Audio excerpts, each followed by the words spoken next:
Chapter 1. Let's marry. A sudden ring of the phone shattered the silence in the air. A lightning strike in Harbin. A telegraph from Swaling. Do not provoke me and my brothers. Xiao Fan, did I not mention that I have important matters to attend to today? Please refrain from calling me unless it is urgent. Lin Yu feigned anger and abruptly hung up the call. On the other end, Lin Fan was left bewildered. He had intended to inform Lin Yu that his investment in a gaming project had yielded an additional 50 million. However, after days of unsuccessful attempts to reach Lin Yu, he was dismayed to have his call terminated so abruptly. Lin Yu, my dear young master, what could possibly keep you so occupied all day? Lin Fan chuckled wryly before returning to entertain his clients. In the CAF, Bai Xirou shook her head as she observed Lin Yu before her. Aside from his good looks, Lin Yu did not align with her criteria for a partner. Mr. Lin, based on our conversation, I believe we are incompatible. Miss Bai, I find us quite compatible. Please, enlighten me on our shortcomings, and I shall make the necessary adjustments. Lin Yu responded without a hint of discouragement. To be frank, Mr. Lin, you lack a car, a house, and even employment. Your pastimes consist solely of eating, sleeping, playing video games, and admiring beautiful women. While I am not demanding great wealth from my boyfriend, I do seek someone whose personality aligns with mine and who is driven and ambitious. Do you understand, Mr. Lin? Let's conclude this matchmaking affair here. Bai Xirou turned to leave. Please don't go, Miss Bai. I believe we should discuss this further. Lin Yu called out urgently. Mr. Lin, I have made my position abundantly clear. I have other matters to attend to, and I have already settled the bill. Let's end this blind date here. Bai Xirou, uninterested in prolonging the encounter, attempted to walk away. Yet, Lin Yu interjected with a bold remark. Miss Bai, I surmise that your family must be pressing you to marry urgently. Otherwise, why would you be so eager for a blind date? Coincidentally, my family has been urging me to wed as well. So why not consider marriage directly? At that moment, the live stream of happiness is coming your way astonished over 5,000 viewers. Host, can you not be so shallow? What audacity to think and speak so freely. Clearly, the campus beauty is not interested in you. Your emotional intelligence is quite low. Why is the host so notably prominent despite sharing the same struggles? Why do I feel so anxious that I can barely utter a word during matchmaking? Watch closely. The campus beauty is about to scold the host. A spectacle is about to unfold. Bai Xirou was evidently taken aback by Lin Yu's words. After a long silence, she regained her composure. Mr. Lin, is there something amiss with your reasoning? Was my previous statement not sufficiently clear? I'm not interested in you. If I do not wish to continue this blind date, why would I consider marrying you? Bai Xirou expressed her disbelief.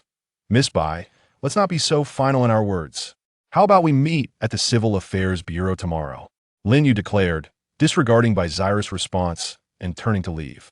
Insane, Bai Xirou muttered under her breath, glaring at Lin Yu's retreating figure. Meanwhile, the viewers in the live stream also deemed Lin Yu to be rather peculiar. The host may need to seek medical attention for their mental state. It seems the host is merely attempting to attract the attention of the campus beauty, but has ultimately faltered. Do you not believe in the host's words? I sense a profound confidence radiating from them. Perhaps they genuinely have a chance to marry the campus beauty. Impossible. If the campus beauty visits the Civil Affairs Bureau tomorrow, I shall reward each of my fellow viewers in the chat with 50. I am eagerly anticipating the developments between the host and the campus beauty tomorrow. Count me in. However, will the campus beauty have the opportunity to see the host again tomorrow? I have my doubts. Lin Yu remains oblivious to the comments of the online viewers, as his broadcast is conducted in a hidden camera format.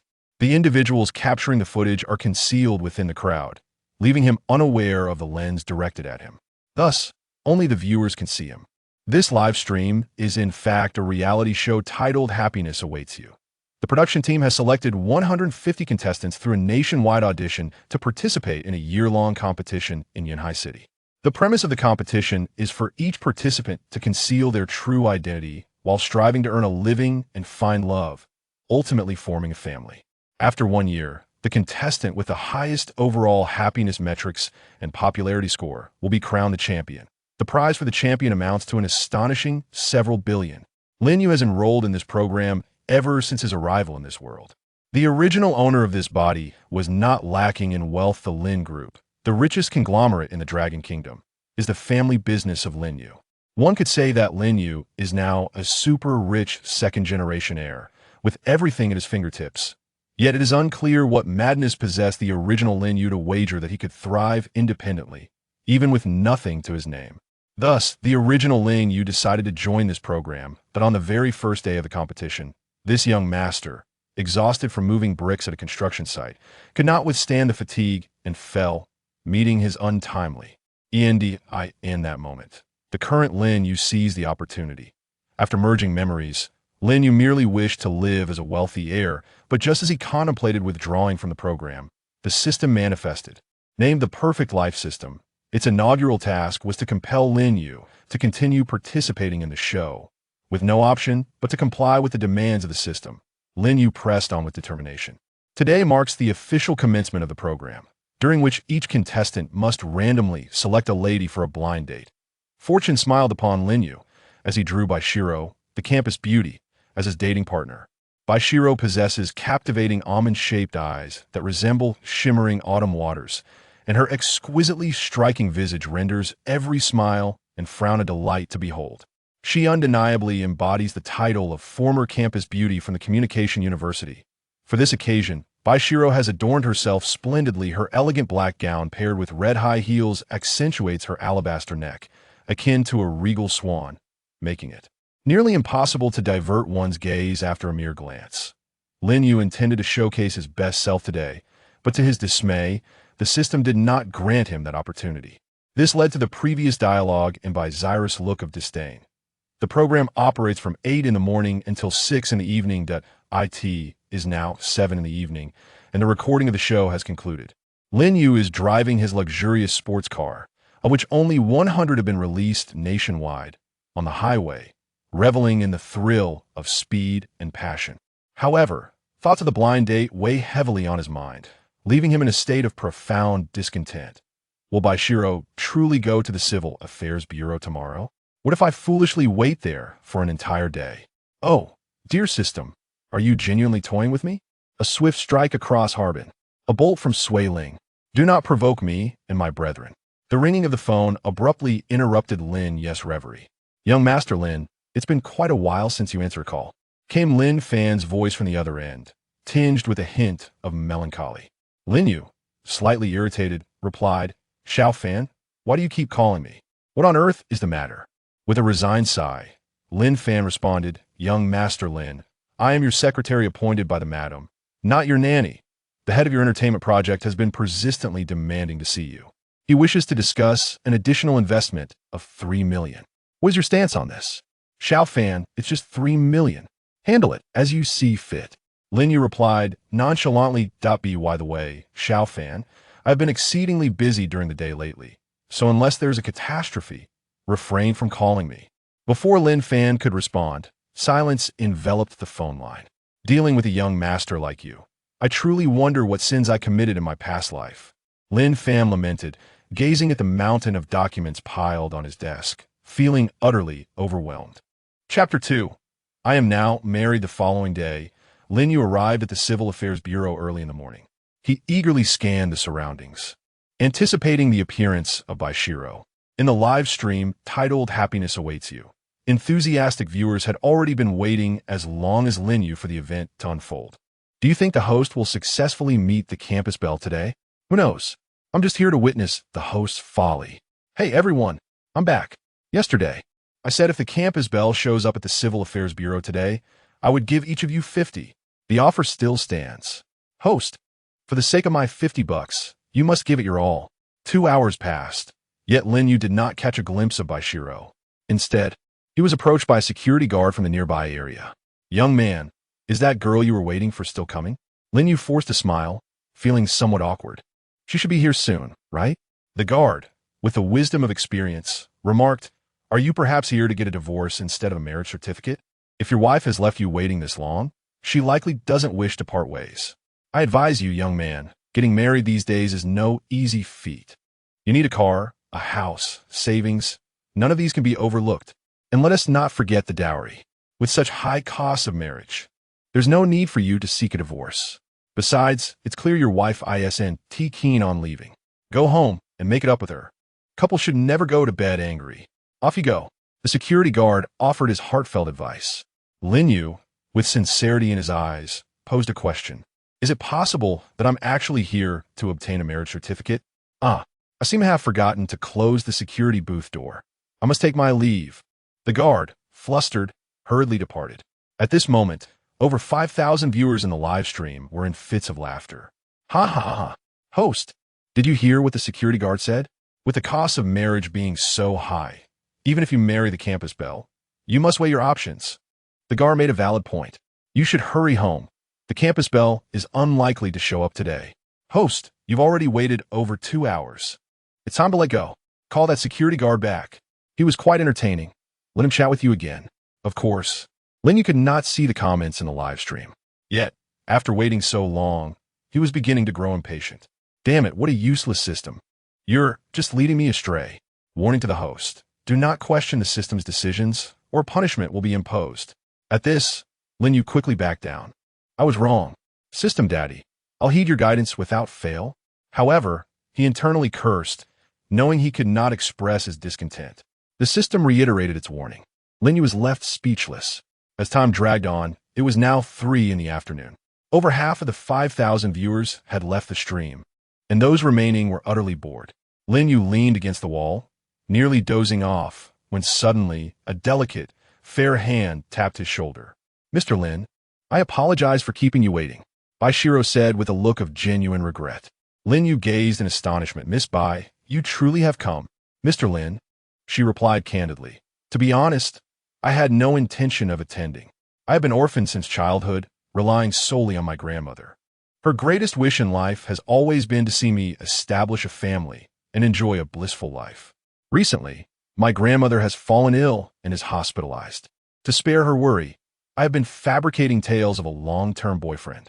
My quest for a partner has been driven by this very reason. Last night, my grandmother's condition worsened suddenly. She wishes to witness my marriage while she is still alive, to see me at my happiest. I cannot disappoint her. After much contemplation, I have decided to register our marriage directly with you, Mr. Lin. As Bai Xirou spoke, her eyes glistened with unshed tears. Lin Yu, witnessing her distress, felt a pang of sympathy. He yearned to comfort her, but found himself at a loss for words. In a live stream, viewers were equally moved, bombarding the chat with comments. How rare is this school beauty? Her filial piety truly stirs my heart. Host, you have struck gold. If you mistreat her, I will come to confront you in person. Not only is she beautiful, but she is also kind and dutiful. I declare she is now my goddess. Why can't I encounter such fortune? School beauty, I too would marry you. Just say the word, and I will divorce my wife immediately. As the audience fervently debated, Lin Yu and Bai Xirou had already entered the Civil Affairs Bureau to complete their registration, holding the red book in his hands. Lin Yu felt as though he were in a dream. Have I truly acquired a wife so swiftly? Bai Xirou, glancing at her marriage certificate, felt a tumult of emotions. Were it not for the lack of alternatives, she would never have considered marrying Lin Yu. Sensing her reluctance, Lin Yu pondered his words. Miss Bai, our marriage is merely a formality. If you find your true love, or if I encounter someone I cherish, we can return here to file for divorce. To Lin Yu's surprise, Bai Xirou began to weep at his words. Lin Yu, what do you mean? Do you deem me so cheap? You intend to abandon me upon discovering someone you prefer? No, no, no. Lin Yu hastily protested. Miss Bai, that is not my intention. You are marrying me to placate your grandmother, are you not? We lack any emotional foundation. I do not wish to impose upon you. Upon hearing this, Bai Xirou's emotions settled somewhat. Lin Yu, I did not expect you to possess such principles. However, I, Bai Xirou, vow to my youth to marry only one person in this lifetime. If you do not desire me, then I shall never wed another man. Lin Yu was taken aback. He had not anticipated that beneath Bai Xirou's seemingly delicate exterior lay such a fierce spirit. Truth be told, Bai Xirou was not only beautiful, but also kind-hearted and gentle, an ideal candidate for marriage. Yet the crux of the matter was that he bore no feelings for her. His decision to register their marriage was solely to fulfill the system's requirements. Lin Yu did not wish to jeopardize a girl's lifelong happiness because of this situation. He wanted to articulate his thoughts, Yet upon meeting Bai Xirou's resolute gaze, he relinquished the idea. Curse that infernal system. If you ruin this girl's life, I shall not forgive you. Lin Yu raged internally at the system, unleashing a torrent of profanities, even invoking the ancestors of the system in his ire. However, the anticipated punishment did not materialize. The only response was the system's oppressive silence. Chapter 3. The ride-hailing driver. The atmosphere grew increasingly awkward. After a few moments, Bai Xirou broke the silence. Lin Yu, we hardly know each other. Thus, until we cultivate some feelings, I shall not permit you to lay a hand on me. You mentioned that if you meet someone you like, you could divorce me, but until that moment, do not forget that your identity is that of my husband. Lin Yu nodded.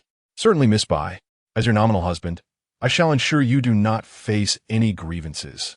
Moreover, should you require assistance, do not hesitate to seek my help. If you encounter someone you fancy, you must inform me. At this juncture, the live stream had erupted in a frenzy. Wow, I just stepped away for a moment, and the campus belle has already registered her marriage with the host. Host, if you dare mistreat the campus belle, I will take a massive cleaver, at least 40 meters long, and come after you. Host, the enmity over a wife cannot be shared. I despise you. By the way, what happened to that guy who was supposed to give away money? Why are you silent now?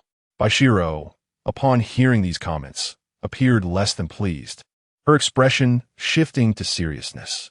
Lin Yu, I do not favor men who merely make grand promises. Your sweet words are of no value unless backed by action. You may lack wealth and property, but you must possess ambition. You are currently unemployed, correct? Since you have become my husband, you must first secure a job to support yourself. What is your educational background? I can inquire about potential job opportunities for you. Lin Yu nodded. Miss Bai, you are absolutely right. I indeed need to find a job to sustain myself. I graduated from Qingyun University. The subsequent school I attended is likely one you have never heard of, so I shall refrain from mentioning it. As soon as this statement was made, the live stream erupted once more. Qingyun University. Isn't that the best university in our nation?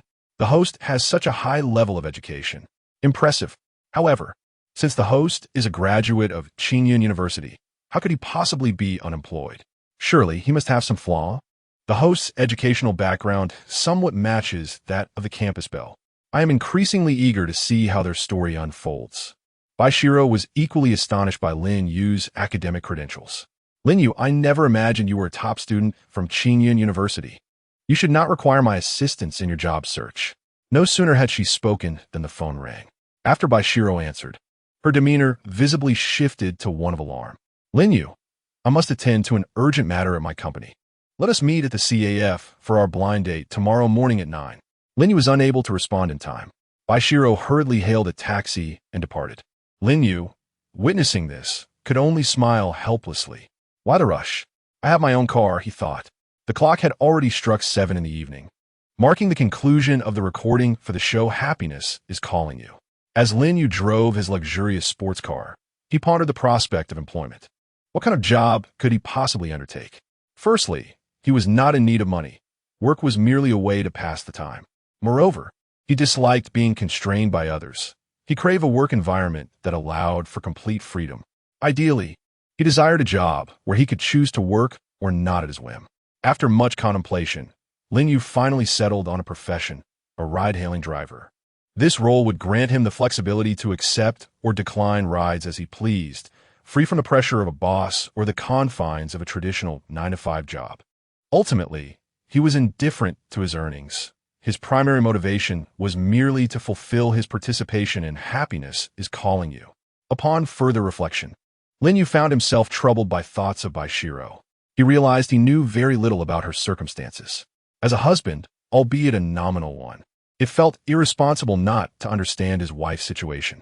Consequently, he picked up his phone and dialed Lin Fan. Linda Xiaoya, you actually called me? Have you had your fill of fun and wish to return home? Lin Fan replied, somewhat astonished. Xiao Fanzi, I need your assistance. Within 10 minutes. I want you to gather all information on a girl named Bai Xirou from Yunhai City, someone around my age. Send me everything you can find. Lin Yu stated with a serious expression. Upon hearing Lin Yu's earnest tone, Lin Fan did not dare to procrastinate and promptly set about retrieving all pertinent details regarding Bai Xirou. 5 minutes later, Lin Yu's phone buzzed with the comprehensive information about Bai Xirou's life. Bai Xirou, born on December 6th, had been abandoned by her parents at a young age, living solely with her grandmother. During her school years, she was often mocked by classmates for being a child without parents. She excelled academically in high school and was directly admitted to South China Media University. Known for her beauty and exceptional demeanor, she was recognized as the campus belle. Year after year, she received scholarships and various accolades, but chose to forego a graduate school opportunity to care for her grandmother. Currently, she worked as an ordinary entertainment reporter at a media company named Longhai Entertainment in Yanhai City. As Lin Yu absorbed the details of Bai Xirou's life, an inexplicable pang of sympathy washed over him. The absence of parental care in her upbringing and the ridicule she faced during her education painted a picture of a challenging life. Though the information was succinct, it was evident that Bai Xirou had endured significant hardships. Lin Yu made a silent resolution. Irrespective of what the future held for him and Bai Xirou, he would treat her with kindness during this period. Just then, a notification chimed on his phone. The ride-hailing app prompted him with a request to accept a ride. Departure point: the west entrance of the Royal Grand Hotel. Destination: Building 30, Lishui Rinjia Community, Room 312. Distance to passenger: 37 kilometers. Estimated fare: 16 yuan. Lin Yu smiled faintly upon seeing this. Business had come knocking so swiftly. Without a moment's hesitation, he tapped to accept the order. Ding! Order accepted successfully. Drivers are requested to proceed to the passenger's departure point immediately. Lin Yu activated the navigation system in his car and set off towards the passenger's location. Before long, a phone call abruptly rang out. Lin Yu glanced at the unfamiliar number and, puzzled, pressed the answer button. Hello, is this the ride-hailing driver? A young girl's voice came through the line. Are you the passenger who just placed the order? Is there something you need? Lin Yu inquired. Yes. I'm booking a ride for my friend. She is intoxicated. Please take good care of her when you arrive. It will be best to ensure she gets home safely. Thank you. The girl on the other end spoke politely. Not a problem. It's a small favor. Lin Yu readily agreed. 20 minutes later, Lin Yu reached the destination. However, he looked around and found no sign of the waiting passenger. He pulled out his phone and dialed the number he had just received, but after several attempts, there was still no answer. With no other option, Lin Yu exited the car to begin searching for the passenger. Meanwhile, in the lobby of the Royal Grand Hotel, Song Xia was supporting the drunken Bai Xirou as they prepared to leave. Suddenly, a middle-aged man in a suit blocked their path. Miss Song, I believe Miss Bai and I have not yet finished enjoying our drinks. Is it appropriate for you to leave like this? A flicker of disdain crossed Song Xia's eyes, but she quickly masked it. Mr. Xirou cannot handle alcohol. She has already drunk quite a bit. You should let her go. It's getting late, and we need to head home. The car I ordered should have arrived by now. Yuan sneered dismissively. Miss Song, what do you mean by that? Wasn't it Miss Bai who drank all those cocktails voluntarily? When did it become my fault for encouraging her? Don't forget why Mr. Chung from your company invited you here. If I am displeased today, don't even dream about interviewing the artists under our label. Song Xia felt an overwhelming urge to strike Yuan. Yet she understood the necessity of maintaining decorum. Mr. Didn't we agree on this at the table? Why are you going back on your word now? Yuan scoffed. What did I ever promise you anything? We haven't signed a contract yet, have we? Here is the deal, Miss Song. I shall not make things difficult for you. Leave Miss Bai here, and you may go. I will personally drive her home, and I will ensure that our contract is delivered to Mr. Chung at your company tomorrow. Yuan leered at the swaying figure of the inebriated Bai Xirou. As Song Xia racked her brain for a counter-strategy, the tension in the air thickened. The sudden ringing of a phone in her pocket interrupted the moment. Lin Yu entered, inquiring, Miss, is this the ride you called for? I've tried to reach you several times. Why didn't you answer? His tone was laced with frustration. In the next instant, he noticed Bai Xirou standing beside Song Xia. Bai Xirou, what brings you here? Could it be that the inebriated friend you mentioned is her? Lin Yu pointed at Bai Xirou. Song Xia nodded vigorously. Wonderful. This handsome young man knows Xirou. Please take her home swiftly. She is quite delicate and shouldn't have consumed alcohol. She forced down several glasses of red wine today. Please look after her. Song Xia was about to hand Bai Xirou over to Lin Yu when Yuan, observing the scene, furrowed his brow. No way. I said no one leaves until everyone is satisfied. You get lost. Bai Xirou attempted to forcibly drag Bai Xirou away. Lin Yu, however, was determined not to let Bai Xirou succeed. He swiftly kicked Bai Xirou to the ground, then rushed over and gave him a sound beating. After a considerable while, Bai Xirou, disheveled, managed to rise. You dare strike me? Do you know who I am? He shouted in fury. Lin Yu's expression remained cold. I care not for your identity. Isn't it you who encouraged my wife to drink excessively? I'll give you 3 seconds to leave. Both Song Xia and Bai Xirou were taken aback. You claim Bai Xirou is your wife. Nonsense. Since when did Bai Xirou get married? Bai Xirou was incredulous. Lin Yu produced the marriage certificate from his and Bai Xirou's registration at the Civil Affairs Bureau and thrust it into Bai Xirou's face. Open your eyes and see clearly. If I catch you harassing my wife again, it won't just be a simple beating. Bai Xirou scrutinized the marriage certificate for several moments, astonished to find that Lin Yu was indeed Bai Xirou's husband. Fine, I'll concede this time, but I won't let your assault on me go unpunished. Just wait, he threatened coldly. Unfazed, Lin Yu smiled slightly. Are you still here hoping for another beating? Feeling the lingering pain from the earlier encounter, Bai Xirou slunk away in defeat.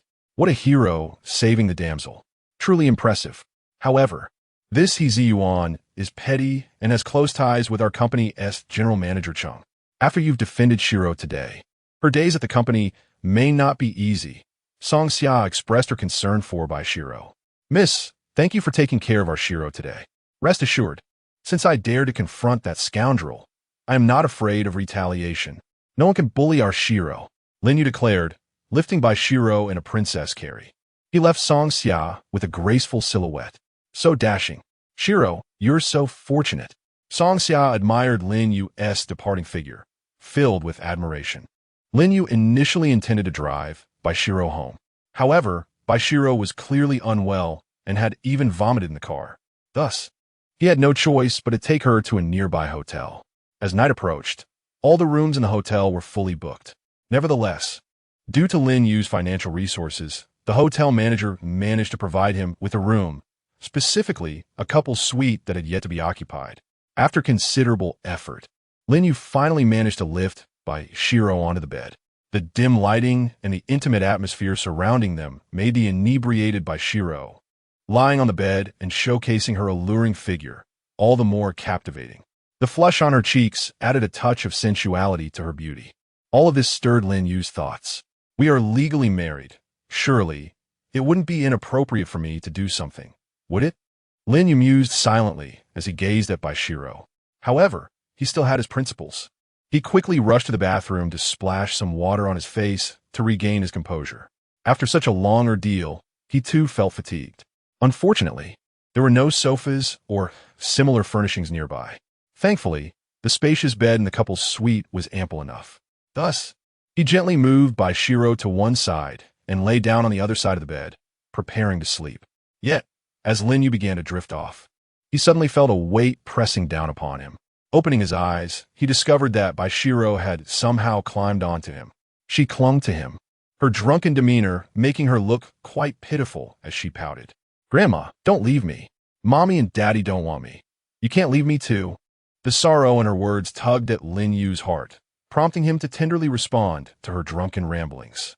Grandma will not leave you. Don't worry, Roro. He gently patted her back, soothing her like a child, until she drifted back into a peaceful slumber. The following morning, Bai Xirou's sharp scream shattered the tranquility of dawn. Lin Yu, still groggy, opened his eyes and smiled at her. Good morning, my dear. 2 hours later, Lin Yu, nursing his swollen face, looked at Bai Xirou with a sense of grievance. Bai Xirou smiled apologetically. If you had explained everything to me clearly earlier, we wouldn't be in this situation. Thank you for last night. Lin Yu gazed at her with a forlorn expression. Didn't I explain? I repeated it over 30 times, but you wouldn't believe me. If I hadn't remembered I could call Miss Song to verify my innocence, you would have truly beaten me to death this morning. I don't understand. You seem so delicate, yet how can you hit so painfully? Bai Xirou was about to apologize once more when her phone alarm rang. Oh no, I'm going to be late for work, she exclaimed. Lin Yu, I can't talk right now. Let us meet at the CAF for our blind date at 9. I have to go work now. Before Lin Yu could offer to take her to work, she vanished from his sight. After a simple breakfast at the hotel, Lin Yu prepared for the day ahead. Lin Yu drove his luxurious sports car onto the road. Just as he prepared to accept another ride request, the voice of the system suddenly echoed in his mind. Ding! The system has detected that the host has entered the right track. Please take good care of your job as a ride-hailing driver and your wife, Bai Xirou. At the conclusion of the program, happiness awaits you. Should the host secure first place, the system will prepare a special gift. The system will temporarily refrain from intervening in the host's life. Please strive on your own. The system will silently support you from the background. With that, the voice faded away. What a useless system, leaving me to fend for myself. Lin Yu lamented in exasperation. However, there was little he could do about the system's intentions. As long as it didn't continue to hinder him, he would be grateful. Ding! Just as Lin Yu was reflecting on the ineffectiveness of his system, a notification chimed from his phone. The ride-hailing app presented a new order. Starting point, the outskirts of Yanhai City. Destination, Lin Yu International Bridge. Distance to passenger, 38 kilometers. Estimated income, 70 yuan. Lin Yu found this order peculiar, as both the origin and destination seemed unusual. The low fare had deterred others from accepting it. However, he was indifferent to the fare and curious about the passenger's purpose. Without hesitation, he clicked to accept the ride. Ding! Order accepted. Please proceed to the passenger's pickup location. Lin Yu activated the car's navigation and drove toward the outskirts of Yanhai City. An hour later, he arrived at the designated location, a desolate, deserted road. A striking young woman in a black silk miniskirt was crouched on the ground, weeping. Lin Yu parked his car in front of her and rolled down the window. Miss, are you the one who called for a ride? Chu Yeshua hesitated before lifting her head. She was momentarily taken aback by the luxurious vehicle Lin Yu was driving. I did request a ride, but it seems I cannot afford such an extravagant car. Lin Yu smiled gently. As long as you called for the ride, that's all that matters. Please get in. I want to charge you extra. Chu Yeshua remained hesitant. Although she wasn't well-versed in automobiles, she recognized the value of Lin Yu's sports car. To be honest, it was her first time encountering a ride-hailing driver with such an expensive vehicle, and she felt a twinge of fear that he might have ill intentions. Miss, this place is quite remote. Aside from me, there's unlikely to be anyone else here to take your order. Are you sure you don't want to get in? Upon seeing the sincerity in Lin Yu's eyes, she pondered for a moment and ultimately relented. This guy is rather handsome. Moreover, even if he did have ulterior motives, I wouldn't be at a disadvantage. With that thought, Chu Yeshua climbed into Lin Yu's car. The atmosphere inside the vehicle grew somewhat awkward as they began their journey. To alleviate the awkwardness, Lin Yu took the initiative to speak. Miss, may I ask why you were crying on the road just now? I apologize, young man, but that is a matter of my privacy, and I would prefer not to share, Chu Yeshua replied, resting her head against the car window, her eyes still reflecting a hint of sorrow. Understanding her sentiment, Lin Yu refrained from further inquiry, yet his curiosity deepened.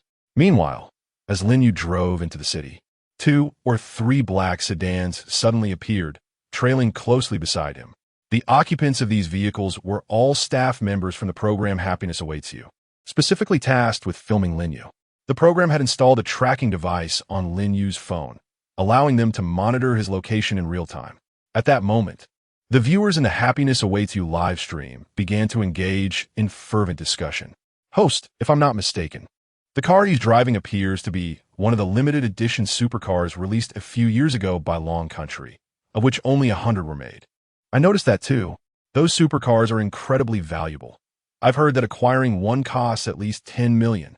Is the host really that affluent? However, that does not excuse his act of marrying the campus belle and stealing her away. The identities and backgrounds of all participants in Happiness Awaits You were kept confidential, maintaining an aura of mystery around the contestants and piquing the curiosity of the audience. Thus, when the viewers saw Lin Yu driving the supercar, they were left in astonishment. 20 minutes later, Lin Yu arrived at his destination, the Lin Yu International Bridge. Chu Yeshua politely expressed her gratitude, paid, and exited the vehicle. Observing Chu Yeshua standing alone by the bridge, her demeanor sorrowful, Lin Yu felt a twinge of concern for her well-being. However, he was not one to meddle unnecessarily. Perhaps Chu Yeshua merely wished to admire the scenery. With that thought, Lin Yu intended to drive away. At that moment, he suddenly noticed that Chu Yeshue had left her phone in the car. He stepped out, intending to return it to her, only to find Chu Yeshue perched on a bridge's railing, her expression resolute, as if she were about to leap. Alarmed by the sight, Lin Yu shouted, "Miss Chu, please calm down. The water beneath this bridge is several dozen meters deep. Jumping would surely be fatal." Chu Yeshua managed a faint, sorrowful smile in response. "Young man, there's no need for you to dissuade me. You have no idea what I've been through. I truly wish to end it all." Lin Yu was taken aback. His first task of the day had turned into a dire situation. It was unimaginable for him to stand idly by as Chu Yeshua contemplated taking her own life. Resolute, he activated his compassionate demeanor and began to console her. "Miss Chu, look at how beautiful you are. You appear so young. There are countless wonderful moments still waiting for you. It would be such a tragedy if you were to die now. And think of your parents, loved ones, and friends. How heartbroken they would be to hear of your demise." Chapter 6, A Phone Call, resolves everything. Upon hearing his words, Chu Yeshue began to hesitate. Yet, recalling her own plight, she shook her head. "Young man, you have no idea what I have endured. At this moment, I do not wish to contemplate much. I only desire to end my life." Lin Yu, witnessing her despair, felt compelled to offer his counsel once more. "Miss Chu, why not share your experiences with me? Perhaps I can assist you." Initially, Chu Yeshue was reluctant to divulge her troubles to Lin Yu.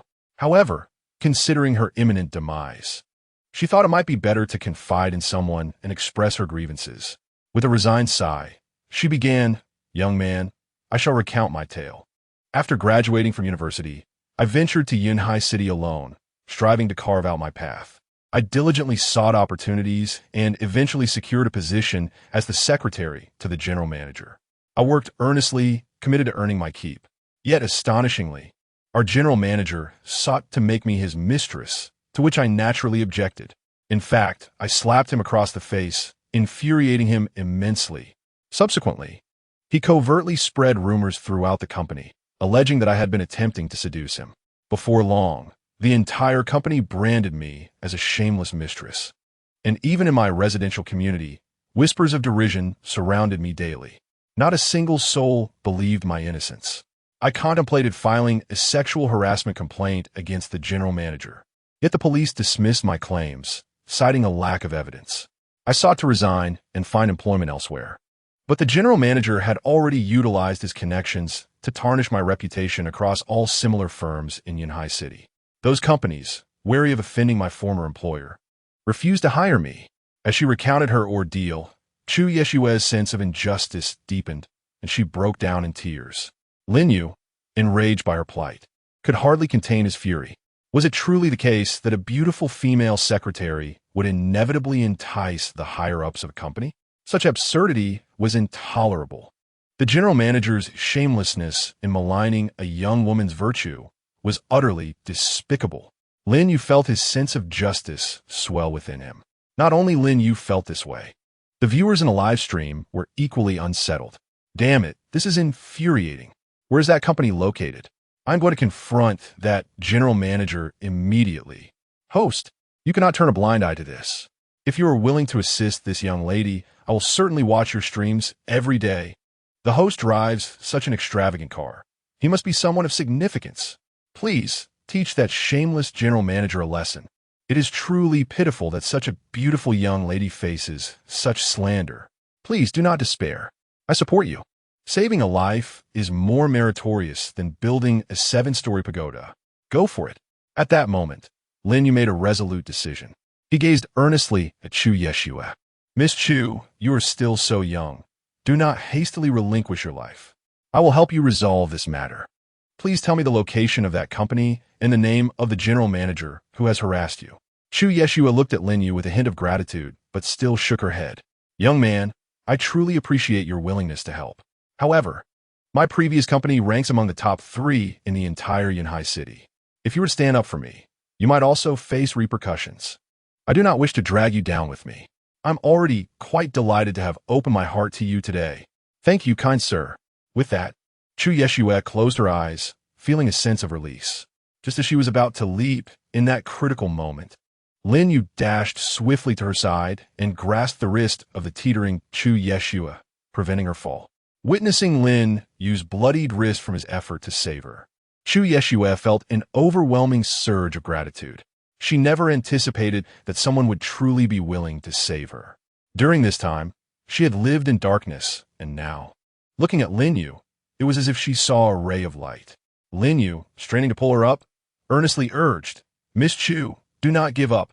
Please trust me just this once." Though Chu Yeshua harbored doubts about Lin Yu's ability to aid her, for reasons unknown, she suddenly found herself unwilling to embrace death. 10 minutes later, Lin Yu successfully pulled Chu Yeshua to safety. "Thank you," she murmured softly. Lin Yu offered a slight smile, indicating it was nothing. "Miss Chu, just tell me the name of the company and the manager who has been harassing you, and I shall handle the rest." This time, Chu Yeshua did not protest. Instead, she candidly answered Lin Yu's inquiry. "My former company is Yunhai Media Corporation, the largest entertainment media company in Yunhai City. And the person who has been harassing me is the current general manager, Zheng Butong." "Yunhai Media?" Lin Yu repeated, musing to himself. For some reason, this name seemed familiar. After a moment's thought, Lin Yu recalled that Lin Fan had been concerned about him facing difficulties in Yunhai City, and prior to his arrival, had purchased several companies and properties as a safeguard, one of which appeared to be Yunhai Media Corporation. Without delay, Lin Yu dialed Lin Fan. "Xiao Fan, among the companies you bought for me in Yunhai City, is there one called Yunhai Media?" On the other end, Lin Fan nodded. "My young master, you still remember the arrangements I made for you? Yunhai Media Corporation is the largest entertainment company in Yunhai City, and I saw its promising development in recent years, so I purchased it for you." Upon hearing Lin Fan's confirmation, Lin Yu smiled slightly. Since Yunhai Media was now his own enterprise, matters would be much easier to resolve. "Xiao Fan, you've done exceptionally well with this." Lin Fan on the other line expressed surprise. "What a rarity. The young master actually praised me.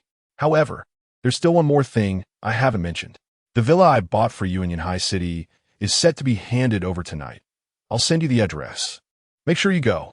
Lin Yu nodded in acknowledgement. Got it. "Xiao Fan, I must hang up now." He then ended the call, leaving Lin Fan to chuckle helplessly on the other end. Originally, he had intended to discuss other matters with Lin Yu. However, it appears that he must now await another opportunity to do so. After concluding the phone call, Lin Yu approached Chu Yeshua. "Miss Chu, I have mostly resolved the situation," he declared. "Tomorrow, we shall visit Yunhai Media together. I will ensure that you receive recompense for the grievances you have endured." Chu Yeshua gazed at Lin Yu with a look of bewilderment. He had merely made a phone call moments ago, and now the issues were resolved? To be honest, she found it hard to believe, especially since she was unaware that Lin Yu had become the chairman of Yunhai Media. It wasn't only Chu Yeshua who remained skeptical. The audience in the live stream, unaware of the contents of Lin Yu's encrypted call with Lin Fan, erupted in a cacophony of disbelief. "Host, you truly have a way with words. You think a single phone call can solve everything? Have you been drinking?" "Host, I understand your desire to assist this young lady, but surely you cannot be so fanciful. Matters are not so easily resolved." "Exactly.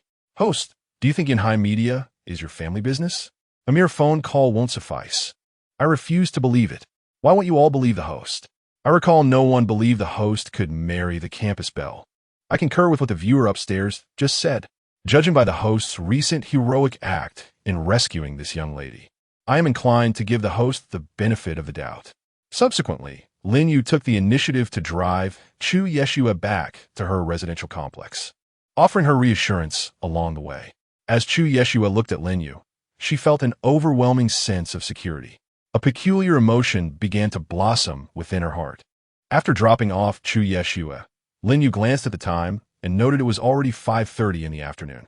Not wishing to take on any more orders, he decided to pick up Bai Xirou from work, hoping to establish a reputation as a good husband.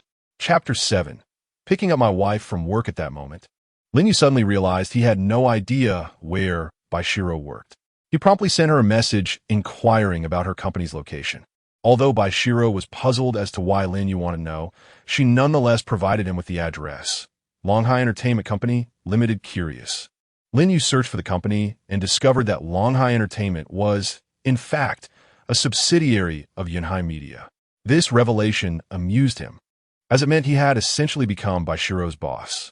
Nevertheless, he chose not to disclose this information to her, knowing that she would likely find it hard to believe. Meanwhile, as Lin Yu was en route to pick up Bai Xirou, she had already been summoned to the office of Cheng Chao, the general manager of Longhai Entertainment, for discussion. "Xirou," he began, "I have always regarded you as a pivotal member of our company, which is why I entrusted you with the significant task of interviewing Yang Yi, an artist under President He's management.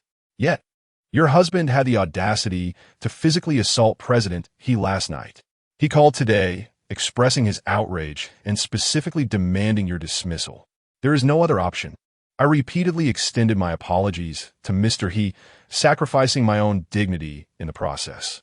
It was only after my humble entreaties that Mr. He reluctantly agreed to allow you to accompany him for a meal once more. Furthermore, he insisted that you attend alone, and even if you wish to leave, you would be unable to do so. Moreover, your husband must come to apologize to Mr. He on your behalf. As a consequence, your bonus for this month shall be forfeited. To be blunt, should Mr. He remain dissatisfied, your bonus for the following month will also vanish. You must navigate this situation as you see fit." Upon hearing this, Bai Xirou felt an overwhelming sense of injustice. She understood that Cheng Chao intended for her to accompany He Ziyuan. She had already discerned He Ziyuan's true character the previous night. However, with her grandmother still in the hospital, anxiously awaiting funds for surgery, the prospect of losing this month's bonus left Bai Xirou in despair. The weight of multiple pressures rendered her uncertain of what to do. While Bai Xirou hesitated, Lin Yu had already arrived at the entrance of Longhai Entertainment. By this time, most employees had finished their workday. Coincidentally, he encountered Song Xia, who was leaving the office. "Isn't that Xirou's incredibly handsome husband? Are you here to pick her up?" Lin Yu nodded in response, then turned to scan for Bai Xirou, but noticed her absence. "Miss Song, where's my wife Xirou? I haven't seen her come out. Is she still working overtime?" Song Xia sighed at his inquiry. "Young man, it's because of what happened last night. President Cheng is currently in discussion with Xirou. He is a man who prioritizes profit and is likely pressuring Xirou to entertain He Ziyuan again. It is truly unfortunate for Xirou." Upon hearing this, Lin Yu became immediately agitated. Regardless of the circumstances, Bai Xirou was his wife in name, and he could not stand idly by while she faced mistreatment. Moreover, the entirety of Longhai Entertainment was now under his ownership. How could he permit Bai Xirou to suffer indignities within his own company? Without a moment's hesitation, Lin Yu sent a message to Lin Fan via WeChat, instructing him to inform the leadership of Yunhai Media. He then added himself to the group chat. After Lin Fan introduced Lin Yu as the current legitimate chairman of Yunhai Media, he exited the group.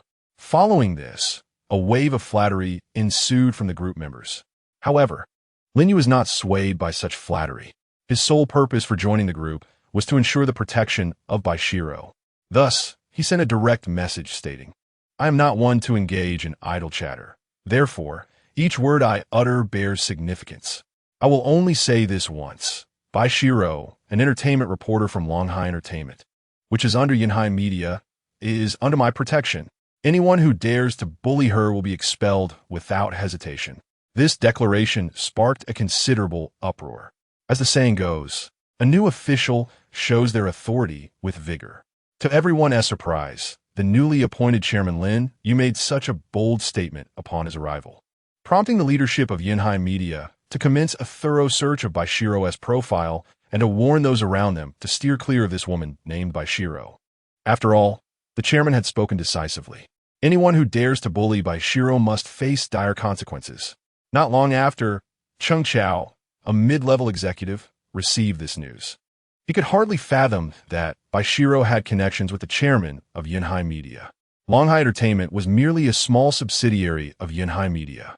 If the chairman were to discover that he had sent Bai Xirou to entertain a mere He Ziyuan, his career would be in jeopardy. Meanwhile, Bai Xirou had made up her mind. She recognized the significance of money, yet principles and boundaries remained paramount. If her grandmother were to learn that she had compromised her dignity for a bonus, it would undoubtedly sadden her. Thus, she gazed earnestly at Cheng Chao and declared, "Manager Cheng, I have made my decision. You may deduct my bonus. I have done nothing wrong. That He Ziyuan is a scoundrel. My husband stood up for me, and I see no fault in that. I shall no longer entertain He Ziyuan. Let whoever you wish take my place. I uphold my principles and my boundaries. As Bai Xirou prepared to leave with grace, Cheng Chao hastily called out to her. Wait, Xirou, upon further reflection, I must say you are absolutely right. That despicable He Ziyuan is nothing but an old lecher. He dares to ask you to entertain him again? He must be dreaming. Xirou, you have done nothing wrong. Your bonus for this month will not be withheld. Moreover, having endured harassment from He Ziyuan, I shall authorize a compensation of 6,000 yuan for your mental distress on behalf of the company. Also, you need not work for the next few days. Take the time to rest at home. Your grandmother, who is in the hospital, requires care, does she not?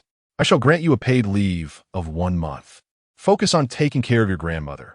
Do not concern yourself with company matters for now. Bai Xirou could scarcely believe her ears. She had prepared herself for the worst, that Cheng Chao would dismiss her. Yet what was this? Why was he not only refraining from firing her, but behaving as though he had transformed entirely? Not only did he offer her compensation, but he also granted her a paid leave. As she pondered this perplexity, Cheng Chao continued with a cheerful demeanor. Xirou, should you encounter any difficulties in the future, do not hesitate to inform me. The company must serve exceptional employees like you. Overwhelmed by Cheng Chao's exuberance, Bai Xirou offered a few perfunctory responses before hastily departing. Upon exiting the company, she spotted Lin Yu, who waved enthusiastically at her. Approaching him, she inquired, "What brings you here?" With a gentle smile, Lin Yu replied, "I came to pick you up from work." Cheng Chao, didn't he give you a hard time due to last night's incident, did he? Bai Xirou responded, "It's quite strange. Cheng Chao seems like a different person today. He was initially quite stern with me, but then his demeanor became unusually warm. He didn't penalize me for last night. Instead, he awarded me 6,000 yuan and a month of paid leave." Lin Yu nodded thoughtfully, contemplating that Cheng Chao might possess some understanding after all. However, if he dares to penalize Bai Xirou today, Lin Yu will immediately ensure that his position as general manager is revoked. Chapter 8. This villa is yours subsequently. Bai Xirou turned around to see the luxurious sports car behind Lin Yu. As an entertainment journalist, although she had never indulged in luxury goods herself, she could immediately discern the car's exorbitant price. Lin Yu, you actually drive such an exquisite car? This sports car must be worth at least 10 to 20 million. In response to Bai Xirou's astonishment, Lin Yu smiled slightly and explained, "It's nothing. My dear, I haven't mentioned this to you before. My parents run a business abroad, and since they have been away for so long, they were unable to care for me properly. Before leaving, they left me a substantial sum of money. I suppose I could be considered a small second-generation rich kid. How about you stop working, and I'll take care of you?" Upon hearing this, Bai Xirou was not overly surprised. Instead, she rationally shook her head. "Lin Yu, since your wealth is inherited from your parents, it ultimately isn't to your own. Moreover, money will eventually run out. You should earn a living for yourself through diligent work." Lin Yu nodded in agreement. However, unbeknownst to Bai Xirou, he was not an ordinary wealthy heir. His family's fortune was indeed inexhaustible. Meanwhile, the audience in the live stream expressed their approval of Bai Xirou's perspective. "Host, on what grounds do you claim to be a rich second generation? Show me your strength with 50 bucks. Host, the campus belle is not only beautiful, but also possesses sound values. How did such a wonderful woman end up with you? It's disheartening. I reiterate my point. Treat the campus belle well, or my 40-meter-long machete is always at your service." Bai Xirou initially intended to take a taxi home, but under Lin Yu's insistence, she found herself in the sports car. However, after driving for a while, she sensed something was amiss. "Lin Yu, aren't you supposed to be taking me home? This road isn't leading back to my place. Where are you taking me?" Lin Yu smiled slightly in response. "Darling, it's still early. Before I take you home, I would like to take you to handle a small matter." Curious about what small matter Lin Yu intended to attend to, Bai Xirou probed further. Yet Lin Yu remained enigmatic and did not divulge any details. Half an hour later, Lin Yu drove Bai Xirou to the largest real estate company in Yanhai City. Yanhai Real Estate. Since Lin Fan had already sent Lin Yu's information to the staff at Yunhai Real Estate, the receptionist greeted Lin Yu warmly upon his arrival. "You must be Mr. Lin, correct? Please follow me." Lin Yu nodded and led the bewildered Bai Xirou to the sales office. "Mr. Lin, to facilitate your property registration, we have arranged for the staff responsible for the property certificate to be here. May I ask if your name will be on the property deed?" Upon hearing this, Lin Yu pointed to Bai Xirou beside him. "She is my wife. The property deed should only bear her name." Bai Xirou was taken aback and quickly shook her head. "Lin Yu, I have no objections to you buying a house. But why must the property deed bear only my name? I cannot agree to that." Lin Yu anticipated that Bai Xirou would object. Thus, he pulled Bai Xirou aside to elucidate. "My dear, although our acquaintance has been brief, we are, after all, legally registered as husband and wife. It is not unreasonable for me to gift you a property. Moreover, it would be naive to think I am unaware that the lease on your rented apartment is set to expire at the end of this month, is it not? After all your years of hard work and anqing, do you not yearn to possess a home that truly belongs to you?" Bai Xirou felt a flicker of temptation at Lin Yu's words. However, reason still held sway over her heart. "Lin Yu, what you say is indeed enticing. Yet, a property is far too valuable. I cannot accept it." Lin Yu observed Bai Xirou's shaking head and continued, "My dear, please hear me out. Did you not marry me to fulfill your better-than-grandmother's wish? If she were to learn that you married but do not reside with me, would she not harbor doubts? Furthermore, having your name on the deed would assure her of your happiness in our union. Why would you oppose such a mutually beneficial arrangement? If you truly wish to change the name on the deed later, you may do so. For now, I find myself unable to register for specific reasons. So having a name on the deed would indeed be a favor to me. Would you not be willing to assist me in this matter?" At that moment, viewers in the Happiness Awaits You live stream began to inundate the chat with messages. "Host, if the school beauty is unwilling, I shall step in. I am more than willing to assist you." What a generous host, gifting a property outright. This is the joy brought by financial power, isn't it? I confess and am envious. Host, I truly envy the school beauty. To receive a property as a gift is simply extravagant. Host, I'm a university student. Give me a property. Bai Xirou gazed at Lin Yu, whose expression was earnest. After a prolonged moment of hesitation, she ultimately acquiesced. "All right, Lin Yu, I shall assist you with this favor. However, if in the future you wish to amend the name on the property deed, I am always available to help you with that." Lin Yu smiled slightly upon hearing this. "Very well, my dear, your word is law."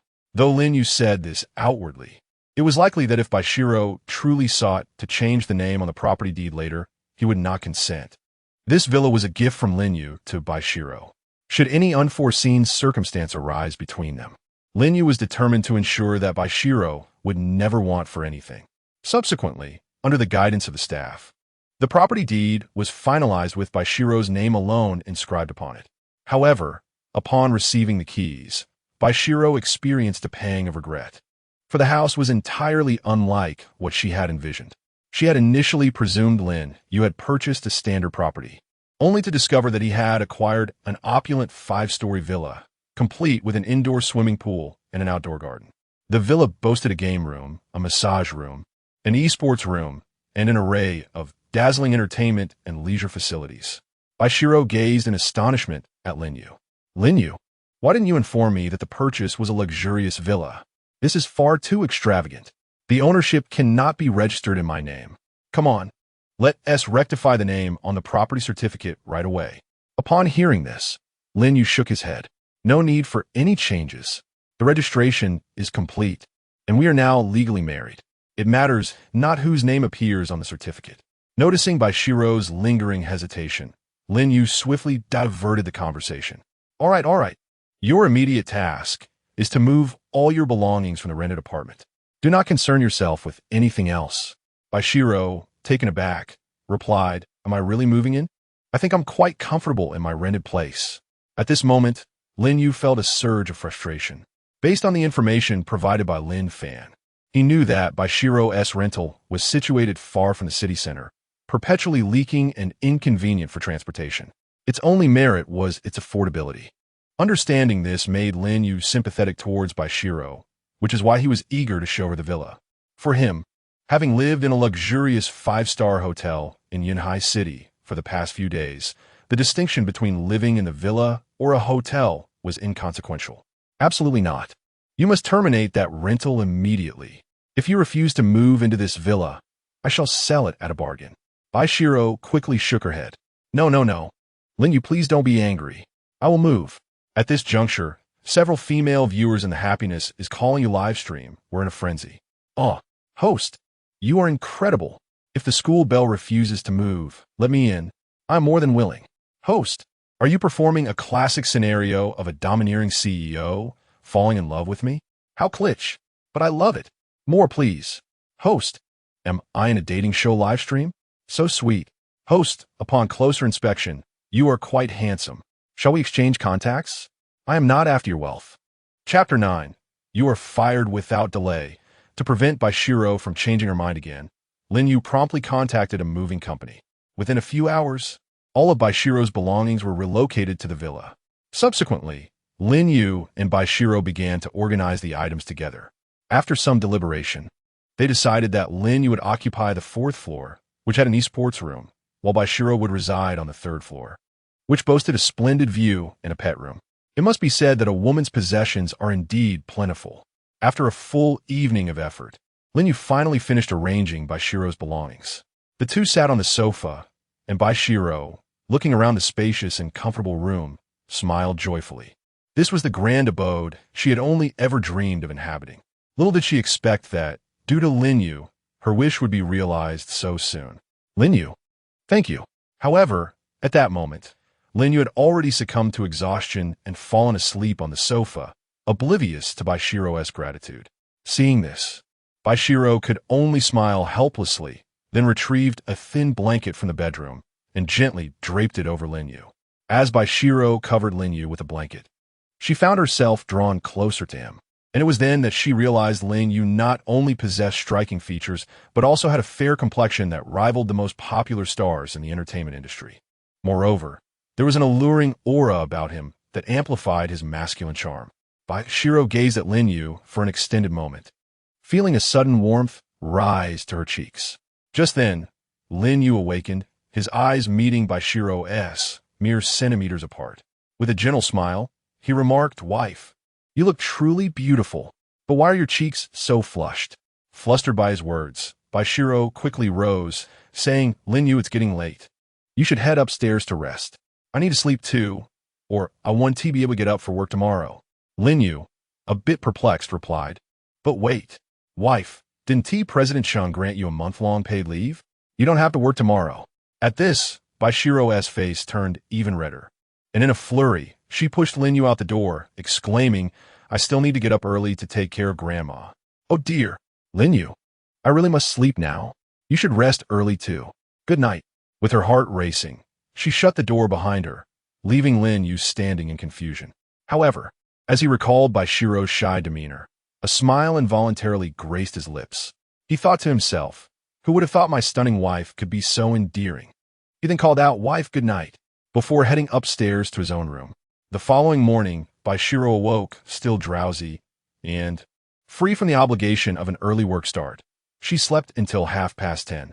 After a quick wash, she descended to the dining area on the 2nd floor, intending to prepare breakfast for Lin Yu as a token of her gratitude for letting her stay in the grand villa. To her surprise, she found the table laden with an array of breakfast items: steamed buns, fried dough sticks, soy milk, sandwiches, and milk, among various delightful combinations. A note penned by Lin Yu lay atop the table. "Good morning, wife. I wasn't sure what you liked, so I bought everything available at the morning market. I have to step out today to help someone with some matters, so don't miss me too much." Bai Xirou smiled softly at the note. "Lin Yu, you really have a way with words." Yet, as she turned to face the sumptuous spread before her, her eyes brimmed with tears. For the first time, aside from her grandmother, someone had shown her such kindness. Reflecting on the early days of her acquaintance with Lin Yu, when she had mistakenly thought him to be a good-for-nothing scoundrel, Bai Xirou felt an overwhelming sense of guilt. From that moment on, she resolved to cherish her role as Lin Yu's wife, regardless of what the future held for them. As Bai Xirou embraced her newfound determination, Lin Yu had already arrived at the residential community where Chu Yeshue resided, driving his luxurious sports car. Today, the task at hand for him was rather straightforward: to seek justice for Chu Yeshue. 2 hours later, Lin Yu drove Chu Yeshue to the entrance of the Yunhai Media corporate building. Just as Lin Yu was about to escort her inside, Chu Yeshue hesitated. "Lin Yu, perhaps we should reconsider. I have come to terms with things now. I will no longer harm myself. Let us just leave." Lin Yu shook his head in response. "Chu Yeshue, do you really wish to allow those who have wronged you to go unpunished? I assured you that this matter is in my hands. You need not concern yourself with anything else. Come with me inside." With that, Lin Yu grasped Chu Yeshue's hand and led her through the entrance. Noticing this, Chu Yeshue did not resist. Initially filled with trepidation, she suddenly felt a surge of courage upon Lin Yu's touch, replaced by an overwhelming sense of security. At that moment, a drone was capturing Lin Yu's every move. The viewers in the Happiness Awaits You live stream were eagerly anticipating Lin Yu's forthcoming actions. Stream host: "I have been waiting in the live stream for you since early on. Please do not let me down." Host: "Although I have my doubts about your ability to obtain justice for the young lady, I still wish to commend your sense of righteousness." Host: "Please give that old lecher a proper lesson." With the encouragement and cheers from the livestream audience, Lin Yu led Chu Yeshue into the interior of Yunhai Media. The previous evening, Lin Yu had already informed the executives in the group chat that he would be coming to the company to announce something of great importance. Thus, early in the morning, all the executives were gathered in the conference room, eagerly awaiting Lin Yu's arrival.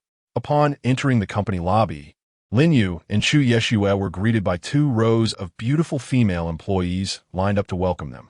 A massive banner stretched across the room, proclaiming a warm welcome to Chairman Lin on his first inspection of the company. Since Lin Yu's photo had been circulated among the company's higher-ups, the employees began to chant in unison upon seeing him. "Welcome, Chairman Lin. Welcome, Chairman Lin. Welcome, Chairman Lin." Lin Yu, unfazed, waved his hand for them to cease. He then guided the bewildered Chu Yeshue to the largest conference room on the 3rd floor of Yunhai Media. As he entered the conference room, all the executives rose to greet him, their faces adorned with visible, sycophantic smiles, which left Lin Yu feeling somewhat nauseated. Only one middle-aged man, with thinning hair, upon noticing Chu Yeshue beside Lin Yu, was suddenly struck by an ominous premonition. Lin Yu, wishing to avoid unnecessary pleasantries, addressed the assembly with a calm demeanor. "I am not here today to issue instructions. Apart from familiarizing myself with all of you, I have an important matter to address. Now, may I inquire as to who among you is the general manager, Zhang Butong?" The middle-aged man with thinning hair replied, "Chairman Lin, I am Zhang Butong, the current general manager of Yunhai Media Company Limited. Do you seek my assistance regarding a matter of work? I am more than willing to serve you." Lin Yu disregarded Zhang Butong's words, instead turning his attention to the side where Chu Yeshue stood. "Is it him?" he inquired. Upon hearing this, Chu Yeshue nodded affirmatively. With confirmation in hand, Lin Yu no longer hesitated. He gazed calmly at Zhang Butong before declaring, "You are terminated. Pack your belongings and leave at once." Zhang Butong, incredulous, stared at Lin Yu. He was aware that new leadership often brings drastic changes, yet he never imagined that Lin Yu's initial act would be directed at him. After years of navigating the corporate landscape to achieve the position of general manager, Zhang had cultivated his own network. Before he could respond, voices began to rise in defense of Zhang. "Chairman Lin, you must be joking. Manager Zhang has diligently served the company for many years. Surely he deserves recognition for his efforts." "Indeed, Chairman Lin, you are young and may not fully grasp certain matters. Manager Zhang oversees many of our key business lines. If you dismiss him, the company would incur losses in the billions." As support for him grew, Zhang Butong felt a sense of confidence swell within him. Casting a challenging glance at Lin Yu, as if to suggest that Lin was powerless against him. However, the subsequent words from Lin Yu sent him into a state of panic. "Are you questioning my decision? Those who spoke in favor of Manager Zhang, congratulations. You two are dismissed. Is there anyone else wishing to plead for him? Speak now, and you shall all leave with Manager Zhang today." Seeing the situation spiral beyond his expectations, Zhang hastily retorted, "Chairman Lin, your actions are excessively domineering. This is tyranny. Though you are the chairman, what gives you the right to terminate me? I have dedicated decades to this company, while you have only just arrived.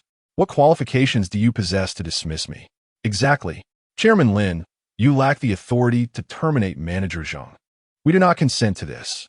As dissent grew, Lin Yu remained unfazed, even offering a slight smile. I have acquired 99% of the shares in Yunheim Media Corporation. Thus, in the strictest sense, this company belongs solely to me. So, what if I'm a dictator?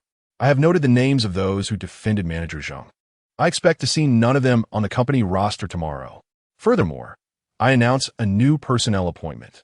The previously unjustly dismissed employee, Chu Yeshua, is reinstated and shall serve as my secretary.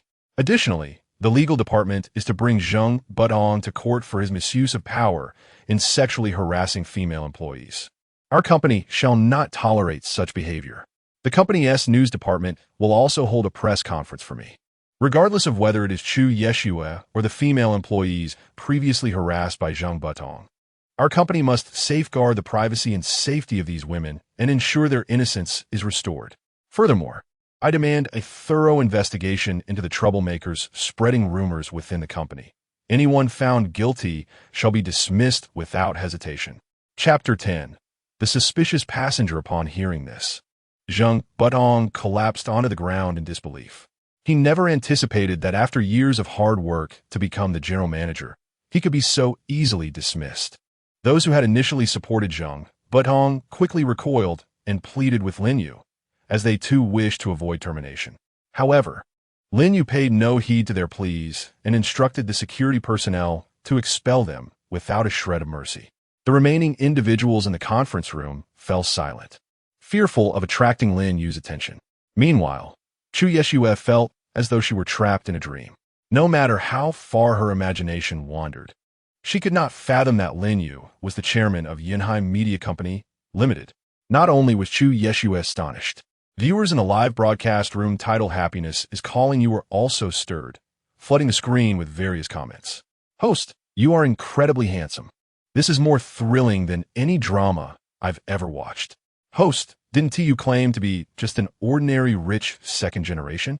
How can you also be the chairman of a media company? You've kept this hidden from us so well. Am I your rumored younger brother? Host, you have wealth and charm while remaining humble. You truly are my dream husband. I'm officially your fan now. Excellent job. This is how you should deal with that lecherous Zhang Butong. Fire them all. Host, you even thought to seek justice for the other women harassed by Zhang Butong. I'm so moved I could cry. Half an hour later, Lin Yu sat in the spacious chairman's office, smiling at Chu Yeshua before him. Yeshua, from now on, you will be my secretary. This position should suit you well, don't you think? Chu Yeshua nodded eagerly. Lin Yu, no. Chairman Lin, I never dreamed I could become the chairman's secretary. This truly feels like a dream. I just wonder if I am capable enough to fulfill this role. Lin Yu chuckled. Yeshua, there is no need to call me Chairman Lin. We are friends now, so you can address me as Lin Yu in private. When interacting with others, you may call me Chairman. And Yeshua, I have reviewed your resume. You excelled in university, otherwise you would have been hired by a company like Yunheim Media. I believe you will undoubtedly excel in the position of Chairman's secretary. Touched, Chu Yeshua gazed at Lin Yu. All right, Lin Yu, you could trust me. I will do my utmost to fulfill the role of Chairman's secretary at Yunheim Media. Lin Yu nodded with a smile and continued speaking. In the midst of a wintry night, I have a task to entrust to you. Although I am currently indifferent to the management of Yunheim Media, I do not wish for my company to harbor individuals of ill repute, such as Zhang Butong. Therefore, I need you to discreetly observe the executives of Yunheim Media. Should any issues arise, report back to me immediately. For each transgression we uncover, we shall terminate their employment without hesitation. Chu Yeshua solemnly agreed, considering this her first assignment from Lin Yu. Regardless of the circumstances, she vowed to fulfill it with utmost diligence. Subsequently, Lin Yu succinctly outlined new personnel appointments, placing Dong Haiyun, a former deputy manager who had always been at odds with Zhang Butong, in the role of interim general manager. After attending to company matters, Lin Yu shared a simple meal with Chu Yeshua at the company restaurant before taking his leave. Although he no longer needed to work as a ride-hailing driver, Lin Yu found himself with ample free time and could not remain idle. Thus, he resumed his order-taking duties.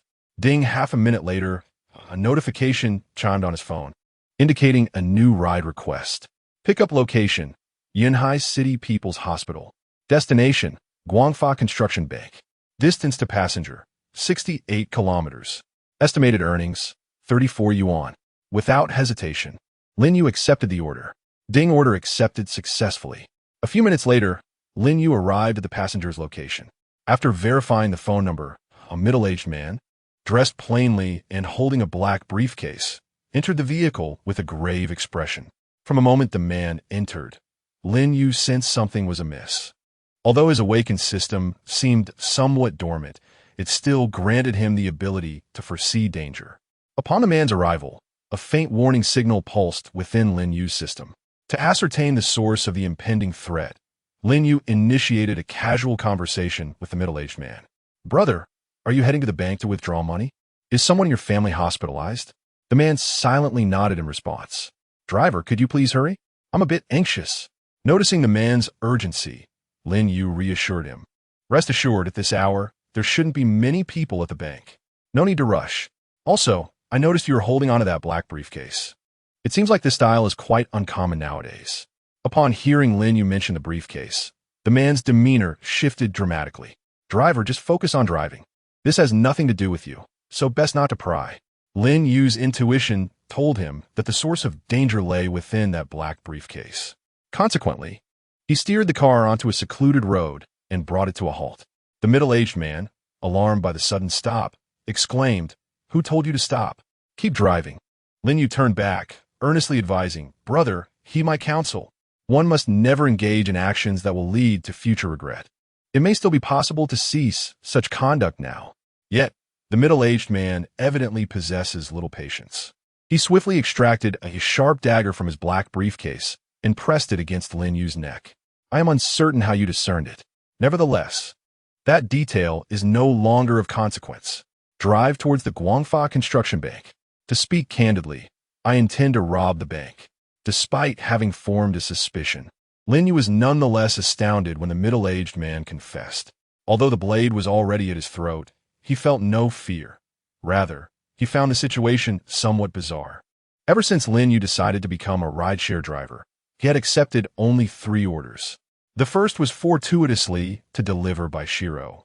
The second involved a suicide attempt by Chu Yeshue, and now the third was the most extraordinary, encountering a man intent on robbing a bank.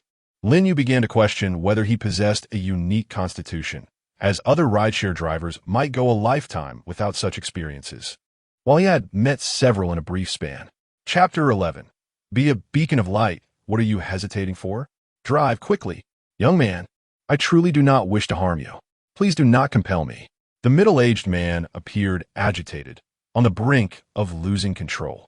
Lin Yu, witnessing this, sighed helplessly.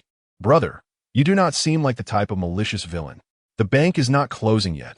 Why not tell me why you seek to rob it? Are you not afraid of imprisonment?" Viewership. 1111 host, you truly have a show. Just moments ago, you displayed the demeanor of a domineering CEO, and now you find yourself facing a bank robber. Host, I have just begun to enjoy your broadcasts. Please do not come to harm. Should I call the police for you? What good would that do? If the police arrive, the robber will likely panic further. Wouldn't that compromise the host's safety even more? No need to call the police. I trust in the host's capabilities. From what I have seen over the past few days, the host's actions have been nothing short of astonishing. I am convinced he might even persuade the robber to reconsider. Are you out of your mind? Although I have just tuned in, I do not believe the host can sway a robber. The middle-aged man appeared somewhat intimidated, his grip on the knife trembling incessantly. Young man, I am out of time. You cannot fathom what I have endured, aside from robbing the bank. I truly see no other recourse. Upon hearing this, Lin Yu immediately perceived that persuading the middle-aged man to reconsider might still hold promise. Seizing the moment, he continued, "Brother, our lives are long. How could there be no time? Encountering difficulties does not necessitate haste. Why not share your troubles with me? Perhaps I can help alleviate your burdens." The middle-aged man seemed touched by Lin Yu's earnestness, although he did not lower the dagger he held. However, the tone of his speech had noticeably softened. The middle-aged man sighed and said, "Young master, I've been feeling quite suffocated these past few days. Well, after robbing a bank, I might end up in prison, so I might as well share my story with you. My name is Bai Xirou. When I was a child, my family was too poor to afford my education, so I only completed 3 years of elementary school and lack any substantial cultural knowledge. After my parents passed away, I came to Yinhai City to carve out a living, diligently working as a rebar worker on construction sites. Although the work is arduous and exhausting, I was fortunate enough to meet a kind woman who is now my wife. A few years ago, after we got married, life began to show signs of hope. Just when I thought everything was progressing positively, my wife was suddenly involved in a car accident. The person who hit her was the son of our construction site foreman, and when I confronted him, there were no cameras around at the time of the incident. Our foreman is related to the captain of the traffic police handling the case. So the matter was simply swept under the rug, and we received not a penny in compensation. However, I could not abandon my wife after her accident. I attempted to request an advance on my wages to cover her medical expenses, but our foreman refused. They feared that if my wife regained consciousness, she would sue them, and they would rather see her die in the hospital. Upon hearing this, Lin Yu was filled with indignation. In this legal society, how could such things still occur? Have you never considered reporting them or exposing their wrongdoing? Bao Datong sighed helplessly in response. Young master, you are still too young. If reporting them or exposing them had any effect, would I be driven to rob a bank? I have tried to oppose them before, but I lack both connections and money. The result of standing against them was that I was dismissed from the construction site. My wife has been in the hospital for days without any payment, and the doctor has issued a final ultimatum. If I cannot pay the medical fees, my wife will be discharged from the hospital. What other options do I have? The audience reacted with sympathy, and one viewer exclaimed, Bai Xirou is truly unfortunate. I know you possess great capability. Could you perhaps assist Bai Xirou? Another chimed in, I cannot bear to watch this any longer. If you could help Bai Xirou seek justice, I would be your devoted fan for life. Yet another viewer cautioned, let's not be overly emotional. While I empathize with Bai Xirou, it is ultimately the host's prerogative to decide whether to help. Damn it, I cannot stand by. Bai Xirou, please provide me with your wife's hospital address. I will donate some money for her medical expenses. And also, give me the address of that scoundrel foreman. I will pay him a visit. Are you serious about confronting the foreman? Will you even be able to stream afterward? I want to witness it. Count me in. I want to see too. Lin Yu furrowed his brows at this. Bao Datong's plight resembled that of a character in a television drama. Yet in such dramas, the suffering protagonist often encounters a benevolent hero. In the realm of reality, individuals like this rarely have a valiant band of protagonists to aid them. Although Lin Yu does not consider himself a paragon of virtue, he is not inclined to assist every unfortunate soul he encounters. Yet, fate has conspired to bring him face to face with Bao Butong today. Perhaps this is the serendipity of destiny. Since Bao Butong has yet to encounter a hero willing to step forward in his life, Lin Yu resolves to assume that role today. Brother Bao, do not resort to robbing a bank. Such actions will only culminate in your arrest and imprisonment, serving no other purpose. Have you considered what would happen to your wife, who lies in the hospital should anything befall you? Have you thought it through? Upon hearing Lin Yu's words, Bao Butong finally crumbled, discarding the knife he held. He sank to the ground in despair. What am I to do? Am I to stand by and watch my wife perish before my very eyes? I truly feel powerless. Lin Yu gazed at the distressed Bao Butong, who was weeping with his head buried in his arms, and sighed in helplessness. This man, standing over 6 feet tall, bore the brunt of the hardest labor, yet life had not vanquished him. However, as he reflected on his wife lying in a hospital bed, tears streamed down his cheeks. With a serious expression, Lin Yu placed a reassuring hand on Bao Butong's shoulder. Brother Bao, cease your tears. I shall assist you with your wife's situation. I will also confront the foreman who has wronged you. Remember, although this society can indeed be shrouded in darkness, there are those who wield flashlights, illuminating the way for others. Today, I shall be the one to shine a light for you, Brother Bao. Stand strong. Your wife awaits you in the hospital. Chapter 12. The relay of slaps, listening to Lin Yu's words, Bao Budong wiped away his tears, yet he still urged, young brother. It would be best to let this go. You are still young, with a beautiful life ahead of you. While I may not be acquainted with many renowned individuals, I can see that your car is quite valuable. It is wise for someone like you to avoid trouble. That foreman possesses considerable influence. Do not provoke a tempest on my behalf. It is not worth it. Brother Bao is truly kind-hearted. Even in such dire straits, he still thinks of the streamer. Streamer, you must seek justice for Brother Bao.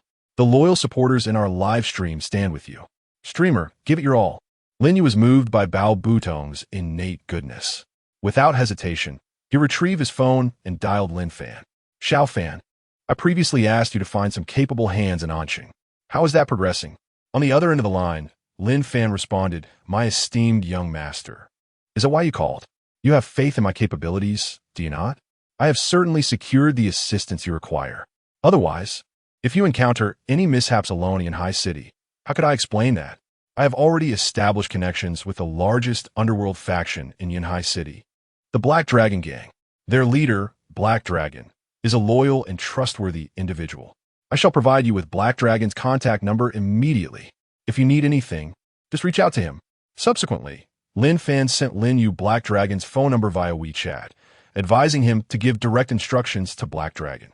Lin Fan has always exhibited remarkable efficiency in his work. Otherwise, he would not have earned Lin Yu's unwavering trust. After jotting down Black Dragon's number, Lin Yu promptly dialed it. Upon recognizing Lin Yu's call, Black Dragon answered with utmost respect. Young Master Lin, how may I assist you? The Black Dragon Gang is ever willing to brave fire and water for you, without hesitation. Lin Yu, preferring to avoid unnecessary pleasantries, spoke directly. Black Dragon, I require your assistance in dealing with someone who has displeased me. I wish for you to teach him a lesson. Upon hearing this, Black Dragon furrowed his brow. Young Master Lin, is there truly someone in Yunhai City daring to oppose you? What is that person's name? I will take immediate action. Lin Yu replied. There is no need to rush. I happen to have a free day today. Kindly apprehend the individual first, and I will join you shortly for a meeting. Black Dragon readily agreed. Lin Yu then requested the address of the foreman from Bao Budong and relayed it to Black Dragon. Meanwhile, in a state of bewilderment, Bao Budong accompanied Lin Yu to the construction site where he had previously worked. As this was Lin Yu's first time assigning a task, Black Dragon was determined not to take any chances. He not only took matters into his own hands, but also brought over 100 imposing figures adorned with tattoos to confront the foreman, Lu Jianxi, as he was about to leave for the day. Upon seeing such a formidable assembly, Lu Jianxi became alarmed. However, having some connections from his time at the site, he mustered his courage and confronted Black Dragon, demanding, what do you want? Who sent you? I'll have you know that brother who, the one who oversees this street, is my sworn brother. If you dare harm me, he will not let you go. Black Dragon scoffed, you certainly have some guts. It has been years since anyone has dared to threaten me. No wonder you would provoke young Master Lin. It seems you are not afraid of death. He then turned to one of his subordinates and inquired, isn't it you who manages this area? Who is this brother who he speaks of? Does he not realize he is causing trouble on my turf? The subordinate quickly responded, Brother Long, if I'm not mistaken. This brother who is a good-for-nothing named Sun Xiaohu, who has been managing this area for me while I'm busy. It seems that the affairs on this street are indeed under his watch. Black Dragon frowned upon hearing this. So, that means Sun Xiaohu is your lackey? How foolish. Without hesitation, Black Dragon delivered a sharp slap to the subordinate. Do you not understand that this individual has provoked young Master Lin? In our Black Dragon Gang, we must heed the directives of young Master Lin. Immediately summon Sun Xiaohu. If this matter is not handled to young Master Lin's satisfaction, you shall face the same fate as Sun Xiaohu. Upon hearing this, the younger brother was drenched in cold sweat. His elder brother, Black Dragon, was notorious for his ruthless nature. It was no wonder he had maintained his position as the dominant force in the underworld of Yunhai City for so many years. A figure even the boldest dared not provoke. Yet, one of his subordinates had stirred trouble, igniting a desire within the younger brother to strangle Sun Xiaohu on the spot. He quickly dialed Sun Xiaohu. instructing him to come forth immediately. 10 minutes later, Sun Xiaohu arrived, panting heavily. He regarded the younger brother with a respectful demeanor. "Big brother, what do you need?" Without a moment's hesitation, the younger brother struck Sun Xiaohu across the face. "You fool! This man is your subordinate, isn't he? He has offended someone he should not have. If this matter is not resolved properly, I shall ensure your demise alongside his." Witnessing Sun Xiaohu's arrival, Lu Jinjia's countenance shifted dramatically. Typically, he could only catch a glimpse of Sun Xiaohu through gifts and favors. Yet here he was, having been slapped and reduced to a state of meekness, resembling a frightened child. This was a clear indication of the extraordinary status these individuals held. Sun Xiaohu felt fury bubbling within him. He had been enjoying a leisurely moment when the call from his elder brother summoned him here. Expecting an urgent matter, he met only with the sting of a slap. Yet, knowing he could not confront his brother, he redirected his frustration towards Lu Jinjia. He struck Lu Jinjia across the face. "Whom have you offended recently? I have only just begun to associate with you, and now you bring trouble upon me. If you do not clarify this matter today, I will not hesitate to end your life." Lu Jinjia was left dazed by the blow, his previous bravado dissipating entirely. With a pitiful gaze, he implored, "Brother Hu, I truly do not know whom I have offended. I have been compliant of late. I have not caused any trouble. I do not recognize any of the individuals who have come today." Black Dragon, upon hearing this, scoffed. "You claim you've caused no trouble. Yet why have we come to find you today? Do you think I am at leisure? The person I am waiting for will be here shortly.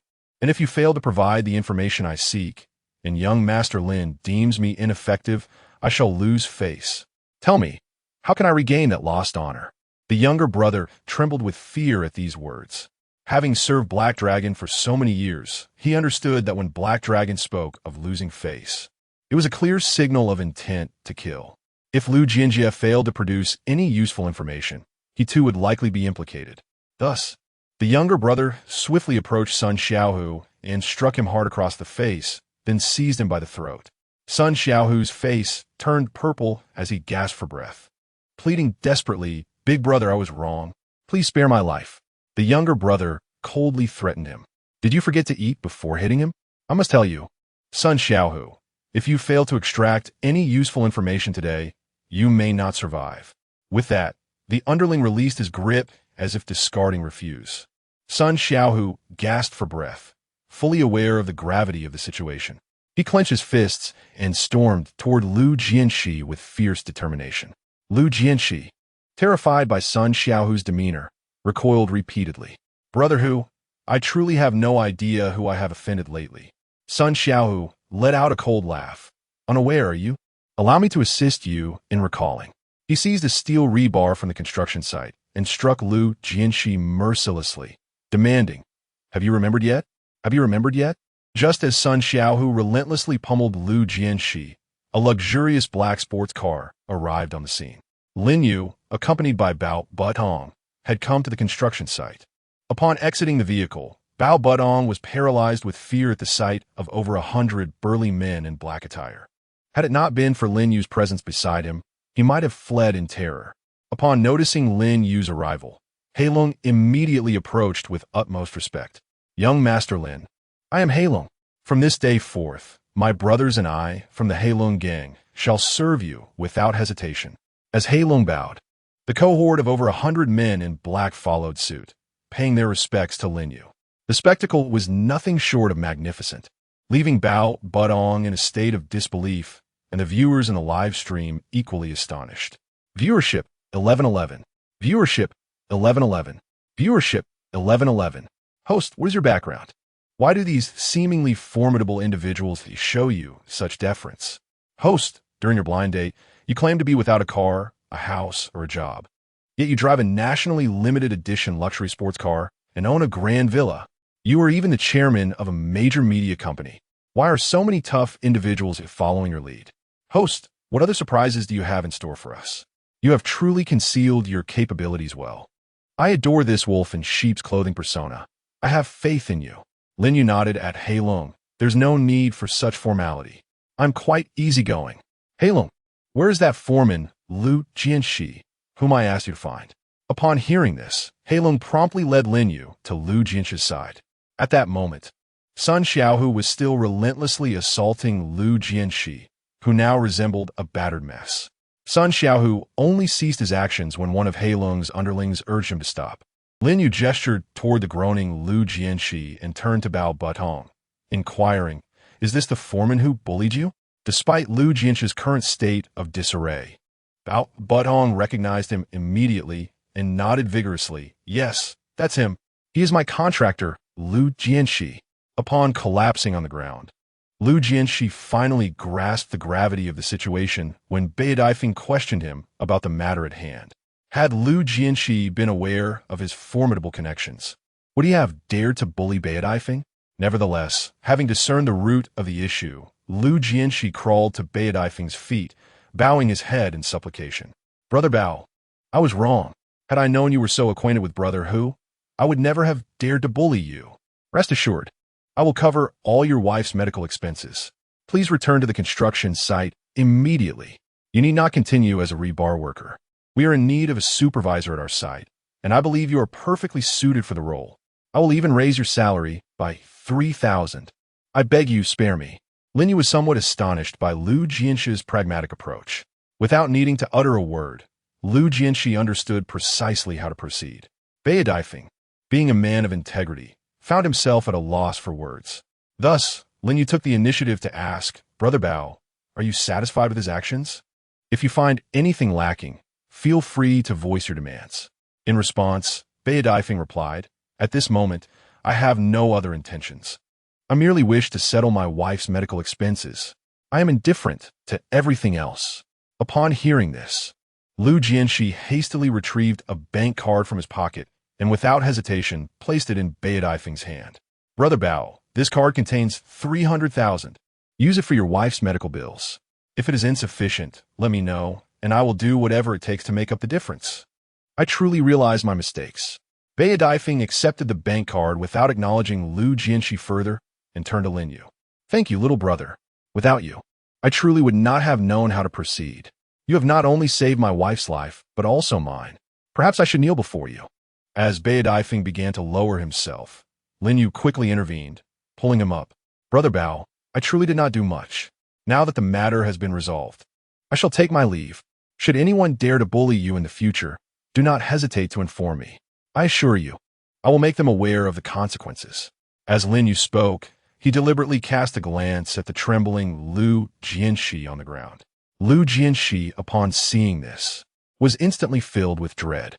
Even if he possessed 100 times more courage, he would not dare to provoke Bai Xirou again, having nearly faced death today. This lesson had been indelibly etched in his mind. "Streamer, you are incredibly handsome, especially when you threatened Lu Jianxi. That truly resonated with me. You are my idol. Do you accept disciples? May I join your ranks? I adore you. If you were a woman, I would surely pursue you. From now on, I will watch your live streams every day and never be late." After resolving various matters, the night was already approaching. In order to spare Bai Xirou from worry, Lin Yu hastily bid farewell to Heilong and drove back to the villa. Chapter 14. Lin Yu's promise. At this moment in the villa, Bai Xirou had specially prepared an elaborate feast, eager to reward Lin Yu for his day. However, as time passed and Lin Yu still had not returned, a sense of impatience began to brew within her. She contemplated calling him, but hesitated, not wanting to give the impression that she was overly concerned. Yet, as the hours slipped by, her worry grew stronger. After a thorough internal debate, she ultimately decided to make the call. Just as she opened her phone's WeChat, Lin Yu, beaming with a smile, walked through the door. "My dear, did you miss me today?" he teased. Bai Xirou's face lit up at his return, though a hint of shyness flushed her cheeks. "Who would miss you? Come and eat," she retorted playfully. Lin Yu chuckled, enjoying the playful banter. He was taken aback by the abundance of dishes laid out before him. "Did you make all these, my dear?" "Wow." Bai Xirou beamed at his reaction. "Yes. Come and try them. I rarely cook, but I searched for tutorials online and made these today. I haven't tasted them yet. If they're good, I'll make them again tomorrow." Lin Yu smiled faintly and, without hesitation, picked up his chopsticks to sample the stir-fried potato shreds. However, the moment he tasted them, his smile faltered. It would not be an exaggeration to say that he had never encountered such unpalatable potato shreds, undercooked and excessively salty. Yet, seeing Bai Xirou's eager expression, he forced himself to swallow the mouthful. "How is it? Delicious?" she inquired, her eyes sparkling with anticipation. Lin Yu feigned calmness, nodding with a smile. "Quite good. A feast for the senses." Her face lit up with joy. "Really? This is my first time cooking. Let me try." She then took a bite of the potato shreds. The next moment, she spat them out in disbelief. "Yuck! This is terrible. Why is it so salty? I distinctly remember only adding half a bag of salt." Lin Yu, sipping water nearby, nearly choked upon hearing this. "You added half a bag of salt just for the potato shreds?" Bai Xirou nodded earnestly. "Of course. I thought if you add the entire salt packet when making instant noodles, it would be reasonable to use half for a dish, right?" Lin Yu couldn't help but chuckle at her serious demeanor. To add half a bag of salt to a single dish was truly a remarkable feat. Yet, glancing at the array of dishes before him, he hesitantly asked, "My dear, please tell me that you didn't use half a bag of salt in all the other dishes as well?" Bai Xirou also sensed that her actions might be somewhat inappropriate. A touch of awkwardness crept into her voice as she suggested, "How about we order takeout tonight? Lin Yu, I'll treat you to a KFC family bucket. What do you think?" Half an hour later, Lin Yu and Bai Xirou each held a large chicken leg, their mouths glistening with grease. To sum it up in 3 words, it was delectable. After satisfying their hunger, Bai Xirou cast a somewhat embarrassed glance at Lin Yu. "I'm sorry. I had intended to prepare a proper meal to express my gratitude for your kindness over the past few days. But I didn't anticipate my own ineptitude. Following the online tutorials, I still managed to make something so unpalatable." Upon hearing this, Lin Yu quickly reassured her. "It's all right, my dear. Everyone has their first time. The fact that you were willing to cook for me already moves me deeply. It's truly fine." With that, Lin Yu affectionately ruffled Bai Xirou's hair, and she looked at the charming and warm Lin Yu, feeling a peculiar emotion blossoming within her. Yet, in a fleeting moment, she recalled Lin Yu's previous remark that their marriage was merely a fade to appease their elders, and an inexplicable sense of loss washed over her heart. "Lin Yu, please refrain from calling me wife from now on." Lin Yu, taken aback, inquired, "Why not? Since we are married, what else should I call you? Should I call you baby instead?" Bai Xirou shook her head. "But isn't our marriage a sham? If you keep calling me wife, aren't you afraid of others misunderstanding?" Unfazed, Lin Yu replied, "Let them misunderstand. What does it matter? If others don't misconstrue our relationship and continue to see us as mere friends, then isn't our marriage all for naught?" Bai Xirou found herself at a loss for words to counter Lin Yu's logic, yet she maintained a serious demeanor, saying, "Lin Yu, you make a valid point. So, I'll leave it up to you how you wish to address me. However, I hope you can promise me one thing. If one day you decide to leave me, please give me a heads up." Lin Yu was puzzled by Bai Xirou's sudden melancholy statement, but upon seeing the sorrowful look in her eyes, he felt a stir in his heart. Perhaps it was the knowledge of her unfortunate childhood that prompted him to want to embrace her. He extended his arms, but hesitated, feeling it might not be appropriate, and lowered them instead. Then, looking earnestly at Bai Xirou, he declared, "Xirou, I understand that our abrupt marriage might leave you feeling insecure. However, I assure you that as long as I, Lin Yu, am your nominal husband, I will ensure you do not suffer any grievances." This time, Bai Xirou didn't perceive Lin Yu's words as mere empty promises. Instead, she nodded with a smile. "Lin Yu, thank you." Lin Yu replied with a gentle smile. "What are you thanking me for? My dear, we are now husband and wife." Upon hearing this, Bai Xirou also broke into laughter. In this light-hearted and joyful atmosphere, both Lin Yu and Bai Xirou gradually set aside their initial reservations and grew more comfortable with one another. The bond between the two individuals began to gradually deepen. Early the next morning, Lin Yu awoke to find that Bai Xirou had thoughtfully prepared breakfast for him, leaving a note just as she had done previously. "Lin Yu, I'm going to the hospital today to accompany my grandmother for a checkup, so I woke up early to buy breakfast. I wasn't sure what you like, so I got you the same as what you bought for me last time. By the way, I must thank you for the breakfast you bought me last time. Apart from my grandmother, you are the first person to ever buy me breakfast. Consider this my gesture of gratitude." However, the millet porridge on the table might be cold by the time you wake up, so remember to heat it before you drink it. The note was adorned with a little heart drawn by Bai Xirou. Upon seeing it, Lin Yu couldn't help but smile. Is this what it feels like to be loved by a partner? How delightful. Chapter 15. What a coincidence at the People's Hospital of Yunhai City. In a ward of the thoracic surgery department, Bao Budong was meticulously caring for his wife, who had just undergone surgery. In the adjacent bed lay a kindly elderly lady, and the two were engaged in light conversation. Grandma Nan, I must tell you, I truly encountered a benefactor yesterday. If it weren't for that young man as assistance, I might not have been able to gather the funds for my wife's surgery. Nan Rongi nodded in agreement. Indeed, I never expected there to be such kind-hearted young people in this world. Bao, you were fortunate to meet such a good person yesterday. As they conversed, Bai Xirou returned to the ward with chicken soup she had just purchased from downstairs. Grandma, what were you and Brother Bao chatting about so animatedly? Nan Rongi immediately brightened upon seeing Bai Xirou. Ro, your brother Bao was telling me how he struggled to gather the funds for his wife's surgery. But he encountered a kind-hearted young man yesterday who not only helped him reclaim the medical fees from an unscrupulous contractor, but also assisted him in finding a more manageable job. Bai Xirou was taken aback. That truly is wonderful news. It seems that young man is indeed a good person. Brother Bao, you are quite lucky. Bao Budong chuckled heartily. I was indeed fortunate to meet that young man. However, I forgot to ask if he has a girlfriend. Otherwise, it would be perfect to introduce you to him. I see you two would make a lovely couple, and given your filial nature, you are truly a rare gem. Bai Xirou quickly shook her head. Brother Bao, please don't tease me. I hardly deserve someone like him. Besides, I'm already married. Bao Budong was taken aback. Xirou, you are actually married? Why didn't you mention this earlier? Grandma never told me either. Which fortunate fellow has won your heart? He must be incredibly lucky. At that moment, Nan Rongi expressed a hint of reproach. Bao, don't act as if you were unaware. A few days ago, I discovered that Ro from our family had already married. I have yet to see even a photograph of this young man. Ro, shouldn't you bring him over for Grandma to meet? Upon hearing this, Bai Xirou hesitated and replied, Grandma, Lin Yu has been quite busy lately. Once he is free, I will definitely bring him to see you.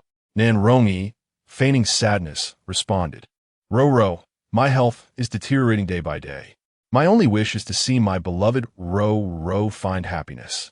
If he cannot fulfill this wish, I truly want to be able to rest easy. Bai Xirou sighed helplessly. Grandma, you're starting with that again. All right, I'll show you Lin Yu's photograph first. And in a few days, I promise to bring him to see you. Upon hearing this, Nan Rongi immediately brightened. Looking at the photograph is fine. At the very least, I need to know if my grandson-in-law is handsome enough to match my beautiful Ro. Subsequently, Bai Xirou opened her phone and retrieved the prepared photo of Lin Yu. As soon as Nan Rongi saw Lin Yu's picture, she beamed with delight. Not bad, not bad. This grandson-in-law is truly a handsome young man. He looks just like a male star from television. Bao, come take a look. Is my grandson-in-law handsome? Bao Budong, intrigued by her words, replied, all right. I want to see just how handsome this fellow is who managed to win over our fairy-like Xirou. However, the moment Bao Budong laid eyes on Lin Yu's photograph, he was instantly rendered speechless. Isn't this the young man who helped me yesterday? Xirou, this young man is actually your husband? Bai Xirou was taken aback. She uncertainly asked, Brother Bao, are you sure this is the same person who helped you yesterday? Bao Budong nodded emphatically. Yes, this is the young man who helped me recover my medical expenses from Lu Jianxi yesterday. So it turns out he is your husband, Xirou. I knew you two were a perfect match. You truly look like a couple. I must say, you and this young man are indeed a match made in heaven. Nan Grandma, although you haven't met this young man yet, rest assured that he will be a wonderful grandson-in-law. He is truly a rare gem. With him, Ro will never suffer. Upon hearing this, Nan Rongi's curiosity about Lin Yu deepened. Ro, it seems your grandson-in-law is quite remarkable. Hurry and bring him over for Grandma to see. I can hardly wait. Bai Xirou nodded in agreement, understanding why Lin Yu returned so late the previous night. He had gone to help Bao Budong deal with that unscrupulous contractor. It appears Lin Yu is indeed a very kind-hearted person. At that moment, Bai Xirou's fondness for Lin Yu grew immensely. After finishing breakfast in the villa, Lin Yu played games for a while. However, today, his luck seemed to be running low. After several matches, he faced consecutive defeats. Each teammate was worse than the last. Even though Lin Yu generally maintained a good temper, he couldn't help but passionately criticize his teammates. Indeed, nothing ignites one's passion quite like playing video games. At this moment, with leisure on his hands, Lin Yu accessed the contestant backend data for the program Happiness Awaits You. He had anticipated that his vibrant lifestyle over the past few months would garner him considerable popularity. Surely, he thought he would at least rank within the top 3, if not first. However, the reality was starkly different from his optimistic imagination. To his dismay, Lin Yu discovered that among the 150 contestants, he had not only failed to secure a position in the top 3, but had also fallen short of the top 10. His popularity rating lingered around the 20th position. Furthermore, as he had not ventured out to accept any rides today, his standing had slipped by 3 or 4 places. This trajectory was unsustainable. Lin Yu was determined to win the first prize in Happiness Awaits You. Otherwise, he would fail the system's task. Thus, he resolved to shake off his despondency, quickly tidied up, and set out to accept rides.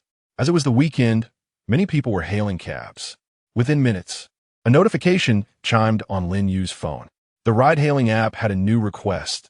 Departure point, security booth at Ziziman Community. Destination, west entrance of Guangfa Building Mall. Distance to passenger, 48 kilometers. Estimated earnings, 23 yuan. Without hesitation, Lin Yu accepted the ride. The departure and destination points seemed quite ordinary, and he hoped he would not encounter any peculiar passengers this time. Chapter 16. The Materialistic Woman and the Simpering Man. A few minutes later, Lin Yu arrived at the designated pickup location. The passengers appeared to be a young couple. The girl was heavily made up and donned a miniskirt, leaning dramatically against her male companion, who wore glasses and bore an earnest expression. Upon seeing Lin Yu's luxurious sports car, they both gasped in amazement. The girl's eyes sparkled when she noticed that Lin Yu was a handsome young man. "Wow, you drive such a nice car and work as a ride-hailing driver? Are you trying to experience life?" she exclaimed. Lin Yu replied somewhat dismissively, "This car is nothing special. Now, shall we get in and head off?" The bespectacled young man attempted to enter the vehicle, but the girl pulled him back. "This car is too extravagant for you. Sure how? Don't you think you should ride a shared bike instead?" "Sure how?" The young man surprisingly took her words in stride, nodding obediently before walking off to find a shared bike. The girl, brimming with excitement, opened the passenger door, intending to take the front seat. Lin Yu promptly intervened. "I'm sorry, Ma, but that seat is reserved for my wife. I'm married, so please take a seat in the back." He enunciated the words, "I'm married," with particular clarity, sensing that the girl harbored ulterior motives. As expected, the situation unfolded accordingly. Upon hearing the news of Lin Yu's marriage, the girl's expression immediately dimmed, prompting her to call out to Sure Hao, who was riding a shared bicycle. "Sure Hao, come back. I suddenly feel a bit lonely in the car. Won't you come and keep me company?" Upon hearing her, Sure Hao promptly rode the bicycle back. The two then settled into the back seat of the sports car together. As they drove along, the girl, still somewhat hopeful, inquired, "Young man, why did you marry so young? Have you not considered finding someone more suitable?" Before Lin Yu could respond, Sure Hao interjected, "Xiaoya, I believe your question comes off as rather impolite." No sooner had he spoken than Tang, Xiao, you slapped Sure Hao across the face. "I am speaking to this young man. What business do you have interrupting, Sure Hao?" Sure Hao, rubbing his reddened cheek, refrained from further comment, accustomed as he was to Tang Xiaoya's treatment. What transpired next caused Lin Yu to furrow his brow. Sure Hao, rather than retaliating, bowed his head in apology. "Xiaoya, I'm sorry. I was wrong." Tang Xiaoya accepted his apology with an air of entitlement. "As long as you understand your mistake. Now, hand over another 1,000 for my shopping." Sure Hao, somewhat embarrassed, replied, "Xiaoya, you've already spent 2,000 or 3,000 of my living expenses this month. I truly have little left." Tang Xiaoya scoffed. "Sure Hao, don't forget what you promised when you pursued me. If you have no money, how can you talk about a relationship? Are you trying to make me break up with you?" In a rush, Sure Hao shook his head. No. "Xiaoya, please don't break up with me. It's just 1,000 yuan. I will give you all the remaining money I have." He then took out his phone and transferred 250 yuan to Tang Xiaoya. Upon receiving the transfer, she finally smiled. Now that's more like it. Sure how. Don't make me angry in the future. Sure how nodded vigorously in agreement. Lin Yu, having witnessed the entire exchange in the rearview mirror, could no longer contain himself. He turned to Sure Hao and remarked, "My friend, I believe that a relationship must be built on equality. If one person is too submissive in love, then perhaps this relationship is not worth continuing." At that moment, thousands of viewers in the live stream echoed Lin Yu's sentiments. You're absolutely right, host. Love is about two people supporting each other, not about one serving the other. That guy in the back seat is just a pure sycophant. Another viewer chimed in. I have a feeling you can't wake a sycophant who is deeply infatuated. And that girl isn't any better. She is clearly materialistic. The moment she saw the host's luxurious car, her eyes nearly glued to him. The comment above is spot on. I bet if the host hadn't mentioned he was already married, that girl would have thrown herself at him. Indeed, the viewers' predictions were not far from the truth. Lin Yu's words truly cannot awaken a loyal admirer lost in his own ecstasy. Shi Hao, unfazed, responded, Brother, just focus on driving your own car. I am blissfully happy with Xiaoya. I am more than willing to toil for her. Lin Yu, upon hearing this, fell silent. If Shi Hao relished being an admirer, then so be it. He chose not to speak further, instead continuing to drive the two towards their destination. As they neared their endpoint, Tang Xiaoya suddenly expressed her thirst, prompting Lin Yu to pull over and instruct she had to fetch her some water from a nearby store. Shortly after Shi Hao exited the vehicle, Tang Xiaoya turned her alluring gaze towards Lin Yu. Are you feeling lonely, handsome? Lin Yu was momentarily taken aback by her words. Miss, have I not mentioned before that I am married? She replied nonchalantly, I am aware you are married. But what of it? Sometimes, a married man feels even lonelier, does he not? I could alleviate your loneliness. Lin Yu found himself at a loss for words. If Tang Xiaoya were to be renamed, perhaps Tang Little Chick would suit her better. Miss, your boyfriend has just stepped out of the car. Are you not concerned that he may become upset if he finds out about this? Tang Xiaoya laughed heartily in response. Does Shi Hao dare to confront me? To be frank, he is merely my devoted admirer. Had I not taken precautions during a previous liaison with an ex-boyfriend that led to a recent abortion, would I have ever considered Shi Hao? As long as you are willing to be with me, even if just as a lover, I would immediately break up with Shi Hao. Tang Xiaoya gazed intently at Lin Yu, her eyes sparkling with ambition. She had an eye for quality. Lin Yu's handsome visage and luxurious vehicle marked him as an affluent gentleman, perhaps even a rare gem among the elite. Despite his marital status, what did that matter? Tang Xiaoya held enough confidence to believe she could win Lin Yu over. Once she had him, persuading him to divorce would be a trivial matter. She felt no qualms about her moral compass. In today's society, wealth reigns supreme. Chapter 17. I did not agree. Lin Yu regarded Tang Xiaoya before recalling Shi Hao's behavior. A mischievous thought flickered in his mind. With a playful smile, he said, Very well, I might consider indulging in some fun with you. However, I do not condone encroaching on others' relationships. I may have a wife, but you cannot have a boyfriend. If you're willing to break up with that Wang Hao immediately, I will contemplate your earlier proposition. Moreover, I do not wish for Shi Hao to remain in your life. I want him to completely give up on you. Tang Xiaoya felt a surge of excitement at his words. Yet upon reflection, she realized it could prove challenging. She might be able to end things with Shi Hao, but ensuring he truly moved on would be another matter entirely. Nonetheless, inspired by Lin Yu's earlier remarks, she resolved to try her utmost. As she awaited Shi Hao's return with the water, anticipation bubbled within her. With a sense of urgency, I directly called to urge Shi Hao to return promptly. Within a few minutes, Shi Hao rushed back, his forehead glistening with sweat. Gasping for breath, he looked at Tang Xiaoya and inquired, Xiaoya, why were you in such a hurry to summon me?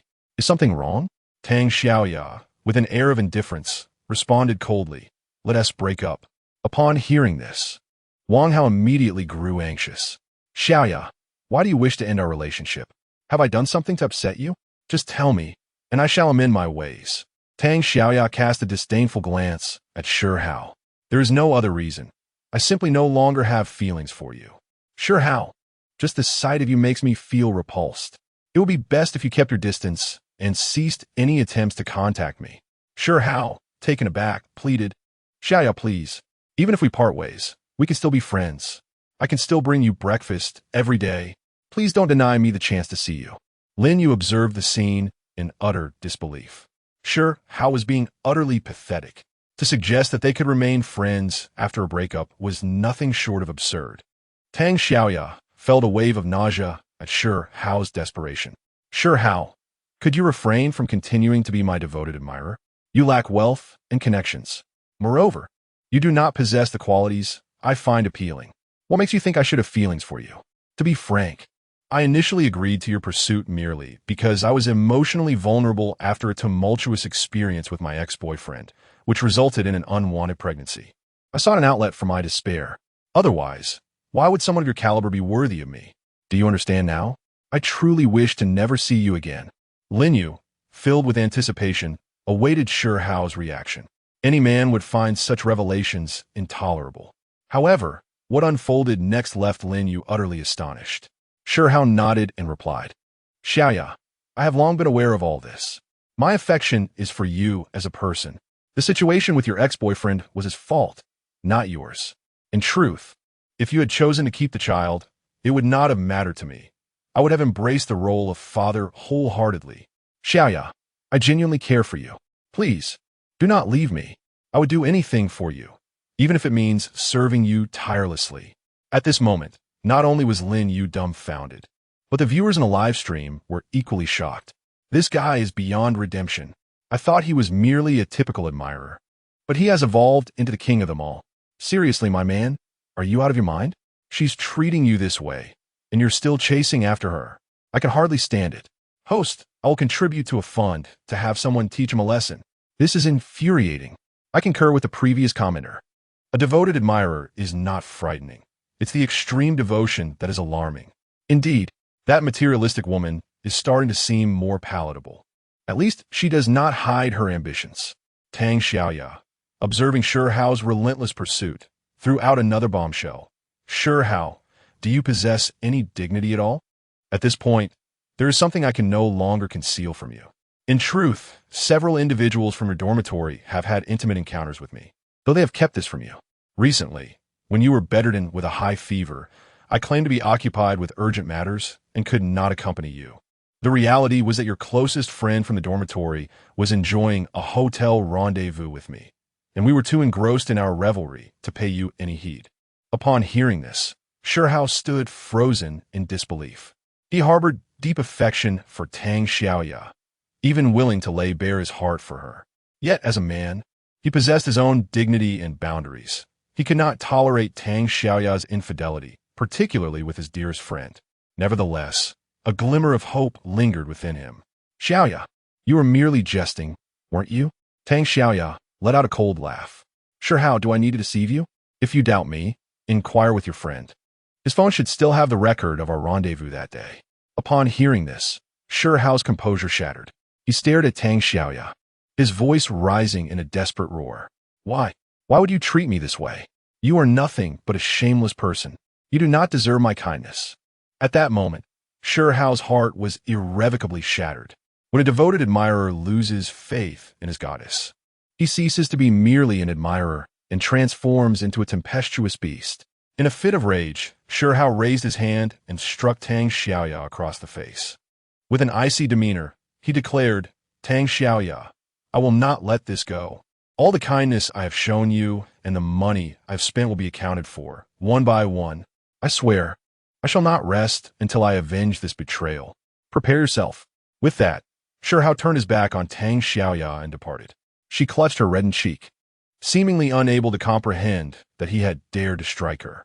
Yet, her attention shifted away from Sure Hao and fell upon Lin Yu, who had been silently observing the scene. Young man, Sure Hao actually hit me. He has truly cast me aside. You must treat me well. Feigning ignorance, Lin Yu replied. Miss, are we even acquainted? Why should I treat you well? Your fate is of no concern to me. Tang Xiaoya was taken aback by his response. Young man, what do you mean by that?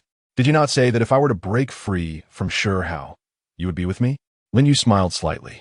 I believe you may be misinterpreting things. What did I ever promise to be with you? I merely mentioned I would consider it. I have now made my decision. I have no interest in someone as materialistic and morally bankrupt as you, who has been with numerous others. It seems my wife should be returning home now, so consider this transaction null and void. I wish you a lifetime of unhappiness. Farewell. After saying this, Lin Yu did not spare Tang Xiaoya a second glance and drove away, leaving her fuming in place, cursing his retreating figure in frustration. Chapter 18. Accompany my wife for an interview. Popularity 1111. Well done, streamer. You should have taught that gold digger a lesson. Indeed, that gold digger thinks she can be the streamer's lover. She ought to reconsider her worth. Absolutely. The streamer's wife is my goddess, the campus belle. That gold digger pales in comparison. Streamer, you are truly my idol. Not only did you make a sycophant reconsider, but you also dealt with that gold digger. You're remarkable. At this moment, Lin Yu noted that the day was still young. He contemplated accepting another ride-hailing order when suddenly Bai Xirou called him. Upon answering, Lin Yu inquired with curiosity, "Wife, why are you calling me? Is there something you need?" On the other end, Bai Xirou replied, slightly embarrassed, "Lin Yu, I didn't want to trouble you. However, our manager Chung just called and mentioned that the actress I've been wanting to interview has suddenly become available. Although I am currently on leave, this actress's schedule is notoriously difficult to coordinate, and I don't want to miss this opportunity. I initially planned to take a taxi to her agency, but there are too many people at the hospital, and I can't get a ride. So, I thought to ask if you could drive me to her agency for the interview." Without hesitation, Lin Yu responded, "Of course. Wait for me at the hospital entrance. I'll drive over right now." Half an hour later, Lin Yu arrived at the People's Hospital of Yunhai City. Although it was the peak time for lunch, he quickly spotted Bai Xirou as she stood out remarkably in the crowd. Her stunning beauty and ethereal aura captured everyone's attention at first glance. "Wife, I'm over here." Lin Yu waved to Bai Xirou, who saw him and joyfully rushed over.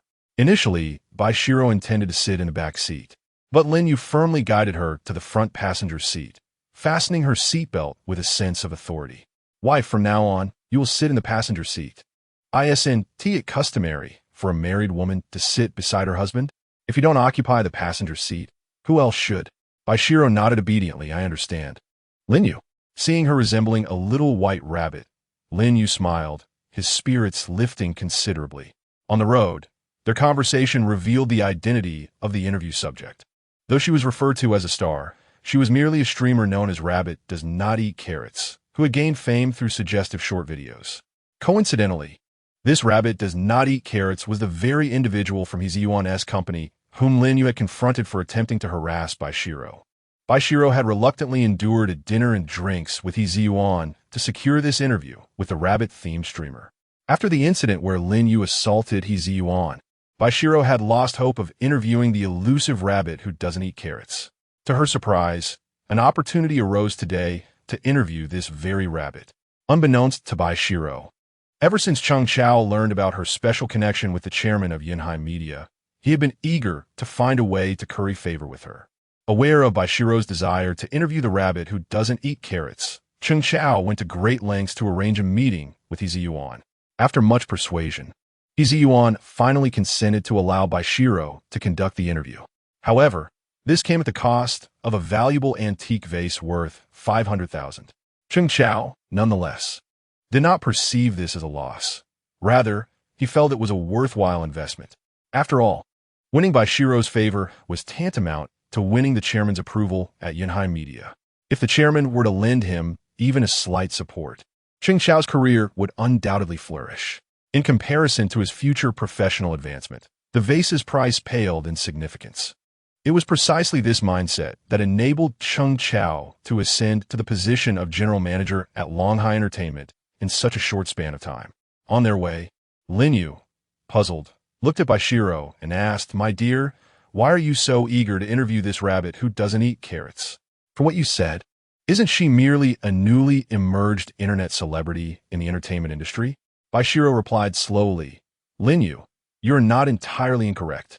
However, in today's society where everyone is a short video blogger, there are countless internet celebrities. Yet, very few manage to transition from being an internet sensation to becoming a star in the entertainment industry. As an entertainment reporter, My primary aim is to interview those who possess inherent popularity. This rabbit who doesn't eat carrots has recently gained attention after entering the entertainment world and starring in a web drama with an obscure male actor. Her fame may fade swiftly. Thus, while this web drama is still fresh, I am particularly eager to interview her. Moreover, many entertainment reporters are vying for the chance to interview her, and I wish to secure first-hand materials before anyone else. Lin Yu nodded in realization, understanding that Bai Xirou's interest lay not in the rabbit herself, but in the traffic she currently commanded. Nevertheless, Lin Yu noticed that Bai Xirou's demeanor and confidence while discussing her work were entirely different from her usual self, revealing a unique brilliance within her. 10 minutes later, Lin Yu and Bai Xirou arrived at the agency of the rabbit who doesn't eat carrots, Starlight Media Company, Limited. Concerned that Bai Xirou might struggle to conduct the interview alone, Lin Yu decided to pose as her assistant and accompany her inside. However, as they approached the entrance, the security guard stopped them. "Who are you? Our company does not permit unauthorized personnel to enter. Please leave promptly." Seeing this, Bai Xirou immediately presented her press credentials. "I am an entertainment reporter from Longhai Entertainment Company, and today I am here to interview your company's rabbit doesn't eat carrots. We have already scheduled the interview time. May we proceed inside?" The security guard pretended to glance at Bai Xirou's press card, confirming that she was indeed the entertainment reporter he had mentioned earlier, intending to make things difficult for her. With a sneer, the guard tossed Bai Xirou's press card to the ground. "What interview? I received no notification. You might as well leave and find somewhere else to cool off." The guard's arrogant demeanor immediately provoked Lin Yu, especially as he had the audacity to discard Bai Xirou's press card in front of him. Chapter 19. Don't cry. Later, Lin Yu fixed a cold, piercing gaze upon the security guard, making him feel somewhat uneasy. However, recalling Mr. H's earlier promise over the phone that he would receive a raise if he managed to trouble Bai Xirou, the guard regained his confidence. He scoffed at Lin Yu, saying, "What are you staring at? I said I haven't received any notification, so you'd better hurry up and leave." The audience reacted vigorously.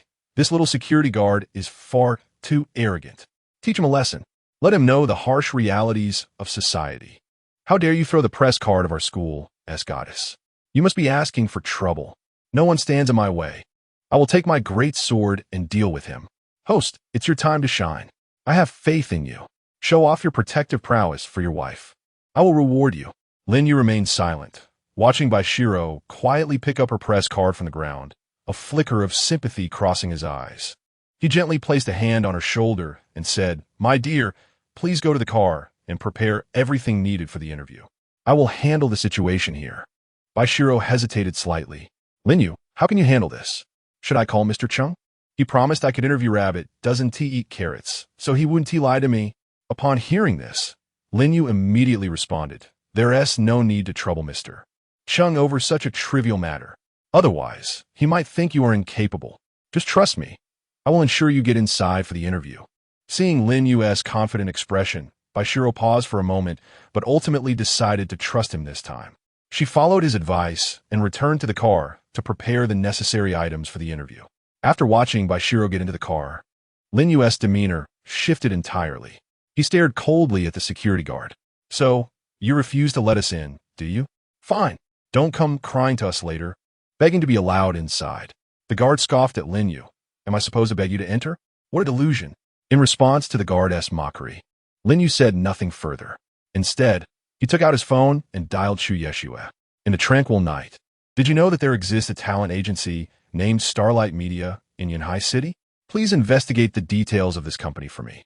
On the other end of the line, Chu Yeshua was puzzled as to why Lin Yu had suddenly taken an interest in Starlight Media. Nevertheless, it was a task assigned to her by Lin Yu, and she promptly set about her research. "Chairman Lin, I have gathered information regarding Starlight Media," she reported. "The overall scale of their company is relatively modest, comparable to our own Longhai Entertainment under Yanhai Media. Interestingly, the chairman and legal representative of Starlight Media, He Jian, visited our Yanhai Media recently, seeking to negotiate a project worth 5 million. However, the foundational strength of Starlight Media is somewhat lacking, and our project team is still assessing the feasibility of that venture." Upon hearing this, Lin Yu smiled faintly. He had been contemplating leveraging the influence of Yinhai Media to persuade the chairman of Starlight Media to yield.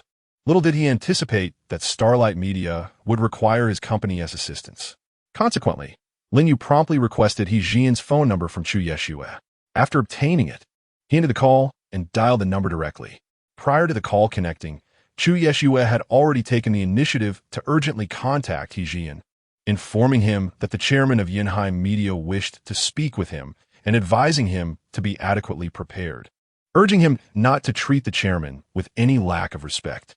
Upon hearing this, He Jian immediately recognized the gravity of the situation. He had previously visited Yinhai Media several times for project collaboration, but the highest-ranking individual he had encountered was merely a deputy leader of the project team. Given his status, he had never had the opportunity to meet with the mid-level management at Yinhai Media, let alone the chairman, who was acknowledged as the supreme authority among entertainment companies in Yinhai City. He Jian, even with 1,000 dares, would never risk disrespecting such a prominent figure. When the call connected, He Jian spoke with utmost reverence. "Mr. Chairman, how may I assist you? My company, Starlight Media, is eager to serve you." Lin Yu, upon hearing this, let out a cold scoff. "Is that so? Chairman He, I fail to see how your Starlight Media is eager to serve me." Sensing a shift in tone, He Jian quickly inquired, "Mr. Chairman, what do you mean by that? I have always regarded you as a role model. Naturally, we at Starlight Media would not neglect you." Lin Yu replied, "Chairman He, I am not one for beating around the bush. I will speak plainly. A dear friend of mine was scheduled to interview one of your artists today, and the arrangements were made in advance.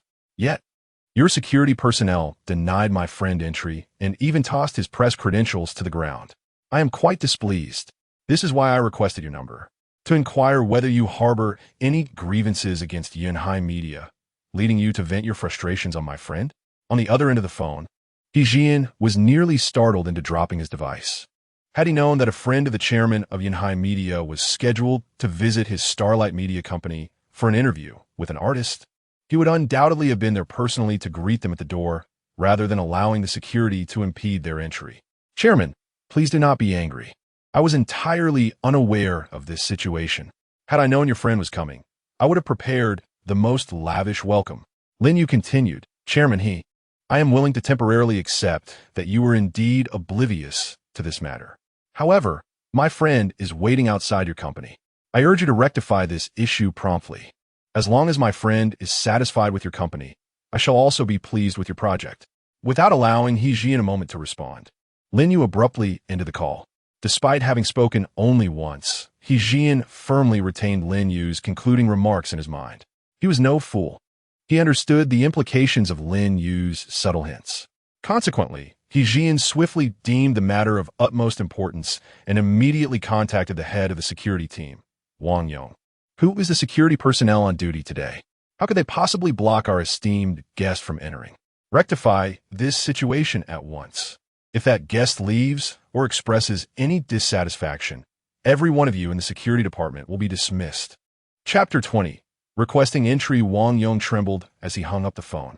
In all his years as head of security, he had never encountered the chairman in such a furious state.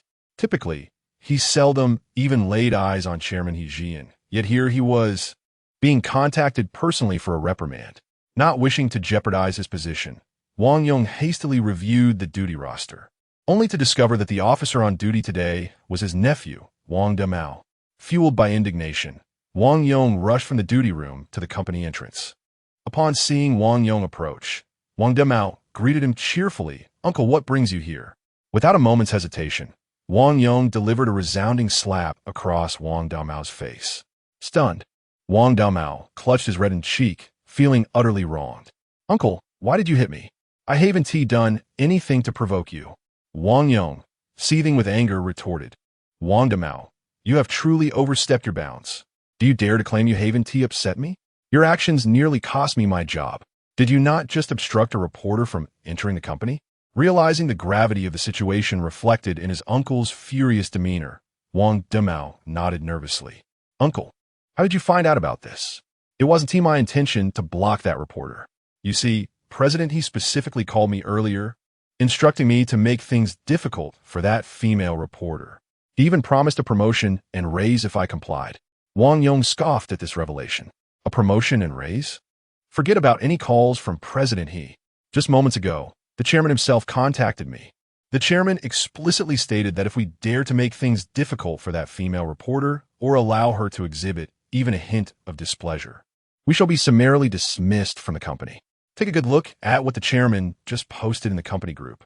Upon hearing this, Wang Damao swiftly opened the internal corporate group on his phone. Indeed, Chairman He Jian had issued an urgent notice, conveying the essential message that no one is permitted to trouble the visiting female reporter. Otherwise, they would face immediate termination. Furthermore, He Jian emphasized that this rule applies to everyone, even the general manager. After reading this statement, Wang Damao was so frightened that he dropped his phone, his face a mask of terror. The fact that Chairman He Jian was so subservient to Bai Xirou left him aghast, especially considering his previous attitude towards her, having even thrown her press card to the ground. Should the chairman learn of this incident, not only would any hopes of promotion or salary increase vanish, but even the security of his current position would be in jeopardy. Realizing the gravity of the situation, Wang Damao immediately sought to contact He Ziyuan, for it was He Ziyuan who had instructed him in this matter. At that moment, he still harbored a glimmer of hope that He Ziyuan might shield him from the fallout. However, to his surprise, He Ziyuan had also seen He Jian's message in the corporate group. Although He Ziyuan was He Jian's younger brother, he understood that his elder brother rarely spoke without cause. Thus, while he was unaware of why Bai Xirou had suddenly garnered such attention from He Jian, he recognized that provoking her further would be unwise, as it would only bring trouble upon himself. Originally, He Ziyuan had accepted a valuable antique vase worth 500,000 from Changchao, agreeing to forgive Bai Xirou for the events of that day. Yet, He Ziyuan was not one to suffer indignities lightly. He still harbored resentment over being struck by Lin Yu that day. Consequently, he had deliberately instructed the security guard Wang Damao to obstruct Bai Xirou, intending to teach her a lesson. Now, however, it was imperative to cease any further harassment of Bai Xirou. He Ziyuan immediately called to ensure that the rabbit Bai Xirou was to interview today would be adequately prepared. After hanging up, he noticed a call from Wang Damao, which he chose to ignore without a second glance. Seeing that he could not reach He Ziyuan, Wang Damao began to panic. Wang Yong, observing his distress, scoffed. "Look what you've done. Now, even he is reluctant to take your calls. Don't expect him to rescue you. I don't care how you do it. You better bring that reporter back, or you can return to your hometown and farm." Upon hearing this, Wang Damao no longer hesitated. To safeguard his livelihood, he approached Lin Yu, who was seated on a stone bench engrossed in short videos on his phone, with an air of respect. "Brother, I was wrong. Could you please ask that reporter to return? I have clarified that someone in our company indeed scheduled the interview. It was my mistake earlier. I sincerely apologize. What has happened? How has this obstinate little security guard suddenly turned so timid? Host, why does everything change after you make a phone call? Is your phone enchanted, capable of summoning a fool to assist you with any trouble? Could someone arrange for me a similar device?" Security guard, I must admit, I preferred your earlier defiant demeanor. Upon hearing this, Lin Yu immediately responded with a sarcastic tone. "Oh, I recall someone just said they wouldn't beg us to enter. Not long ago, we were denied entry, and now you wish for us to come in? We shall not enter. I'm taking my wife away." Upon hearing this, Wang Damiao grew anxious. "Brother, please don't leave. I admit my mistakes. If you go, I want to know how to explain myself. I beg you to enter. I'll kneel before you." As he spoke, Wang Damiao was nearly in tears. He had worked so hard to secure this position, and losing it would mean returning to the countryside, as Wang Yong suggested. Lin Yu had no desire to make things overly difficult for the young security guard. Yet he could not overlook Wang Damiao's earlier disrespect toward Bai Xirou's press credentials. Thus, Lin Yu coldly declared, "Whether we enter the company is at my wife's discretion. As long as you can earn her forgiveness, we shall enter." Upon hearing this, Wang Damiao promptly rushed to the front of Lin Yu's sports car. Bai Xirou, noticing this, curiously stepped down from the vehicle. As she approached, she intended to inquire why Wang Damiao sought her out, only to be taken aback when he suddenly knelt before her, weeping. "Sister, I failed to recognize your significance. I implore you to forgive me for my earlier rudeness.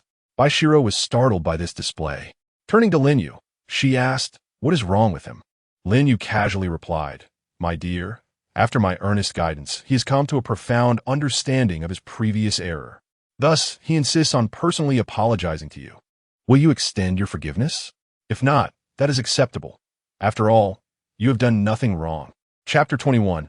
A rabbit does not eat carrots. Seeing Wang Demiao's heartfelt apology, Bai Xirou did not wish to make things more difficult for him. She gestured to Lin Yu, saying, "Let it go. This young security guard has had a hard time. We should prioritize completing the interview." Lin Yu nodded in agreement, but turned to Wang Demiao, stating, "My wife is a kind heart and does not wish to hold a grudge against you. But not everyone is as forgiving as she is.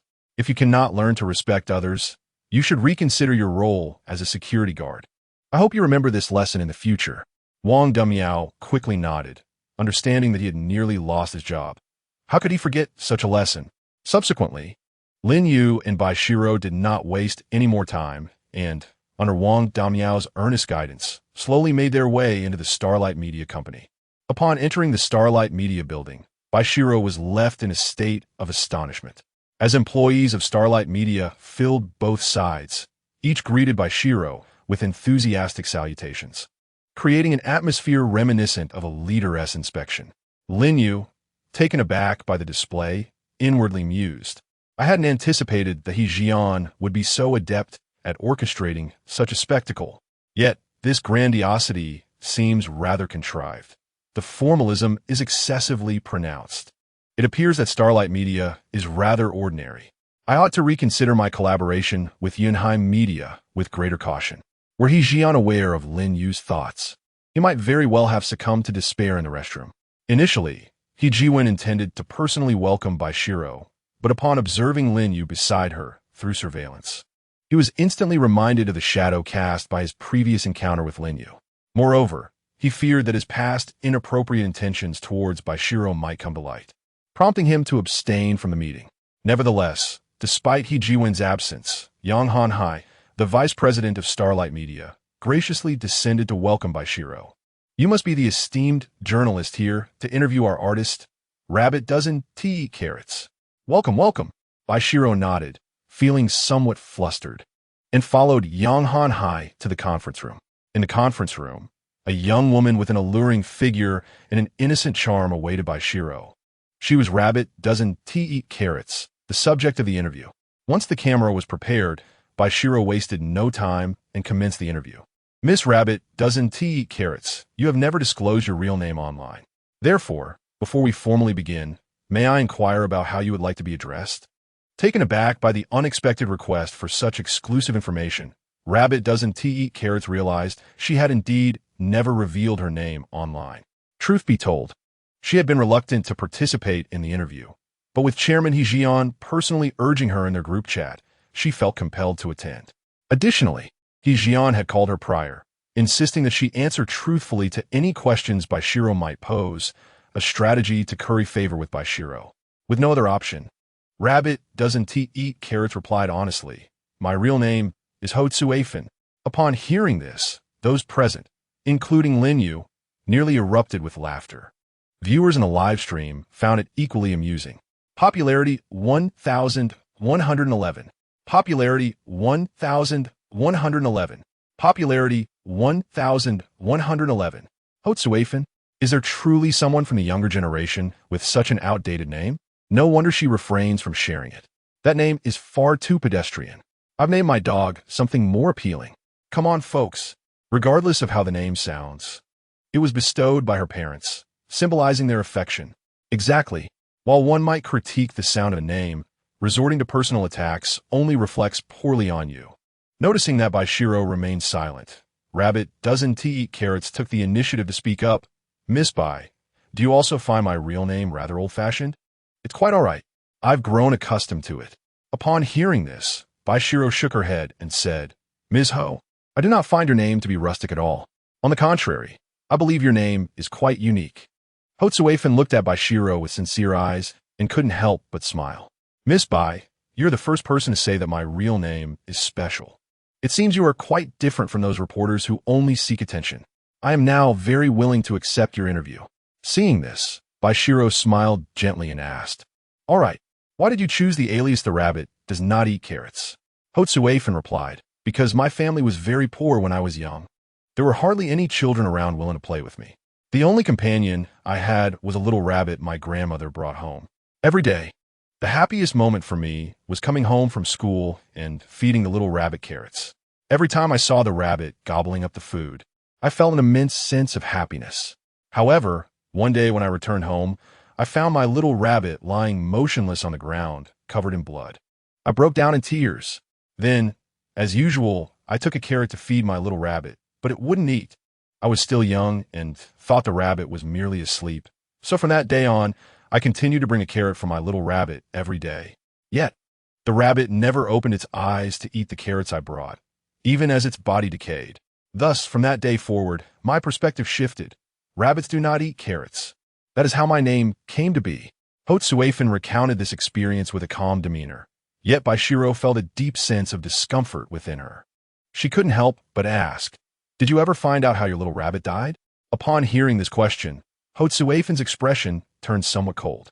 "Of course, I eventually learned that my little rabbit had been tortured to death by several children. Later, after I gained fame and earned a substantial amount of money, those who had harmed my rabbit came to seek my forgiveness. However, I did not forgive them. Those who do wrong must pay the price. And in the end, their fates were quite tragic." Bai Xirou refrained from probing further into what Hotsuafen had done to them. But she could discern from these few simple questions that Hotsuafen's journey to her current success was indeed fraught with challenges. "Miss Ho, I shall not inquire further into your past experiences. However, given the immense popularity of your short videos, what motivated you to enter the entertainment industry?" After a moment of contemplation, Hotsuafen responded, "I am aware that many perceive me merely as a sensationalist internet celebrity. But few realize that I was once a top graduate from a performing arts program. My lifelong dream has always been to be a successful actress.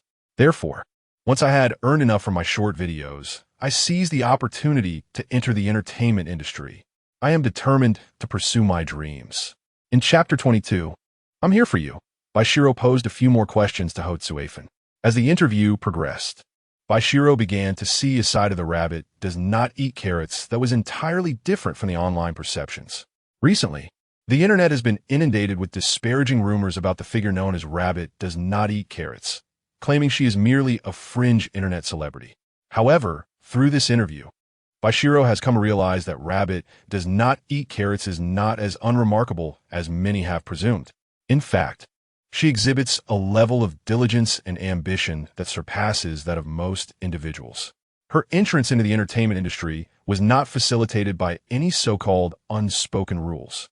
Initially, Bai Xirou may have sought to capitalize on the surge of attention surrounding Rabbit does not eat carrots, but after this interview, she is determined to reveal the true essence of this individual. Consequently, upon concluding the interview, Bai Xirou promptly returned to compose an article about the experience, which she then distributed through her company. Did Rabbit does not eat carrots gain entry into the entertainment realm through dubious means? Absolutely not. This is the story of an ordinary girl's relentless pursuit of her dreams over many years. Once the article was published, it immediately sent shockwaves through the entertainment industry in Yunhai City. Many expressed their newfound admiration for Rabbit does not eat carrots, and the popularity of her online series began to rise steadily. Bai Xirou herself was pleasantly surprised by the positive reception of her interview. Witnessing the outpouring of encouragement and support for Rabbit does not eat carrots online filled Bai Xirou with genuine happiness for this girl. To celebrate the successful conclusion of the interview, that evening, Lin Yu took Bai Xirou to the largest five-star hotel in Yunhai City, the Yunhai Grand Hotel, for a lavish dinner. As Bai Xirou perused the menu filled with exorbitantly priced dishes, she hesitated and remarked, "Lin Yu, the prices here are quite steep. I know you have some money, but surely we need not spend so extravagantly. Perhaps we should just order takeout instead." Lin Yu shook his head in response, insisting, "That simply won't do. I promise to treat you to a grand meal, and I intend to ensure you experience the very best." He then snatched the menu from Bai Xirou's hands and called over the waiter. "I won't be placing a specific order. Just bring me one of each of your restaurant's finest dishes." As long as nothing goes to waste, serve whatever you have. Charge it to this card, he declared, handing the waiter a credit card. Though Bai Xirou initially preferred to return home for a meal, she was swayed by the earnestness in Lin Yu's gaze and decided to comply with his wishes. While awaiting their meal, a young woman clad in designer attire and sporting high heels sashayed over to Bai Xirou. "Oh, is that not Xirou? I read the article you posted today. It was quite well written. However, I heard from Director Chung that you have been on vacation these days. How do you still find the time to interview that rabbit does not eat carrots?" Such dedication. Bai Xirou appeared to harbor a disdain for this woman, responding only with a perfunctory smile. Lin Yu, sensing the tension between them, seized the opportunity when the young woman received a phone call to curiously inquire, "Darling, do you know this woman?" Bai Xirou nodded in acknowledgement. "Lin Yu, she's my colleague Hu Jiner. We joined the company in the same year, and she is also an entertainment reporter. At first, we had no conflicts, but since we entered the company together, people often compared her to me. This Hu Jiner lacks competence and ambition, yet she always believes herself to be superior to me, which makes her look down on me. I have no desire to engage with her. Recently, I heard she has been flirting with a high-ranking executive from a small company she interviewed, constantly boasting about it in front of me. It truly annoys me. Had I known she would dine at this restaurant too, I would have chosen another place." Upon hearing this, Lin Yu understood. It turns out this Hu Jiner is simply a jealous and troublesome colleague towards Bai Xirou. At that moment, Hu Jiner had just finished her call. With a sarcastic tone, she looked at Bai Xirou and said, "Xirou, I heard your grandmother is still in the hospital, right? This restaurant is among the most expensive in Yunhai City. Aren't you supposed to save money for your grandmother's treatment? Aren't you known for being filial in the company? Imagine if I posted about you dining here on social media. How would the company perceive you? Wouldn't you be exposed for who you really are?" At these words, Bai Xirou instantly became furious. "Hu Jiner, don't go too far. I've been tolerating you in the company, but that doesn't mean I'm genuinely afraid of you. I haven't owed a single penny for my grandmother's recent hospitalization. What does my dining here have to do with you? Don't use moral coercion against me. As far as I know, aren't you the one who has latched onto a wealthy man? Why does your mother still live in a rented apartment? Instead of slandering me, why don't you ask your rich boyfriend for some money to help your mother move to a better place? Popular girl, you speak beautifully, and yet you dare to accuse my family's popular girl of being unfilial? My family's popular girl married a streamer for her grandmother's sake. Exactly. My family's goddess is far more filial than you. You wretched woman, if you dare to slander her again, I'll knock your teeth out. Streamer, it's your time to shine." Hu Jiner was infuriated by Bai Xirou's words. "Bai Xirou, what are you pretending for? Even if I'm unfilial, at least I'm not like you, pretending to be virtuous. And you look down on me for clinging to a wealthy man? Isn't this handsome guy beside you a rich second generation? How else could he bring you to such an upscale restaurant? Have you slept with him? So he took you here?" As soon as Hu Jiner finished speaking, Lin Yu stood up and without a second thought, slapped Hu Jiner across the face. There's no use in excessive words. Someone like Hu Jiner deserves to be taught a lesson. Hu Jiner never anticipated that Lin Yu would strike her directly. She was instantly enraged, jumping up in disbelief. "You dare hit me? Do you know who my husband is? Just wait." With that, Hu Jiner turned and left to seek help. Bai Xirou, witnessing this, looked worriedly at Lin Yu. That Hu Jiner's husband seems to have some influence in Yunhai City. Should we lay low for a while? Lin Yu, upon hearing her words, smiled calmly and said, "No worries. I'm here. My dear wife, just watch from the sidelines. Regardless of who your husband is, since she dared to speak to you like that, I will certainly make that Hu Jiner apologize to you in person. Otherwise, this matter will remain unresolved. You need not concern yourself with anything. Simply await the unfolding drama." Bai Xirou, gazing at Lin Yu, felt an inexplicable sense of reassurance. Perhaps she was not even aware that she had begun to develop a profound trust in him. Not long after, Hu Jiner returned to Lin Yu and Bai Xirou's side, her arms linked with a bald man clad in a suit and adorned with a large gold chain. As soon as the bald man arrived, his gaze fixated on Bai Xirou. It was the first time he had encountered such a stunning woman. Although Hu Jiner was not unattractive, when compared to Bai Xirou, she was like a star in the heavens versus dust on the ground. The bald man then cast a jealous glance at Lin Yu. seething with anger at the thought that such a beautiful woman was involved with a mere pretty boy like him. With a fierce glare directed at Lin Yu, he exclaimed, "So you're the one who just slapped my precious darling, right? Do you have any idea who I, Huang Longfei, am in Yanhai City? Do you know the largest media company in Yanhai City, Yanhai Media? My elder brother, Huang Longgang, is the deputy manager of the business department there. The Tianlong Entertainment under Yanhai Media is my company. Do you dare to provoke me? Have you considered the consequences?" Lin Yu, upon hearing this, inwardly lamented at the absurdity of it all. It seemed that those who sought to provoke him recently were all connected to Yanhai Media. It appeared necessary for him to take some time to properly address matters concerning the company. Lin Yu chose not to respond further, but quietly took out his phone and sent a message to Chu Yeshua, instructing her to remind Huang Longgang to keep his brother in check. If he could not manage his own family affairs, he should resign. Upon receiving Lin Yu's message, Chu Yeshua immediately called Huang Longgang without hesitation. Within Yanhai Media, it was well known that Chu Yeshua was a favored aide of Chairman Lin Yu. A saying had circulated among the company's employees: it was better to anger the general manager than to provoke Chu Yeshua. Consequently, Huang Longgang answered the phone with utmost respect. "Secretary Chu, how may I assist you? Whatever you ask, I shall do my utmost to fulfill." Although Chu Yeshua was unaware of the specifics, she understood that Huang Longgang's brother had upset Lin Yu. Thus, she coldly replied, "Deputy Manager Huang, I am not one for pleasantries, so I shall be straightforward. Your brother has somehow incurred the chairman's displeasure, and he has entrusted me to relay a message to you. If you cannot manage your brother and resolve your family issues, then you should resign from the company." Huang Longgang, upon hearing this, was so startled that he dropped his phone. Trembling, he picked it up and asked, "Secretary Chu, could it be that the chairman has learned about my use of company authority to benefit my brother's business? I am aware of the extraordinary relationship you share with the chairman. Would you be so kind as to intercede on my behalf? I have only assisted my brother once. After all these years, my contributions to the company may not be significant, but my efforts have been sincere. I implore the chairman not to dismiss me." Unexpectedly, Chu Yeshua found herself with an unforeseen opportunity. Nevertheless, she resolved to follow Lin Yu's advice. "Deputy Manager Huang, it would be best for you to discuss these matters directly with the chairman. For now, you should attend to your brother. If he further displeases the chairman, any plea for mercy in the future will be futile." With that, Chu Yeshua ended the call. Huang Longgang also grasped the gravity of the situation and promptly called Huang Longfei.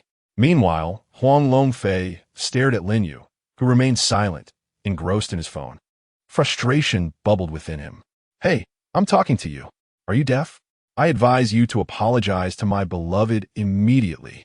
Otherwise, this matter will not end well for you. I will ensure you cannot survive in Yanhai City." Just as Huang Longfei finished his threat, his phone rang. Noticing it was his elder brother Huang Longgang, he quickly answered the call. As soon as the connection was made, Huang Longgang launched into a tirade. "What trouble have you stirred up this time? I must inform you that the chairman is already aware of my misuse of power to assist you. If you do not come clean about your misdeeds, we shall both be prepared to leave Yanhai Media." He added, "Your insignificant company will surely collapse without Yanhai Media support." Upon hearing this, Huang Longfei realized the seriousness of the predicament. However, he appeared bewildered and replied, "Brother, I haven't caused any trouble lately. If I must mention something, it would be that some fool annoyed my new girlfriend today, and I was just preparing to teach him a lesson." Upon hearing this, Huang Longgang felt an unsettling premonition. He hastily inquired, "What does this fool look like? Send me a photo at once." Huang Longfei, not daring to delay, quickly snapped a picture of Lin Yu and sent it to Huang Longgang via WeChat. As soon as Huang Longgang saw the photo of Lin Yu, he was so startled that he fell off the sofa. He had been present at the board meeting when Lin Yu first joined Yanhai Media, being a mid-level executive himself. He never imagined that the person his brother intended to confront was none other than Lin Yu, the chairman of Yanhai Media. It was known that on his very first day, Lin Yu had dismissed the former general manager Zhang Budong and many employees who had supported him. How could Huang Longfei dare to provoke Lin Yu? At that moment, Huang Longgang truly wished to chastise his foolish brother. "Dafei, what can I possibly say to you? Do you even realize who that young man is? He is the newly appointed chairman of Yunheim Media. I am so awed by his presence that I dare not utter a word in his company. And you have the audacity to threaten him? Have you lost your senses? I advise you to swiftly apologize to the chairman. Furthermore, you are married. Focus on being with me and my sibling. Those dubious women should keep their distance. They are only after your wealth and are not of good character. If I suffer any repercussions at work due to you, I will not let you off easily. After Huang Long finished speaking, he abruptly hung up the phone. The expression in Huang Longfei's eyes transformed entirely as he looked at Lin Yu, fear making his legs tremble. He was nearly frightened to the point of losing control. The chairman of Yunheim Media is a figure he seldom encounters, and now he had just been threatened by him. While Huang Longfei was still a loss regarding how to apologize to Lin Yu, the oblivious Hu Jiner fanned the flames by saying, "Darling, why did you fall silent after the call? Hurry up and make this kid apologize to me. I'm looking forward to a grand meal." At her words, Huang Longfei forcefully pushed Hu Jiner away from his arm and slapped her across the face. Eat, eat, eat. Enough of that. Chapter 24. Left with nothing, Hu Jiner covered her reddened face, looking at Huang Longfei with tearful eyes. "Why did you hit me? Didn't you say I was your beloved? Are you unwilling to stand up for me?" Had the old Huang Longfei seen Hu Jiner in such a pitiful state, he would have likely embraced her out of pity. However, the current Huang Longfei found her repulsive. Were it not for Hu Jiner, he would not have been embroiled with Lin Yu. Now, his company and his brother's job were hanging by a thread. Huang Longfei had no inclination to console Hu Jiner. He gazed at her coldly and said, "What else can you do besides feigning pity? I shall tell you the truth. I was merely toying with you. I'm already married. I could never be with someone like you long term. I had intended to end things once I was done having my fun, but it seems I have been too lenient. I am done with you. Get out of my life." Hu Jiner, in disbelief, stared at Huang Longfei. "Did you not claim to be divorced already? Were you lying to me? You think you could just end this? Did I sleep with you for nothing? If you wish to part ways, then you must pay me 500,000 in emotional damages. Otherwise, you shall not rid yourself of me." Huang Longfei could hardly believe Hu Jiner's outrageous demand. "You want 500,000? You are nothing but a shameless woman. Not only is 500,000 excessive, but even $5 would be too much. Our relationship was mutual consent. Besides, it was you who seduced me during the interview. You expect me to pay you 500,000 for emotional damages? Hu Jiner, have you lost your mind?" At this moment, Hu Jiner was infuriated by Huang Longfei's words. "You scoundrel." Subsequently, Hu Jiner extended her hand and struck Huang Longfei with a slap. Upon witnessing this, Huang Longfei's expression turned icy as he glared at Hu Jiner. "You insolent woman! How dare you strike me? You seek death." He then engaged in a scuffle with Hu Jiner. This unexpected turn of events left Bai Xirou and Lin Yu utterly astonished, particularly Bai Xirou, who wore a perplexed expression. "Lin Yu, what caused these two to suddenly fight?" Lin Yu, shaking his head slightly, replied, "My dear, I am equally perplexed. Perhaps both of them are a bit unhinged? Let us not concern ourselves with them. Let us enjoy our meal." Thereafter, Lin Yu picked up his chopsticks and began to eat, occasionally glancing back at the brawl between Hu Jiner and Huang Longfei, much like one would watch an engaging culinary show. Meanwhile, the viewers in the live stream of happiness is calling you were actively discussing the unfolding spectacle. "Host, how did these two start fighting while I was away? Is there a rift among them? Host, your meal looks delicious. I'm already feeling hungry. You're having a meal while two people are performing right beside you. Your life seems so indulgent. Can someone please explain why they are fighting? I'm anxious. If I don't find out, I doubt I will sleep tonight." Although I too am unaware of the reasons behind their sudden altercation, it appears quite exhilarating. After all, neither of them are particularly amiable. Time passed, and Lin Yu, feeling quite satisfied, let out a hearty burp. At that moment, the skirmish between Hu Jiner and Huang Longfei had concluded. It must be said that a woman's fury possesses formidable power. Although Huang Longfei emerged victorious, he bore far more visible injuries than Hu Jiner. His body was marred with scratches from Hu Jiner's long, sharp nails, presenting a rather ghastly sight. Nevertheless, Huang Longfei did not forget to apologize to Lin Yu. He hurriedly approached Lin Yu, a look of anxiety etched upon his face. "Young Master Lin, I was in the wrong. I was misled by that vile woman's words, which prompted me to provoke you. I beseech your mercy. Please pardon me this once. I have already given that woman a proper lesson, and I have severed ties with her. Young Master Lin, please forgive me. Bai Xirou, observing Huang Longfei's frantic pleas for forgiveness, felt somewhat bewildered. If Huang Longfei and Hu Jiner had merely quarreled, it could be somewhat justified as a falling out. However, Bai Xirou could not comprehend why Huang Longfei's demeanor towards Lin Yu had shifted so drastically. Just moments ago, Huang Longfei regarded Lin Yu as one with a son, yet now he looked upon him with an affection surpassing that of a beloved grandfather. This stark contrast left Bai Xirou utterly perplexed. Lin Yu, what on earth did you do? Why has he suddenly transformed his attitude towards you? Lin Yu responded with a slow smile. My dear, you witnessed the entire sequence of events firsthand. I did nothing at all. Perhaps this fellow has had a moment of conscience. It likely has little to do with me. I'm feeling a bit weary. Have you finished your meal? Shall we head home and rest? Bai Xirou sensed that Lin Yu was merely diverting the topic. Nevertheless, she felt somewhat fatigued at that moment and thus acquiesced to his suggestion. Before departing, Lin Yu stealthily approached Huang Longfei, leaning in with a cold voice. Do not attempt to play games with me. Your brother's actions have already been fully disclosed to me by Yeshua via WeChat. Our Yinhai media has no need for an individual like your brother who abuses his power, nor do we require your ineffectual company to be a subsidiary. Tomorrow, our legal department will initiate a lawsuit against you. Prepare yourself for the impending legal battle. With that, Lin Yu left the hotel with a calm demeanor, leaving Huang Longfei in a despondent heap on the ground. He had not anticipated that a simple dinner with Hu Jiner would lead to such calamity. Not only had he failed to enjoy the meal, but he also bore injuries inflicted by Hu Jiner and had incurred the wrath of Lin Yu, the chairman of Yinhai Media. His brother Huang Longgong's position was now precarious, and his company, reliant on Yinhai Media for any semblance of success, faced imminent ruin without their resources. In the span of a single dinner, he was on the verge of losing everything. The more he pondered, the angrier he became. Yet he dared not retaliate against Lin Yu. Instead, he channeled all his ire towards Hu Jiner.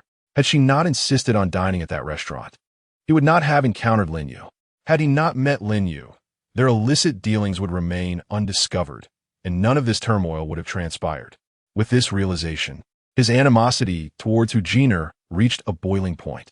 As he watched Hu Jiner being wheeled away by an ambulance, he recklessly charged forward, signaling the onset of yet another confrontation. Chapter 25. A tinge of tension after a long day. Lin Yu returned to the villa and indulged in a refreshing bath. Just as he intended to retire for the night, Bai Xirou unexpectedly knocked on his door. Puzzled, Lin Yu opened it to find her standing there. My dear, it's quite late. Did you not wish to rest? Is there something you need? Bai Xirou, feeling a bit bashful, replied, Lin Yu, do you have time tomorrow? My grandmother is about to undergo surgery, and she has long wished to meet you. If you're not busy, I would like to take you to the hospital to see her. If you're occupied, then it's all right. Upon hearing this, Lin Yu readily responded, I thought it was something serious. Since we are married now, your grandmother is my grandmother as well. I would be more than happy to accompany you to the hospital. Not only do I have no pressing matters tomorrow, but even if I did, visiting your grandmother is of utmost importance. I have been eager to meet her, and this opportunity is indeed fortuitous. Let's go to the hospital together tomorrow. Bai Xirou was pleasantly surprised by Lin Yu's swift agreement, her face glowing with gratitude as she replied, All right, then Lin Yu, we shall go to the hospital together tomorrow. As Bai Xirou was about to leave, Lin Yu called out to her once more, My dear, please don't rush back just yet. Since we are visiting Grandma tomorrow, shouldn't I prepare a little? What does she enjoy? What are her likes and dislikes? Will she accept me as her grandson-in-law? Bai Xirou couldn't help but smile at the sight of Lin Yu's anxious expression. His nervousness only intensified upon seeing her smile. Darling, please don't laugh. I'm being serious here. This is essentially our first meeting with the family after marriage, and I would rather not leave a poor impression on Grandma. With a gentle smile, Bai Xirou reassured him, Lin Yu, there is no need for you to be anxious. My grandmother is a kind-hearted person, far from the wicked mother-in-law portrayed in dramas. You don't need to bring anything. I'll handle everything. Though she hasn't met you yet, She already has a favorable impression of you. So, there's no need to worry. Lin Yu felt a wave of relief wash over him upon hearing Bai Xirou's words. Yet a lingering uncertainty remained. He was about to ask her a few more questions when Bai Xirou, yawning and stretching, descended to her room to sleep. Although Bai Xirou had gone to bed, Lin Yu found himself unable to sleep. Their marriage may have been a fade, but the prospect of meeting her family at the hospital for the first time filled him with anxiety. Consequently, he spent the entire night scouring the internet for ways to endear himself to the elderly, researching what gifts they might appreciate. He tossed and turned all night, failing to get any rest. The following morning, Bai Xirou intended to rise early to buy breakfast for Lin Yu. However, upon waking before 7, she discovered that Lin Yu had already procured breakfast and was waiting for her on the couch, a smile on his face. "Darling, you're awake. I brought breakfast. Let us eat while it's still warm." Bai Xirou glanced at the early dawn and then at Lin Yu, whose dark circles hinted at a sleepless night. Curiously, she asked, "Lin Yu, you didn't stay up all night, did you?" Lin Yu nodded. "I couldn't sleep. Just the thought of visiting Grandma today kept me awake. I felt both excited and nervous. It's a feeling you may not fully understand." Bai Xirou shook her head in exasperation. "Lin Yu, there is no need to be nervous. My grandmother is not a beast. She won't bite. Besides, she used to be a teacher, and she is quite understanding. There is no reason to be afraid." With a sigh of relief, Lin Yu replied, "Let us hope so. After a night of effort, I am confident I can leave a good impression on her." Bai Xirou couldn't help but laugh at Lin Yu's serious demeanor, which reminded her of a student preparing for an exam. For some reason, she found his earnestness quite endearing. After breakfast, Lin Yu drove Bai Xirou to Yunhai City People's Hospital. Along the way, Lin Yu, still puzzled, inquired, "My dear, it has been quite some time, yet you have not revealed to me the nature of our grandmother's illness. Why must she remain in the hospital for so long?" Bai Xirou sighed helplessly upon hearing Lin Yu's inquiry. "My grandmother, having devoted her youth to teaching, endured prolonged periods of standing and inhaling excessive dust, which adversely affected her lungs and back. Moreover, since I am home alone, she has been juggling her work while caring for me. The toll of her relentless toil has deteriorated her health, leading to numerous ailments. Although her condition was not ideal, she maintained a healthy lifestyle and exercised regularly, managing her health with medication. However, last year, while I was at home with her, she prepared my favorite braised ribs and suddenly collapsed in the kitchen. I was terrified. I quickly called for an ambulance, and upon examination, we discovered the shocking truth. My grandmother had been battling late-stage lung cancer for over 6 months. At that time, I had just graduated, and my grandmother, fearing I would be overwhelmed by stress, had kept her illness a secret from me. Had it not been for her unexpected collapse, I might still be unaware of her solitary struggle against this disease. I often express my desire to grow up and care for her properly, yet now my beloved relative is on the verge of leaving me. Reflecting on this, I fear I'm not a worthy granddaughter. If only it were I who were suffering instead." As Bai Xirou spoke, tears streamed down her face. Lin Yu, noticing her distress, pulled the car over to the side and gently wiped her tears with a tissue, embracing her tenderly. "My dear, it's all right. Your grandmother's actions stem from a desire to spare you worry. None of this is your fault." At that moment, the viewers in the live stream began to empathize. "So touching. School beauty, you truly deserve to be my goddess. The bond you share with your grandmother moves me deeply." Friend, are you trying to make me cry? Dear streamer, forgive me. I must step away from the live stream for a moment to collect myself. Thus, the school beauty later married the streamer to fulfill her grandmother's wish. This story is heart-wrenching. Streamer, please cherish the school beauty. She has endured so much. I too miss my grandmother. Boo-hoo. The school beauty has suffered greatly, abandoned by her parents, and now her only beloved grandmother is battling late-stage lung cancer. I hereby declare myself the school beauty's protector. If I catch anyone speaking ill of her in this live stream, I shall pluck out their eyes and crush them beneath my feet. Chapter 26. The first meeting with the parents approximately 10 minutes later, Bai Xirou's emotions had calmed considerably. Lin Yu, observing her demeanor, continued, "My dear, please refrain from crying any further.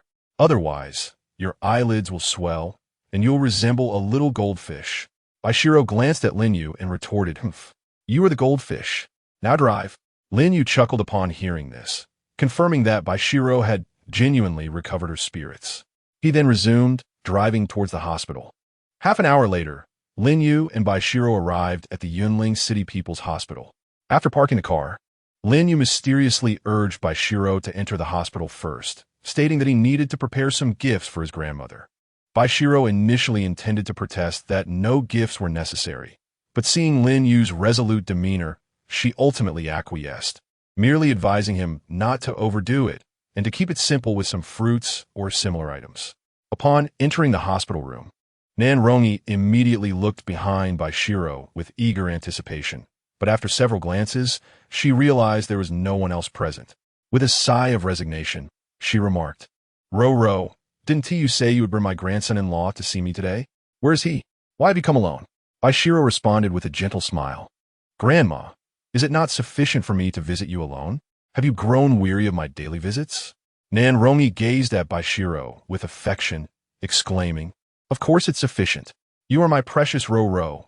Your visits bring me joy. How could I ever find you bothersome? However, since you promised to bring your husband along, you must not go back on your word. Haven't I taught you since childhood that one should never tell lies? Will my grandson-in-law arrive?" Bai Xirou reassured her, "Rest assured, Grandma. When have I ever deceived you? Since I promised to bring Lin Yu to see you today, I shall certainly fulfill that promise.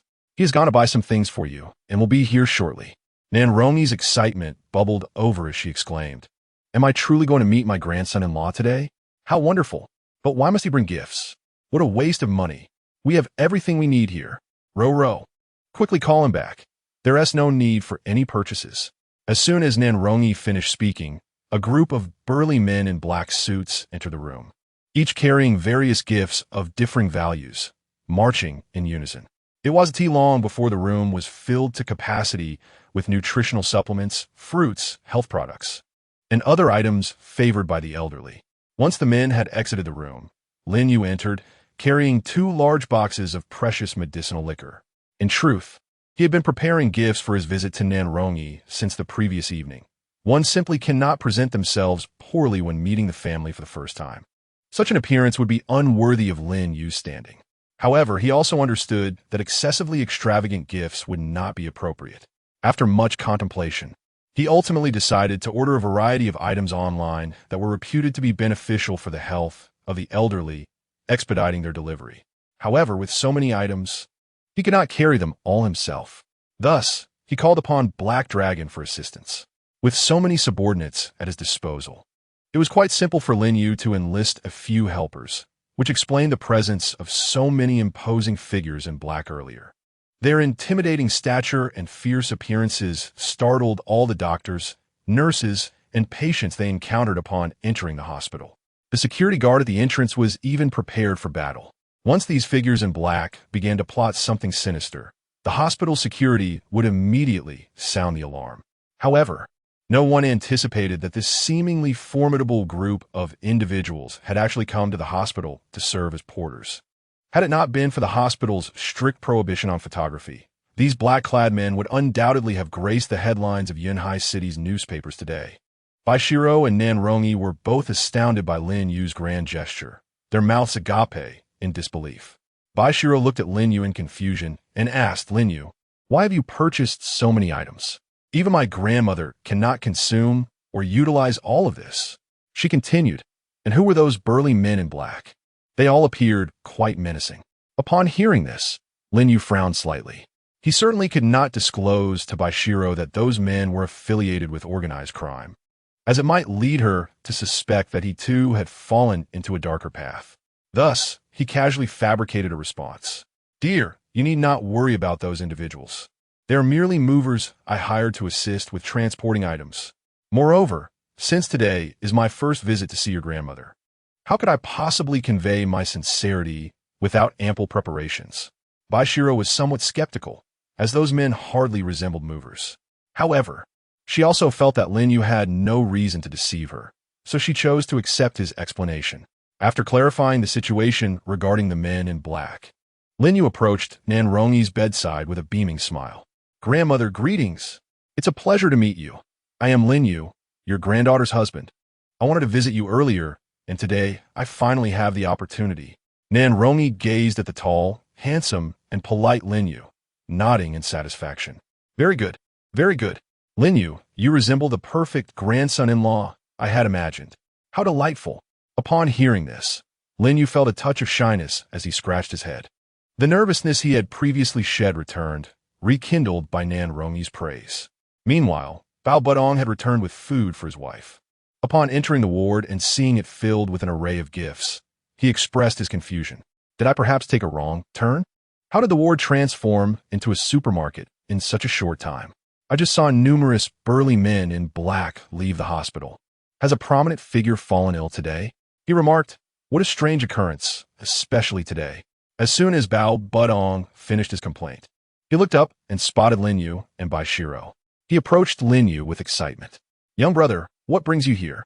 Lin Yu was equally puzzled by Bao Budong's presence.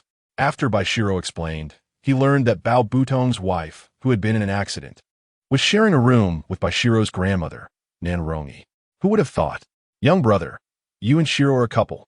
Xirou is beautiful, filial, and kind-hearted, while you are handsome, compassionate, and warm-hearted. You two truly are a match made in heaven.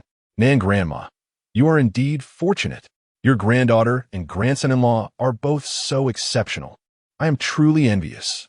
Lin Yu and Bai Xirou listened to the unabashed praise from Brother Bao, both feeling a twinge of shyness. Nan Rongyi, however, was exceedingly delighted. Laughing heartily, Brother Bao, I truly admire your candid nature. Afterward, she engaged Lin Yu in conversation for a while, growing increasingly fond of her granddaughter's husband. As Bai Xirou stepped away to schedule an afternoon checkup for Nan Rongyi, the latter gazed at Lin Yu and slowly began, Little Lin, the more I see you, the more I take a liking to you. I have encountered countless people in my life, and I can discern at a glance that you are a kind-hearted individual. Now that you are married to my dear Ro Ro, I wish to impart a few words to you while she is away. Would you be willing to listen? Upon hearing this, Lin Yu promptly nodded, Grandma, I am certainly willing to listen. Ro Ro is now my wife, and you are my family. Please, share whatever you wish, and I shall remember it all. Chapter 27. Grandmother's Advice. Nan Rongyi spoke softly to Lin Yu. Little Lin, Ro Ro has grown up without parental care. Throughout her life, she has been a remarkably independent and resilient girl, seldom causing me concern. However, despite her seemingly strong exterior, I know her heart is softer than anyone else's. I assume Ro Ro has informed you of my illness? I yearn to witness her lead a happy and fulfilling life, but alas, my health does not permit me to wait much longer. If I can see her find a suitable husband in these final days, I would be truly content. Lin Yu felt a wave of sadness wash over him upon hearing Nan Rongyi's words. Grandma, you will surely recover. Don't you wish to see Ro Ro bear you a plump great-grandchild? Nan Rongyi's eyes sparkled with longing. A plump great-grandchild? Just the thought of it brings me joy. However, little Lin, I am acutely aware of my own physical condition. I truly do not have much time left. If I could witness your wedding with Ro Ro, I would die a satisfied woman. Little Lin, my eagerness to meet you is primarily to relay a few important messages. Ro Ro is a sensitive and emotional girl, and at times, she can be quite stubborn. I believe mutual understanding is essential for your relationship. You must be patient with her. However, if she errs, you cannot simply indulge her. In daily interactions, there should be discussions and mutual support for your affection to flourish in your life to be filled with happiness. Additionally, Ro Ro has always had a penchant for sweets. As a child, she would sneakily devour the sugar I had hidden in the kitchen, believing I was unaware. In truth, I always knew. Yet, due to her indiscriminate sugar consumption in childhood, her teeth have suffered. You must not spoil her with too many sweets. Furthermore, she is allergic to seafood, so you must ensure she avoids it. Lastly, Ro Ro has endured much hardship. You must treat her with kindness. Little Lin, please do not resent me for my numerous requests. After all, Ro Ro has grown up by my side, and I cherish her as my most precious treasure.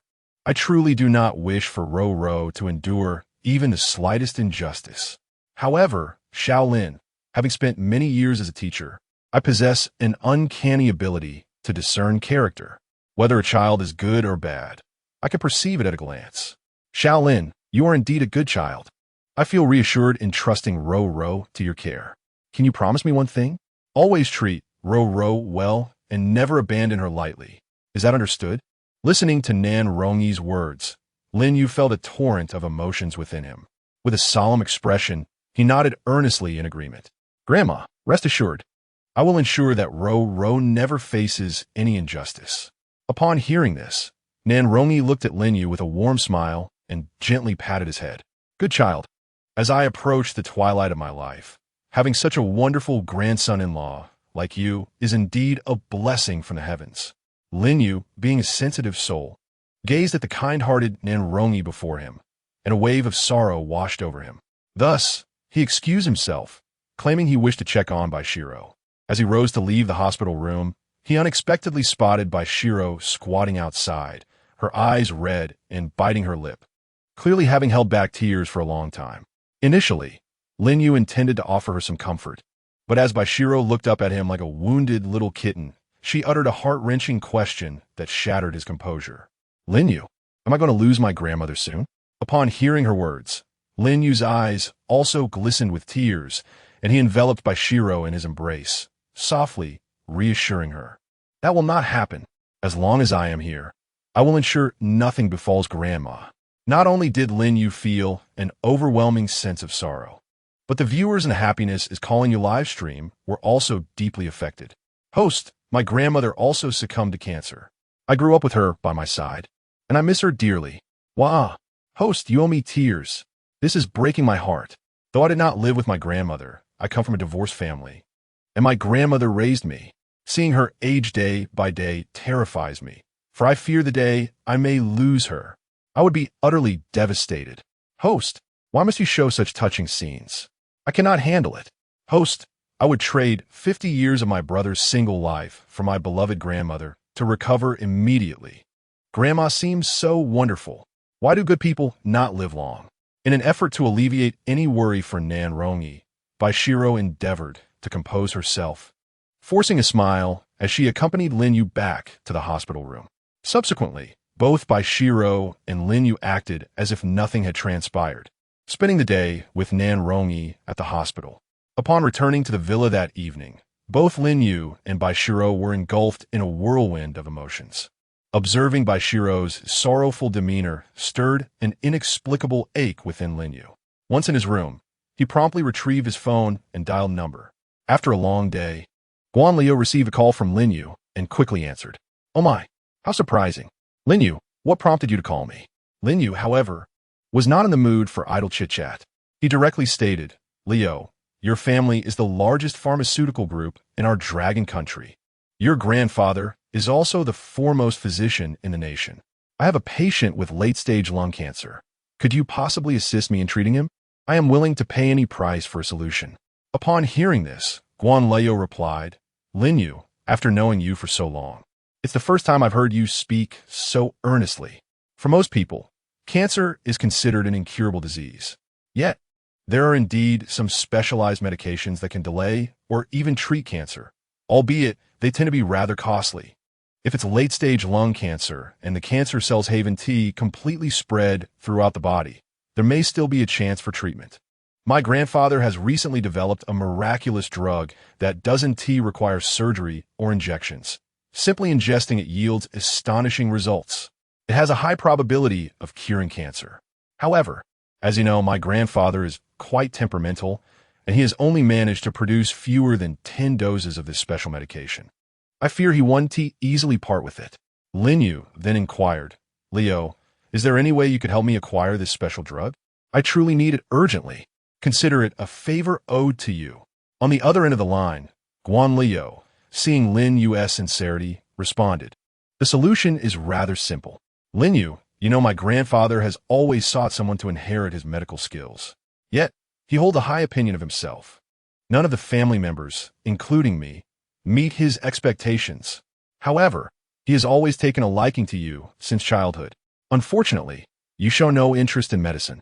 Therefore, if you are willing to apprentice under my grandfather and allow him to impart his skills to you, then not only the special medication, but perhaps even the stars from the sky he would strive to obtain for you. Lin Yu was taken aback by this proposition. He had no interest in inheriting Guan's grandfather's medical expertise. Moreover, he found Guan's grandfather to be excessively verbose. The mere thought of inheriting his medical skills gave Lin Yu a headache. Unbeknownst to him, countless individuals aspired to inherit the legacy of the revered physician. Yet he remained indifferent to them. Lin Yu was indeed a rare exception. Nevertheless, although he was reluctant to pursue any medical knowledge, he could not think of an alternative solution at that moment. After contemplating for a while, he ultimately acquiesced. Very well. As long as your grandfather can provide me with the special medication, I shall seek his guidance in medicine upon my return home. Guan Liu was immensely pleased upon hearing this. Lin Yu, it's a promise. You must not go back on your word. My grandfather will be particularly delighted to hear this news. Wait for me. I will go immediately to request the special medication from him. After hanging up the phone, Lin Yu finally felt at ease and drifted off to sleep. The next morning arrived. Lin Yu discreetly slipped out of the villa, concealing his departure from Bai Xirou. Today marked a significant occasion, as he intended to prepare a birthday surprise for her. After all, he had previously instructed Lin Fan to investigate Bai Xirou's identity, and he was well aware that today, December 6th, was her 23rd birthday. Lin Yu had also covertly contacted Nan Rongyi, learning that Bai Xirou had always harbored a strong aversion to celebrating her birthday. While other children enjoyed the company of their parents during such festivities, Bai Xirou was not afforded that luxury, leading to profound sadness on her special day.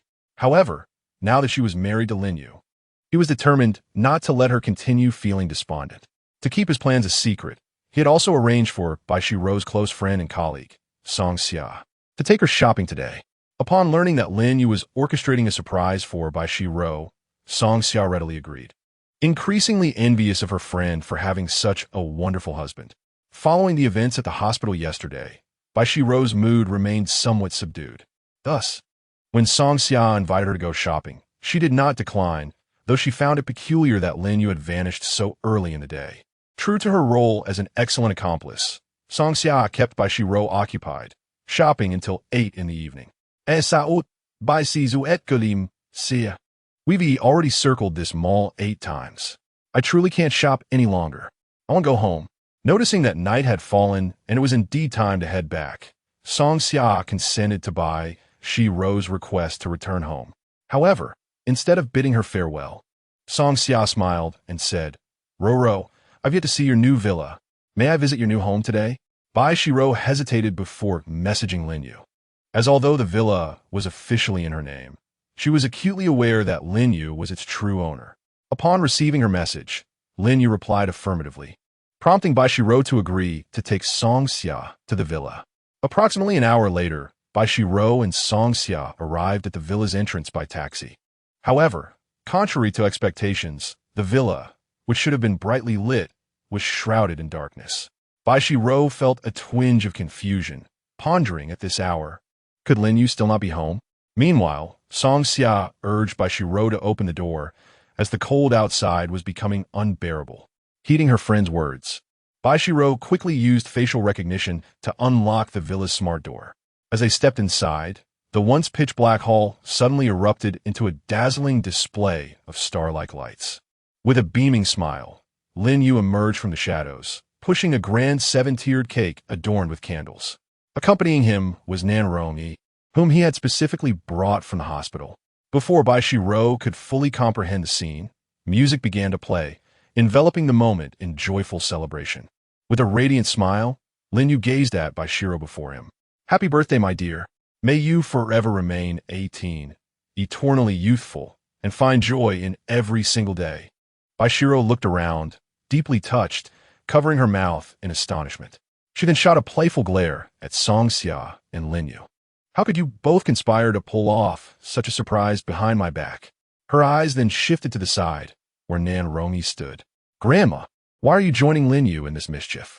Nan Rongyi smiled gently and replied, Ruru, Shaolin simply wishes to surprise you. I believe it is a splendid idea. You have hardly celebrated your birthday properly over the years. Shaolin has assured me that he will make every one of your birthdays joyful from now on. After hearing this, Bai Xirou had no further words, but but her gaze towards Lin Yu was filled with gratitude. Lin Yu, noticing her emotion, smiled softly. As long as he could bring happiness to Bai Xirou, his efforts were not in vain. He then retrieved a particularly dazzling diamond ring from his pocket and, looking into Bai Xirou's eyes, said, "My dear, we have been married for quite some time now, yet I have not gifted you a diamond ring. How can a married woman be without one?" This exquisite piece was specially brought back from abroad. It bears a beautiful name, Lucky Star. I hope that by wearing this ring, you will always be blessed with fortune. Bai Xirou initially wished to decline, feeling that such a brilliant diamond must be quite expensive, and she did not want Lin Yu to spend so much on her. However, Lin Yu cared little for the cost. Moreover, this Lucky Star was a unique auction piece that Lin Fan had secured for 30 million from an overseas auction just a few days prior. It was truly one of a kind.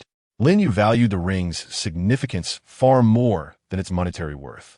Hence, he did not afford Bai Xirou the chance to refuse. Gently taking her hand and placing the Lucky Star upon her finger. It must be said, once Bai Xirou adorned this unparalleled diamond, her entire demeanor was elevated, prompting Song Xia to exclaim in admiration, "Wow, Xirou, this ring looks absolutely stunning on you. It seems as though it was custom-made just for you." Bai Xirou, puzzled by how remarkably fitting the ring was, contemplated returning it to Lin Yu. However, upon meeting his unwavering gaze, she could only accept his generous gesture, her cheeks flushing as she whispered, "Lin Yu, thank you." Seeing that Bai Xirou no longer intended to refuse, Lin Yu's smile broadened. "Without further ado, my love, make your wish." Song Xia chimed in, "Xirou, blow out the candles quickly. Hurry and make your wish." Bai Xirou looked at Song Xia, Nan Rongyi, and Lin Yu, her face glowing with happiness. She closed her eyes to make her wish, hoping that they could all remain together forever. Upon opening her eyes, Lin Yu curiously inquired, "My dear, what wish did you make?" Upon hearing this, Bai Xirou playfully shook her head. "Lin Yu, I shall not divulge." Lin Yu responded with a dismissive sound. "All right then, since the wish seems to be fulfilled, let us not delay any further and commence with the cake." With that, Lin Yu began to slice the cake for everyone. The first piece went to Nan Rongyi, followed by the second piece for Song Xia. As Lin Yu prepared to cut the third slice, Bai Xirou thought it would surely be hers. To her surprise, Lin Yu instructed her to come forth and take it herself. Without overthinking, she approached the cake, only to have Lin Yu mischievously smear a handful of frosting across her face. At last, it was complete. "Ha ha!" Bai Xirou exclaimed, her face now adorned with cream. "Lin Yu." The cake cutting soon escalated into a playful chase. Half an hour later, every face was covered in frosting, including Nan Rongyi's. Yet despite the mess, smiles persisted, especially on Bai Xirou's face. She hadn't felt this joyful in ages. It was undoubtedly the best birthday she had ever celebrated. As midnight approached, Nan Rongyi's health did not permit her to stay up late, so she retired to the room Bai Xirou had prepared for her. Given the late hour, it was also unsafe for Song Xia to return home, hence she stayed in the villa as well. An awkward situation arose. Lin Yu and Bai Xirou had publicly declared themselves as a couple, and their relationship showed no signs of discord. To prevent Song Xia and Nan Rongyi from detecting anything amiss, they decided to share a room for the night. Fortunately, the villa boasted an exceptionally spacious master bedroom, complete with a sofa. Lin Yu, of course, would not allow Bai Xirou to sleep on the sofa. It became his makeshift bed for the night. Once all was settled, Bai Xirou reclined on the comfortable bed while Lin Yu lay on the sofa. Concerned that he might find it uncomfortable, she glanced at the large bed and hesitated before speaking up. "Lin Yu, why not come to bed?" Lin Yu, taken aback, replied, "Wife, are you certain you want me to sleep in your bed? Aren't you worried I might do something during the night?" Bai Xirou smiled softly in response. "Not at all. Lin Yu, I trust your character." Lin Yu found her answer somewhat unexpected, recalling the time he had tenderly cared for her in a hotel, only to be met with a fierce beating that morning. "Perhaps I should stick to the sofa then." He sighed. A man's resolve can be quite fragile, especially in the presence of a beautiful woman. Upon hearing this, Bai Xirou felt a pang of disappointment. She could not fathom why her fondness for Lin Yu was growing stronger. As she reminisced about their moments together, a thought blossomed in her heart. Could it be that she had truly fallen for Lin Yu? The mere notion made her cheeks flush with shyness. However, Lin Yu suddenly interrupted Bai Xirou's whimsical thoughts. My dear, I have prepared 2 birthday gifts for you. One of them, you will discover tomorrow when I take you to a special place. As for the other, I shall reveal it to you now. I inquired with a friend yesterday, and it seems your grandmother's illness is not entirely beyond the realm of treatment. If what my friend said is true, there is a high probability that your grandmother can be cured. Upon hearing this, Bai Xirou immediately sprang up from the bed in excitement. The illness of Nan Rongyi had always been a heavy burden in her heart. She looked at Lin Yu in disbelief and asked, Is that really true, Lin Yu? Please don't deceive me. Lin Yu smiled and nodded in affirmation. Initially, he had planned to wait for Guan Liu to send the medicine before sharing this good news with Bai Xirou. However, he reconsidered, given that Bai Xirou had been anxious and distressed about Nan Rongyi's condition. Sharing this uplifting news with her a day earlier would instill hope within her. As expected, upon receiving Lin Yu's confirmation, tears of joy streamed down Bai Xirou's cheeks. She immediately leaped out of bed and embraced Lin Yu fervently. Thank you, Lin Yu. This gift you've given me is truly the best birthday present I have ever received.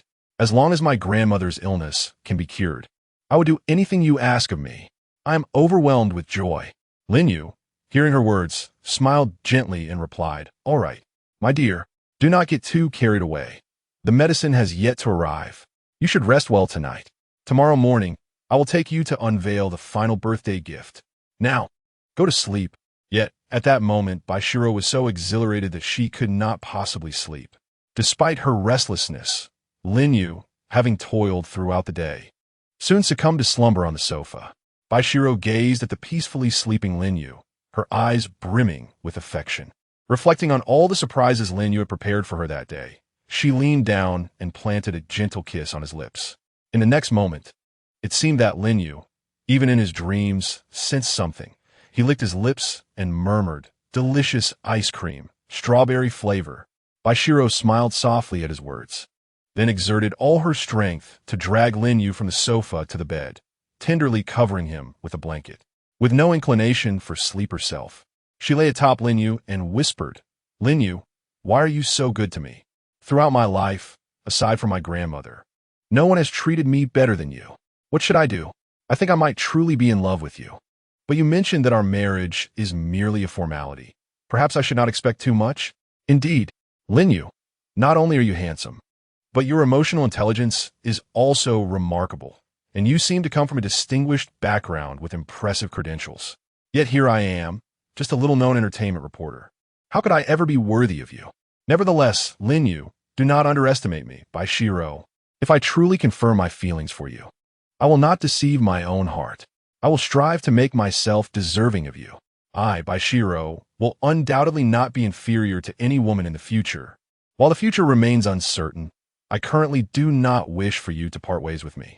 Lin Yu, once my grandmother's matters are resolved, I will surely strive for success. Thank you for the birthday surprise you prepared for me.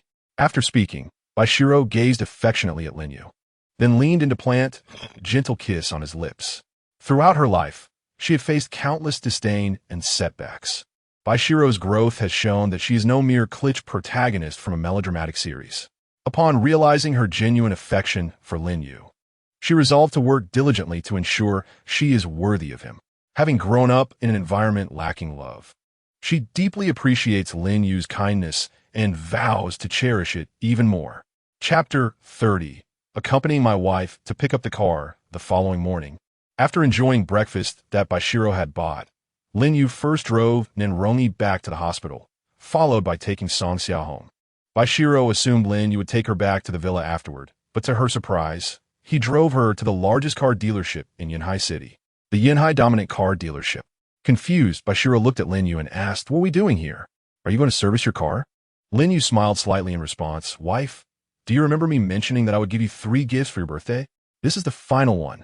Bai Xirou's eyes widened in disbelief as she exclaimed, Lin Yu, you can't possibly be thinking of giving me a car, can you? No, absolutely not.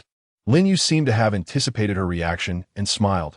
Indeed, my dear, I'm giving you a car, but please do not rush to refuse me. I know you would never accept a car as a direct gift, so this one is registered in my name. However, as long as we are not divorced, you will have complete driving rights to it. I am aware that you have held your driver's license for several years now. Yet you still take the subway to work daily, and you even hesitate to purchase an electric bike. Your license must be gathering dust by now, right? Moreover, with your grandmother residing in the hospital, do you expect me to drive you there every day? Or do you prefer the crowded subway and bus rides? Additionally, I haven't just bought you one car. I have purchased one for myself too. I cannot drive both cars alone. Lin Yu's words were not mere deception. He had indeed acquired a vehicle for himself. He found it rather ostentatious to pick up ride-sharing orders in a limited edition sports car, of which only 100 units were available nationwide. Moreover, he was not short of funds for purchasing cars, and changing vehicles would bring a refreshing experience. The car he currently drove also needed maintenance, which is why he had requested Lin Fan to purchase 2 luxury sports cars online a few days prior. After expediting all necessary paperwork and insurance, Lin Yu brought Bai Xirou today to pick up the car. Upon hearing his words, Bai Xirou found herself at a loss for any counterarguments. Regardless, Lin Yu had stated that the vehicle was purchased in his name. Observing the earnest expression on Lin Yu's face, Bai Xirou understood that even if she were to refuse, Lin Yu would not acquiesce.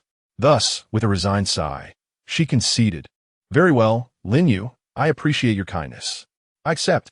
Upon hearing this, Lin Yu smiled with satisfaction. "That's more like it. My dear, let's go and collect the car." However, this seemingly simple exchange ignited a frenzy in the live stream of happiness is calling you. The viewer count soared to 1111. "Host, what's happening? We haven't seen you for just one night, and now you're taking the school beauty to pick up a car? Host, didn't you just gift the school beauty a villa a few days ago? Now you're giving her a luxury car as well? I am truly envious. Host, forgive me for saying you weren't worthy of the school beauty at first. My mistake. You are absolutely deserving of her. In fact, you are a perfect match. Host, do you still want a wife? I could settle for being a minor character.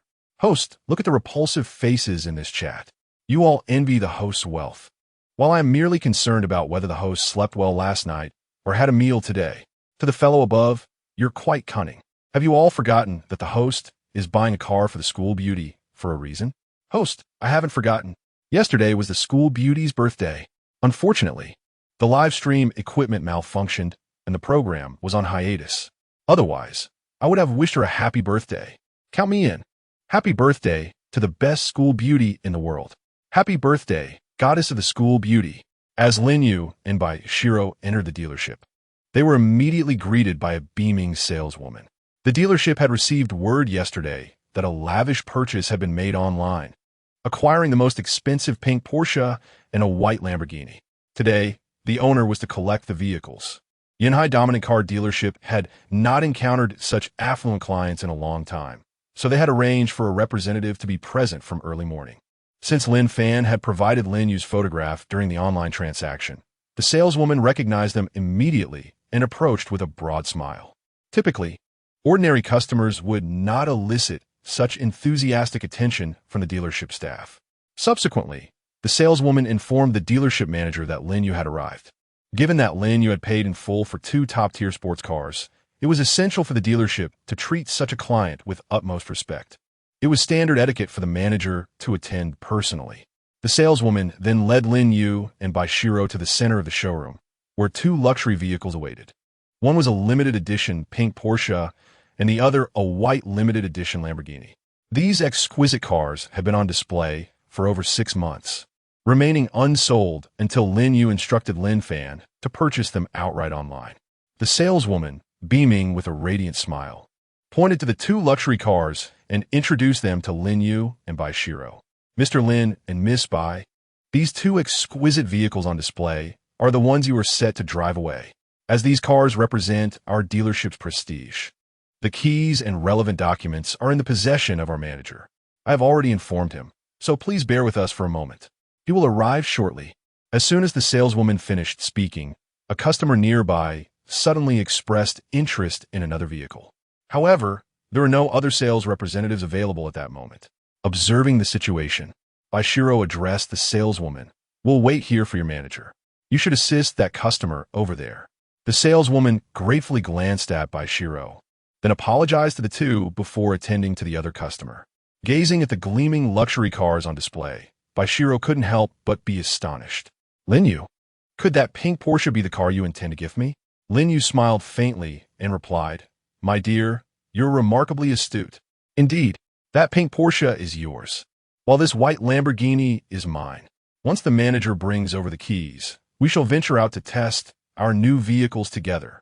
Before Bai Xirou could respond, a sultry voice suddenly called out from a distance. Darling, I've had my eye on that pink Porsche for quite some time. When will you purchase it for me? In the next moment, a woman clad in a luxurious fur coat and heavily made up approached, linked arm in arm with a corpulent, greasy middle-aged man. Sweetheart, don't fret.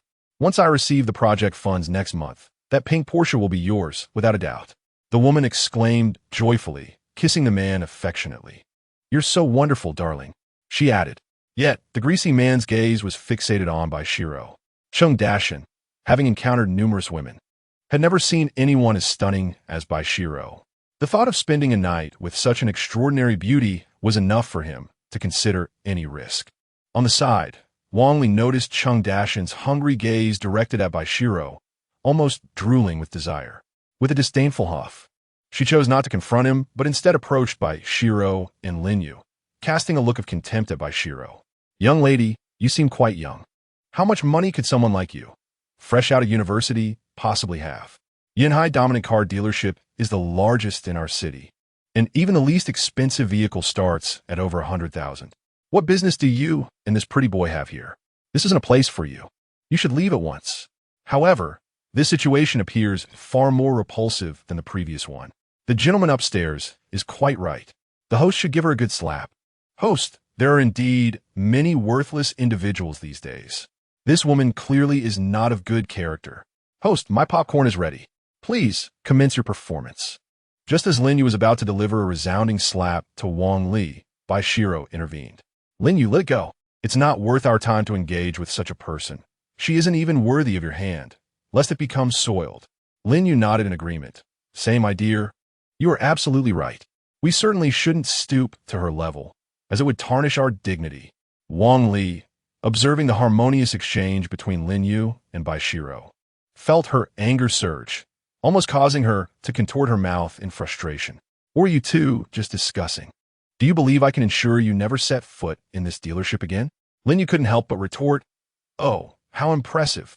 Is this dealership owned by your family? Just because you refuse us entry does not mean we are barred from entering. At that moment, Wang Li turned to Cheng Dashan, pleading, Darling, these two are bullying me. Could you please say something? Cheng Dashan promptly addressed Lin Yu. Young man, I advise you not to aim too high at your young age. To be frank, Cheng Xiaohai, the general manager of Yunhai Dominance Dealership, is my younger brother. Therefore, if you do not apologize to my precious today, you shall never set foot in Yunhai Dominance Dealership. Hearing this, Lin Yu smiled with intrigue. Is that so? I'm not one to be easily intimidated. If you do not provide me and my wife with an explanation today, I assure you this matter will not end here. Subsequently, Lin Yu disregarded Cheng Dashan and Wang Li, instead taking Bai Xirou's hand and leading her to the display stage. He pointed to a pink Porsche and said, My love, do not mind those two fools for now. Take a look at this Porsche. Do you like it? If it doesn't suit your taste, we can always find another. Bai Xirou gazed at the stunning pink Porsche, admiring its elegant body and sleek design, finding no faults whatsoever. She then smiled gently at Lin Yu and said, Lin Yu, there's no need to change. I am very satisfied with this car. Upon hearing this, Wang Li chimed in with a mocking tone. Oh, really? You claim to be satisfied? I doubt you can afford it. This pink Porsche and the white Lamborghini are the two most expensive limited edition sports cars in the entire dealership. You two young ones probably wouldn't earn enough in a lifetime to buy even a tire. How utterly laughable.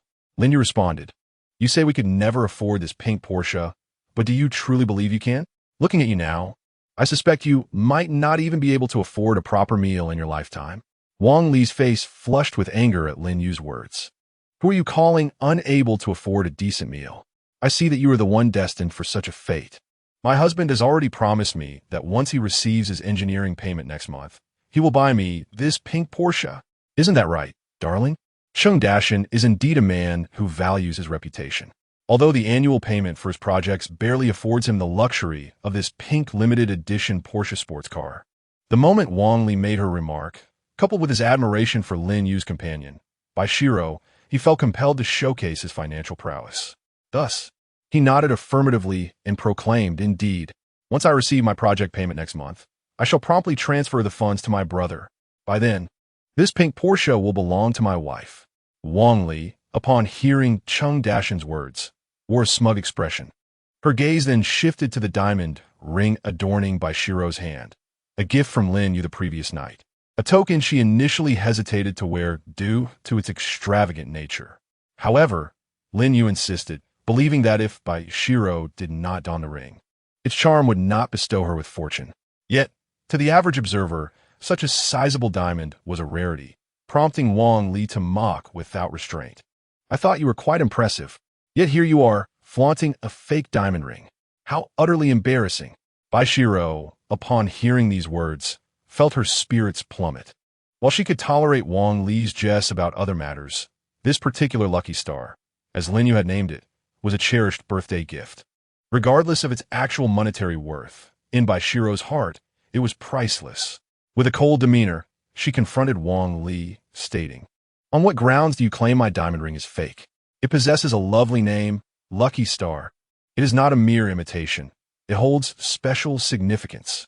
I expect an apology for your earlier remark." Wang Li, upon hearing this, laughed even louder. "Oh, dear girl, how naive you are. Have you ever visited a jewelry store? What diamond ring showcases such a colossal stone? And you dare call it a lucky star? Puffed. I would sooner name it Plastic Star." Ha ha. Chapter 32. The ignorant are truly fearsome. Lin Yu sighed in exasperation. "How pitiful you are. Have you truly only ever set foot in a jewelry store? Allow me to enlighten you. The lucky star adorning my wife's hand is a unique piece from an international auction. There exists but one in the world. It is unparalleled. You could never encounter such an item in a mere jewelry shop." Upon hearing Lin Yu's explanation, Wang Li erupted in laughter. "You certainly have a talent for fabrication. An auction item? Have you ever attended an auction?" Cheng Dashin chimed in. "Little brother, spare us your tall tales. In my extensive travels, I have seen countless wonders. I can tell at a glance that what your wife wears is merely an artisan's craft. Not to criticize you, but with a girlfriend as beautiful as hers, how could you deceive her? Such a waste. If you do not know how to cherish a woman, you ought to learn from me. Dear, raise your hand and show them what a true diamond ring looks like." Wang Li, upon hearing this, proudly lifted her right hand. She indeed wore a diamond ring on her middle finger, albeit the diamond was exceedingly small.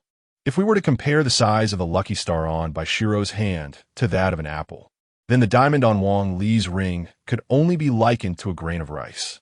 The disparity between the two was akin to that of the heavens and the earth. Lin Yu couldn't help but chuckle upon witnessing this. "Is that a diamond ring on your hand? If you hadn't mentioned it, I would have thought you were simply sporting a common band." Wang Li's smile immediately froze at his words. "You are truly audacious. What kind of dog are you barking? You feel no shame in presenting your girlfriend with a fake diamond, yet you dare mock the genuine diamond my husband bought for me? Truly, you possess an utter lack of decorum." Lin Yu, shaking his head in resignation, retorted, "There's a saying that goes, ignorance is truly terrifying. Frankly, I believe that saying doesn't encapsulate the full extent. Ignorance is indeed alarming, but individuals like you, who are both ignorant and inexplicably self-assured, are even more so. Just because you have not encountered something does not render it false. It merely indicates that your understanding has yet to reach that realm. Engaging in conversation with you is a waste of my time, for you are unworthy of my discourse." Wang Li and Cheng Dashin were both provoked by Lin Yu's words.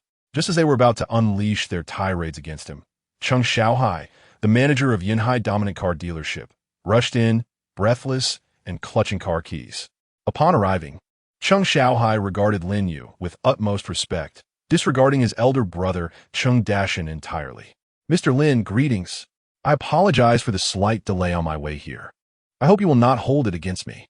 Here are the keys to the pink limited edition Porsche and the white Lamborghini you purchased from our dealership. The paperwork for both vehicles has been completed, and their insurance is fully arranged. You may take both cars at your convenience. Additionally, should either vehicle sustain any damages in the future, Our dealership will provide complimentary repairs for you, Mr. Lin. As Cheng Xiaohai handed the keys to Lin Yu, Cheng Dashin and Wang Li were left utterly dumbfounded, standing like statues in place. Cheng Dashin, still struggling to comprehend, asked incredulously, Xiaohai, you cannot be serious. You mean to say that this young man purchased the two most expensive vehicles in your showroom? Is he truly that wealthy? Cheng Xiaohai promptly corrected him. Brother, I have brought the keys from Mr. Lin. Do you truly believe this is a jest? Moreover, Mr. Lin is our dealership's most esteemed client. How can you still refer to him as this young man? You ought to apologize to Mr. Lin. Cheng Dashin was instantly rendered speechless. He could scarcely fathom that the young Lin Yu had indeed purchased the two priciest cars in the dealership. He had, just moments ago, been lecturing Lin Yu. Now, he regretted not having a crack in the ground to slip into, for he was engulfed in embarrassment. Wang Li, too, was equally incredulous. She yearned to escape this place as swiftly as possible. Yet, the atmosphere between the two individuals was rather awkward. Meanwhile, the viewers in the live broadcast room of Happiness Waves at You were thoroughly entertained. The popularity soared to 1111, with comments flooding in. Host, you are hilarious. You were so bold just moments ago. Why the silence now? Host, I'm a fan of this kind of plot twist. Host, I share the same sentiment. Please grace us with more of these face-slapping revelations. Host, you need not utter a word. Simply standing there exudes an overwhelming pressure upon those two fools. It's high time you put these imbeciles in their place. How dare they claim that my goddess of school beauty's diamond ring is fake? Ridiculous. Host, I've even coined a name for you and the school beauty. You shall be known as the Feathersoft duo. I'm rooting for you. Lin Yu was not about to let Wang Li and Cheng Dashin escape unscathed from this lesson. He deftly tossed the keys to the pink Porsche at Cheng Xiaohai. Cheng Xiaohai, taken aback, inquired with a puzzled expression, Mr. Lin, what do you mean by this? Lin Yu replied slowly, Manager Chun, I should technically reclaim the car keys. However, I was informed that next month they plan to purchase this very pink Porsche, and they have audaciously stated that I should never set foot in our dealership again. I am a timid person. I cannot abide threats, and thus I am frightened. Therefore, I shall relinquish this key. Let us discuss the refund matter shortly. Cheng Xiaohai, alarmed by these words, implored, No. Mr. Lin, our dealership wholeheartedly welcomes your presence. Who dare to threaten you? Please do let me know. If this individual is associated with our dealership, I will ensure they provide you with a satisfactory explanation. Noticing Cheng Xiaohai's reaction, Lin Yu recognized that his words had struck a chord. He continued, Manager Cheng, if you wish to understand the full story, it is quite simple. Just ask your dear elder brother. Cheng Xiaohai, no fool himself, discerned the implication behind Lin Yu's words. With a grave expression, he turned towards Cheng Dashin and Wang Li, who were attempting to sneak away. Stop right there. Brother, what is going on? You will not leave until you clarify this matter. Cheng Dashin had always dreaded his decisive younger brother, and with Lin Yu present, he felt unable to conceal the truth. Thus, he recounted the events as they had unfolded. Upon learning that Cheng Dashin and Wang Li had dared to threaten Lin Yu, Cheng Xiaohai was incensed and struck Cheng Dashin across the face. Lin Yu was a distinguished guest of their dealership, specifically entrusted to him for care. How could they provoke such an important figure? Cheng Xiaohai, had it not been for the fact that Cheng Dashin was his elder brother, would have wished to strangle him. As for Wang Li, she had already been condemned in Cheng Xiaohai's mind. As long as he drew breath, she would face dire consequences. Then Wang Li should never think of entering the Cheng family's door. Chapter 33. Better than drunk driving. Cheng Xiaohai looked at Lin Yu with profound regret. Mr. Lin, I sincerely apologize.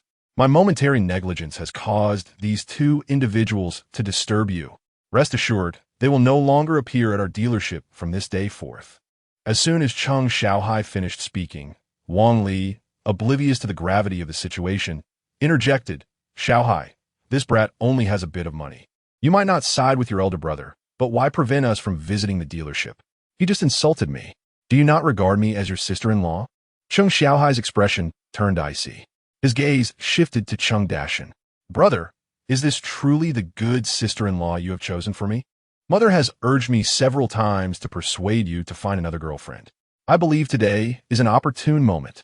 Surely, You understand what you must do without me instructing you? Upon hearing these words, Cheng Dashin immediately raised his hand and struck Wang Li. He had never been as astute as Cheng Xiaohai, and his current role as a construction site foreman was thanks to his younger brother's assistance. Faced with the choice between his own brother and a capricious Wang Li, Cheng Dashin knew well whom to choose. Silence. Mother is right. You are nothing but a harbinger of misfortune. From this day forth, let us sever ties. Wang Li, stunned by the slap, glared fiercely at Cheng Dashin. You will regret this, Cheng Dashin. Just wait. With that, she stormed off, not forgetting to hurl the small diamond ring he had given her onto the ground. Cheng Dashin sighed helplessly upon witnessing her departure. He understood Wang Li's temperament. She would undoubtedly continue to pester him in the future. However, he chose not to pursue her, for more pressing matters awaited him. Cheng Dashin then humbly bowed to Lin Yu and Bai Xirou, repeatedly offering his apologies, his demeanor a stark contrast to earlier. Lin Yu had little time or inclination to engage with Cheng Dashin further, for his eyes. Both Cheng Dashin and Wang Li had merely played the part of foolish clowns. Had it not been for their upsetting Bai Xirou, he would have preferred to avoid any unnecessary interactions. Bai Xirou also wished to refrain from lingering at the dealership, so they decided not to continue imposing upon Cheng Dashin. Instead, they reclaimed the keys to the pink Porsche from Cheng Xiaohai. In an effort to express his contrition, Cheng Xiaohai offered that Lin Yu and Bai Xirou could come to the dealership for free maintenance in the future. However, Lin Yu, being financially secure, had no interest in such compensation. As he watched Lin Yu and Bai Xirou exit the dealership, Cheng Xiaohai felt immense regret for not having approached them sooner. Had he foreseen the chaos that Cheng Dashin and Wang Li would cause today, he would have surely intercepted them outside the dealership. His initial intention of pleasing Lin Yu to achieve some success had now completely fallen apart. After contemplating this, Cheng Xiaohai felt an overwhelming surge of anger once more. Directing his ire towards Cheng Dashin, "Brother, it would be best if you refrained from seeking me out in the future. I've already exerted enough effort on your behalf these past few days. From now on, you should manage your projects on your own. Let's minimize our contact." With that, Cheng Xiaohai departed, leaving no opportunity for discussion. Cheng Dashin, watching his brother's retreating figure, was filled with regret. It's all that wretched Wang Li's fault. If I fail to secure my projects in the future, I swear I will make you pay. Meanwhile, within the live stream of happiness is calling you. Viewers began to comment on the recent events. Though the outcome took a turn, I didn't find it particularly satisfying. Host, why didn't you slap that woman? Disappointing. Unlike the previous commenters, I believe this resolution is quite commendable. The host caliber is far beyond those two. Engaging in petty squabbles would only diminish their worth. Host, I am your loyal fan. Keep it up. Go for it. After leaving the car dealership, Lin Yu and Bai Xirou's spirits lifted. With Lin Yu's guidance, Bai Xirou drove the pink Porsche, her face radiating excitement. However, as she had just received her license and lacked experience, her driving left much to be desired. After a few kilometers, Lin Yu, seated in the passenger seat, found himself trembling as he exited the vehicle, braking like it's the accelerator and accelerating like it's the brake. This is worse than driving under the influence. Lin Yu suddenly regretted purchasing the car for Bai Xirou. Yet, she seemed to be developing a fondness for driving, even suggesting another lap. Faced with her enthusiastic proposal, Lin Yu firmly declined, determined to prevent Bai Xirou from becoming a road hazard. To ensure safety, he affixed a label to the back of her pink Porsche. "New driver, proceed with caution. Please avoid if encountered." Satisfied with the label, Lin Yu advised Bai Xirou to limit her driving and suggested she enroll in a driving school for further practice to reduce the risk of future accidents. Though Bai Xirou was somewhat reluctant, she acknowledged her driving skills were indeed lacking and agreed to seek additional training. As dusk fell, Lin Yu drove Bai Xirou back to the villa. He then took a moment to test the feel of his newly acquired white Lamborghini. After a few laps, he concluded that his exclusive luxury sports car was far more suited to his driving style. However, that car was exceedingly conspicuous and had not been serviced in quite some time.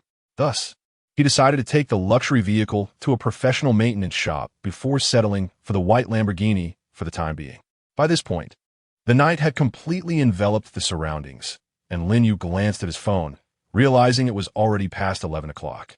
He drove back to the villa, only to discover that Bai Xirou, who typically retired to bed before 10 o'clock, was waiting up for him, the lights still aglow as she sat on the sofa, resisting the urge to sleep. "Lin Yu, you're back?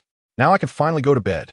She yawned, and in a daze, she ascended the stairs to her room, turning off the lights to embrace slumber. Lin Yu couldn't help but chuckle at the sight. He had not anticipated that Bai Xirou would stay awake just to ensure his safe return home. The thought of her concern warmed his heart. Although he often appeared carefree and untroubled, Lin Yu was, in truth, quite sentimental, easily moved by such tender gestures. Unbeknownst to them, through the course of their interactions, both he and Bai Xirou began to undergo subtle transformations. Chapter 34. The Runaway Passenger Without Realizing It. Lin Yu had spent over a month in the company of Bai Xirou. Their blissful married life had propelled him into the top 10 among the 150 contestants in the Happiness is Calling You live broadcast. Moreover, their charming dynamic had garnered a substantial following, with fans affectionately dubbing them the Yu duo. However, the fans later found this name somewhat cumbersome and unmelodious. After much contemplation, they decided on a new moniker, the Yu-Shi couple. The term Yu-Shi cleverly combined characters from both Lin Yu and Bai Xirou's names, while also symbolizing nobility. Given Lin Yu's enigmatic and formidable background, fans felt that Yu-Shi aptly reflected his powerful presence. Each Yu-Shi is unique, signifying the fans' wish for Lin Yu and Bai Xirou to remain together eternally. They are, to each other, irreplaceable and extraordinarily precious.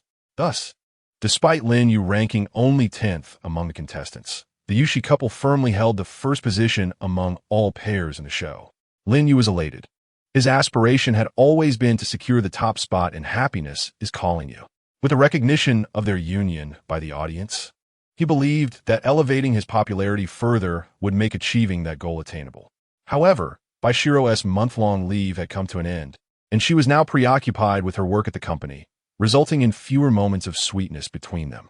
Noticing a decline in his popularity in recent days, Lin Yu felt it was time for him to re-emerge. Seizing the opportunity after Bai Xirou departed for work in the morning, he took out his white Lamborghini to resume his role as a rideshare driver, having previously completed several successful rides. Lin Yu was currently quite adept at his task. Suddenly, a notification chimed from his phone. The ride-hailing app alerted him to a new ride request. Departure location, the west entrance of Building 3, Tianshan Garden Community. Destination, Yinhai City High-Speed Rail, North Station. Distance to passenger, 57 kilometers. Estimated fare, 37 yuan. Upon seeing this, Lin Yu smiled faintly. The starting and ending points of today's ride appeared entirely ordinary. Surely, nothing unusual would occur. Without a moment's hesitation, he promptly clicked to accept the ride. The notification chimed again. Ride accepted. Please proceed to the passenger's pickup location immediately. Lin Yu opened the navigation system in his vehicle and set off towards the passenger's direction. After a drive of about 20 minutes, Lin Yu arrived at the destination. However, he looked around and did not see the passenger who was supposed aboard. Instead, a small boy around 7 or 8 years old, with a runny nose and a backpack, was standing beside his car, enjoying a lollipop. Surely, such a small child could not be the ride-hailing passenger, as he appeared to be no older than second grade. How could he possibly be taking a ride to the high-speed rail station? Lin Yu dismissed the absurd notion that the boy was the passenger. Yet, after waiting for quite some time, he still did not see the intended passenger appear. With no other option, Lin Yu resorted to the contact number provided by the platform and dialed the passenger. As anticipated, the phone rang without an answer. Instead, Lin Yu heard the sound of a watch on the boy's wrist ringing. With an expression of surprise, he stepped out of the car. He looked at the boy and asked curiously, "Little friend, could it be that you are the one who booked the ride to Yunhai City High-Speed Rail North Station?" Upon hearing this, Wang Xiaoyong nodded eagerly and replied in his tenor voice, "Yes, big brother, you're the driver I booked. I want to go to the high-speed rail station to find my grandma." After confirming the ride request was indeed made by the boy, Lin Yu surmised that the boy's grandmother was waiting for him at the station. Without further thought, he allowed the boy to enter the vehicle. However, as they drove, Lin Yu sensed something amiss. The ringing from the boy's wristwatch had not ceased. It seemed someone was persistently trying to reach him, yet the boy did not answer. Eventually, he removed the watch from his wrist and switched it off entirely. Curious, Lin Yu inquired, "Little friend, was that a call from your parents? Why didn't you answer?" Wang Xiaoyong huffed, "Big brother, I don't want to answer the phone. I ran away from home because I don't want my mom and dad to find me." Just as he finished speaking, a sudden screech of brakes filled the air. Lin Yu turned back in bewilderment to face Wang Xiaoyong. "Little friend, did you just say you ran away from home? Aren't you supposed to be going to the high-speed rail station to meet your grandmother? Isn't she waiting for you there?" Wang Xiaoyong replied, "Honestly, big brother, when did I ever say that my grandmother was waiting for me at the high-speed railway station? My grandmother lives in Tongyuan City, Bening Province. I'm going to the high-speed railway station to take the train to Bening Province to see her." Upon hearing this, Lin Yu furrowed his brows. Bening Province is located at the northernmost part of Longhua, nearly 100,000 miles away from Yanhai City. Lin Yu felt a twinge of regret. He had inadvertently taken on a runaway child. If Wang Xiaoyong got lost at the train station, wouldn't his parents come after him in fury? Meanwhile, the Viewers in Happiness is Calling You livestream began to discuss Lin Yu's peculiar encounter. "Host, you are truly remarkable. Are you some kind of innate magnet for strange passengers? Host, you seem like a human trafficker now. Ha ha ha. Quickly return the child. Otherwise, his parents will be frantic. This little boy shows potential. At just 7 or 8 years old, he knows to take a taxi to the train station when running away from home. He will surely become someone great. You're going to make me laugh to death." I felt something was off as soon as the child got on, and I was right. Lin Yu sighed helplessly. "Little friend, you're too young to travel alone on the high-speed train. How about I take you home? Where do you live?" Upon hearing this, Wang Xiaoyong immediately refuted with his innocent voice, "No, I want to go home. Big brother, if you don't take me to the train station, I'll just get off and walk there myself." Chapter 35. Another hidden truth. Lin Yu felt a headache coming on and rubbed his temples. He certainly couldn't let Wang Xiaoyong get off alone to go to the train station. What if he got lost? Lin Yu didn't want to live in guilt for the rest of his life. Since being firm wouldn't work, he decided to take a gentler approach. "Little friend, why do you want to run away from home? Did your parents hit you?" Wang Xiaoyong shook his head vigorously. "My parents are civilized people. They don't hit me. I'm running away because I have too much homework. Plus, my tutor is not nice to me. She's a bad woman." Lin Yu continued to inquire, "Little friend, you must be in the 1st or 2nd grade, right? Is there really that much homework at your age?" Wang Xiaoyong hesitated before handing his backpack to Lin Yu. When Lin Yu took the bag and looked inside, he was taken aback. The small backpack was filled with test papers and exercise books. Do elementary school students really have this much homework now? Lin Yu was genuinely shocked. Wang Xiaoyong then spoke up, "Big brother, actually, we don't have that much homework at school.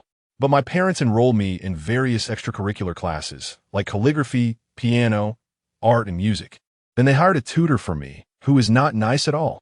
All these papers and exercise books are what she assigned to me. Moreover, this tutor frequently strikes and scolds me. I despise her." Upon hearing this, Lin Yu's expression turned grave. If what Wang Xiaoyong said were true, the situation would be dire. An educator mistreating a child is not merely a moral issue. However, one must not take everything a child says at face value. Lin Yu knew he needed to rely on evidence.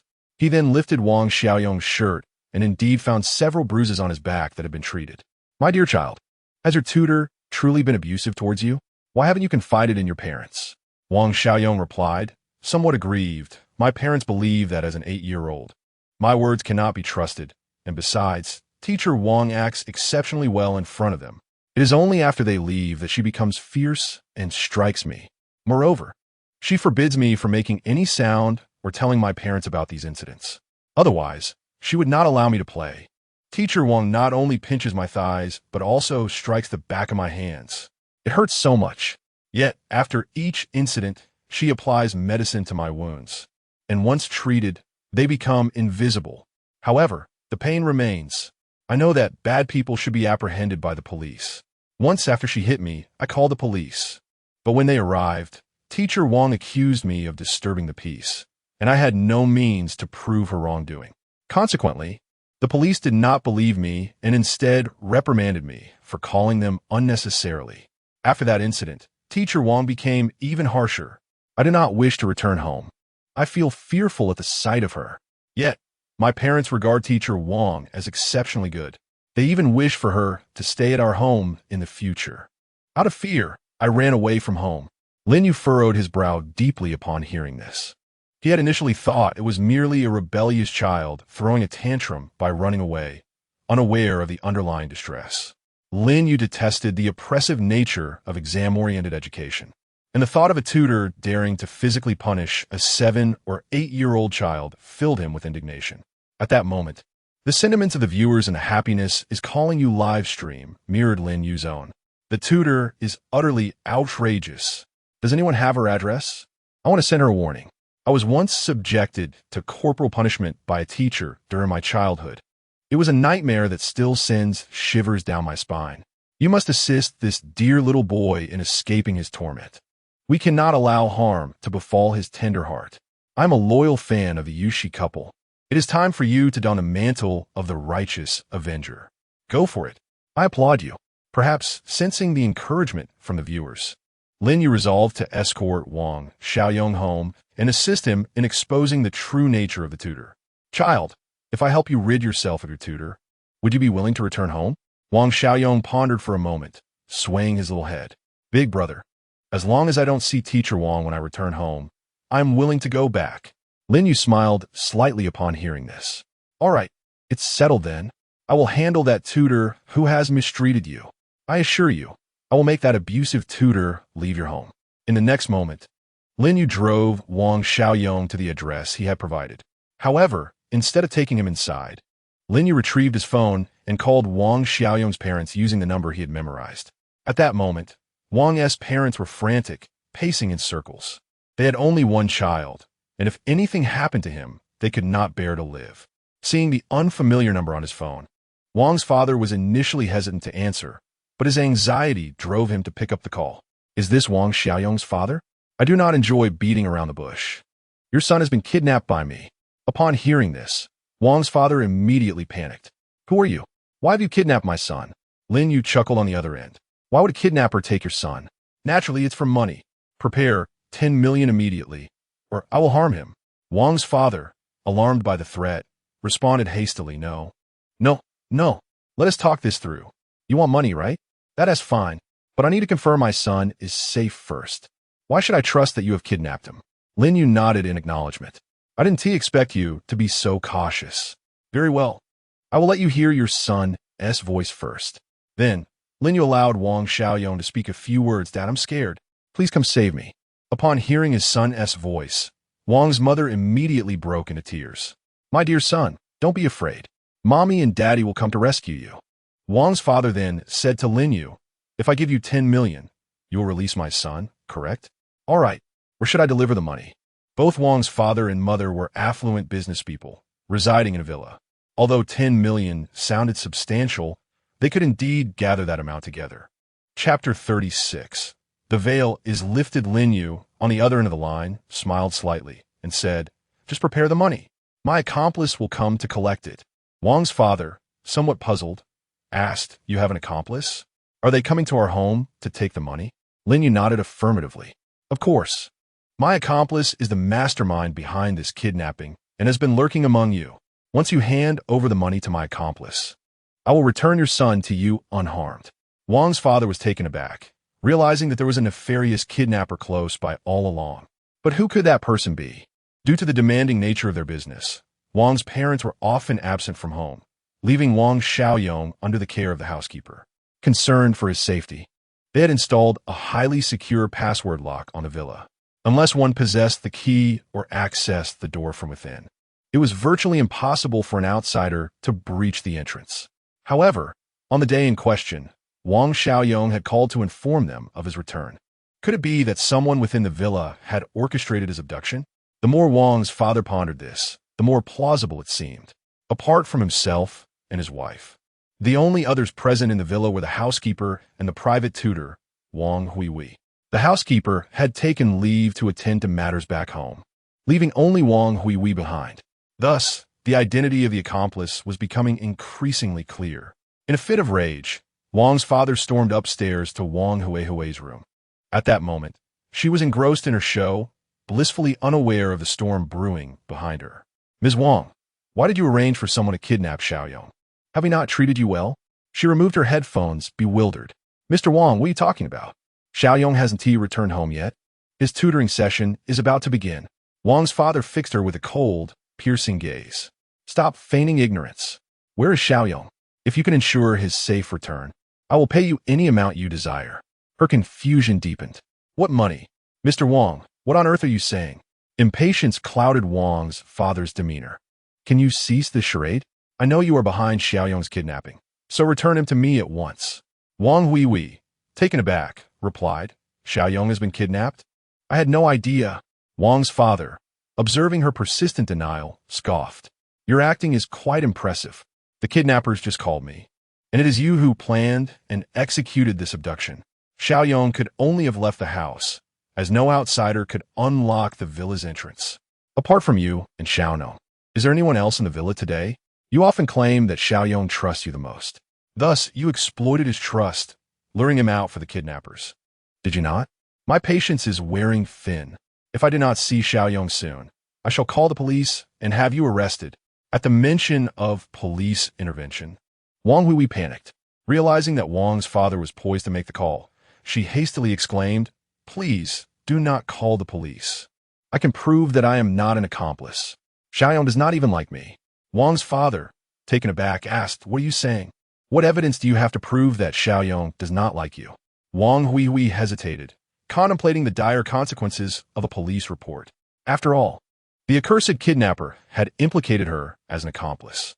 Faced with the choice of losing her job or facing imprisonment, she unhesitatingly opted for the former. Wang Hui produced her mobile phone and proceeded to play a video in which she tormented Wang Xiaoyong. I frequently disciplined Xiaoyong. His fear of me was palpable. I derive a peculiar satisfaction from witnessing his trepidation. Hence, after each bout of punishment, I would record brief videos for my own viewing pleasure. I had warned him that if he ever attempted to escape from the villa while with me, I would ensure his return would be met with dire consequences. Thus, unless Xiaoyong wished to leave of his own volition and never return, it was inconceivable for me to entice him away. Wang's father, upon watching the video of his son's anguished cries, grew increasingly furious. In a fit of rage, he smashed Wang Hui's phone to the ground. Did you not claim to have a good relationship with Xiaoyong? He had confided in me about your mistreatment, and I, in my naivety, dismissed it as childish nonsense. To think you would actually abuse him. I cannot bear to harm my own beloved son, yet you dare to strike him? As of today, you are dismissed. Never set foot in our home again. However, I cannot dismiss the possibility that you are an accomplice in Xiaoyong's kidnapping. After all, given his fear of you, if you ordered him to open the door, he would undoubtedly comply. As his words echoed, a voice emerged from the staircase. I can prove that Teacher Wang is not the kidnapper. In the next moment, Lin Yu appeared, holding Wang Xiaoyong's hand before Wang's father and Wang Hui. They had overheard the entire conversation between Wang's father and Wang Hui. Lin Yu himself had not anticipated such a smooth progression of events. He had considered the possibility that Wang's father might not have connected the suspicion of the kidnapper to Wang Hui, and he would have to intervene with a call to further tarnish her reputation.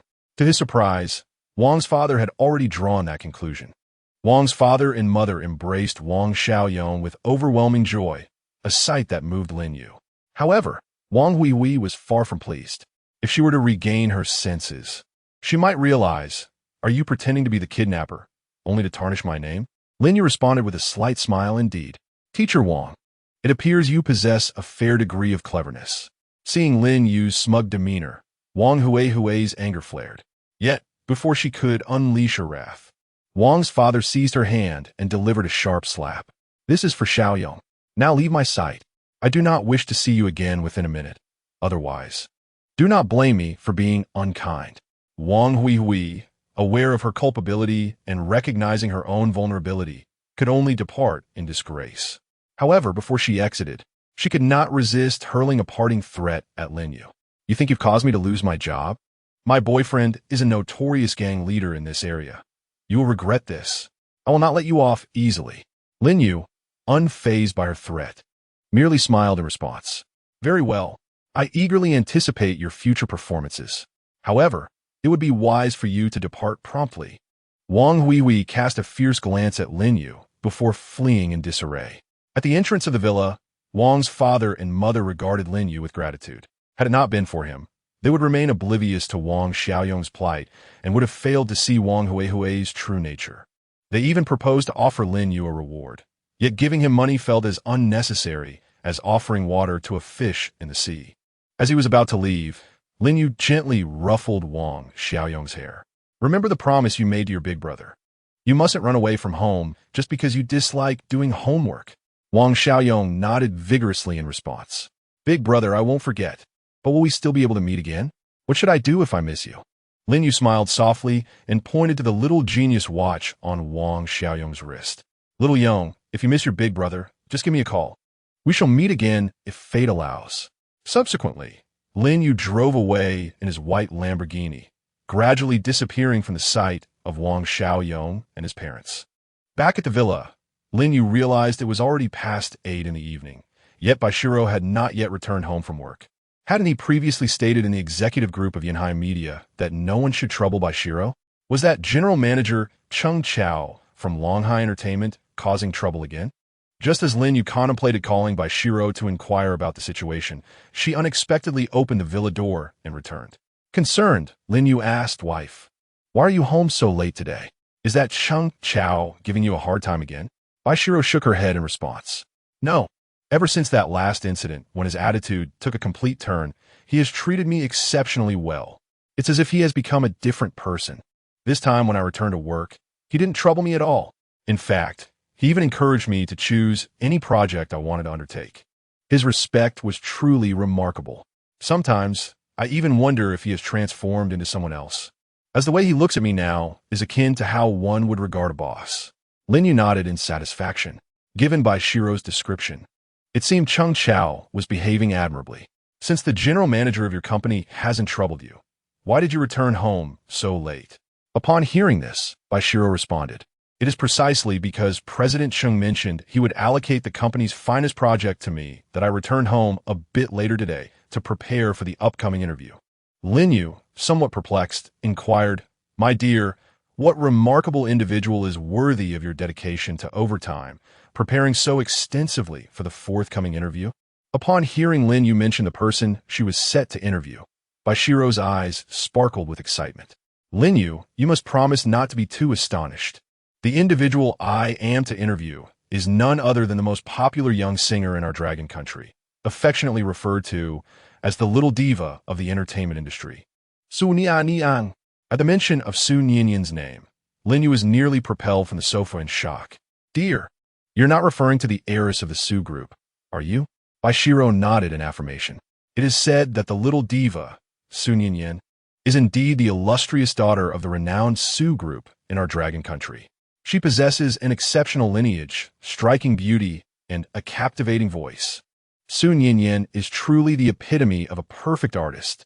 I never anticipated that I would one day have the opportunity to interview her. Ecstatic upon receiving this news, Bai Xirou busily organized her materials for the interview, which was why she returned home so late. Just the thought of interviewing the little diva Su Nian fills me with joy. However, in contrast to Bai Xirou's excitement, Lin Yu's reaction was somewhat peculiar. He mumbled softly, Su Nian, what brings her to Yanhai City? This is quite troublesome. Bai Xirou, noticing his odd demeanor, asked, Lin Yu, what are you muttering about? And why aren't you more thrilled about my upcoming interview with the little diva Su Nian? She is, after all, the dream girl of every young man in our dragon country. Don't you like Su Nian? Lin Yu replied with a hint of nonchalance. Of course, I like her. After all, which young man in our dragon country could resist the charm of the little diva Su Nian? However, in my eyes, she pales in comparison to you. My dear, you are far more beautiful than Su Nian. Upon hearing this, Bai Xirou's face flushed with embarrassment. Lin Yu, you always know how to flatter. Lin Yu smiled gently, and, while Bai Xirou went to take a shower, he ascended to his own room. Once inside, Lin Yu's demeanor shifted. He was not a starry-eyed admirer. He was intimately familiar with the little diva Sun Yinyan, for she was a childhood companion who had followed him closely since they were young, even insisting she would marry him one day. Lin Yu never expected Sun Yinyan would come to Yanhai City. Just then, a WeChat call from Sun Yinyan suddenly came through. Upon answering, her gentle voice filled his ears. Lin Yu, it has been ages. I heard you're in Yanhai City. Coincidentally, I will be there in a few days for an online event for a brand endorsement. And I'm also scheduled for an interview with a media company. Will you be free then? Perhaps we could share a meal together? Lin Yu, still perplexed, pondered her words. Sun Yinyan, the brands you endorse are either renowned names or luxurious high-end labels from abroad. Yanhai City is merely a small locale. How could it possibly afford to invite a star of your stature for an online promotional event? Unless you reveal the truth about your reasons for coming to Yanhai City, I shall certainly refuse to meet you. On the other end of the line, Sun Yinyan quickly responded, No. Lin Yu, I knew I couldn't keep this from you. All right, I merely wish to meet you in Yanhai City. Lin Yu, why do you persistently avoid me? I have feelings for you.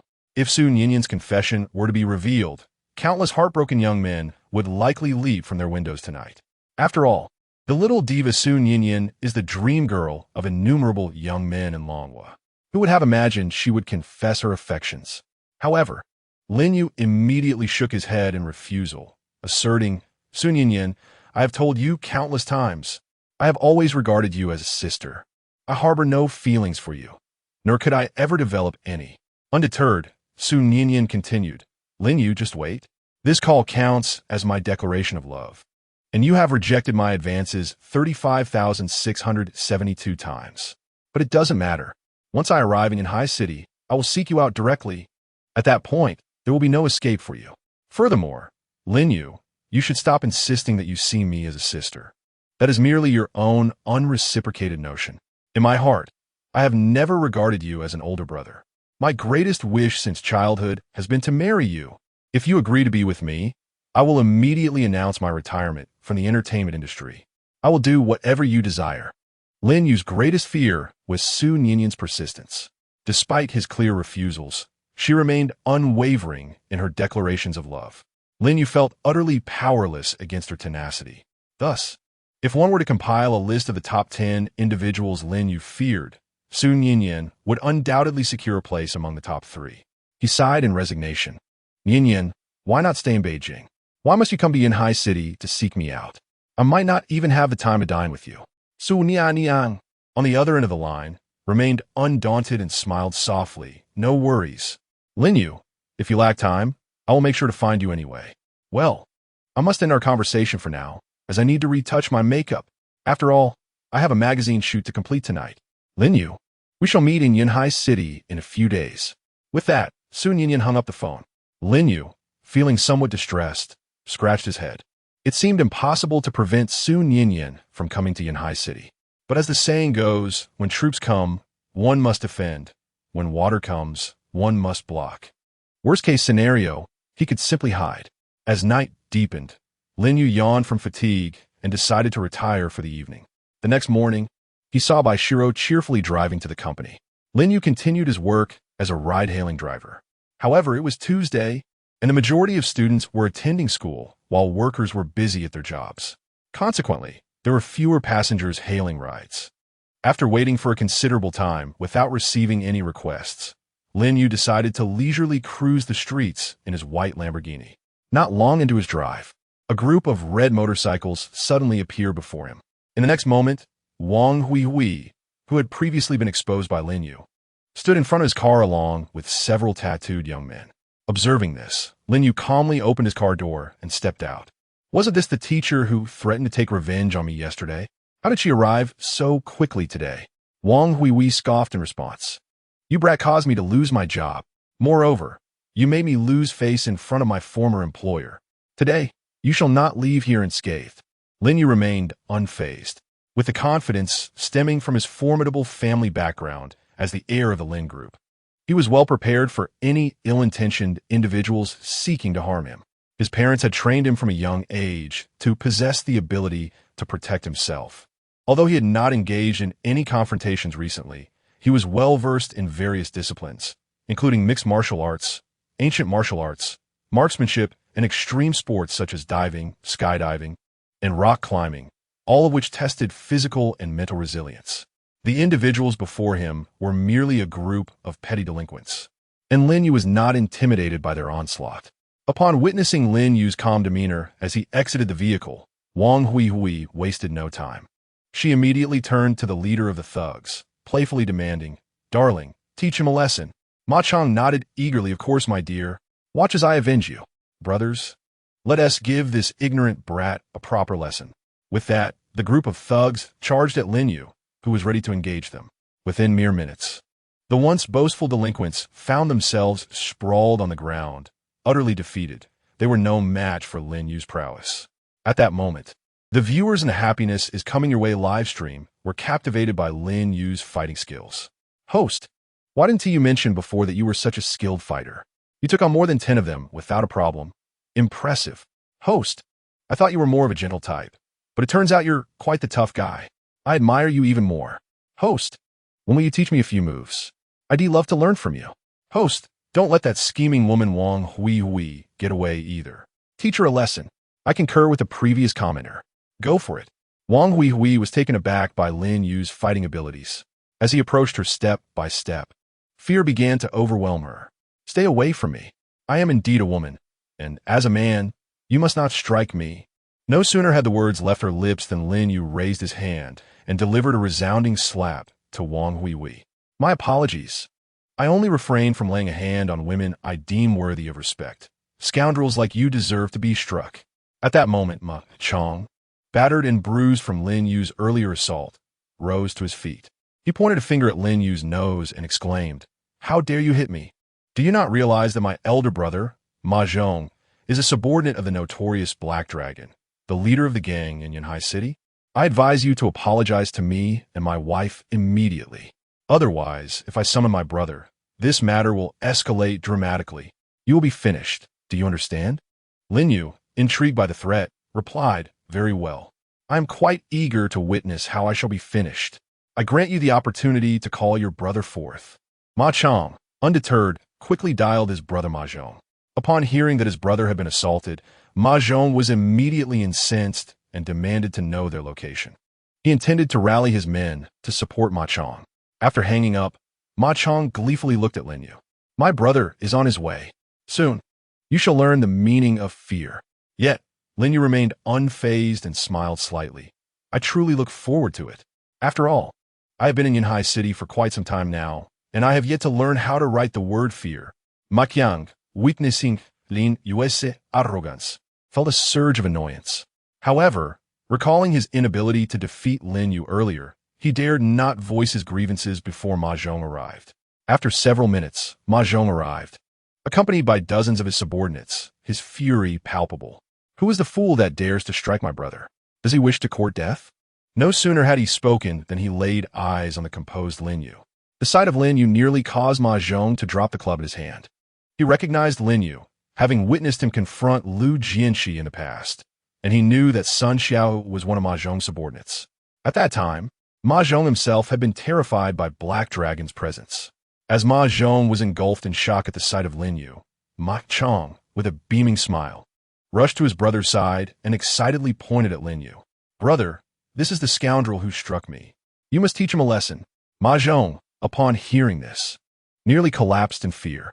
Even his boss, Black Dragon, treated Lin Yu with utmost deference. One could only imagine the terrifying stature Lin Yu possessed. Such a figure was far beyond Ma Zhong's reach, and he dared not allow anyone to confront Lin Yu. He was acutely aware of how severely Lu Jianxi had been beaten. Should Black Dragon learn of Ma Zhong's offense against Lin Yu today, Ma Zhong's fate would surely be dire. Thus, Ma Zhong hastily discarded the club and approached Lin Yu with a demeanor of utmost respect. "Young Master Lin, what an unexpected honor it is to find you here.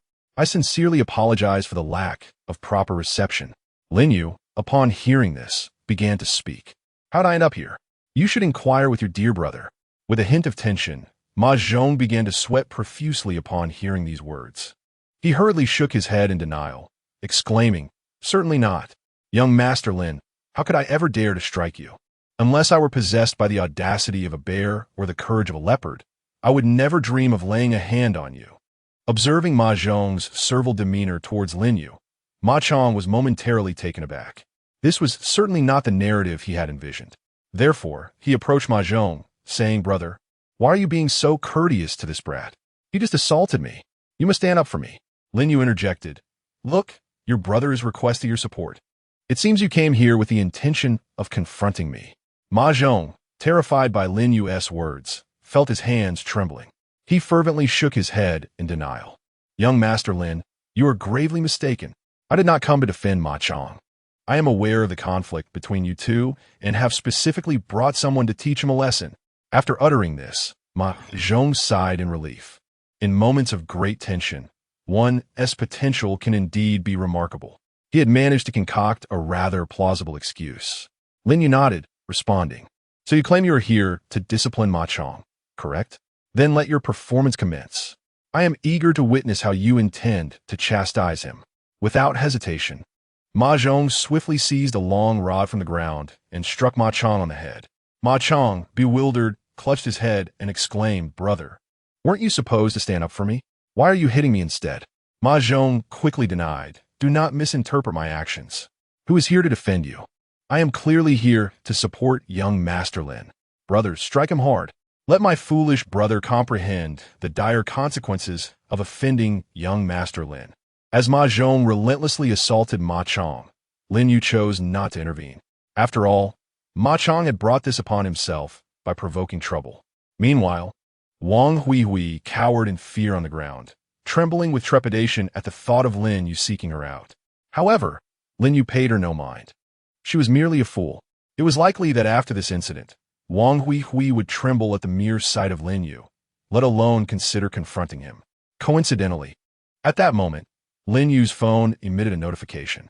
Upon checking, he discovered a new order had arrived on his ride-sharing platform. Pickup location, entrance of the Joyful Party Bar. Destination, Unit 102, Building 8, Huyuan Community.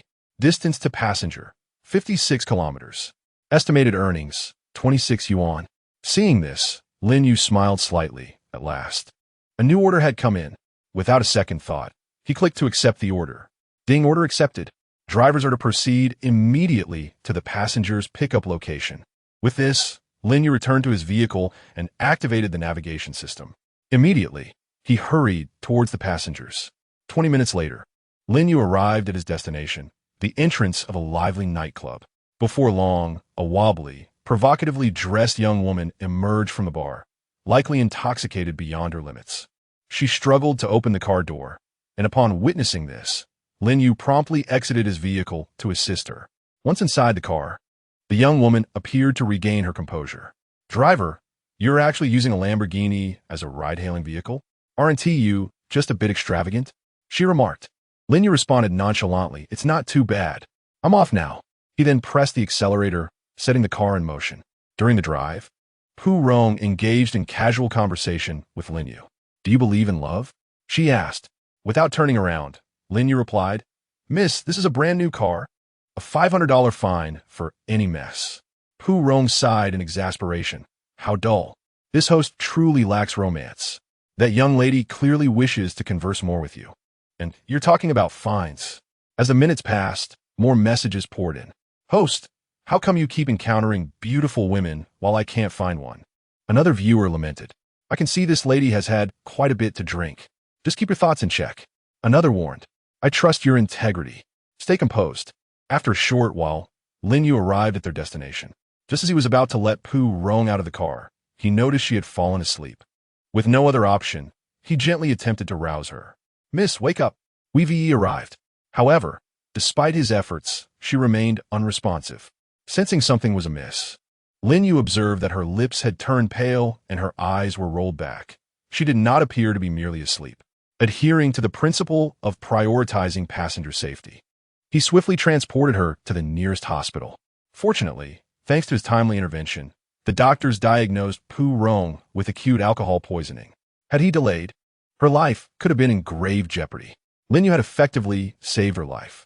Witnessing her still unconscious state, he took the initiative to cover over 5,000 yuan in medical expenses. Unable to access Pu Rong's phone and concerned for her well-being alone in the hospital, He decided to stay by her side throughout the night. He also informed Bai Xirou of his situation, stating that he had urgent matters to attend to and would not be returning home that evening. Though worried, Bai Xirou expressed her understanding upon hearing his explanation. The following morning, Lin Yu groggily opened his eyes from the hospital bench and was pleasantly surprised to find Pu Rong awake.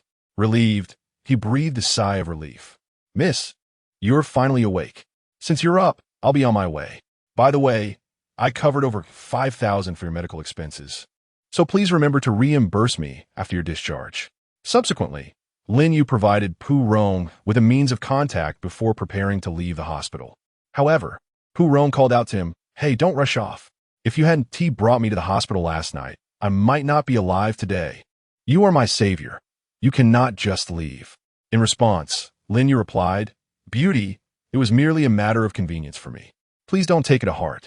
I barely slept last night, and I wish to return home for some rest. There is no need for gratitude. If fate permits, we may meet again."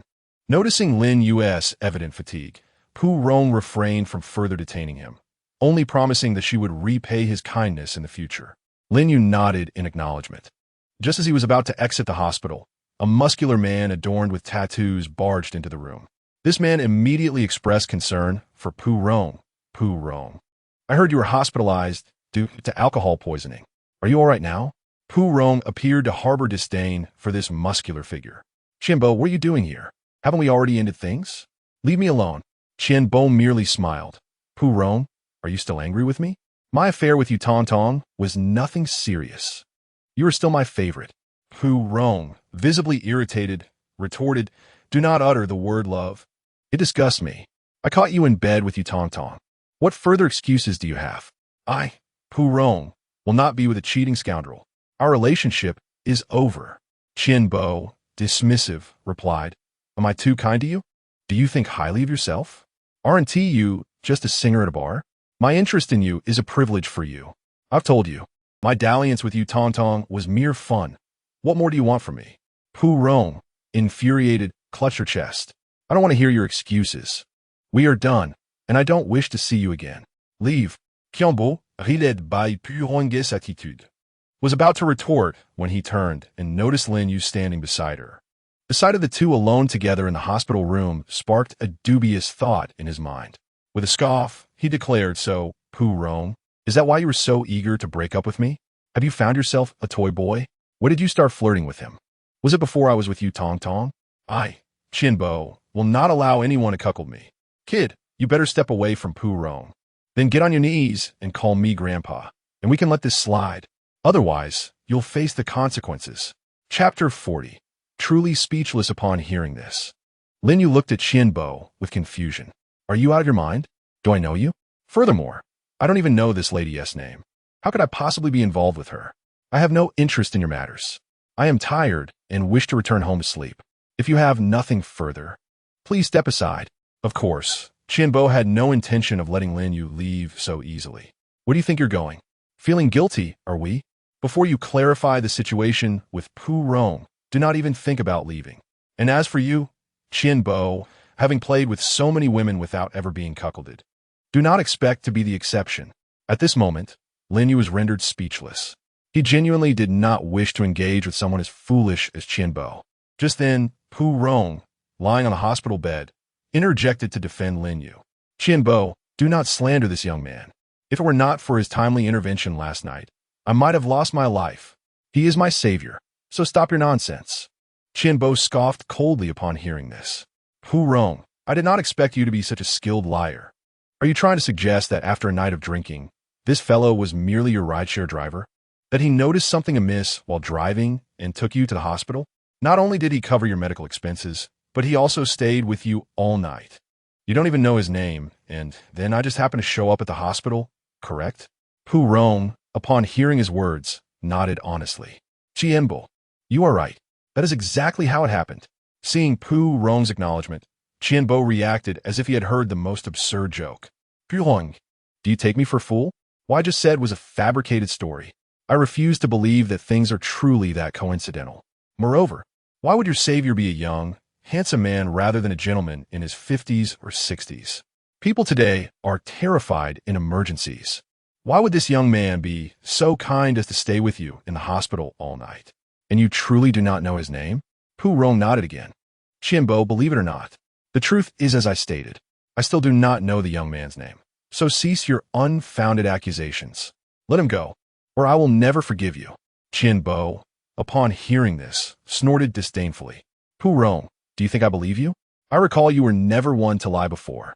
Today, you are actually lying for this young man? It seems he holds quite a significant place in your heart. Speak. When did you two become involved? If you do not clarify this matter, no one is leaving today. At this point, Lin Yu could no longer contain himself. He stepped directly in front of Qianbo and delivered a series of slaps to his face. What the hell? You just recounted the entire sequence of events. And yet you continue to question me. Why don't you ask your sister instead? I spent an entire night in the hospital and am utterly exhausted. Get out of my way. I want to go home and sleep. Can you not comprehend plain language? And when Qianbo had previously demanded what? For me to kneel and call you grandfather? To hell with that. After delivering the slaps, Lin Yu still felt unsatisfied. He then raised his foot and delivered a powerful kick to Qianbo's abdomen. Dazed by the flurry of blows, Qianbo took a considerable time to recover. Clutching Lin Yu's foot, you actually dare to strike me? It seems my suspicions were correct. You and Pu Rong indeed share a deeper connection. Do you have the guts to stay? I'll bring people to eliminate you. Lin Yu was utterly infuriated by Bai's provocations. He had merely attempted to perform a good deed, and now even the simple desire to return to slumber felt insurmountable. Consequently, Lin Yu's temper flared. He gazed down at Bai and spoke slowly. Fine. I'll heed your words and remain. You guessed correctly. I indeed have an affair with your girlfriend. Hurry and bring your men to deal with me.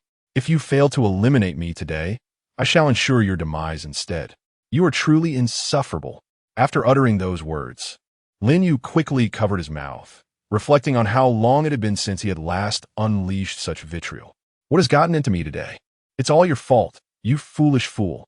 He then delivered a few more kicks to Bai in a fit of exasperation, feeling a sense of disbelief at the absurdity of the situation.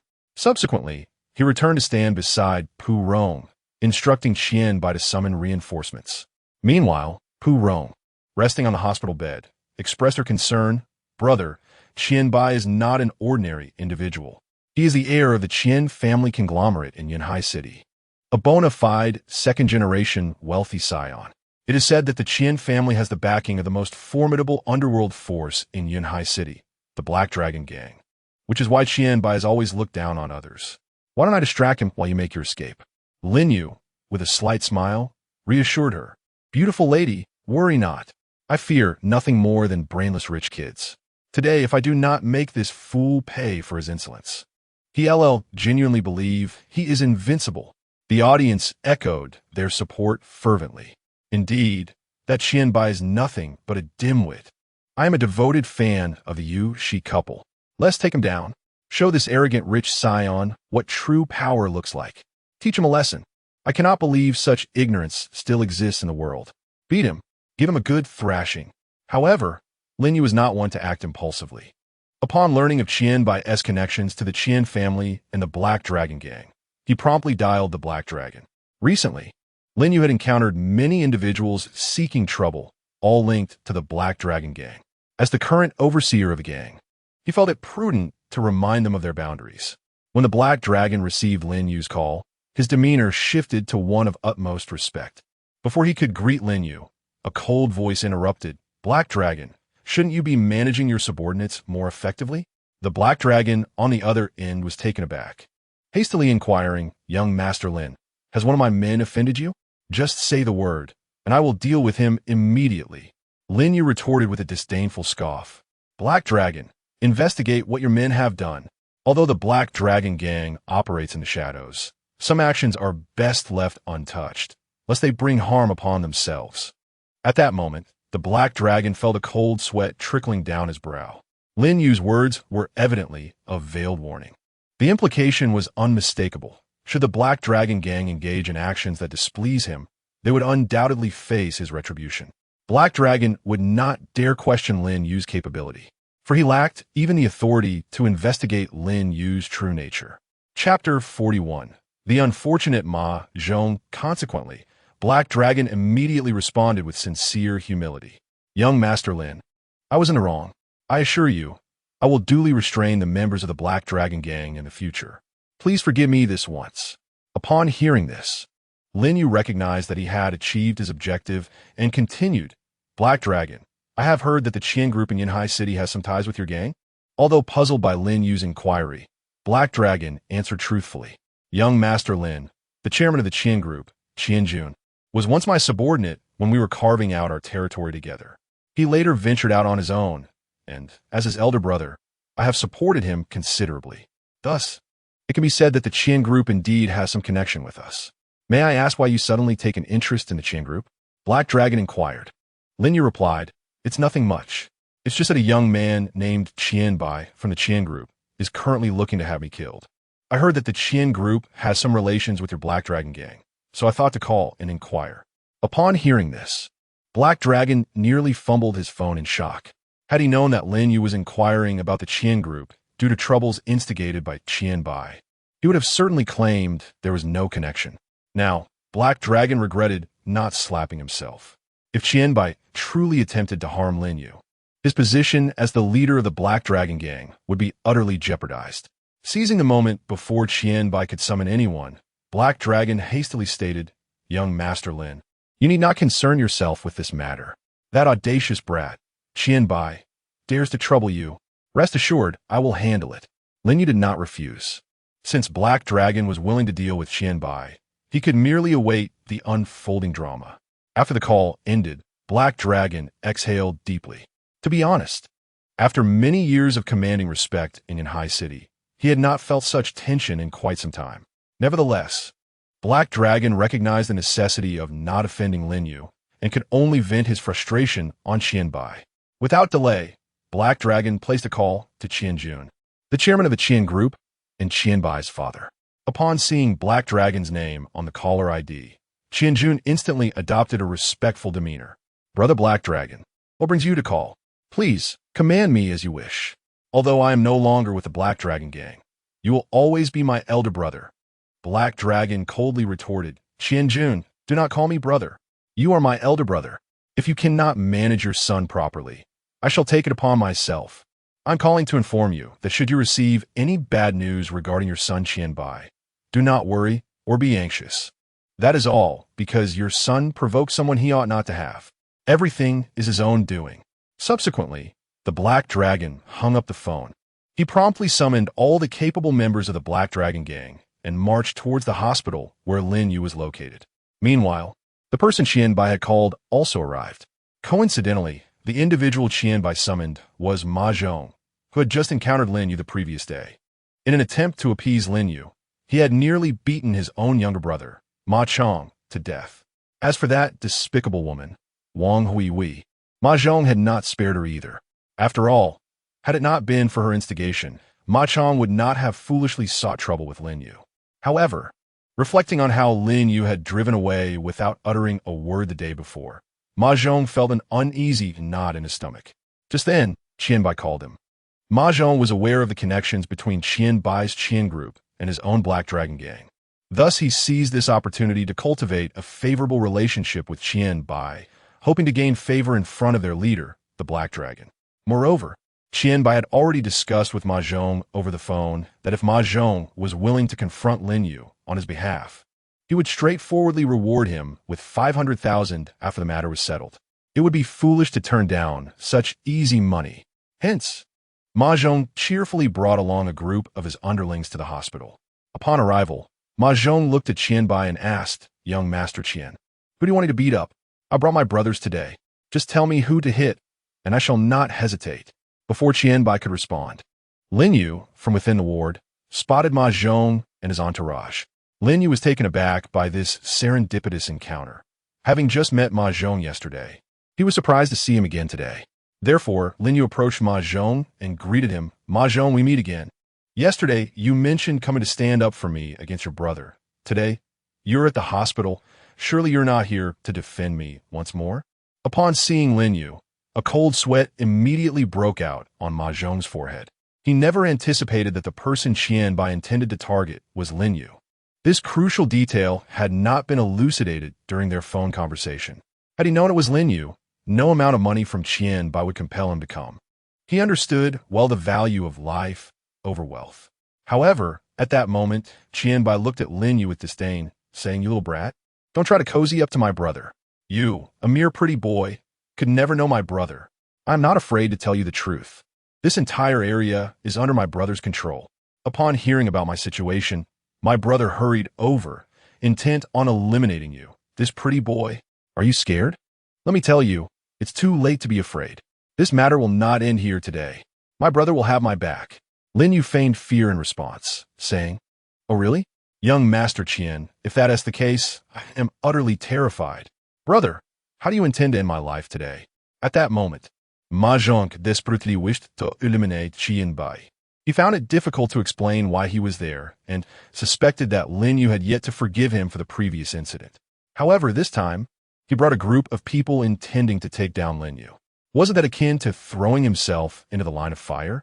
Seizing the opportunity, while Lin Yu remained calm, Ma Zhong hastily knelt before him, his gaze filled with reverence. "Young Master Lin, I was wrong.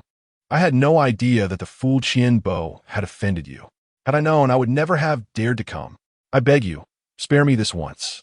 Upon hearing this, Lin Yu smiled faintly. "Brother Ma, your words seem strangely familiar. Did you not utter similar sentiments yesterday? Do you take me for a fool?" Ma Zhong, upon hearing this, was so frightened that he could not lift his head. "Young master, please, do not call me Brother Ma. I am unworthy of such a title. Spare me this humiliation. Bo's troubles with you have nothing to do with me. I implore you to forgive me." As he spoke, Ma Zhong repeatedly bowed his head in apology, creating a scene of utter astonishment. Particularly, Bo and Pu Rong, who lay in the hospital bed, were left in a state of shock, unable to comprehend the unfolding drama.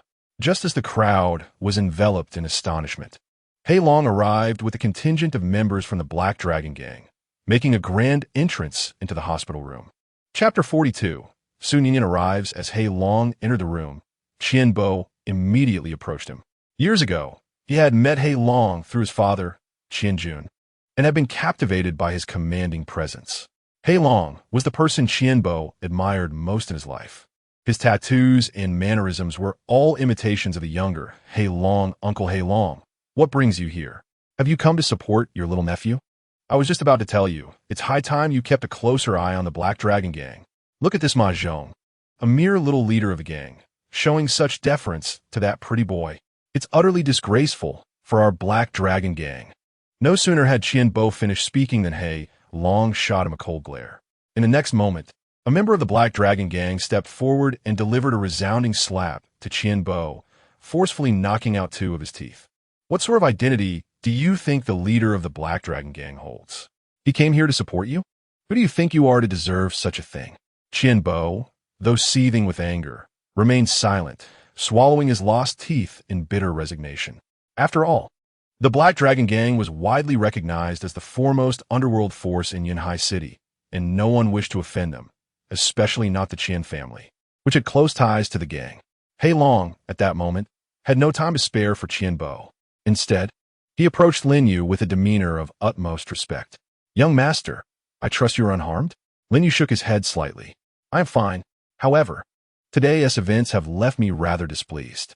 I believe you owe me an explanation, Hei Long." Upon hearing this, Hei Long nodded earnestly. "Rest assured, young master, I, Hei Long, will never allow anyone to provoke you without consequence. Even if you do not voice your concerns, I shall provide you with an explanation." Beside them, Bo was utterly stunned. Initially, he was merely surprised by Ma Zhong's attitude towards Lin Yu, but upon witnessing the revered Black Dragon displaying such deference to Lin Yu, his entire worldview felt as though it were collapsing. At that moment, the Black Dragon approached Ma Zhong, who remained kneeling on the ground. Without a word, he raised his hand and grasped Ma Zhong by the throat. "Ma Zhong, why is it that every time Lin Xiao is displeased, you are involved? Last time, that son Xiaohu was your subordinate, and just yesterday, your brother Ma Chong caused trouble for Lin Xiao. Today, you come to Bo's aid again. Are you intentionally opposing Lin Xiao? Do you not understand that Lin Xiao is under my protection? Do you wish to court death?" Ma Zhong's face turned purple as he was choked, hastily shaking his head in protest. Brother, please let me explain. I never intended to oppose Lin Xiao. This is all a misunderstanding. Just as it seemed Ma Zhong would be choked to death, Lin Yu interjected, every grievance has its source, and every debt has its owner. Black Dragon, Ma Zhong does not deserve death. Please spare his life for now. However, Qian Bo is indeed a fool. You may deal with him as you see fit. Just remember not to kill him.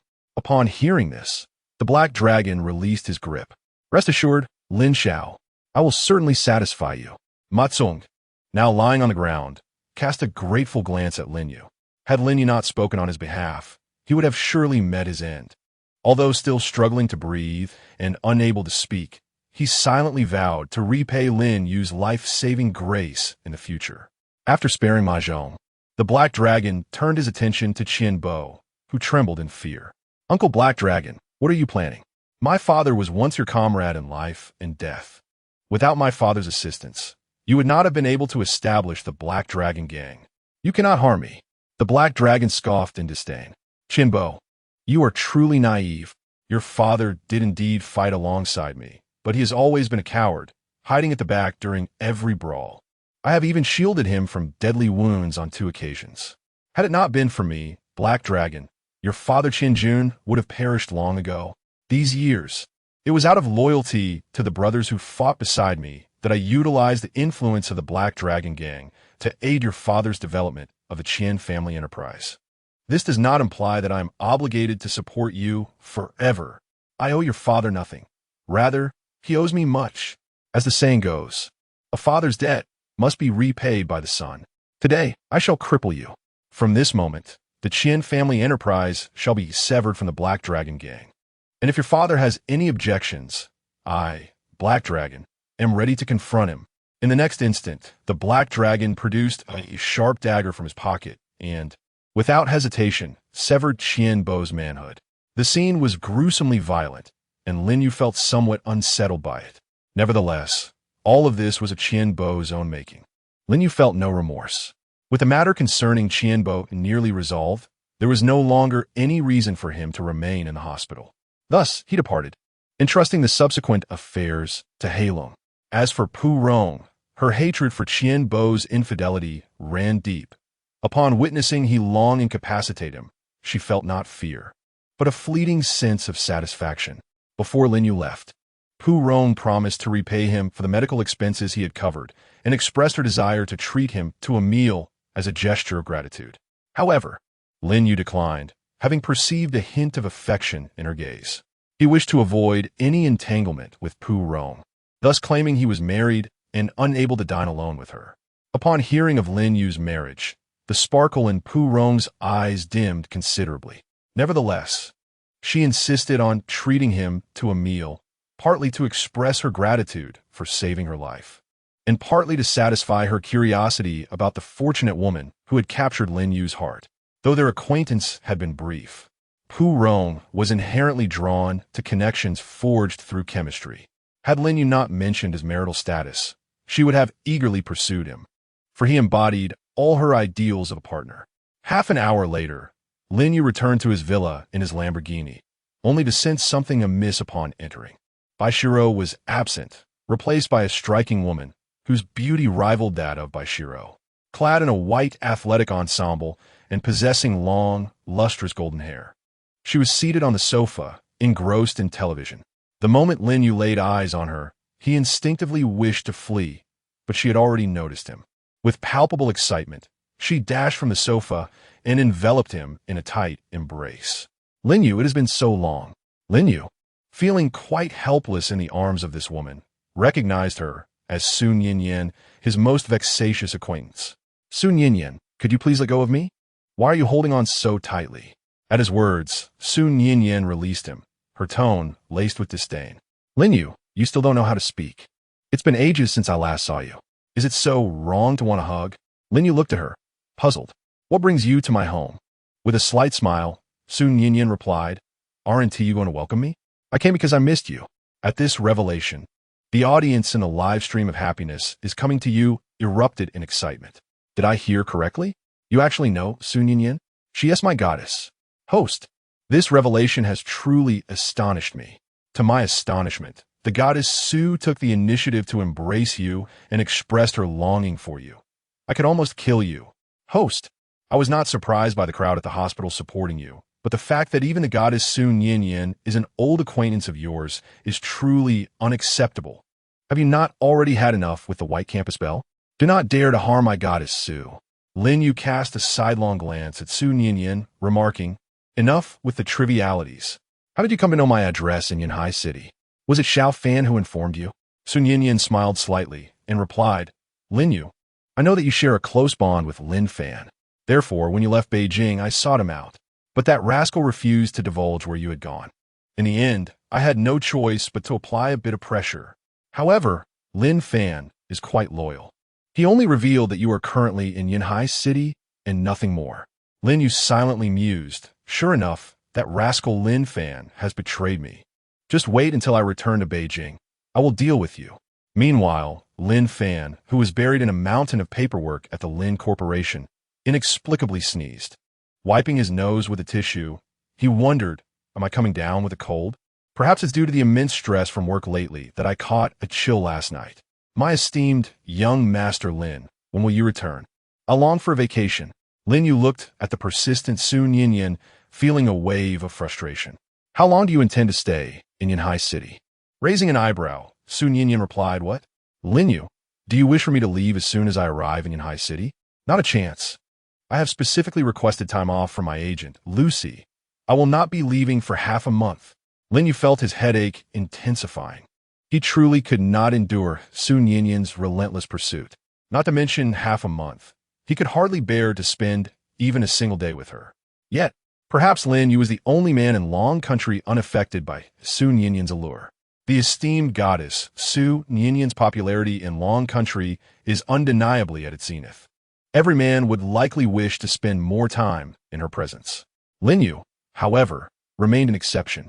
Su Yin continued, Lin Yu, I never anticipated that you would actually get married and obtain a certificate while in Yanhai City. Do Uncle Lin and Aunt Tang know about this? The sole heir of the Lin Corporation, the darling of many, the #1 wealthy second generation in Long Country, has surprisingly tied the knot. If this news were to spread, it would create quite a stir. Just imagine if I were to inform Uncle Lin or Aunt Tang about your marriage. How would they react? It was now 7 in the evening, and the recording of Happiness is Calling You had concluded, with the drones responsible for filming Lin Yu having departed. Had Su Yin's earlier remarks been made public, the entire production team would likely reconsider whether Lin Yu's status was truly suitable for participation in the program. Lin Yu's expression remained unchanged after Su Yin's words. You will not tell my parents, Su Yin, although I may find you a bit bothersome at times. However, you should also be aware of my temperament. Unless you wish never to see me again, you must swallow your knowledge of my actions in Yanhai City. Su Yin cast a disdainful glance at Lin Yu, feeling quite unamused. I thought I might deceive you this time, yet it seems nothing has changed. You remain utterly unfazed by my threats. Nevertheless, Lin Yu, while I am aware your marriage to Bai Xirou is a facade, it still unsettles me. You ought to have married me instead. Moreover, a woman chosen by you, Lin Yu, even if merely in a sham marriage, must be extraordinary. This is precisely why I came to Yanhai City, insisting that Bai Xirou's company interview me, and I even requested that she be my interviewer. Lin Yu, this will surely catapult Bai Xirou to national fame within the realm of entertainment journalism. How will you express your gratitude? Lin Yu nodded thoughtfully in response. Speaking of which, I truly should thank you. Xirou is a wonderful girl, and her diligence deserves recognition. You must take good care of her during this interview. Consider it a favor I owe you. Su Yin's eyes sparkled at his words. Lin Yu, are you serious? I have never seen you solicit my assistance for anyone else. This is your first request. I expect a reward for this. Lin Yu sighed in resignation. Su Yin, what kind of reward do you desire? As long as it's not excessive, I may be inclined to oblige. Su Yin chuckled in response. Lin Yu, I haven't decided just yet. However, I assure you I will look out for Bai Xirou, so do not forget your promise of a reward. Just then, as Lin Yu conversed with Su Yin, Bai Xirou returned to the villa. Surprised to see Lin Yu chatting with Su Yin, she inquired, Lin Yu, do you know Miss Su? Before Lin Yu could respond, Sun Yin interjected, Miss Bai, I do not know Lin Yu. We merely exchanged a few words while you were at the company retrieving your interview equipment. However, I must say, Miss Bai, you have excellent taste. Your husband, Lin Yu, is truly remarkable and quite suitable for marriage. Bai Xirou smiled faintly. Miss Su, I assure you, my husband Lin Yu treats me exceptionally well. Although our acquaintance and marriage have been brief, I feel incredibly fortunate to have met him. Lin Yu was taken aback by Bai Xirou's unexpected praise, feeling a bit bashful. However, Bai Xirou suddenly pulled Lin Yu closer and whispered, Lin Yu, you aren't a fan of Miss Su, are you? Yet, as a woman, I sense that Miss Su's gaze towards you is rather peculiar. Do be cautious. Chapter 44. Not easily swayed, Lin Yu replied, Darling, Miss Su is a top-tier celebrity. Even if I were a fan, how could she possibly take notice of me? What should I be wary of? Bai Xirou immediately shook her head. Lin Yu, I cannot explain why I feel this way, but a woman's intuition is often quite accurate. I have always sensed that Miss Su's gaze towards you is rather peculiar. You must pay heed to this. There ought to be a sense of distance between fans and their idols. Do not forget that you are a married man. Lin Yu observed Bai Xirou's anxious demeanor as she cautioned him, and he suddenly found it amusing. He promptly acquiesced, saying, all right, my dear wife, I shall heed your words. At that moment, Sun Yin overheard Lin Yu referring to Bai Xirou as his wife, and an overwhelming discomfort washed over her. It felt akin to having a cherished toy snatched away. Although Sun Yin was aware that Lin Yu and Bai Xirou's marriage was merely a facade, she remained distinctly displeased. With a frigid glance at Bai Xirou, she declared, Miss Bai, I apologize. I am feeling rather unwell today, so let us conclude our interview here. I shall come to your company for the interview tomorrow. For now, I will return to the hotel. Until tomorrow. Bai Xirou, upon hearing this, urgently pleaded, please don't. Miss Su, we had arranged for today's interview, hadn't we? I even went to the company specifically to fetch the interview equipment. Moreover, it was you who insisted on coming to my home for the interview. What have I done to upset you? I promised to amend my ways. Sun Yin ignored Bai Xirou's entreaties, her mind consumed by the image of Lin Yu calling Bai Xirou his wife, which incensed her further. Miss Bai, I truly am not in a good state today. Let us meet at the company tomorrow. Bai Xirou was at a loss for why Sun Yin had suddenly altered her stance, nearly on the verge of tears. Lin Yu, displeased, directed an irritated look at Sun Yin. Sun Yin, you are being unreasonable. Bai Xirou has tirelessly prepared for this interview, and you intend to abandon it? I cannot allow this. Have you forgotten what you promised me earlier? If you dare to leave today, I shall genuinely be angered. Su Niang, feeling wronged by Lin Yu's defense of Bai Xirou, was overwhelmed with emotion. Lin Yu, is it so evident that you favor Bai Xirou? I traveled all the way from the capital, sacrificing numerous announcements and performances. Do you think my affection for you warrants such sacrifices? Lin Yu, you insufferable man. Today, I refuse to listen to you. I shall not participate in this interview. Farewell. With that, Sun Yin stormed out of the villa, leaving Lin Yu and Bai Xirou standing together in bewilderment. Bai Xirou, contemplating Sun Yin's words, turned to Lin Yu with a puzzled expression. Lin Yu, did Miss Su just imply that she has feelings for you? Did you two know each other prior? Lin Yu, feeling awkward, chuckled and replied, My dear wife, you may have misheard. Miss Su might have been speaking nonsensically. She could be overly emotional while preparing for her next scene. Bai Xirou gazed at Lin Yu, her expression earnest. Lin Yu, do you perceive me as a fool? Do you think I am so easily deceived? I have always asserted that a woman's intuition is remarkably accurate. From the moment I stepped through the door, I sensed that Miss Su's gaze towards me was rather peculiar. I couldn't help but wonder why she specifically requested my presence for the interview. Given Miss Su's esteemed status, those fortunate enough to interview her are typically renowned entertainment journalists. I am but a novice, having only recently entered the industry, and I found it hard to believe that I could be granted the opportunity to interview a star of her caliber. I had naively thought that my years of diligent effort had finally borne fruit, that Lady Luck had smiled upon me. Consequently, I have hardly dared to rest in recent days, tirelessly studying every word I might utter during the interview with Miss Su. I rehearsed even the slightest punctuation and every pause countless times. Yet today, I realized that all of this had been nothing more than a daydream. I felt like a mere jester. Lin Yu, could you refrain from deceiving me in the future? Why did you not inform me of your acquaintance with Miss Su? Lin Yu, witnessing Bai Xirou's aggrieved expression, felt a pang of sorrow in his heart. He yearned to articulate his thoughts, but the words eluded him. My dear, the situation is not as you envision. I have witnessed your tireless efforts during this time. My acquaintance with Su Ninian was not something I intended to conceal. I was unaware that she planned to come to Yunhai City to interview me. This matter truly bears little relevance to me. Can you please cease your anger? I apologize. If you would permit me. Bai Xirou shook her head in response. Lin Yu, I understand that this may not directly pertain to you.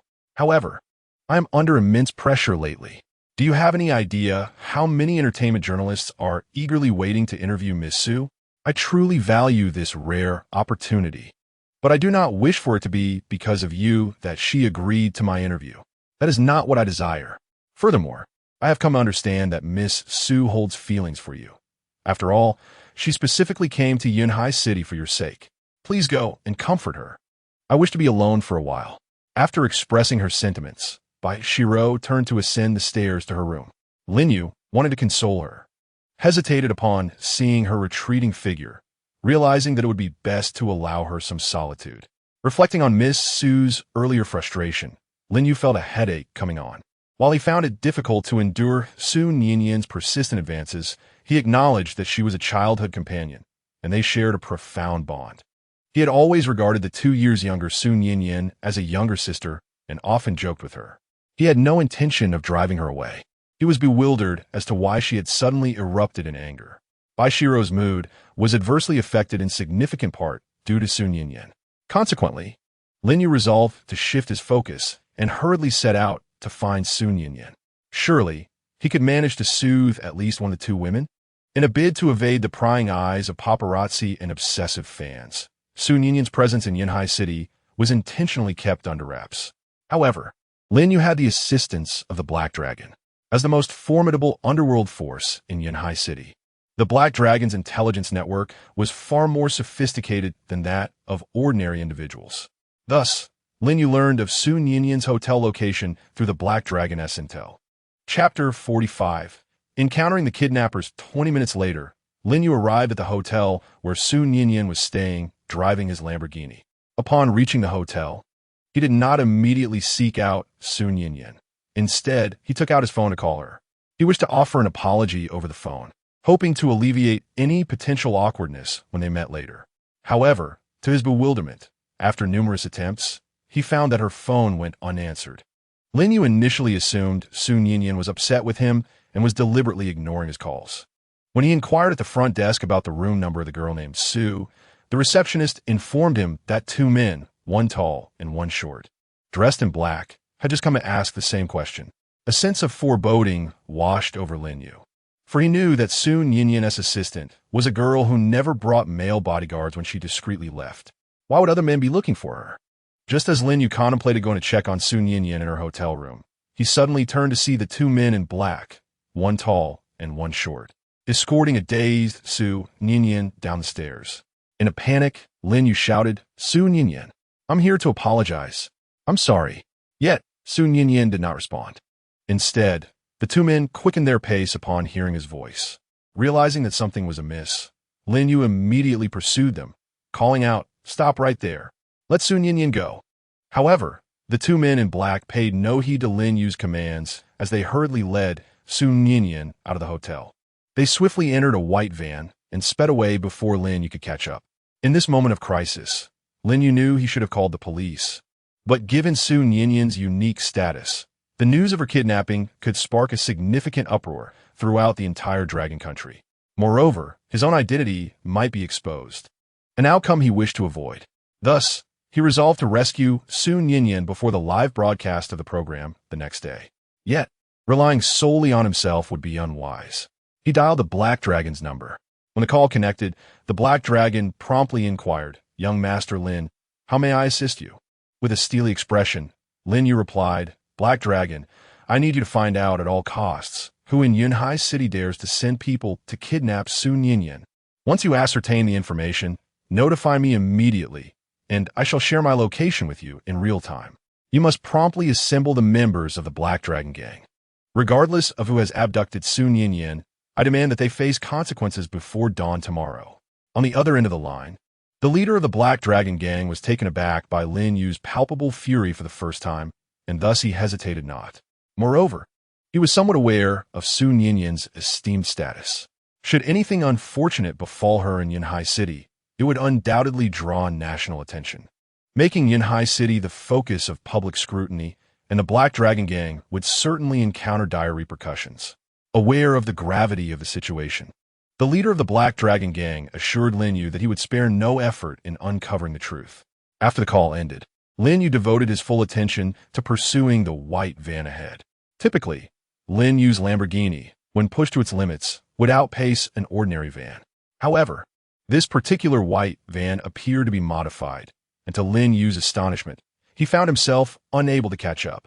Inside the van, the two kidnappers, Zhao Dagong and Zhao Xiaoqiang, were equally troubled by Lin Yu's relentless pursuit. Zhao Xiaoqiang broke the silence, saying, "Brother, that guy behind us is exceedingly annoying. Can't we shake him off?" Zhao Dagong sighed in resignation. "Xiaoqiang, do you think I wish to keep him on our tail? The speed of his sports car is simply too formidable. If I were to slow down even slightly, he would undoubtedly catch up." After glancing at Lin Yu's Lamborghini in the rearview mirror, Zhao Xiaoqiang remarked, "Brother, according to the intel from young Master Li, Sun Yinyan came to Yunhai City with only one female assistant, who we have already eliminated. Logically, Sun Yinyan should have no acquaintances in the city. Where on earth did this guy come from?" Zhao Dagong shook his head, replying, "Xiaoqiang, who knows? Sun Yinyan is renowned in the entertainment industry as a top-tier star. After all, perhaps this fellow is merely an ardent fan. Yet we need not overly concern ourselves. As long as we successfully deliver Sun Yinyan to young Master Li, we can disappear without a trace." Zhao Xiaoqiang nodded in agreement, then turned to glance at the unconscious Sun Yinyan in the back of the van. Her fair complexion, exquisite beauty, and alluring figure radiated an undeniable charm. Merely gazing upon her ignited a multitude of unsavory thoughts in Zhao Xiaoqiang's mind, even prompting a physical reaction. "Brother, you must admit this girl is quite stunning. If I could share a night with her, it would be sheer bliss." Zhao Dagong swiftly smacked Zhao Xiaoqiang on the head, admonishing, "Xiaoqiang, don't be foolish. A woman of Sun Yinyan's stature is beyond our reach. Remember, we were sent here on young Master Li's orders. You should be well aware of his status. Who in Yunhai City would dare to cross him? Therefore, we must refrain from harboring any inappropriate thoughts about Sun Yinyan, lest we jeopardize our own lives." After Zhao Dagong spoke, his gaze toward Zhao Xiaoqiang dimmed slightly. He then let out a sinister chuckle and said, "Xiaoqiang, do not be disheartened. As long as we bring Sun Yinyan before young Master Li, we shall receive the promised reward of 3 million. At that point, we can find any woman we desire. Once the money arrives, I will treat you to 4 or 5 lovely ladies. You will be in bliss." Upon hearing this, Zhao Xiaoqiang's mind began to conjure delightful images, causing his mouth to water in anticipation. Just as the two brothers were lost in their pleasurable fantasies, Lin Yu, who had been relentlessly pursuing them, received a call from Heilong. Once the call connected, Lin Yu inquired, "Heilong, have you managed to uncover any information? Who is the scoundrel behind the abduction of Sun Yinyan?" On the other end, Heilong hesitated before responding, "Young Master Lin, I have indeed identified the mastermind behind the abduction of Sun Yinyan. However, this individual holds a rather unique position in Yunhai City. If you intend to forcibly rescue Sun Yinyan, it may pose some complications." From Heilong's tone, Lin Yu sensed something amiss. But who in Yunhai City could possibly possess a status more exceptional than his own, not only in Yunhai City, but throughout the entire Dragon Kingdom? Was there anyone whose identity surpassed his? Therefore, Lin Yu pressed on, "Heilong, just tell me who orchestrated the attempt to kidnap Sun Yinyan." Heilong, no longer hesitating, quickly replied, "Young Master Lin, according to the information gathered by our Heilong gang, The individual behind the conspiracy to abduct Sun Yinyan is none other than the notorious playboy of Yunhai City, Li Xiaolang. Taken aback, Lin Yu questioned, Li Xiaolang? I have not heard that name before. You claim he is a well-known playboy. Why then does this seem problematic? He Lung continued to elucidate, young Master Lin. Herein lies the issue. If Li Xiaolang were merely an ordinary playboy, I could easily deal with him. However, he is far from ordinary. His grandfather, Li Yoji, was the former mayor of Yunhai City, and his father, Li Dahai, is the chairman of the Li Group, the foremost conglomerate in the city. Additionally, the Li family places great emphasis on lineage. Li Dahai has 7 daughters before finally having a son, Li Xiaolang. Consequently, Li Dahai dotes on him excessively, and Li Yoji also showers his grandson with affection. It is said that during Li Xiaolang's 100-day banquet, Li Yoji leveraged his connections to grant the entire Yunhai City a 3-day holiday. Such a formidable background has cultivated Li Xiaolang's reckless demeanor, as he even dares to commit murder in public. He is acutely aware that no matter his actions, his father and grandfather will always protect him. This likely emboldens him to abduct Sun Yinyan, for he knows that as long as he remains in Yunhai City, he will face no repercussions. Young Master Lin, I recognize that your own identity and background are also quite remarkable. Yet, as the saying goes, a powerful dragon cannot suppress a local snake. If you wish to confront Li Xiaolang, you must proceed with careful deliberation. Upon hearing this, Lin Yu let out a cold laugh. He Lung, I do not concern myself with the trivialities of Li Xiaolang's father or grandfather. Setting aside all else, I am well aware that Sun Yinyan is my friend. Today, I, this formidable dragon, shall indeed exert my influence over this local snake. Regardless of the circumstances, I must ensure that Li Xiaolang pays the price today. He Lung, if you fear offending this Li Xiaolang, then you need not involve yourself in this matter.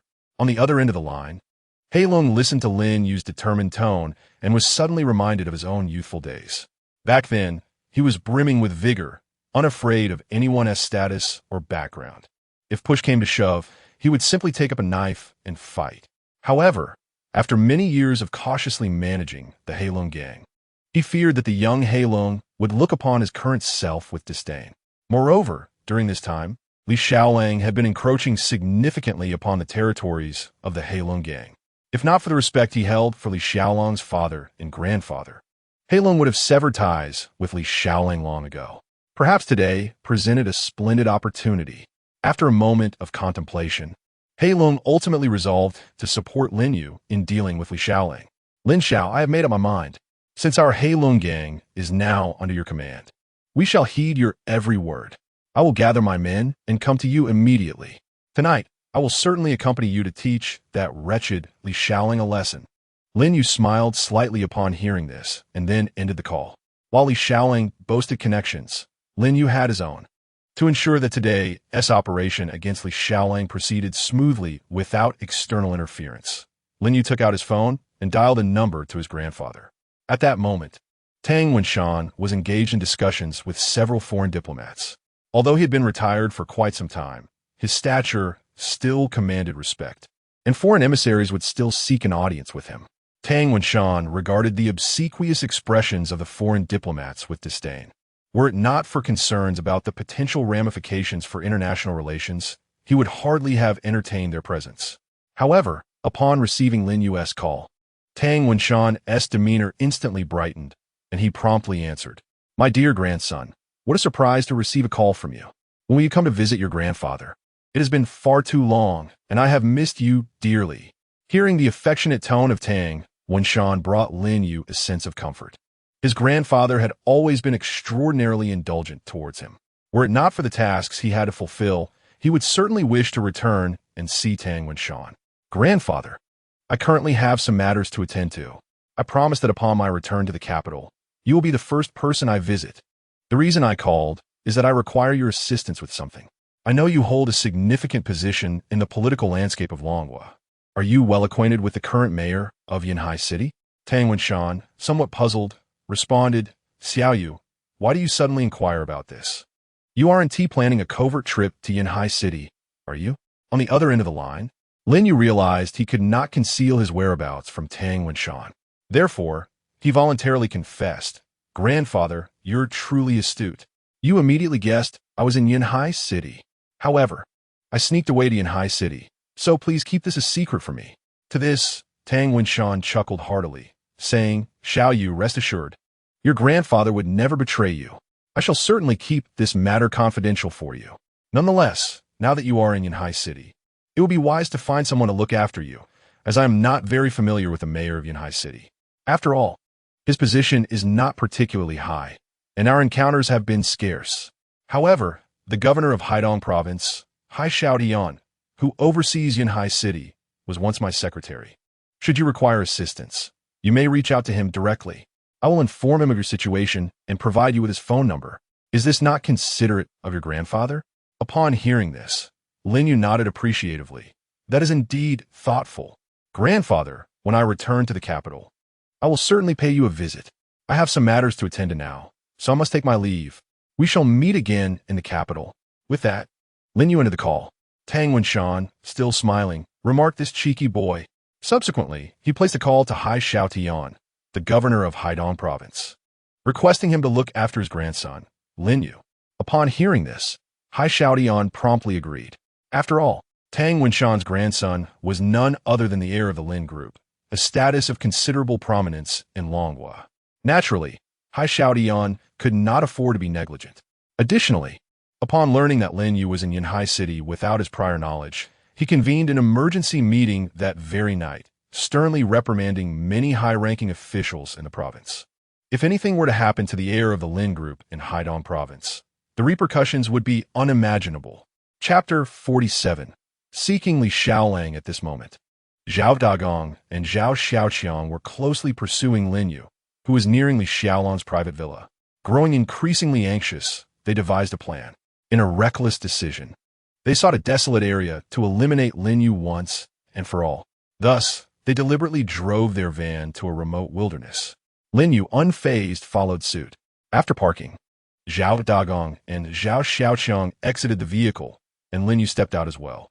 Zhao Dagong, eyeing Lin Yu, sneered, "You're quite the persistent one.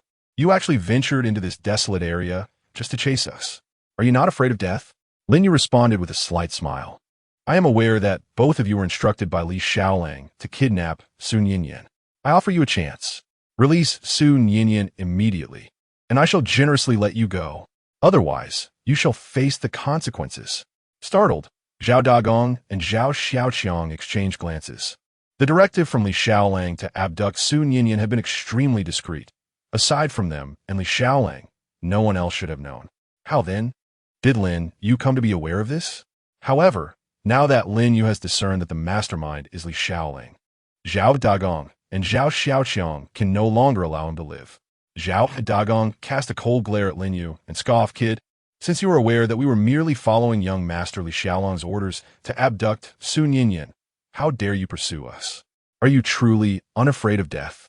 Lin Yu, upon hearing this, dismissed him with contempt, saying, "Do not waste your breath on me. You may fear that Li Xiaolang, but I do not. Release Sun Yinyan immediately. I give you but 1 minute." Seeing this, Zhao Xiaoqiang turned to Zhao Dagong, his expression icy. "Brother, why bother conversing with this brat?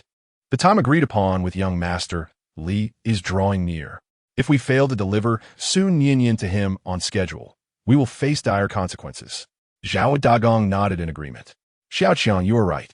There is no reason to engage in further dialogue with this youth, who in Yanhai City is unaware of young master Li's formidable reputation. We should eliminate him."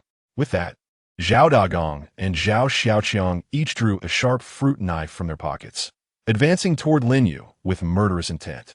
Lin Yu, observing their approach, slightly shook his head. "It seems you have made your choice. I shall no longer indulge in idle chatter." In the next moment, Lin Yu raised his fists and launched an assault against Zhao Xiaoqiang and Zhao Dagong. Though the two had some fighting skills, they could not withstand the rigorous physical training Lin Yu had undergone since childhood.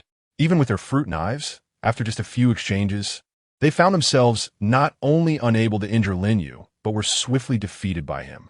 3 minutes later, Zhao Dagong and Zhao Xiaoqiang lay battered and bruised on the ground, bound tightly with the ropes they had intended to use to restrain Sun Yinyan. They could hardly believe that the seemingly frail Lin Yu was such a formidable fighter. Together, they were no match for him.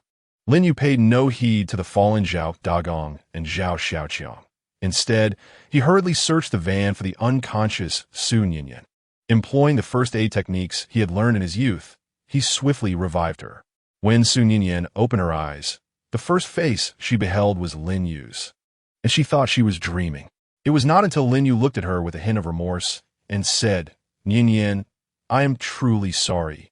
I should not have been so cold toward you. After all, you are a dear friend of mine," that she realized the reality of her situation. "How are you feeling now? Is your body all right?" Lin Yu inquired. Upon hearing his words, Su Ninian began to weep, clinging to Lin Yu and expressing her distress. "Lin Yu, you finally came? I was so frightened." Lin Yu, noticing her tears, comfortingly patted her shoulder and said with heartfelt sincerity, "Ninian, I have always considered you as my own sister. I will not allow you to suffer in vain. I shall ensure that justice is served for you. The person behind the plan to kidnap you will certainly die." As Lin Yu spoke, his eyes were already filled with murderous intent. What he had just expressed were his true feelings. No matter how much he usually despised Su Ninian, she had been his companion since childhood. Lin Yu genuinely regarded Su Ninian as his own sister. If Li Xiaolang were to harm him, Lin Yu might even consider sparing him, depending on the circumstances. However, the fact that he targeted someone Lin Yu cared about made it clear that no matter what formidable background Li Xiaolang possessed, he was destined to perish today. Lin Yu then comforted Su Ninian and suggested that she drive her own car back, while he intended to have Zhao Dagong and Zhao Xiaoqiang lead the way, planning to eliminate Li Xiaolang that night. Yet, Su Ninian rejected Lin Yu's proposal. With a serious expression, she declared, "Lin Yu, I want to go with you.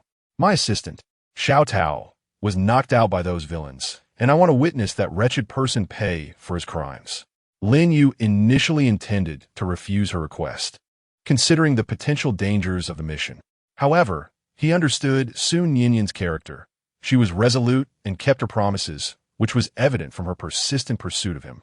Thus, upon seeing the determination in her eyes, he ultimately acquiesced to her wishes. Nevertheless, he made it clear that she must follow his lead and refrain from acting recklessly on her own. Upon hearing Lin Yu's agreement, Su Ninian joyfully accepted his stipulation. At that moment, Hei Long arrived with hundreds of members from the Black Dragon Gang. Aware of Li Xiaolang's unique status, he knew that the villa would be heavily guarded. To ensure their success, Hei Long summoned several capable underlings from the gang.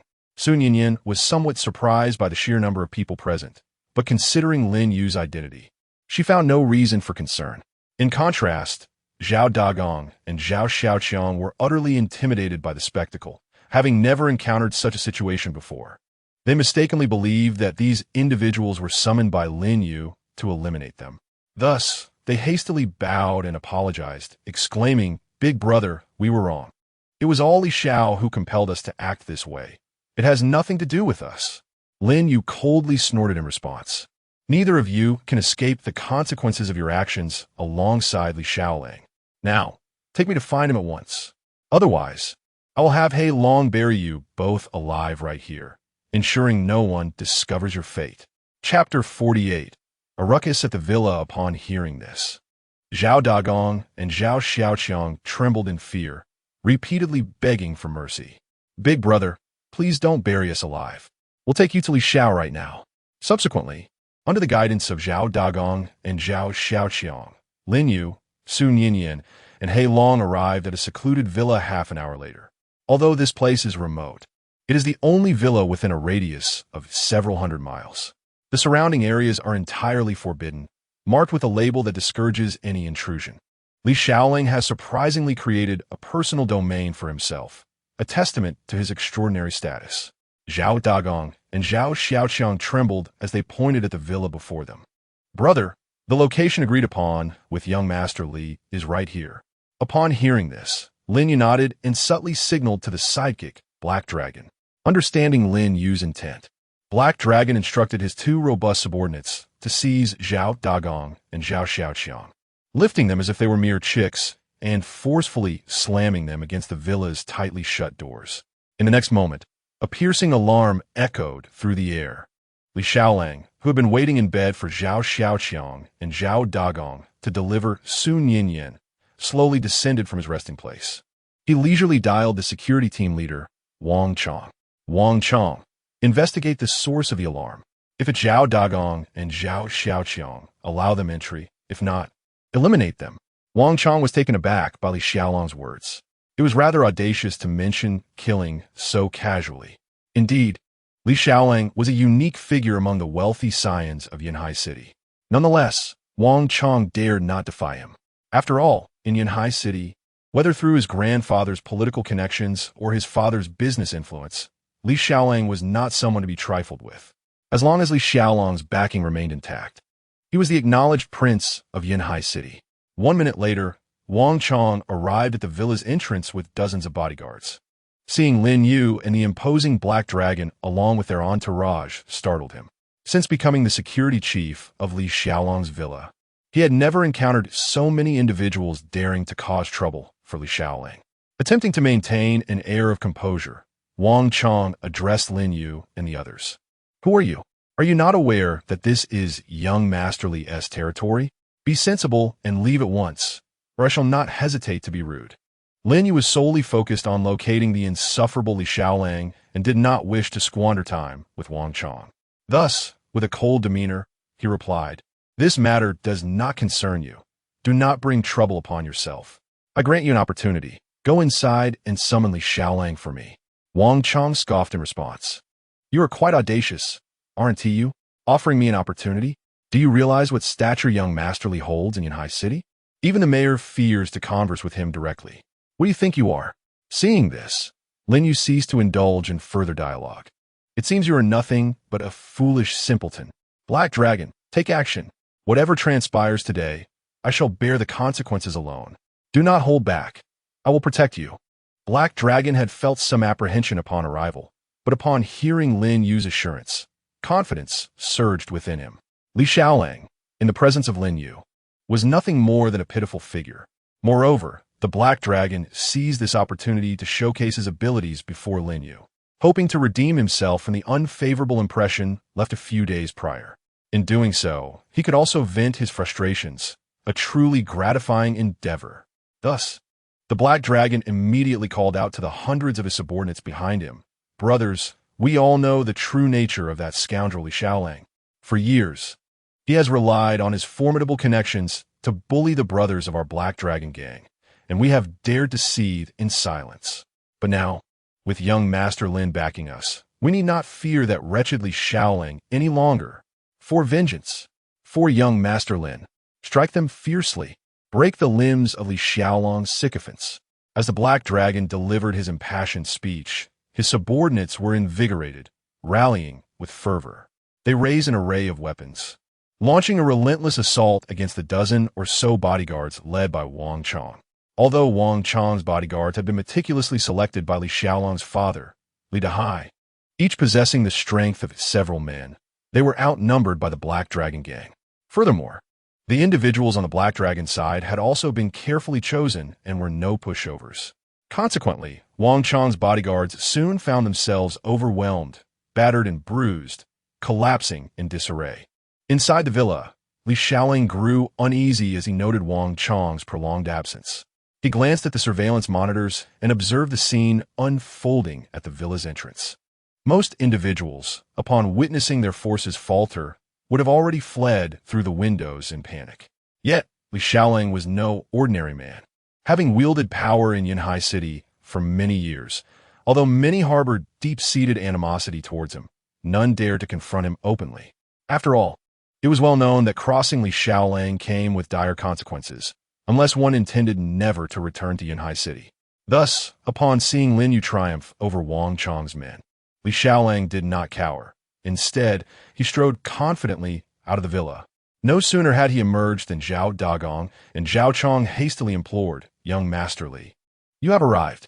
Please save us. We had captured the Sun Yinyan you requested, but this scoundrel pursued us and left us in this state.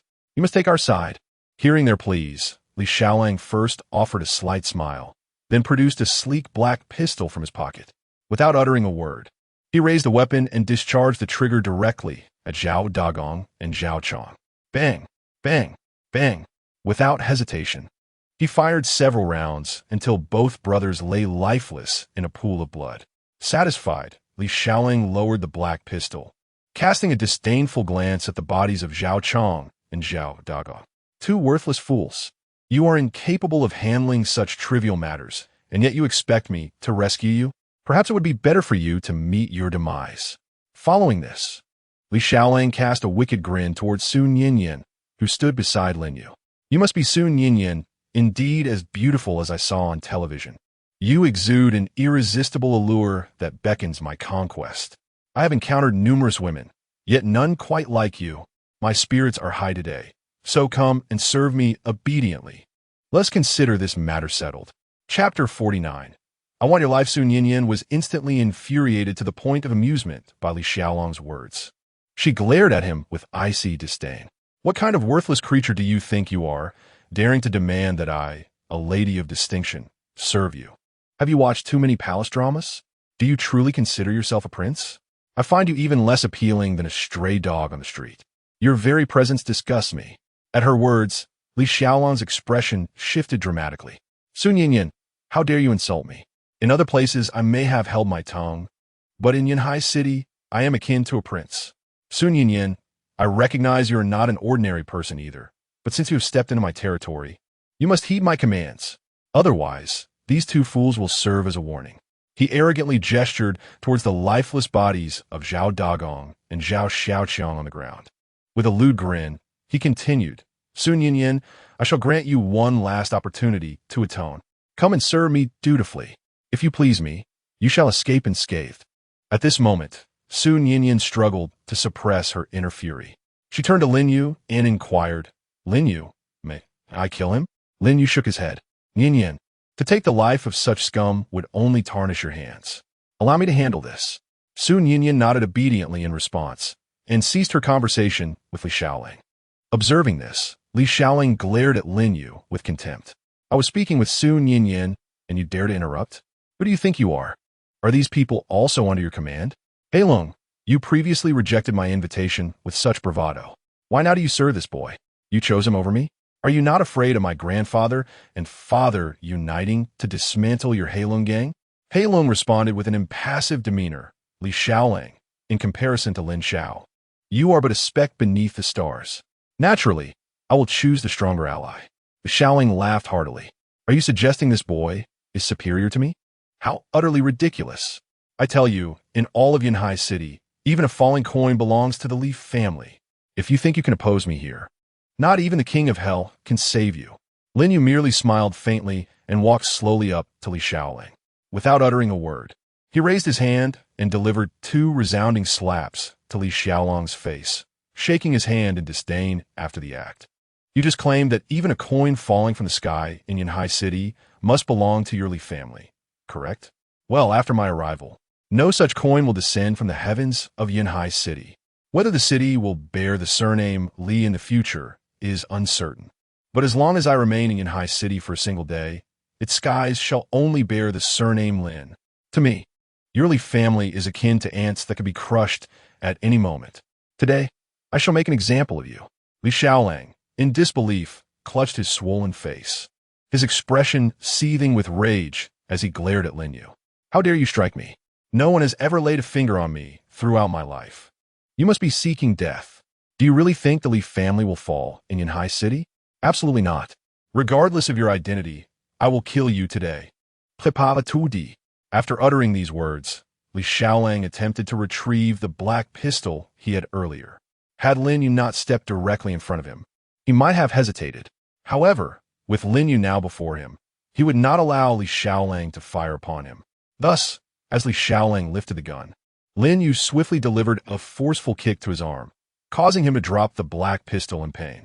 Lin Yu then promptly picked up the firearm from the ground and, with an air of nonchalance, aimed it at Li Xiaolong's head.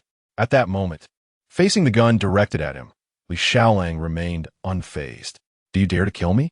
If you so much as touch a hair on my head, you won't leave Yanhai City alive. I advise you to bow down and apologize. Perhaps I might spare you if I feel generous. Lin Yu, bemused by Li Xiaolong's arrogance, thought, what a fool. Who bestowed upon you such misplaced confidence? Was it your decrepit, retired grandfather or your father, merely a corporate chairman? Li Xiaolang was taken aback by Lin Yu's audacity to insult his grandfather and father. Just as he prepared to retaliate verbally, Lin Yu pulled the trigger. With a resounding bang, a bullet pierced through Li Xiaolang's right leg. Ah! Li Xiaolang shrieked in agony, unable to fathom that Lin Yu would actually shoot him. It wasn't that Lin Yu had missed, he had aimed deliberately. Initially, he had intended to end Li Xiaolang's life outright. But the latter's despicable nature made Lin Yu reluctant to grant him such an easy demise. A person like Li Xiaolang, whose misdeeds were evident without investigation, deserved a more fitting punishment. Thus, Lin Yu first shot and shattered Li Xiaolang's right leg, then fired again, breaking his left leg as well. Now, Li Xiaolang lay on the ground, clutching his severed limbs, wailing in despair, devoid of any semblance of his previous bravado. The moment Lin Yu had dared to pull the trigger, Li Xiaolang realized that if he did not flee, he would indeed face death. Thus, Li Xiaolang first spoke humbly, pleading with Lin Yu, "Please do not kill me. What do you truly desire? In Yunhai City, do you seek beauty, wealth, or power? I can provide it all. I beg you, spare my life." Upon hearing this, Lin Yu let out a cold laugh, declaring, "I want your life."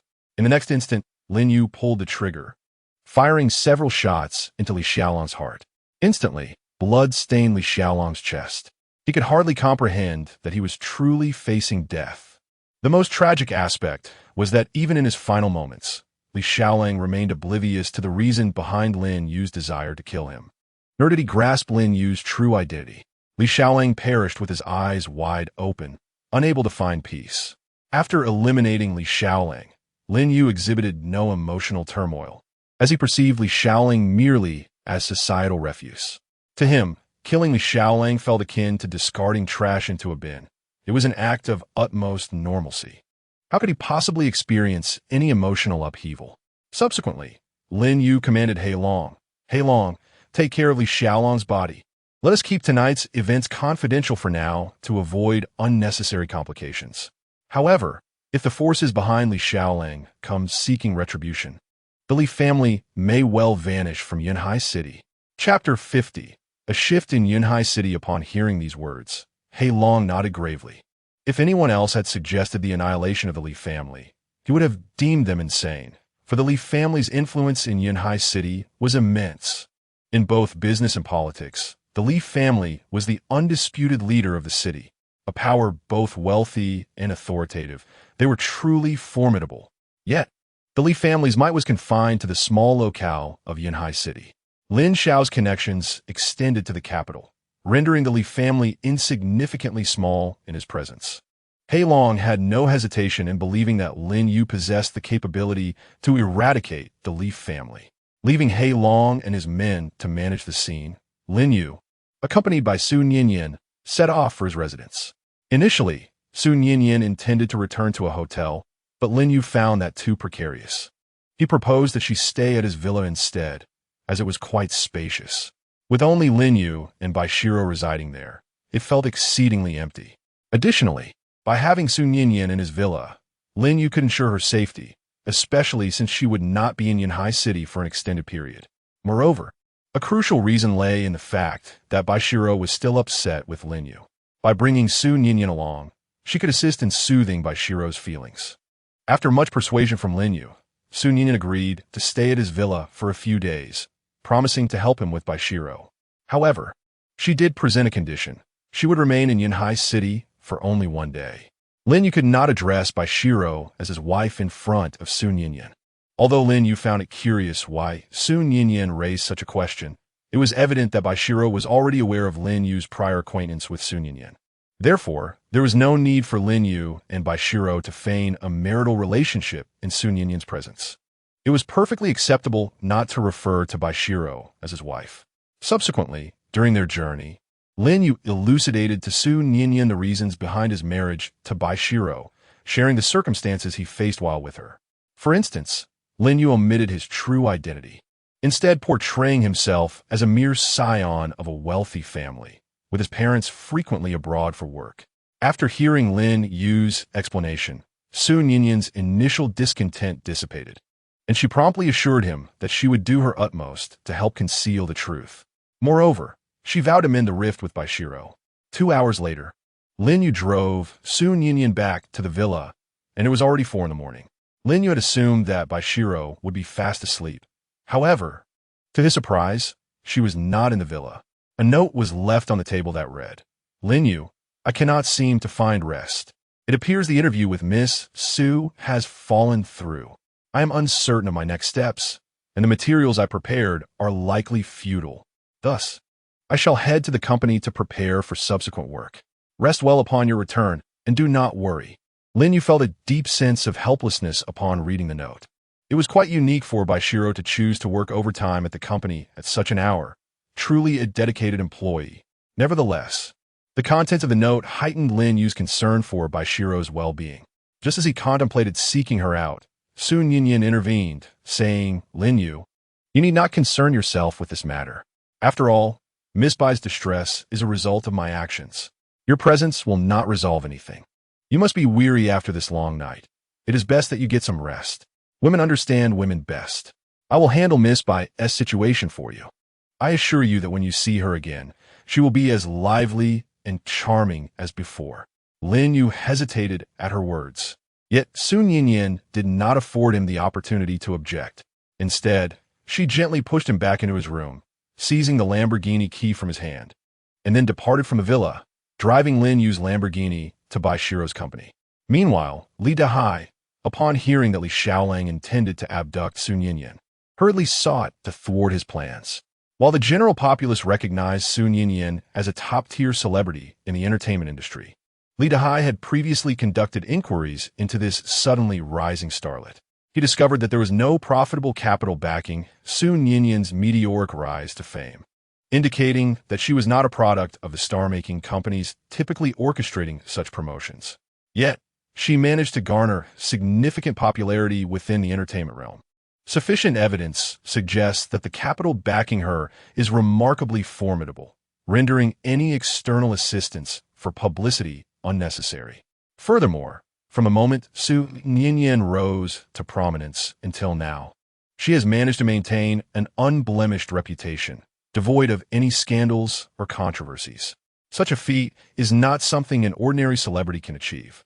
Li Dai, a seasoned figure in the industry, discerned the complexity of the situation at a glance. It is likely that Sun Yinyan's background is anything but ordinary. Understanding his son's tenacity, Li Dahai feared that once Li Xiaolang set his sights on a woman, he would pursue her relentlessly. Concerned that his son might encounter insurmountable obstacles this time, Li Dahai resolved to intervene before Li Xiaolang could act, intending to send someone to prevent him from abducting Sun Yinyan. However, when he attempted to contact Li Xiaolang, he found no one answering the calls.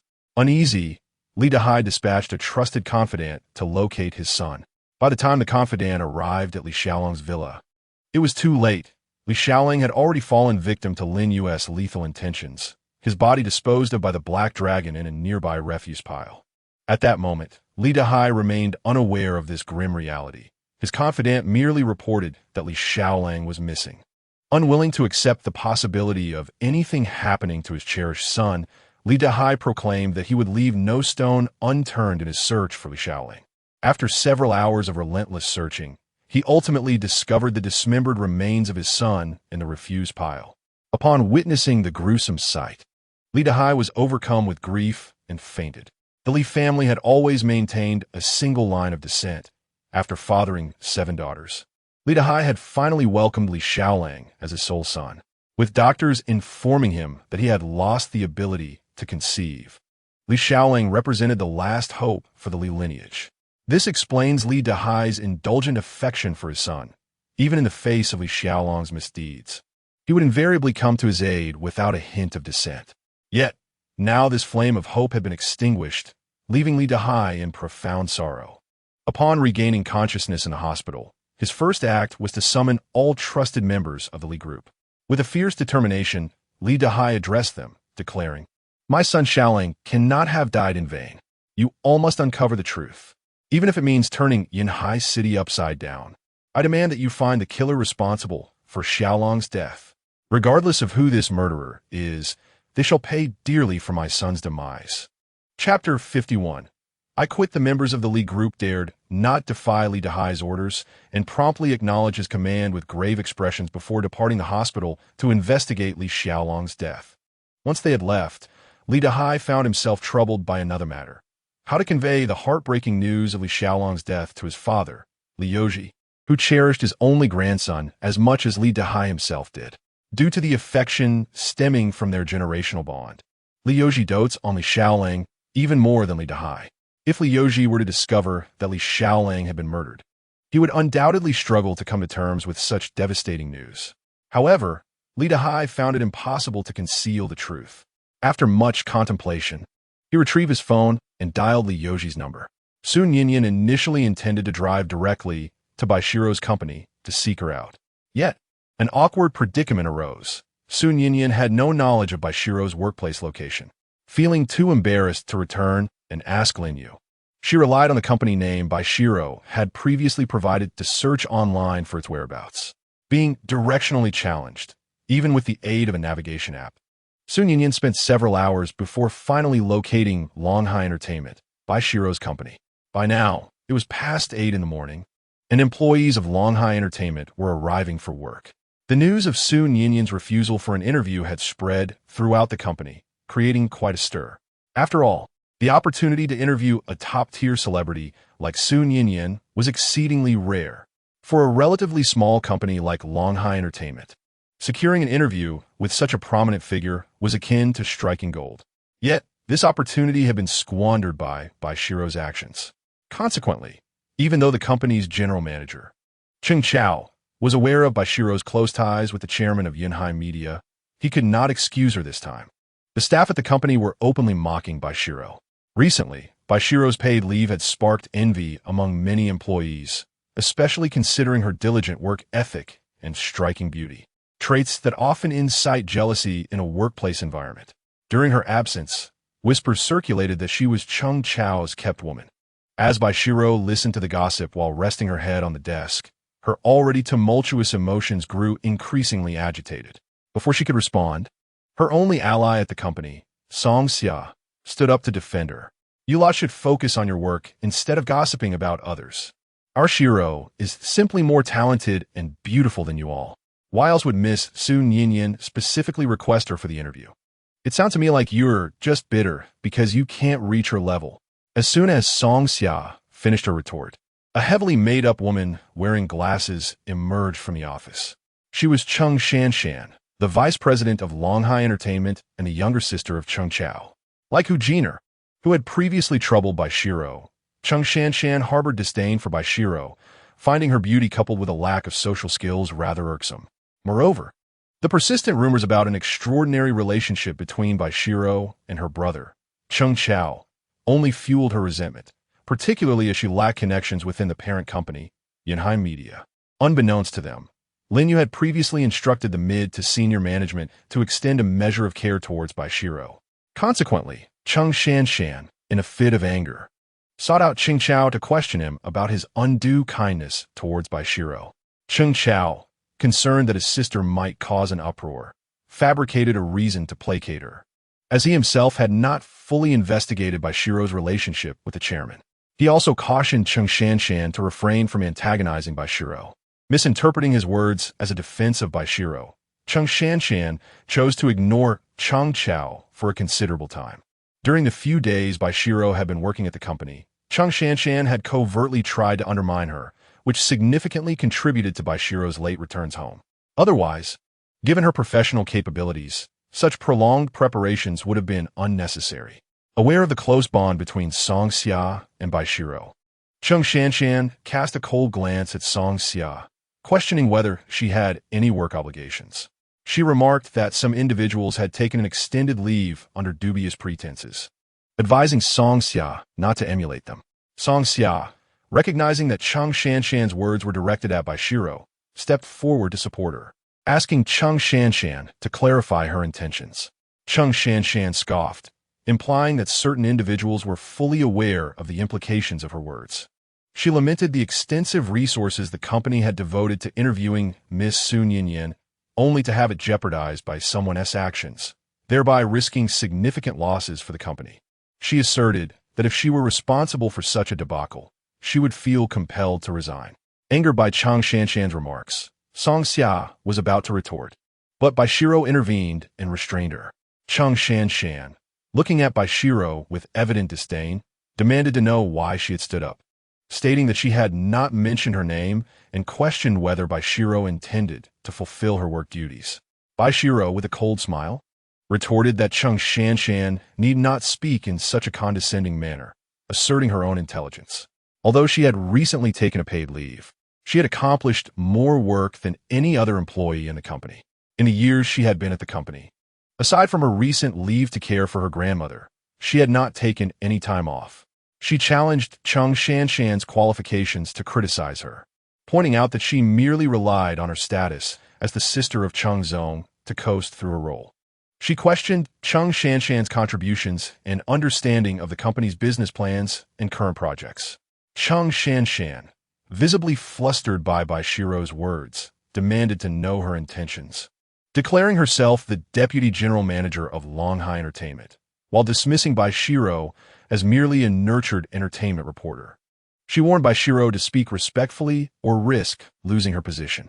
In response, Bai Xirou's disdain deepened, asserting that Chang Shanshan was ignorant of the company's inner workings and the nature of their daily endeavors. After graduating from university, I joined Longhai Entertainment, and I have personally witnessed the company's development over the past 2 years.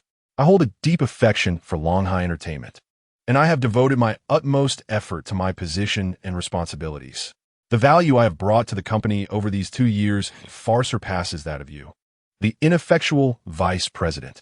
However, I'm also aware that I bear a significant portion of the responsibility for the unsuccessful interview with Miss Su. I shall take accountability for the consequences of my actions. Chang Shanshan, remember this. There is no need for you to dismiss me. I choose to resign. Chapter 52.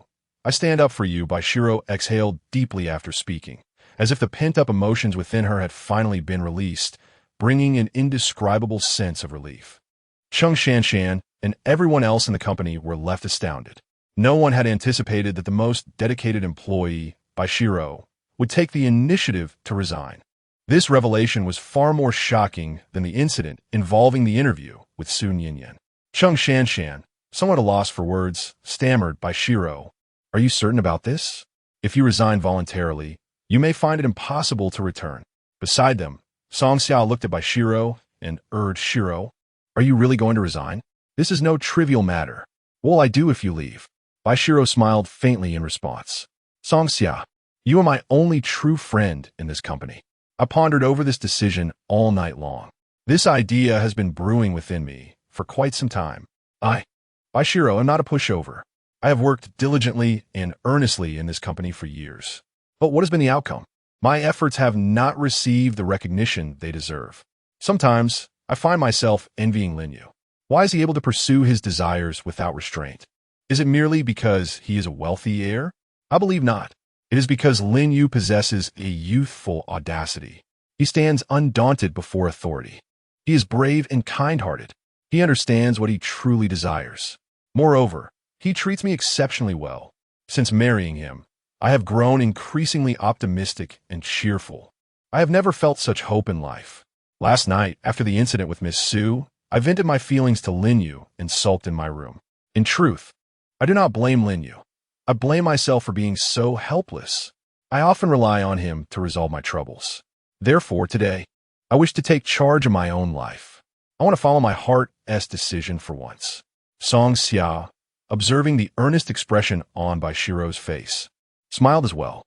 "Xirou, from the very first moment I saw you in the company, I felt you were exceptional. Perhaps I am someone who believes strongly in first impressions. I have always regarded you as a dear friend, and I am glad my instincts were not mistaken. You are a wonderful girl. I genuinely feel happy for you, as you find your own happiness. To be honest, I am quite delighted. I have long grown weary of this wretched company. In fact, I have been approached by other companies privately, offering salaries and benefits that far exceed what this place could ever provide. Had it not been for my concern about you being bullied alone in this wretched company, I would have resigned long ago. Now that you have made up your mind, I shall join you in this act of rebellion. I too shall resign. Cheng Shanshan glared at Bai Xirou and Song Xia, her fury palpable. Are you two conspiring to revolt? Planning to quit? Are we? Fine. If you wish to leave, then be gone. Immediately head to the HR department to sign your resignation contracts. I want you both out today.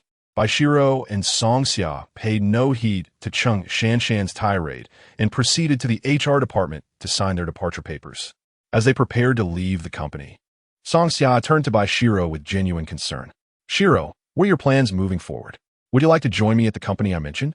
Bai Xirou shook her head. Song Xia, there's no need.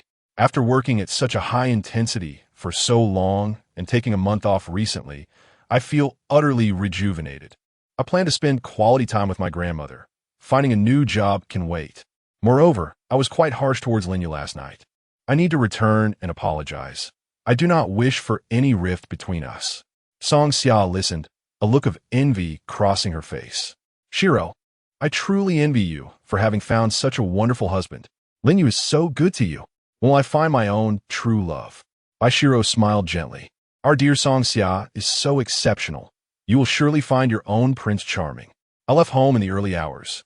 And Lin, you must be worried with me away for so long. I shall take my leave now. Song Xia nodded in agreement and bid farewell to Bai Xirou. Coincidentally, shortly after Bai Xirou exited the company, Sun Yinyan arrived in Lin Yu's Lamborghini at the entrance. Bai Xirou recognized Lin Yu's car, and their paths intersected in a rather serendipitous manner. Upon spotting Bai Xirou, Sun Yinyan promptly exited the vehicle and beckoned her to join. Bai Xirou, feeling somewhat awkward, took her seat in the passenger side, and for a moment, both were at a loss for words. Just as the atmosphere grew tense, Bai Xirou broke the silence. Miss Su, I apologize for yesterday. I had no idea you were acquainted with Lin Yu.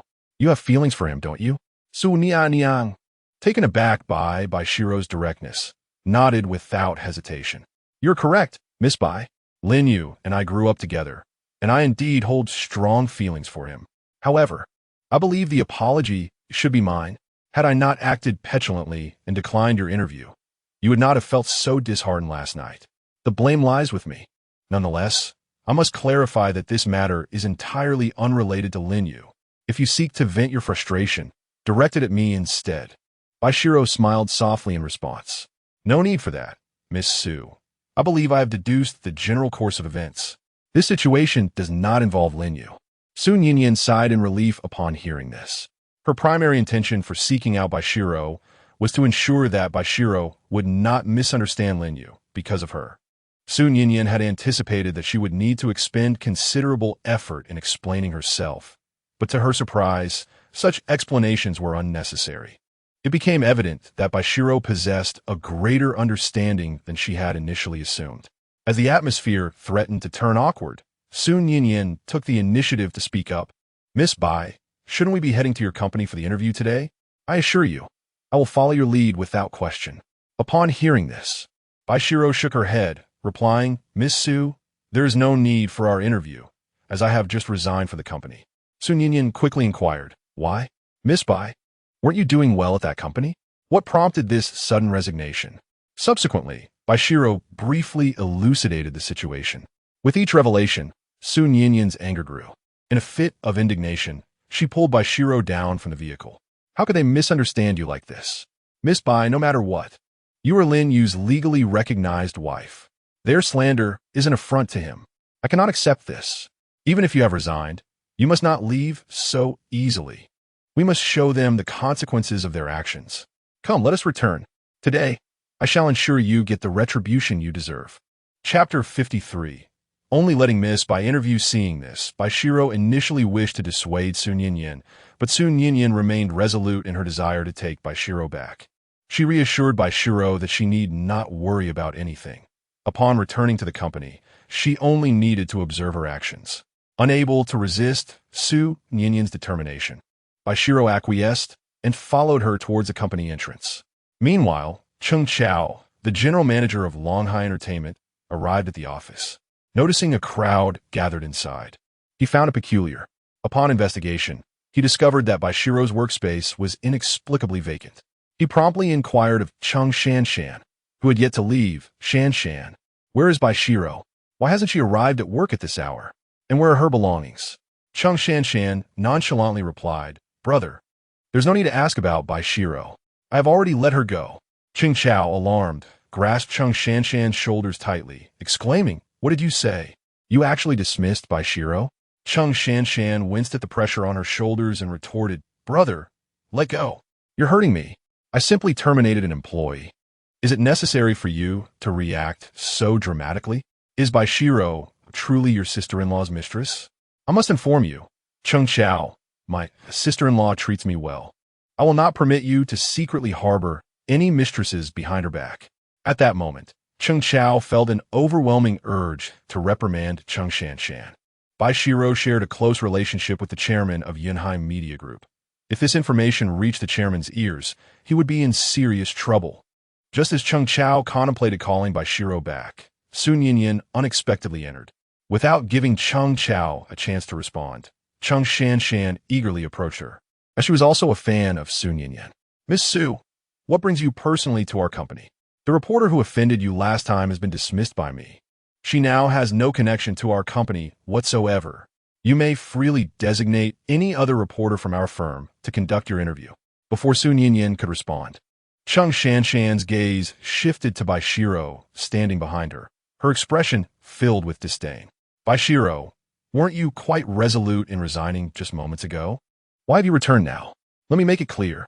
Our company is not a place where one can come and go as they please. If you wish to return to work, you might as well abandon that notion. Upon hearing this, Sun Yinyan immediately spoke up for Bai Xirou. I wondered who lacked the insight to dismiss Miss Bai. It turns out to be you, an unattractive woman. Allow me to be frank. The only reason I chose to interview with your company was due to Miss Bai's reputation. She is a friend of mine. How dare you dismiss her? I had a last-minute engagement last night, which is why I couldn't allow her to interview me. However, I distinctly mentioned that I would come to your company today for her to conduct the interview. Yet, you have terminated her employment. It seems your company is willing to forfeit this opportunity to interview me. In that case, let's cancel the interview. As Sun Yinyan prepared to leave with Bai Xirou, Cheng Shanshan grew anxious. Miss Su, please do not depart. We have shown utmost sincerity to ensure your interview proceeds smoothly. Must it be Bai Xirou who interviews you? We have numerous entertainment reporters superior to her. You may choose anyone you wish. Sun Yinyan responded with a cold laugh. Are you incapable of understanding human speech? I have stated that I will only allow Miss Bai to interview me, now that she is no longer with your company. I see no reason to proceed with an interview here, unless you reinstate her. Cheng Shanshan was taken aback by the turn of events. Just as she was at a loss for what to do, Cheng Chao stepped forward. He looked apologetically at Bai Xirou. Xirou, I sincerely apologize. My sister Shanshan often speaks without thinking. Please do not hold it against her. I will have her apologize to you immediately. He then turned to Cheng Shanshan with a stern expression. Shanshan quickly apologized to Xirou. Although Cheng Shanshan was somewhat willful, the intensity of Sun Yinyan and Cheng Chao's gazes compelled her to reluctantly face Bai Xirou. She then bowed slightly. Bai Xirou, I apologize. I misunderstood you today. Would you consider returning to the company? I beg you. Bai Xirou smiled gently. Vice President Cheng, I accept your apology as it is owed to me. However, as for returning to the company, I'm afraid I must decline. There is no way I could return. Cheng Chao, upon hearing this, became anxious. He hastily addressed Bai Xirou, urging her. Xirou, please do not be impulsive. If you have faced any grievances at the company, you can tell me. I have treated you well during this time. Haven't I? I distinctly remember personally interviewing you when you first joined the company. Years have passed, and you have diligently dedicated yourself to the company for quite some time. Should you have any inquiries, feel free to voice them. A salary increase or promotion. Alternatively, if you're feeling discontent, I could arrange for you to take a paid leave for a while. What do you think?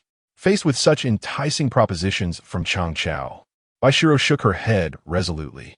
Manager Cheng, you have indeed treated me well during this period, although I am unsure of the reasons behind it.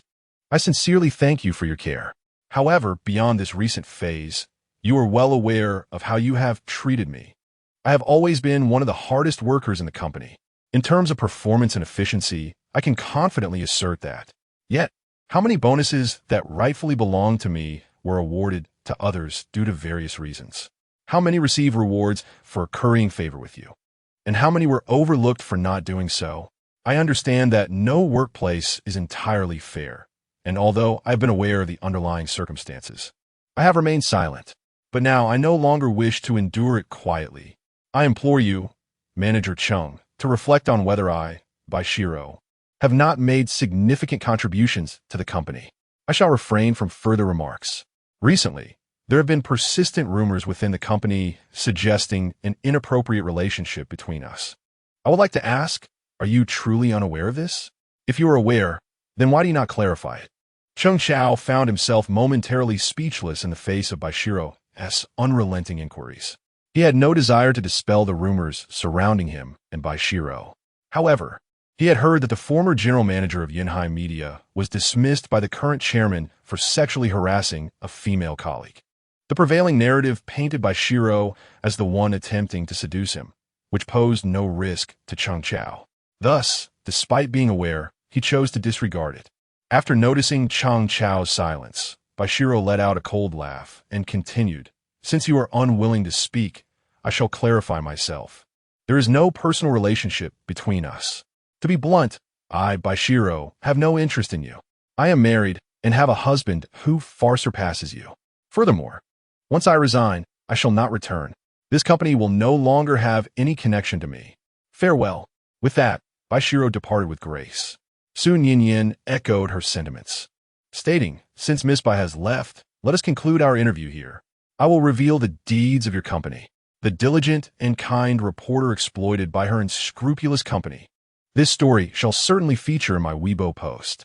Subsequently, Sun Yinyan followed suit and exited Longhai Entertainment, leaving Chung Chao and Chung Shanshan locked in a silent confrontation. Chapter 54.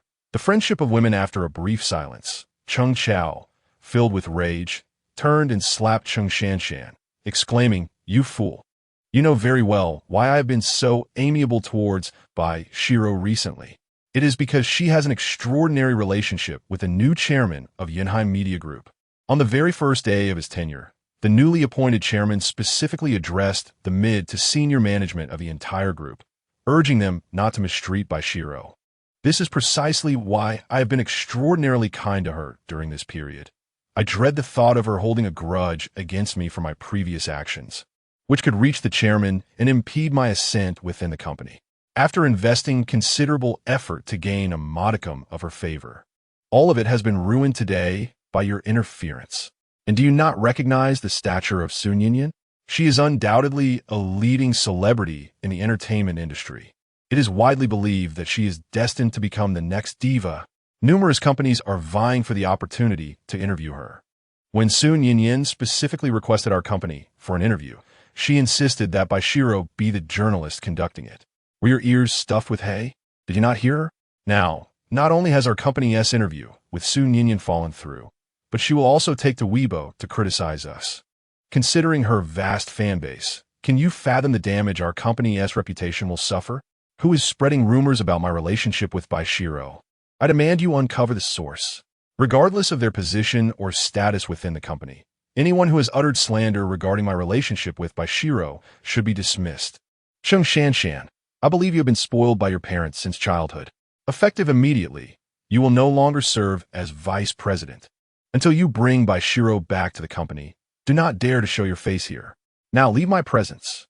Chung Chao unleashed his pent-up fury, causing all the employees present to tremble in silence. Chung Shanshan, clutching her bruised face, left the company with a look of grievance.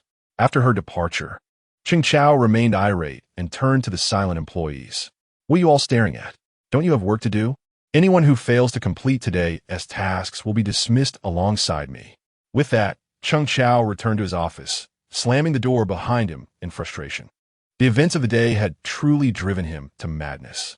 Half an hour later, Sun Yinyan returned to the villa with Bai Xirou. Lin Yu was already awake and had prepared an elaborate meal to welcome them back. Upon seeing Bai Xirou, Lin Yu instinctively wanted to greet her as wife, but recalling his prior promise to Sun Yinyan, he awkwardly altered his greeting. "Xirou, you're back. Are you still upset with me?" Bai Xirou shook her head in response. "Lin Yu, I was never truly angry with you. I was merely frustrated with myself for causing you to worry about me for so long. I'm so sorry. Lin Yu sighed in relief upon seeing her current demeanor. She seemed no longer upset. He smiled gently. It's all right. I should not have concealed my relationship with Yin from you. I, too, share some blame. As long as we have cleared the air, everything is well. After such a prolonged period of bustling activity, you must be feeling quite famished, right? I have prepared an abundant feast. Come and indulge. Bai Xirou and Sun Yinyan were indeed somewhat hungry, so they nodded in agreement without hesitation. Together with Lin Yu, they took their seats at the dining table. Initially, Lin Yu anticipated a degree of awkwardness while dining with Bai Xirou and Sun Yinyan. However, to his astonishment, the two were engaged in lively conversation and laughter, appearing as if they were the best of friends. In contrast, Lin Yu found himself unable to interject, silently consuming his meal. How could their relationship have blossomed so swiftly during their brief outing? Lin Yu was left utterly perplexed. The viewers of the live broadcast and the happiness comes knocking stream shared in his bewilderment. Since the program had not yet aired the previous night, they were unaware of the events that had transpired.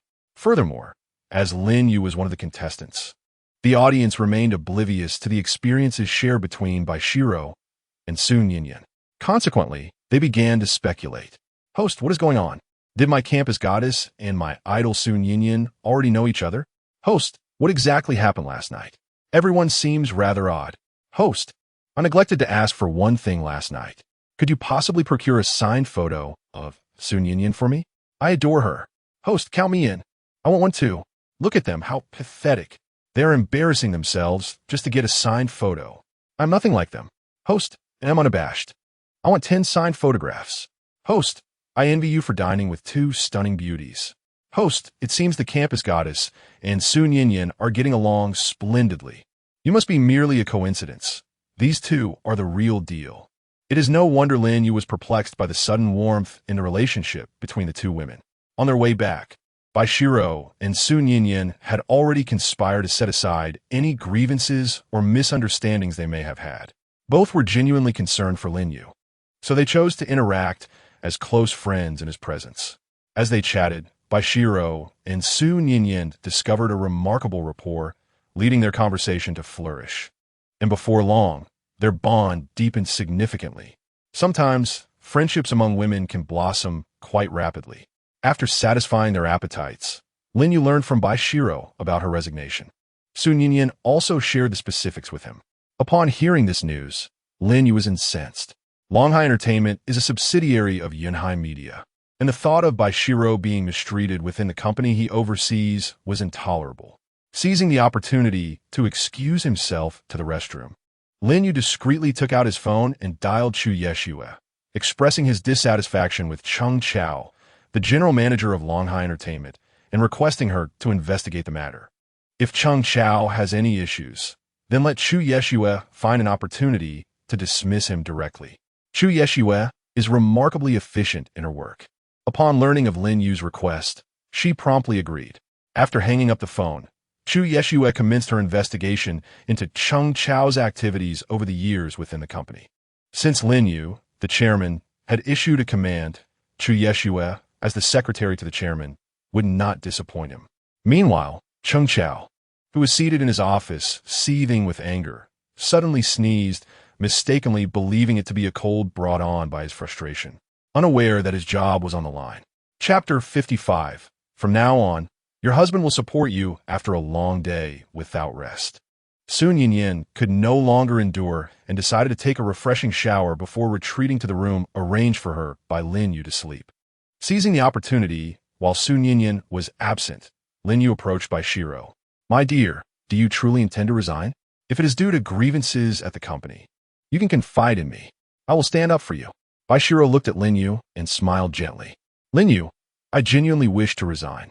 I had this thought in my mind for quite some time, but I lacked the courage to act on it.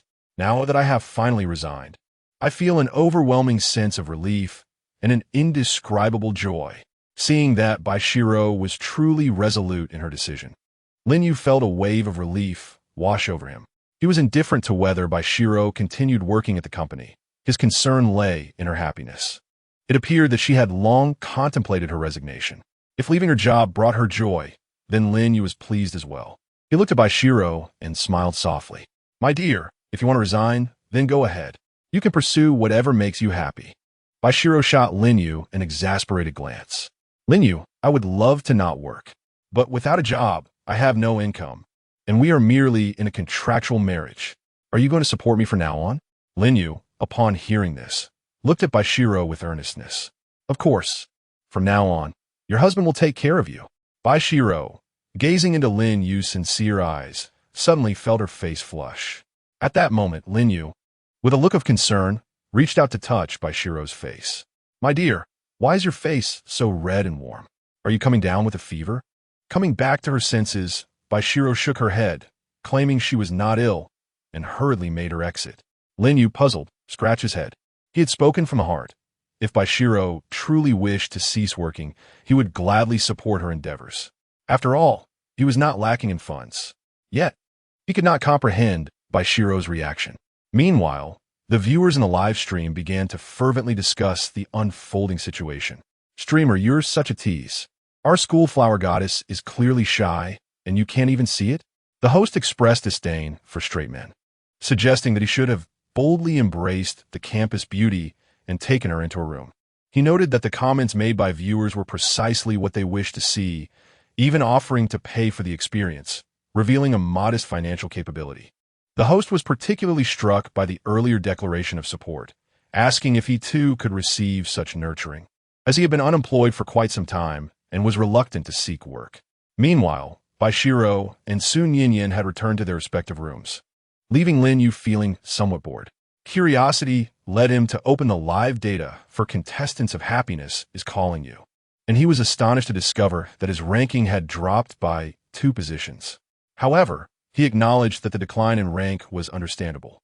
Despite accomplishing significant tasks over the past couple of days, most of these actions occurred after the program had ended, unbeknownst to the online audience. Had they witnessed his encounter with Li Xiaolang, Lin Yu's popularity would have surged to an undeniable first place. Yet, he dismissed this notion, recognizing the content was against the rules, rendering any live broadcasting impossible. He resolved to take on a few more online orders in the coming days. After a satisfying meal, Lin Yu felt drowsy once more and retreated to his room for rest. As he slept soundly, a storm was brewing across Yanhai City. Following the news of Li Xiaolang's death relayed by Li Dahai to Li Yoji, the latter was devastated and rushed to the emergency room. The Li family had only one heir, and at over 70 years of age, Li Yoji's only grandson was Li Xiaolang. He had always been overprotective, willing to go to great lengths for him. Now, faced with the tragic loss of his beloved grandson, Li Yoji struggled to accept this grim reality. Meanwhile, Li Dahai, witnessing his father in the emergency room, burned with a desire for vengeance against the perpetrator responsible for Li Xiaolang's death. He set aside all his current responsibilities and leveraged the full power and connections of the Li Group to uncover any leads on the murderer. Given that the Li Group was the most significant conglomerate in Yanhai City, Li Dahai's relentless efforts bore fruit when he discovered a clue at the hotel where Sun Yinyan had stayed. The hotel's surveillance footage captured the abduction attempt involving Zhao Dagong and Zhao Chong, as well as Lin Yu's pursuit of them. Now that both Zhao Dagong and Zhao Chong were deceased, and Sun Yinyan was missing, Lin Yu became the focus of Li Dahai's scrutiny. Suspecting a connection between his son's demise and the young man in the footage, Li Dahai ordered an investigation into Lin Yu's background. The results of this inquiry were shocking and unexpected. Li Dahai discovered that he was utterly unable to uncover any trace of Lin Yu through his own connections. Even if Lin Yu were not a resident of Yanhai City, as long as he had spent time there, Li Dahai should have been able to find at least some information about him. However, the perplexing aspect was precisely this. No matter how hard Li Dahai's subordinates tried to investigate, they could not uncover anything regarding Lin Yu, as if the young man had materialized out of thin air. Unbeknownst to Li Dahai, Lin Yu had taken meticulous measures to ensure that his activities remained concealed from his family by having Lin Fan hire someone to erase all his information from the internet. The individual Lin Fan engaged was the foremost hacker in the Dragon Kingdom, renowned for having infiltrated the nation's most secure networks without ever being traced. Therefore, not only was Li Dahai unable to locate Lin Yu's information, but even a deity would find it impossible to uncover anything Lin Yu had left online. Despite being unable to find any information on Lin Yu, this only fortified Li Dahai's resolve that something was amiss. Initially, he had merely speculated that Lin Yu might be the murderer of his son, Li Xiaolang. However, he was now increasingly convinced that Lin Yu was indeed the one responsible for his beloved son's demise. Li Dahai could not fathom that anyone from Yinhai City would dare to harm Li Xiaolang, given the Li family's esteemed position in the city. Having confirmed his suspicions, Li Dahai decided to enlist someone to probe into Lin Yu's background. Chapter 56. The Simple-Hearted Uncle. Thus, Li Dahai promptly summoned his trusted confidant, Hong Shi. Hong Shi had been Li Dahai's enforcer for years, always stepping in whenever the Li family or Li group faced significant troubles. Over the past decade, he had never once failed in his endeavors. Upon receiving the call, Hong Shi quickly arrived, his demeanor respectful as he addressed Li Dahai. "Mr. Li, you summoned me?" Li Dahai nodded and remarked, "Hong Shi, we have known each other for over a decade now, haven't we? You have worked diligently under my command all these years." Hong Shi was taken aback by Li Dahai's sudden sentimentality, but responded earnestly, "Mr. Li, your kindness has been a boon to me. Were it not for you rescuing me from the underground gambling den all those years ago, I would surely have met with a grim fate by now. You are my benefactor. Therefore, serving you is no burden. It is my duty. Please, command me as you see fit." Pleased by his words, Li Dahai smiled and continued, "In that case, I shall be direct. You're likely aware of my son, Xiaolong's unfortunate demise?" Hong Shi nodded in acknowledgement. "Mr. Li, I have indeed heard about young Li's situation. Is your summons related to this matter?" Li Dahai's expression turned grave. "Indeed, Hong Shi, you must understand how vital Xiaolang was to our family. I cannot let the one who killed him go unpunished. I have a suspect in mind, the individual in the video. I need you to locate this young man from the footage and bring him to me."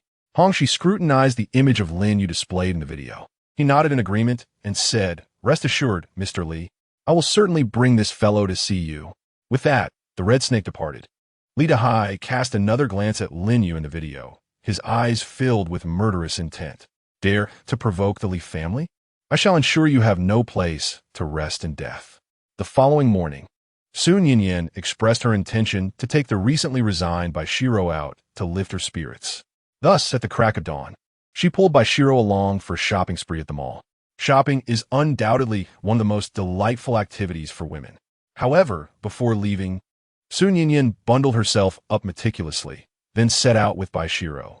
Given Sun Yinyan's unique status, it would be troublesome if fans recognized her while she walked about freely. Lin Yu had initially planned to drive his Lamborghini to take the two ladies to the mall, but Sun Yinyan informed him that it was a girl's day out, and he was not permitted to join. Lacking a driver's license, Sun Yinyan found herself relying on Bai Xirou, whose driving skills were akin to those of a reckless driver. To alleviate Lin Yu's concerns, Bai Xirou opted to summon a designated driver, who then drove the red Porsche gifted to her by Lin Yu, taking both Sun Yinyan and Bai Xirou to the shopping center. After Sun Yinyan and Bai Xirou departed, Lin Yu found himself quite bored in the empty villa. He transformed once more into a ride-hailing driver, taking his Lamborghini out to accept orders. After waiting for about 10 minutes, a notification chimed on his phone. The ride-hailing app prompted him with an order. Departure point: west entrance of Lushui Community. Destination: southeast corner of Jiangbei People's Square. Distance to passenger: 67 kilometers. Estimated earnings: 28 yuan. Lin Yu yawned at the sight. After such a long wait, a ride was finally available. Without a second thought, he clicked to accept the order. Order accepted. Please proceed to the passenger's departure location. The navigation system on his car activated, guiding him towards the passenger's destination. Half an hour later, Lin Yu arrived at the pickup point as intended. A middle-aged man, amiable in appearance and wearing glasses, awaited him. Upon seeing Lin Yu's Lamborghini, the kind-hearted uncle exclaimed, "Young man, you drive such an exquisite car, and yet you're working as a ride-hailing driver? Quite the rarity." Lin Yu smiled faintly in response. "It's nothing, my friend. Whether the car is good or not is all the same. Are you the passenger with the last number 7749? Please hop in." The kind-hearted uncle nodded and climbed into Lin Yu's Lamborghini. During the ride, The uncle continued to praise Lin Yu's car, occasionally engaging in conversation. Lin Yu responded warmly to the uncle's chatter. Sir, it's still quite early. Are you heading to the People's Square to dance? The uncle nodded in affirmation. Indeed. Young man, once a person reaches a certain age, it's essential to engage in more physical activity. Every morning and evening, I visit People's Square, where I engage in square dancing that not only invigorates my body, but also allows me to admire the lovely ladies. Upon hearing this, Lin Yu expressed his astonishment, saying, Old man, at your age, you still enjoy watching beautiful women? What would your wife say if she knew? The good-natured elder chuckled, replying, Ah, young man, you do not understand. A man remains youthful at heart until his last breath. What's wrong with my age? I have just retired and am in the prime of my life. Observing beautiful women is beneficial for both mental and physical well-being. I must keep this from your aunt, though otherwise, her jealousy would surely lead to my demise. Young brother, you are still quite young. There are matters you may not yet comprehend. When you reach my age, you will understand what it means to be bound by circumstances. Thus, to find joy, one must seek it clandestinely. This was the first time Lin Yu had encountered such a perspective. Old man, it seems you possess quite a profound understanding of life. The elder waved his hand dismissively, stating, It's just all right. Life is fleeting. One must seize joy while they can. Do not be deceived by my age. My spirit remains ever youthful. I enjoy the things you youngsters cherish. Recently, you young people seem to admire a star named Sun Yinyan. I like her too. Young brother, do you fancy this girl from the entertainment industry? Lin Yu was quite taken aback. Old man, at your age, shouldn't you prefer seasoned actors or classic singers? You even admire Sun Yinyan, a trendy star beloved by the youth? I seem to have underestimated you.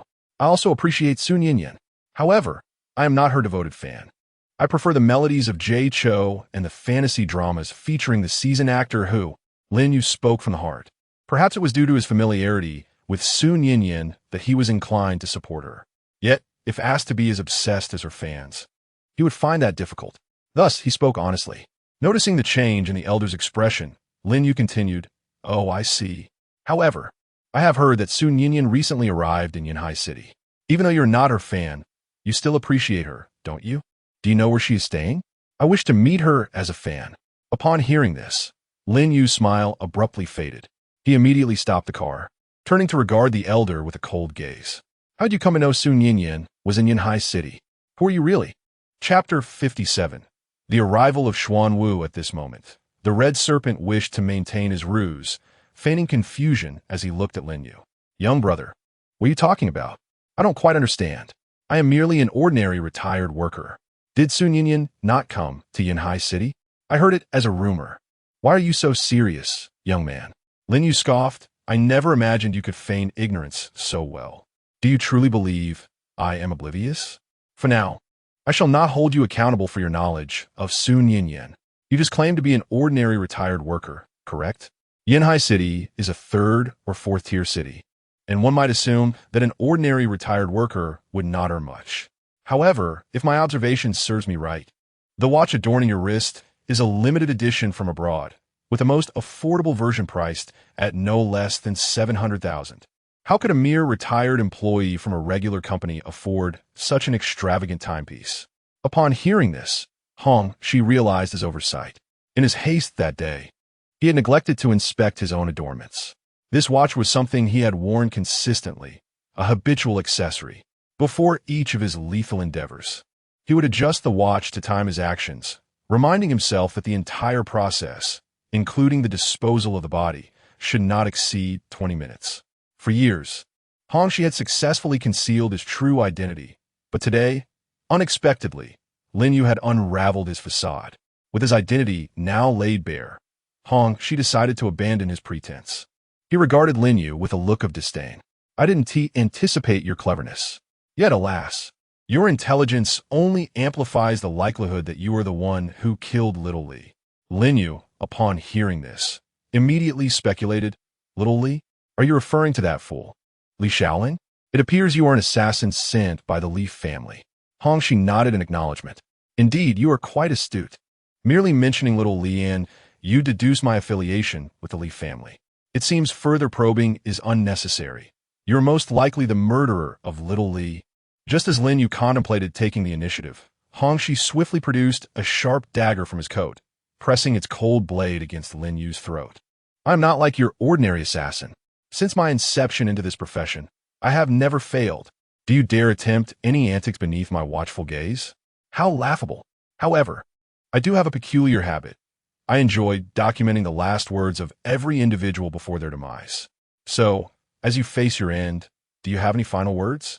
As Lin Yu contemplated a response to buy himself time, a sudden knock reverberated against his car window.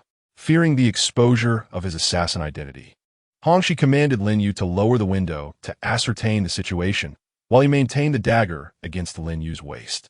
Understanding the gravity of the moment, Lin Yu cautiously complied, lowering the window to reveal a grim-looking young man clad in black. A flicker of disbelief crossed Lin Yu's expression upon seeing him. Yet the young man offered Lin Yu a knowing glance, prompting immediate understanding. "Good sir, how may I assist you?" The young man in black began. "My vehicle has broken down up the road, and I am unable to reach a tow service. I noticed your car parked here, and I was wondering if you could assist me with a tow. The compensation is negotiable." Before Lin Yu could respond, the impatient Hongxi interjected from behind, "Get lost. We are not towing any vehicles." The young man clad in black seized the hand of the red serpent, which clutched a knife through the open car window. Seizing the moment while the red serpent was still taken aback, Lin Yu swiftly opened the car door and escaped. Upon witnessing Lin Yu's departure, the young man in black released his grip. The red serpent, astonished, realized that his wrist had nearly been fractured by the force of the young man's grasp. What immense strength! However, the red serpent had no time for astonishment. His sole purpose today was to kill Lin Yu, and he could not allow Lin Yu to flee so easily. Thus, the red serpent also disembarked, knife in hand. At that moment, Lin Yu, filled with excitement, embraced the young man in black. His earlier shock stemmed from the fact that he recognized this individual. Lin Yu's family background was formidable, inevitably attracting those with ulterior motives. Consequently, to safeguard Lin Yu's safety, his family not only taught him self-defense techniques from a young age, but also trained a cadre of fiercely loyal bodyguards. The foremost skilled among them were named after the four divine beasts of ancient Chinese mythology: the azure dragon, the white tiger, the vermilion bird, and the black tortoise. Each divine beast possessed unique attributes, yet they shared a common trait: unparalleled martial prowess. The young man before Lin Yu was indeed the black tortoise. Logically, when Lin Yu stealthily departed from the capital, the four divine beasts remained there. Hence, his astonishment at the sudden appearance of the black tortoise was entirely justified. "Black tortoise? Shouldn't you be in the capital? What brings you to Yanhai City?" Lin Yu inquired. The black tortoise smiled slightly and replied, "Young master, this is all due to the phone call you made to your grandfather, old Master Tang, a few days ago. He felt uneasy about your solitude in Yanhai City, fearing for your safety. Thus, he sent me to discreetly ensure your protection. I managed to locate you using the satellite positioning system." Lin Yu nodded in realization.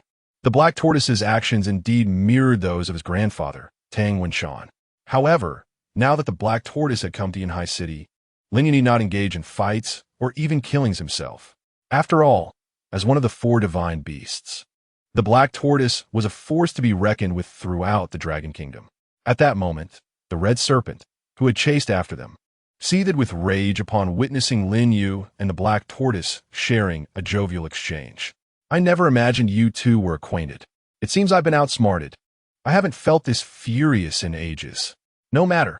Killing one or two makes no difference to me. You both shall perish."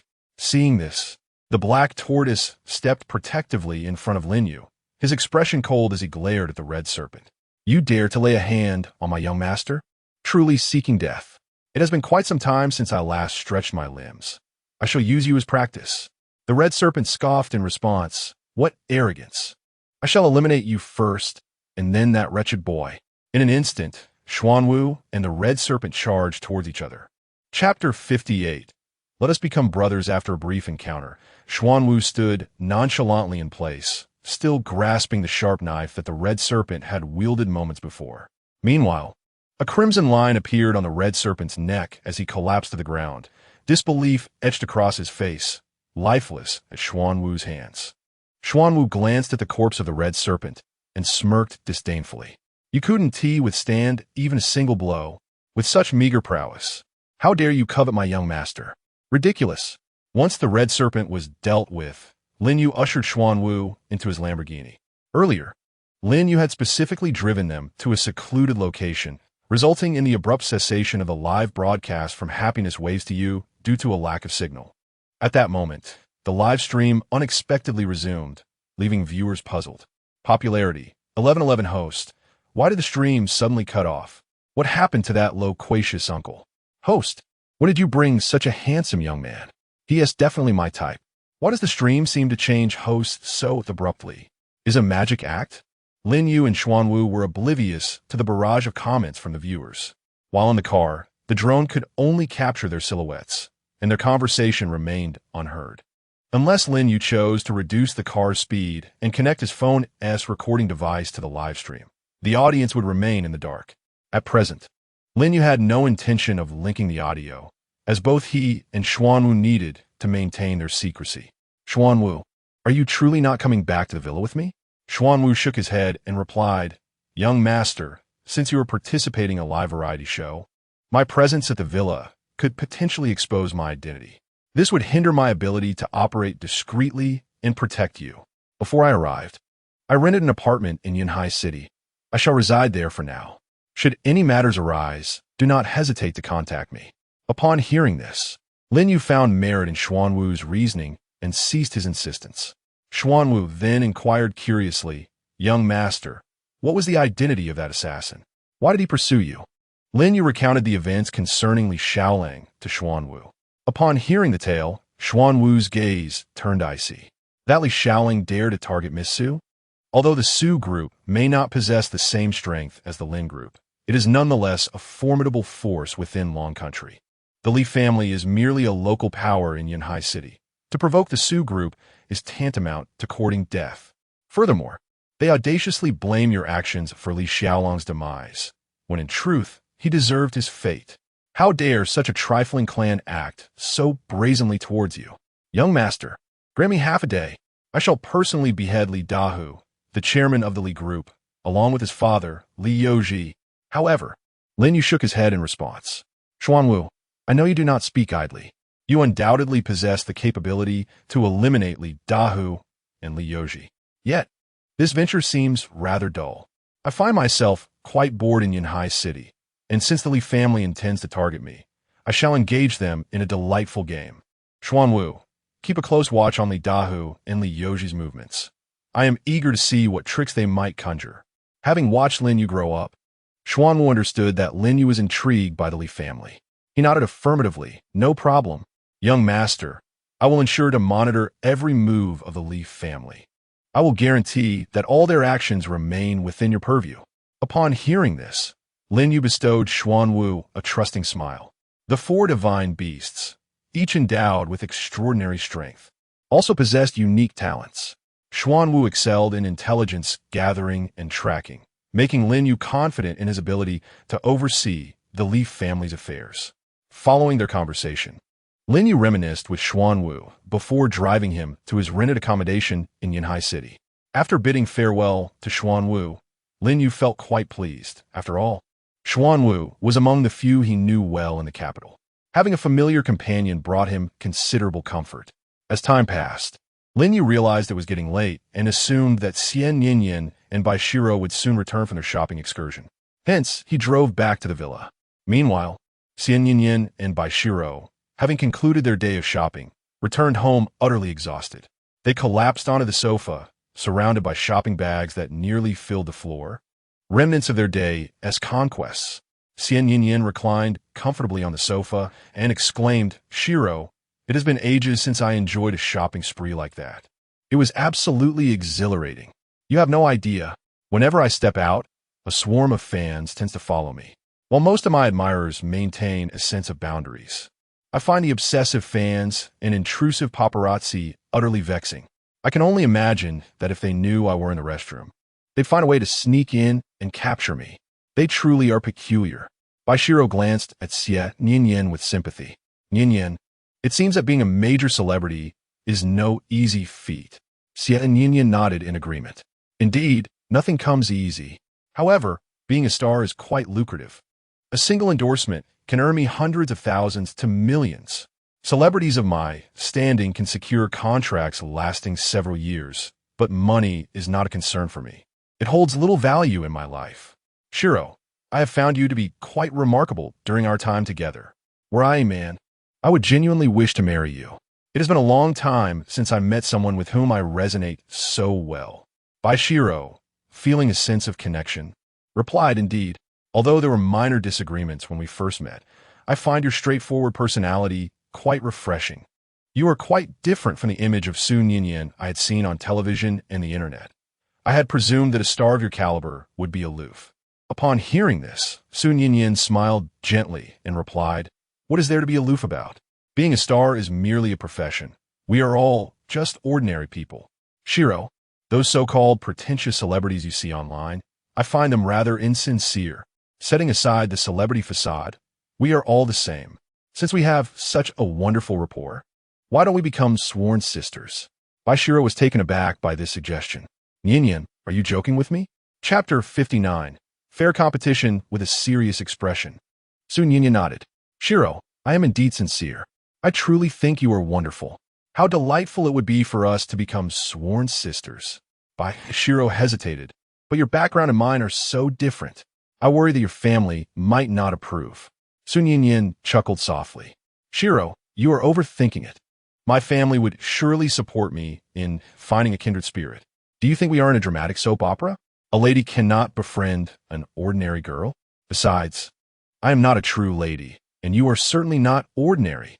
What is inappropriate about our sisterhood? Hearing Sun Yinyan's words, Bai Xirou felt that her hesitation was rather narrow-minded.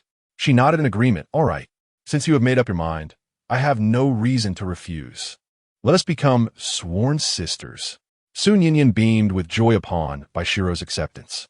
They both knelt down, imitating the dramatic rituals from television, and recited together, today I, Bai Xirou, and I, Sun Yinyan, willingly become sworn sisters, sharing fortune and facing adversity together. We do not seek to be born on the same day, but rather to depart this world on the same day.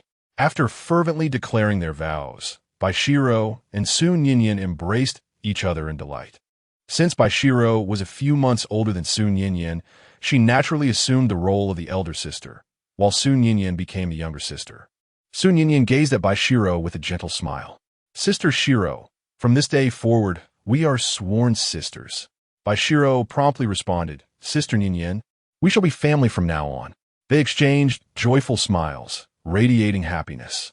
However, their joy was short-lived when Sun Yinyan suddenly turned to Bai Xirou and asked, Sister Xirou, you like Lin Yu, don't you? Bai Xirou was puzzled by Sun Yinyan's sudden inquiry and quickly shook her head. No, I would never like Lin Yu. Sun Yan so my now win li. Sister Xirou, you wouldn't deceive me just because we become sisters, would you? As women, I can see that your gaze towards Lin Yu mirrors mine. That is not the look of friendship, but one filled with affection. Moreover, I have never claimed that you cannot harbor feelings for Lin Yu. Throughout my life, I have always believed that no one is truly worthy of me except for him. Thus, I find it entirely natural that a man of Lin Yu's caliber is admired by numerous women. Now, I implore you to speak candidly. Do you genuinely not have feelings for Lin Yu? Bai Xirou fell into a lengthy silence upon hearing these words. Eventually, she shyly replied, Yin, I am unsure how to articulate this. I have never been in a relationship nor pursued anyone, so I cannot comprehend what it feels like to like someone. Therefore, I cannot ascertain whether I truly like Lin Yu. I can only say that when I first met him, I found him utterly unreliable, even harboring a bit of disdain. However, due to unforeseen circumstances, I inexplicably registered our marriage, and gradually, I discovered that Lin Yu is far more dependable than I initially thought. Through him, I have experienced warmth and happiness like never before, and it is also because of him that I have mustered the courage to resign from my job. Slowly, I realize that I seem to care about Lin Yu deeply, but I am uncertain if this is love, and I have been somewhat troubled by it as of late. Sun Yinyan smiled faintly upon hearing this. Sister Xirou, after listening to you, I can confirm it. You have indeed developed feelings for Lin Yu. If you are still uncertain, allow me to pose a few questions for you to ponder. Do you find yourself thinking of Lin Yu from time to time in your daily life? Do you think of him when you're feeling sad or downcast? Do you feel a sense of peace or joy upon seeing Lin Yu? Have you noticed that your face lights up with a smile whenever you think of him? As Bai Xirou listened, her gaze shifted from confusion to determination. She looked at Su Nianyan and nodded, saying, "Indeed, Nianyan, you are right. I seem to have genuinely developed feelings for Lin Yu." Su Nianyan, upon hearing this, felt no surprise. She had long recognized Bai Xirou's affections for Lin Yu. Perhaps it was due to her childhood experiences of abandonment that Bai Xirou appeared somewhat oblivious to her own feelings. Otherwise, she would not have been unable to discern her own heart. Bai Xirou gazed at Su Nianyan and then inquired, "Nianyan, since both of us harbor feelings for Lin Yu, will this alter our relationship in any way?" Su Nianyan smiled gently in response. "Sister Xirou, I am not a petty person. Admittedly, I felt a pang of jealousy upon witnessing how well Lin Yu treated you that night. However, that was merely due to our unfamiliarity at the time. Now that we are bonded as sisters, I will not hold grudges. Since we both like Lin Yu, we can simply engage in fair competition. He is an exceptional young man, and it is his prerogative to choose whomever he desires. I believe this will not affect the bond between us." Bai Xirou nodded thoughtfully and replied, "Nianyan, what you just articulated aligns perfectly with my own sentiments." Subsequently, both Su Nianyan and Bai Xirou exchanged smiles. Just then, Lin Yu returned, pushing open the door. Upon witnessing the hall filled with shopping bags, he exclaimed in astonishment, "Wow, did you two go to the mall for wholesale shopping today? How did you end up with so many items?" Su Nianyan remarked with a cold scoff, "Lin Yu, mind your own business regarding me and Sister Xirou. Shopping is a woman's nature. We enjoy buying." Lin Yu, intrigued, inquired Sister Xirou, "Nianyan, when did Xirou become your sister?" Su Nianyan flashed a playful smile and replied, "Lin Yu, since you've brought it up, I have a little announcement to make. Today, I have officially become sworn sisters with Sister Xirou. I will soon be leaving Yanhai City to return to Beijing, and after I leave, you must not bully Sister Xirou. If I find out, I will not let you off easily." Lin Yu was not the only one taken aback. The viewers in the Happiness Awaits You live stream flooded the screen with comments. Popularity 1,111. Popularity 1,111. Popularity 1,111. Host, how is it that in just one day, my two goddesses have become sworn sisters? This is outrageous. Host, it seems you're the one who is superfluous. Host, take good care of my two wives, or else I won't forgive you. Host, the campus Belle and Goddess Sue are now good sisters? I thought they were at odds. I must have been too shallow.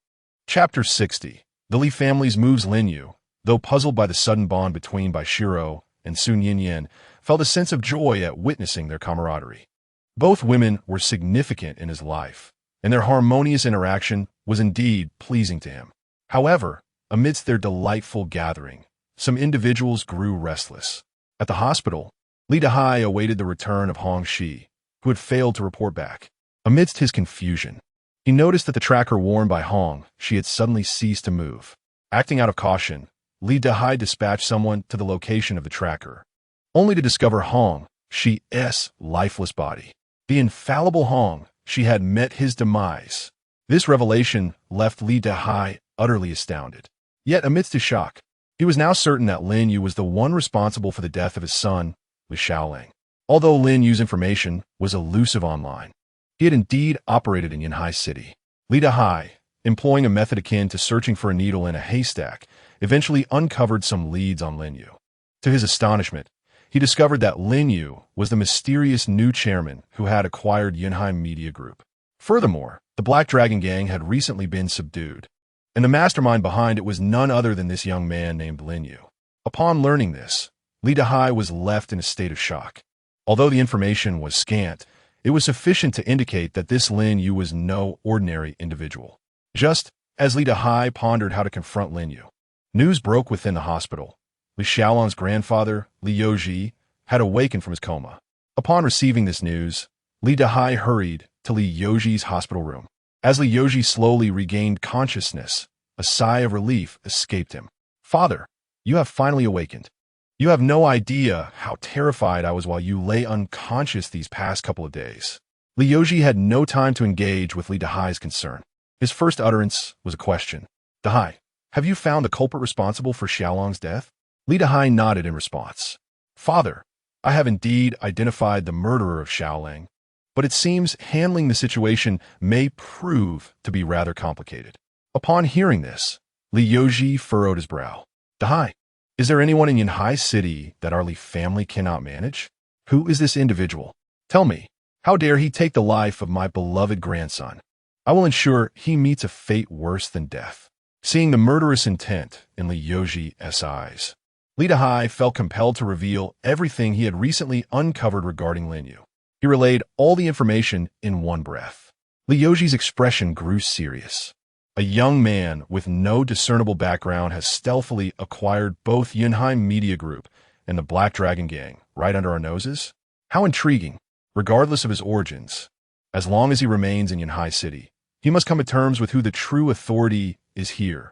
Li Dahai, encouraged by his father's resolve, inquired, "What is your plan, father?"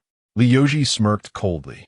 "Since your attempt to send assassins has proven futile, let us adopt a different approach.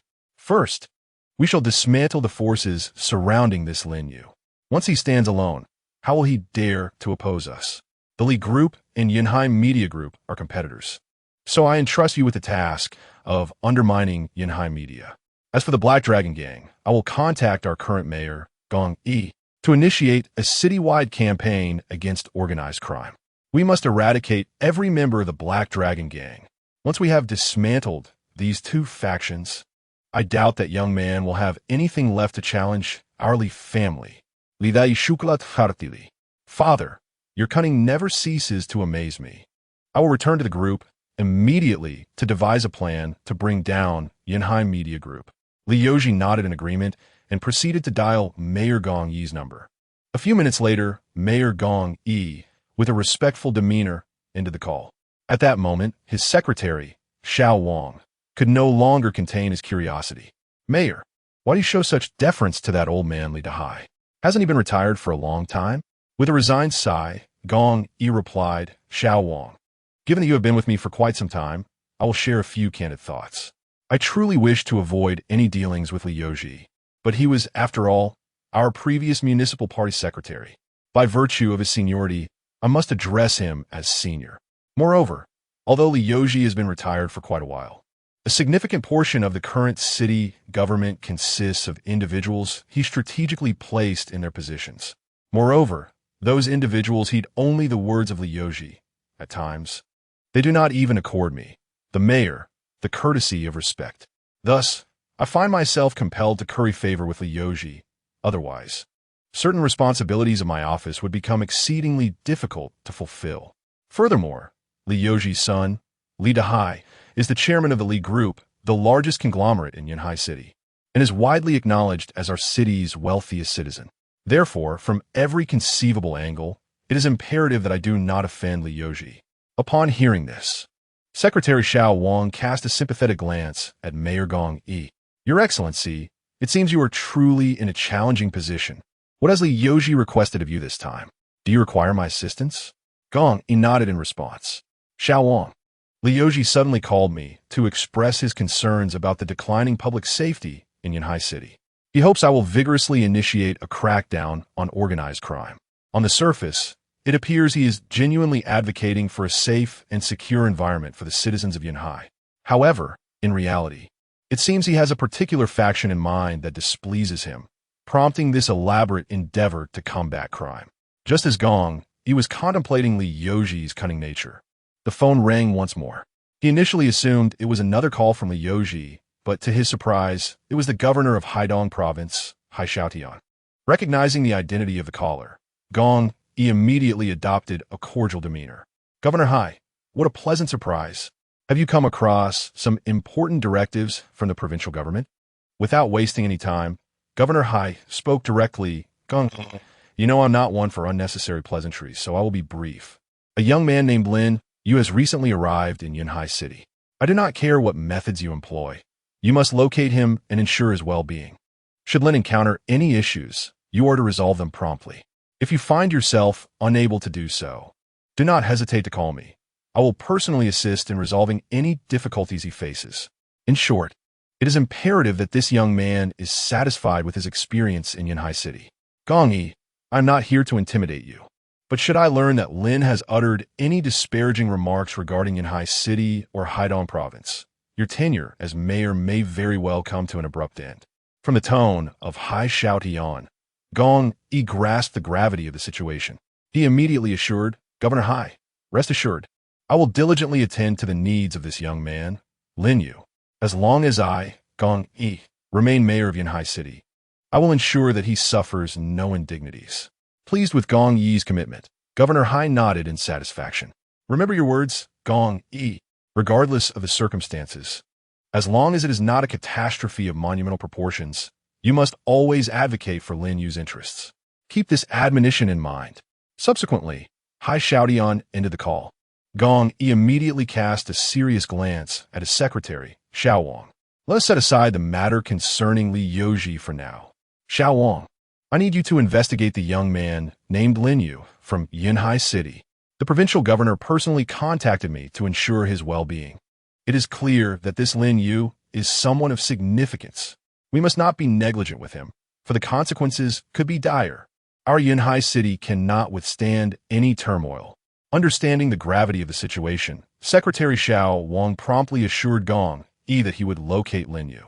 After Xiao Wang departed, Gong Yi found himself alone before the floor-to-ceiling window, gazing at the bustling scene outside.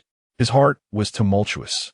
First, the unexpected call from Li Youji, and now the personal communication from Governor Hai Xiaotian. Gong Yi sensed that the tides were turning in Yanhai City.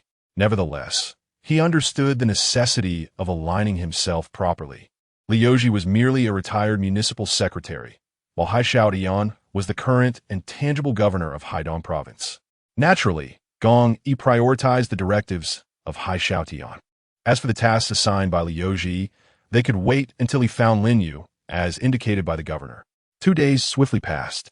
With an increasing number of commitments piling up, Sun Yinyan had no choice but to return to the capital. She could not prolong her stay in Yanhai City any further. At the parting moment, both Lin Yu and Bai Xirou felt a twinge of melancholy, especially Bai Xirou.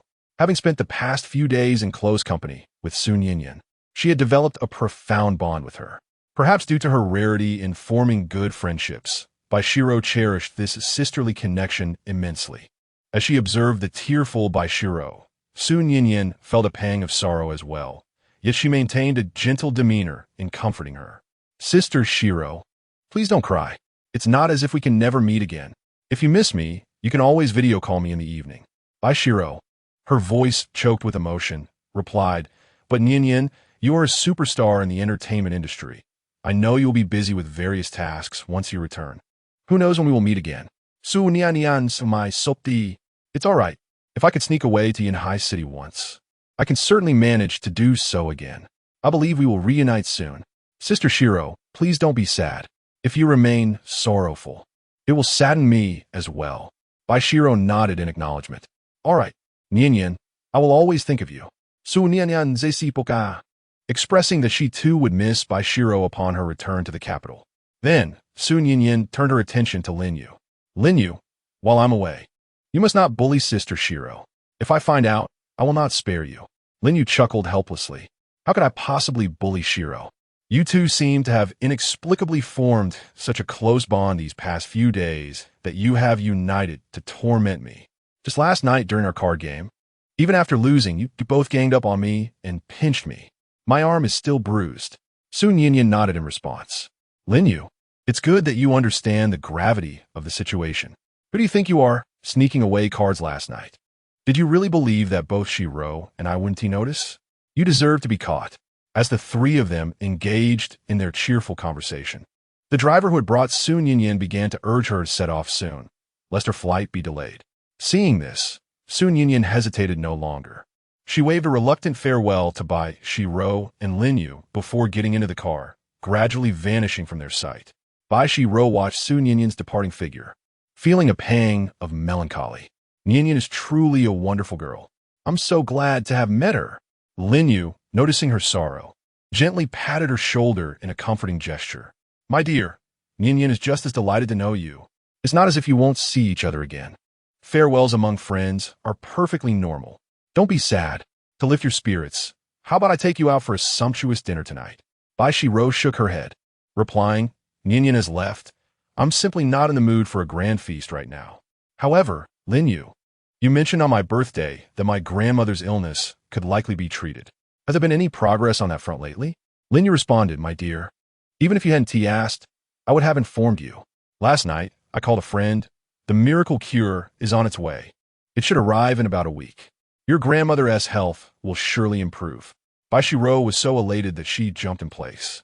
Lin Yu, is that really true? This is the best news I have heard. How can I possibly thank you? Seeing Bai Xirou's joy, Lin Yu smiled gently. No need for thanks, my dear. Every time I visit Grandma Nan, she treats me with such kindness. I truly feel as if she regards me as her own grandson. I also wish for her to be free from the torment of illness. So it's not just you who desires Grandma Nan's recovery. I too long for her to regain her health. Bai Xirou nodded in agreement. Her greatest concern had always been her grandmother's ailment. And now that this potential solution was at hand, she felt a wave of relief wash over her. Lin Yu, regardless of the outcome, I owe you a tremendous favor. Although you say there is no need to repay you, I must. If you ever require my assistance, I promise to comply without hesitation. Lin Yu regarded Bai Xirou, who wore a serious expression. Ultimately, he chose not to refute her, while he genuinely did not seek repayment. He had come to understand Bai Xirou's character during their time together. She was a girl who appeared sweet but possessed a formidable inner strength. Gratitude was a guiding principle in her life. Then, Lin Yu shifted the conversation. My dear, you need not worry about Grandma Nan any longer. Now, let us discuss your own plans. You've been away from work for quite some time now. Have you given any thought to your next steps? Which company are you considering? Would you like me to inquire on your behalf? Chapter 62. A company for you upon hearing this, Bai Xirou responded thoughtfully. In truth, I have been contemplating what I truly wish to pursue during these days. I have also engaged in lengthy discussions with Nian. Ultimately, I have come to a realization. My initial choice to become an entertainment journalist was not solely dictated by my university major. Being a news reporter and covering socially significant stories has always been my aspiration. However, after working at Longhai Entertainment for an extended period, I discovered that I could not fully realize my vision. Regardless of where one is employed, lacking absolute authority inevitably restricts one's ability to make substantial contributions. Thus, I have decided against seeking employment. I intend to embark on my own entrepreneurial journey. I aspire to establish a new media company, one that does not compromise for the sake of traffic, but rather creates its own flow of influence. Lin Yu was taken aback by the grandeur of Bai Xirou's ambitions. The idea of her starting her own company was unexpected. He then inquired, so, my dear, what are your next steps? Bai Xirou contemplated for a moment and replied, Lin Yu, I have already devised a plan. During my time at Longhai Entertainment, I was responsible for numerous projects, including planning and discussions, market research, feasibility studies, and negotiating investments with other companies. I managed the follow-up of these projects single-handedly. Therefore, I am fully capable of undertaking this venture on my own. Moreover, I have recently identified a project with significant growth potential. If I can bring it to fruition, I am confident it will provide me with my first substantial earnings as a business owner. However, realizing this ambition poses certain challenges. To establish a company, I will require a location and various permits from relevant departments, among other resources that are currently beyond my reach. Additionally, my savings have been largely depleted due to my grandmother's illness. Hence, I am contemplating how to secure investments, and I plan to initially rent a modest space to set up a studio. As for the subsequent steps to officially establish a company, that feels far too distant for me at this moment. I can only address it once I achieve success. At first, Lin Yu assumed Bai Xirou's ambitions were merely a fleeting whim. However, after listening to her elaborate thoughts, he understood her seriousness. Recognizing her confidence, he felt compelled to offer his assistance. With a gentle smile, he said, My dear, to put it plainly, your primary concern is the lack of startup capital. For this, you could turn to your husband. I am willing to support your entrepreneurial endeavors. I shall invest in your startup. Bai Xirou immediately shook her head in protest. Lin Yu, that simply cannot be. You have already provided me with so much support. How could I possibly accept your money? Furthermore, I cannot assure you of success. What if your investment were to be lost because of me? Therefore, I cannot accept your financial help. Lin Yu seemed to anticipate her reaction and slowly clarified. My love, I knew you would be hesitant to accept my money outright. Thus, I am not merely offering you cash. I intend to invest in your company. Regardless, my parents have left me a considerable sum of money, and I find myself at a loss as to how to spend it. Entrusting it to others for investment fills me with unease. Moreover, did you not express confidence in your own abilities? Therefore, I might as well invest this money in you. Additionally, you lack a physical space for your company, correct? How fortuitous, for I wish to present you with a delightful surprise.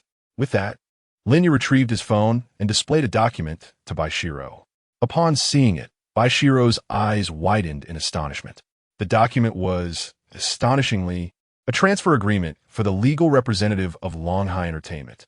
After learning of the grievances Bai Xirou faced at Longhai Entertainment, Lin Yu had commissioned Chu Yeshua to investigate the company, as well as the actions of general manager Cheng Chao over the years. The inquiry yielded significant revelations, including Cheng Chao's arrangement for his sister to join the company as vice general manager, alongside his acceptance of bribes and the misuse of his position for personal gain. Upon receiving this information, Lin Yu acted without hesitation, ordering Cheng Chao and his sister Cheng Shanshan to be expelled from the company immediately. Subsequently, he instructed the legal department of Yunhai Media Group to file a lawsuit against Cheng Chao, effectively dismantling his career. Cheng Chao bore no resentment towards Lin Yu's decision, but harbored intense disdain for his foolish sister, Cheng Shanshan. Had she not foolishly provoked Bai Xirou, he would not have found himself in such dire straits. Yet, it was too late for regrets. Cheng Chao could only hope for a reduced sentence in court. With the sudden absence of both the general manager and vice general manager at Longhai Entertainment, numerous individuals from Yunhai Media Group set their sights on these vacant positions. Many self-recommended candidates approached Lin Yu, eager to assume the role of general manager at Longhai Entertainment, yet all were met with rejection. The reason being, at that time, Lin Yu was unaware of Bai Xirou's intentions. He believed she would return to work at Longhai Entertainment, thus planning to bestow the general manager position upon her. This role was intentionally reserved for Bai Xirou. Although she currently did not wish to return to Longhai Entertainment, Lin Yu could still present the company to her. The two notions were not mutually exclusive. Ultimately, Bai Xirou desired to establish her own company, and she was already familiar with Longhai Entertainment, making it an ideal platform for her to showcase her talents. Observing Bai Xirou immersed in shock, Lin Yu smiled gently and said, "My dear, General Manager Cheng Chao of Longhai Entertainment has been dismissed due to allegations of economic crimes. The company now finds itself in disarray. I maintain a favorable relationship with the chairman of Yunhai Media Group, and through my efforts, I have successfully acquired Longhai Entertainment. Given your familiarity with the company, why not return as general manager? This way, everything falls into place for you. All that is needed is for you to flourish. Consider Longhai Entertainment a gift from me. Just sign here, and it shall be yours." Bai Xirou would certainly not immediately accept such a grand gift from Lin Yu. However, with his eloquent persuasion, he successfully convinced her to sign the document. Henceforth, Bai Xirou officially became the owner of Longhai Entertainment and concurrently assumed the role of general manager, while Lin Yu naturally retained the position of chairman. Otherwise, Bai Xirou would not have signed the document in the first place. At this moment, the live stream of happiness is calling you erupted with excitement. The viewer count soared to 1111. I was just immersed in the melancholy of the school beauty's farewell to Goddess Sue. And now, you've gifted her a company? Atterli flabbergasted. You are too extravagant. I'm a university student. Please give me a company too. Do you need a driver? A security guard would do, as long as I can stay by your side. I'm willing to do anything. I'm not interested in money. I just want to befriend you. Here, as my contact information. I hope you reach out to me directly. Thank you. Chapter 63. Returning to Longhai Entertainment early the next morning, Bai Xirou returned to Longhai Entertainment, accompanied by Lin Yu. Standing at the entrance of the company, she was filled with emotion. Just a short time ago, she had left this place, thinking she would never return. Little did she know that just days later, she would become the new general manager of Longhai Entertainment. This turn of events was indeed extraordinary. Of course, Bai Xirou was not alone with Lin Yu. She had not forgotten her good friend Song Xia, who had resigned alongside her. Thus, the previous evening, Bai Xirou personally called Song Xia, inviting her to return and help manage Longhai Entertainment. Naturally, the position of deputy general manager was vacant. Initially, Song Xia could hardly believe it, thinking Bai Xirou was jesting. It was only when Bai Xirou sent her the documents confirming her as the legal representative of Longhai Entertainment that Song Xia was left in stunned acceptance of this reality. Without hesitation, she resigned from her current job with an air of nonchalance, declaring, "My best friend has struck it rich. I'm done with this dreadful job." After about 10 minutes, a beaming Song Xia alighted from a taxi and hurried to Bai Xirou. "Xirou, I'm here." Upon seeing Lin Yu beside Bai Xirou, she gazed at him with admiration. "Lin Yu, Xirou explained everything to me last night. You actually purchased Longhai Entertainment. My goodness. Not only did you gift Xirou a villa and a limited edition pink Porsche, but now you've also given her a company. My admiration for you is beyond words. You're incredible. By the way, do you have any brothers like you? They don't have to be as remarkable. Just 10% of your caliber would suffice. Could you introduce one to me?" Lin Yu, upon hearing this, smiled slightly. "Miss Song, you are both beautiful and exceptional.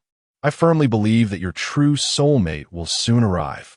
Currently, I do not have any suitable candidates around me, but should I come across anyone, I shall certainly introduce them to you."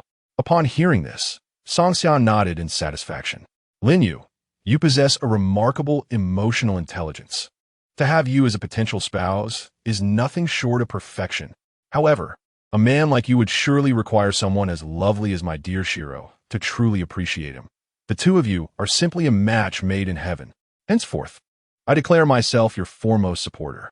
Anyone who dares to claim you are mismatched shall face my discontent." The viewers in the live stream echoed their agreement. "Host, what Miss Song just said resonates with my thoughts.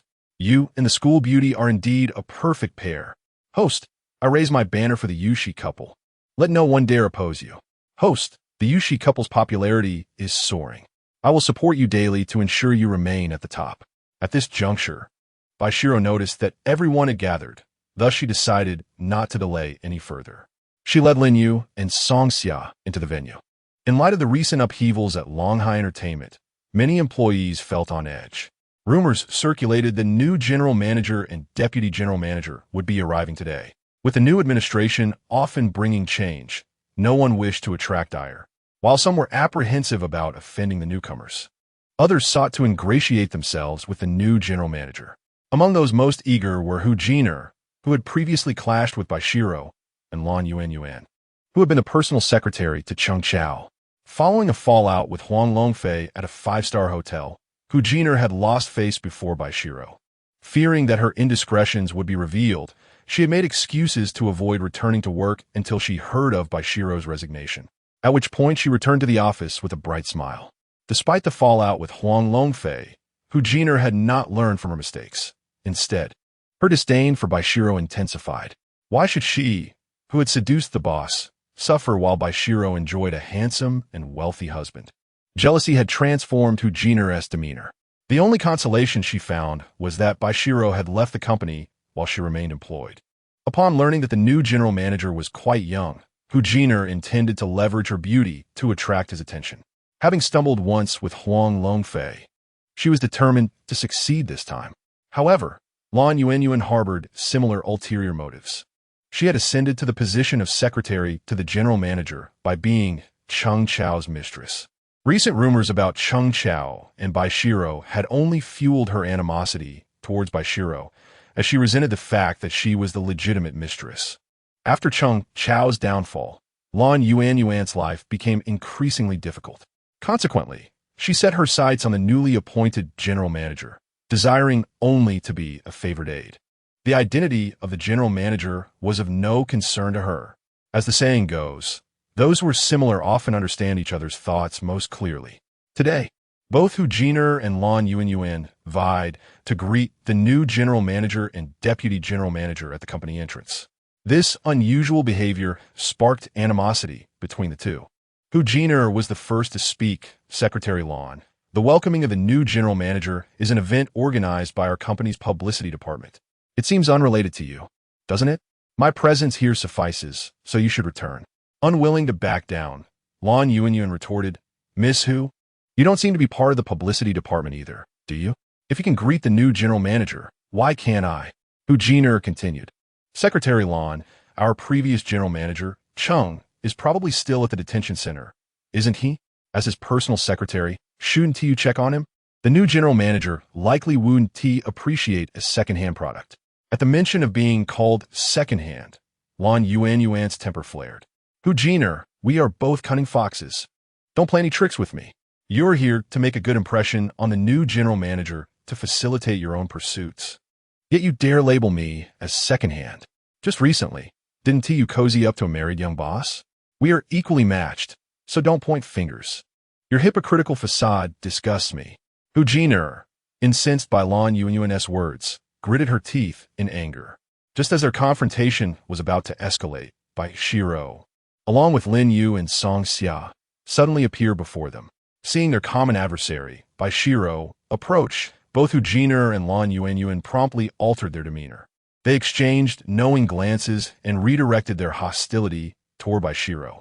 Hu Jiner, harboring deep-seated grievances against Bai Xirou, remarked sarcastically, Oh, isn't this the illustrious Bai reporter who left the company in such style not long ago? What brings you back today? Regrets, perhaps? Unfortunately, the ever-gracious general manager Chung is now out of the picture. Returning to the company may prove challenging for you. Before Bai Xirou could respond, Lin Yu interjected with a mocking laugh. Oh, isn't this the same miss who I saw with Xirou at the hotel not long ago? What surprised to see you back at work. How is your injury? I recall your boyfriend, Huang Longfei, treated you well, to spare you the burden of early marriage. He kept his marriage a secret until after he started dating you. You are truly fortunate to have such a considerate man. How is your relationship faring now? Hu Jiner, exasperated by Lin Yu's words, ruminated for a moment before managing to stammer out a response. Do not mention that despicable man, Huang Longfei, to me. He is nothing but a scoundrel. I have long since severed ties with that wretch. Upon hearing this, Lin Yu sighed. What a pity. You two were truly a match made in heaven. How could you part ways? I wish you both eternal entanglement. Ever since the incident at the hotel, Hu Jiner was well aware that Lin Yu was no ordinary individual. Even Huang Longfei treated him with utmost respect. How could such a dashing, affluent man be in a relationship with Bai Xirou? The more Hu Jiner pondered, the more infuriated she became. Thus, she resumed her sardonic tone, Young sir, do temper your words. To speak candidly, we bear no animosity towards each other. Look at you, young, handsome, and wealthy. Why must you choose Bai Xirou as your girlfriend? Perhaps you are unaware, but the esteemed Bai, the journalist, has a rather unusual connection with our company's former general manager, Chung, who has recently been embroiled in scandal. There have been rampant rumors about them. Would you like me to elaborate? Lin Yu retorted directly. Miss Hu, you yourself just referred to it as a rumor. Why should I listen further? I have complete faith that Xirou has never wronged me. Conversely, if Miss Hu were to become my girlfriend, I would have to be wary each night before sleep, for I could never be certain when I might be adorned with a green hat. At that moment, Song Xia also interjected, Hu Jiner, do you not possess any sense of shame? If you choose to be someone else's mistress, do not drag our Xirou into your sordid affairs. Our Xirou is 100, 1,000, 1,000,000 times better than you. You are not even worthy to carry her shoes. Furthermore, do not meddle in the relationship between Xirou and Lin Yu. It is none of your concern. Individuals like you are a blight upon the company, and you ought to have been dismissed long ago. In the live stream, viewers began to flood the chat with comments. Popularity 1,111. The way you confronted Hu Jiner was incredibly impressive. If I were School Belle, I would undoubtedly fall for you. Host, my admiration for Sister Song Xia grows by the day. She is simply my spokesperson. What she said was spot on. Why is Hu Jiner making another appearance? She is utterly annoying. Can someone make her go far away? I am here to protect the Yushi couple. Anyone who dares to say they are unworthy, I will cast them out. Not long after Song Xia spoke, Lin Yu, who also harbored disdain for Bai Xirou, chimed in. Song Xia, why is your temper still so fiery? If you had chosen to be with me instead of Bai Xirou when we worked in the same team, surely you would not have left the company? Now, you can only return to work alongside Bai Xirou in a pitiful state. Do you not regret it? However, it is not too late to reconsider. As long as you remain by my side as a subordinate, I can intercede on your behalf with the new general manager. At that point, you may return to work, but as for Bai Xirou, she is another matter entirely. Individuals like her, who take pleasure in seducing the former general manager, are certainly unwelcome in our company. As soon as Lin Yuan's words fell, Bai Xirou stepped forward and delivered a resounding slap to her face. Lin Yuan, I advise you to apologize to me immediately. I am not some mistress. Before leaving the company, I clarified that I have no personal relationship with General Manager Chung. Therefore, you must retract your slander against my integrity, or I shall not let this matter rest. Lin Yuan, incredulous, covered her burning cheek. Bai Xirou, how dare you strike me? Do you realize I am the general manager's secretary? Do you think with Cheng's downfall I would falter? In truth, I am unafraid to inform you that the newly appointed general manager of our company is also on particularly good terms with me. You expect me to apologize for today's incident? You must apologize first, or you shall not return to the company. After Lin Yuan's declaration, Lin Yu and Song Xia both erupted in laughter. Even Bai Xirou struggled to suppress a smile. Song Xia turned to Bai Xirou and asked Xirou, who in our company does not know that Lin Yuan is the mistress general manager Chung has found outside? How dare she cast such aspersions upon you? Yet, the most amusing part is her claim of having a close relationship with you. If you are so close, how come I am unaware? Lin Yuan was left bewildered. What are you all talking about? I mean, I have a particularly good relationship with the new general manager. What does that have to do with Bai Xirou? I am telling you, the new general manager is about to arrive. It's still not too late for you to apologize to me now.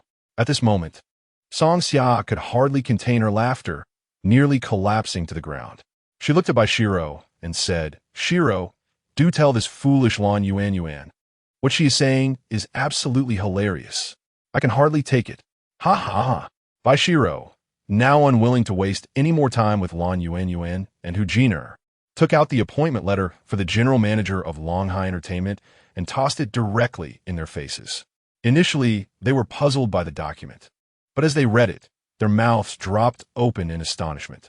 Simultaneously, Song Xia's smile faded as she addressed Hu Jiner and Lin Yuan, speaking slowly. You two fools. Pay attention. Allow me to reintroduce you. Standing before you is Miss Bai Xirou, the newly appointed general manager of Longhai Entertainment Media Company, Limited. And I, Song Xia, am a newly appointed deputy general manager. As for how to handle you two, let us hear what General Manager Bai has to say.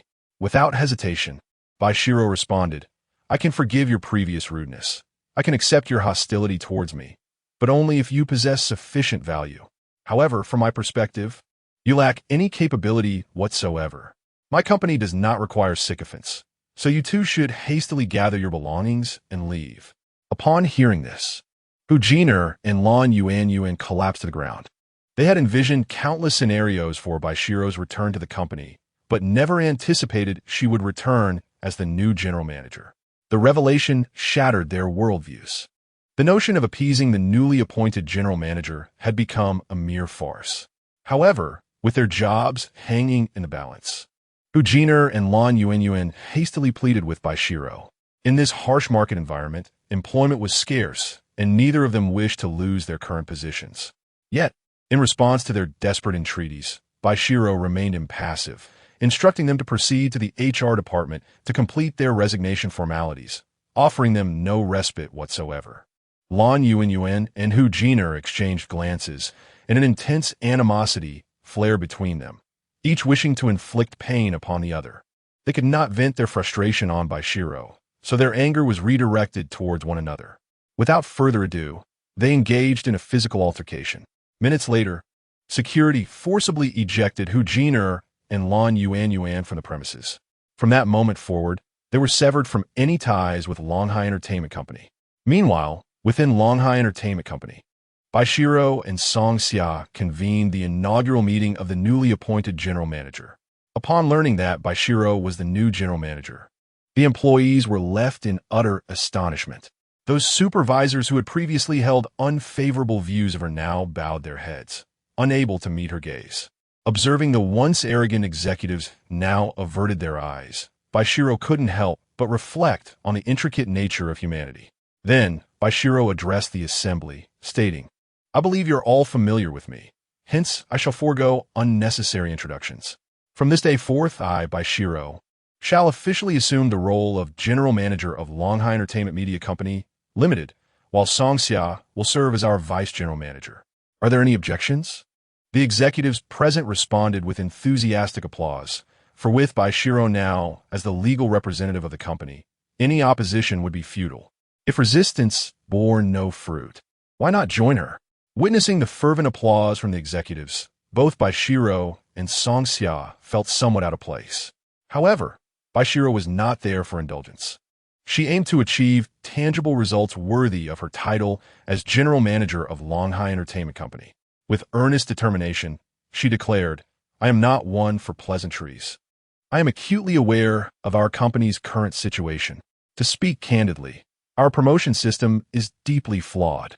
Capable individuals are overlooked, while the incompetent thrive within the company. My first order of business will be to eradicate these detrimental practices. Thus, I intend to establish a new department, aptly named the Department of Tomorrow's Stars.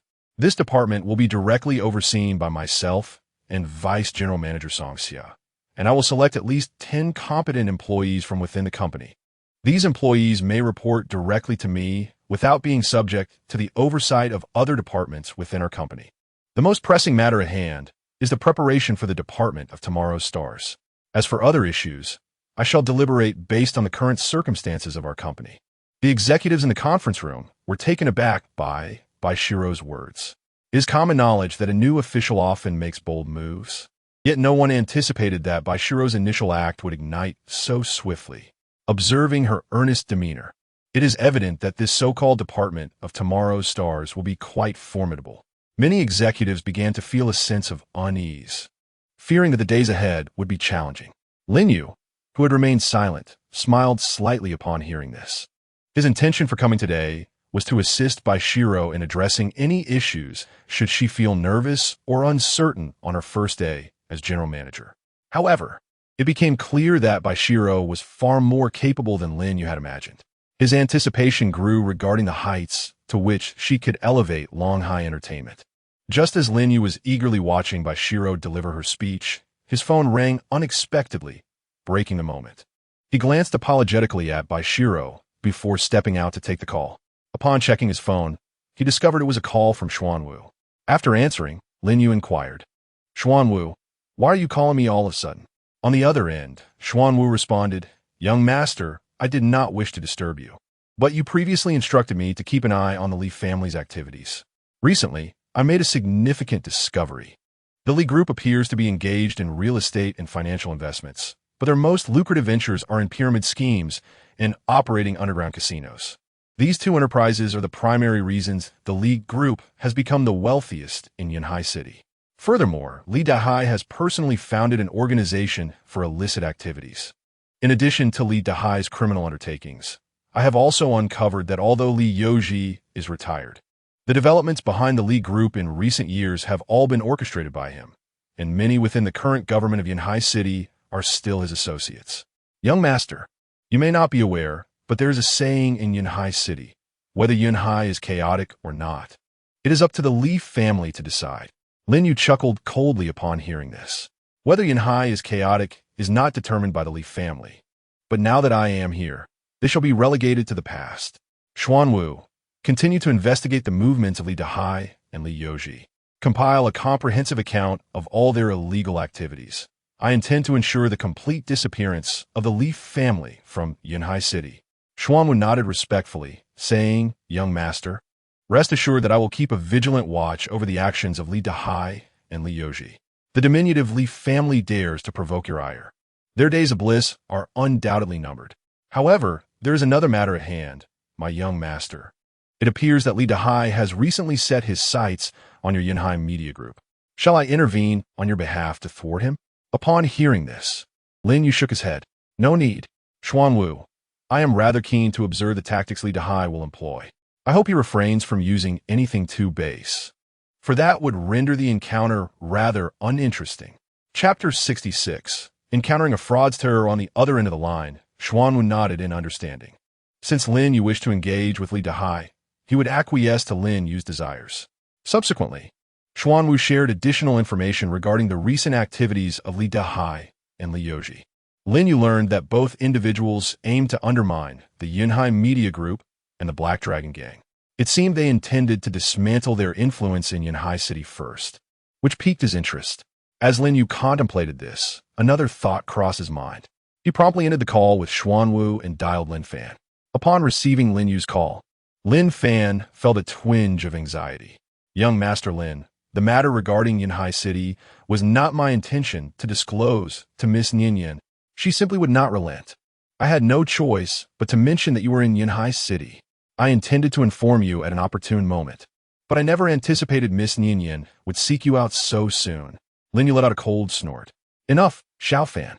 You need not offer me explanations. Considering how diligently you have managed affairs on my behalf, I shall overlook the matter concerning Ninian for now. However, you previously mentioned acquiring several companies and properties for me in Yunhai City. Aside from Yunhai Media Group, what else have you secured?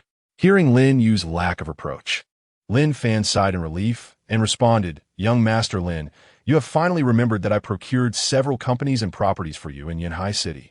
During this time, you have not visited those companies, and they still believe I am the true chairman.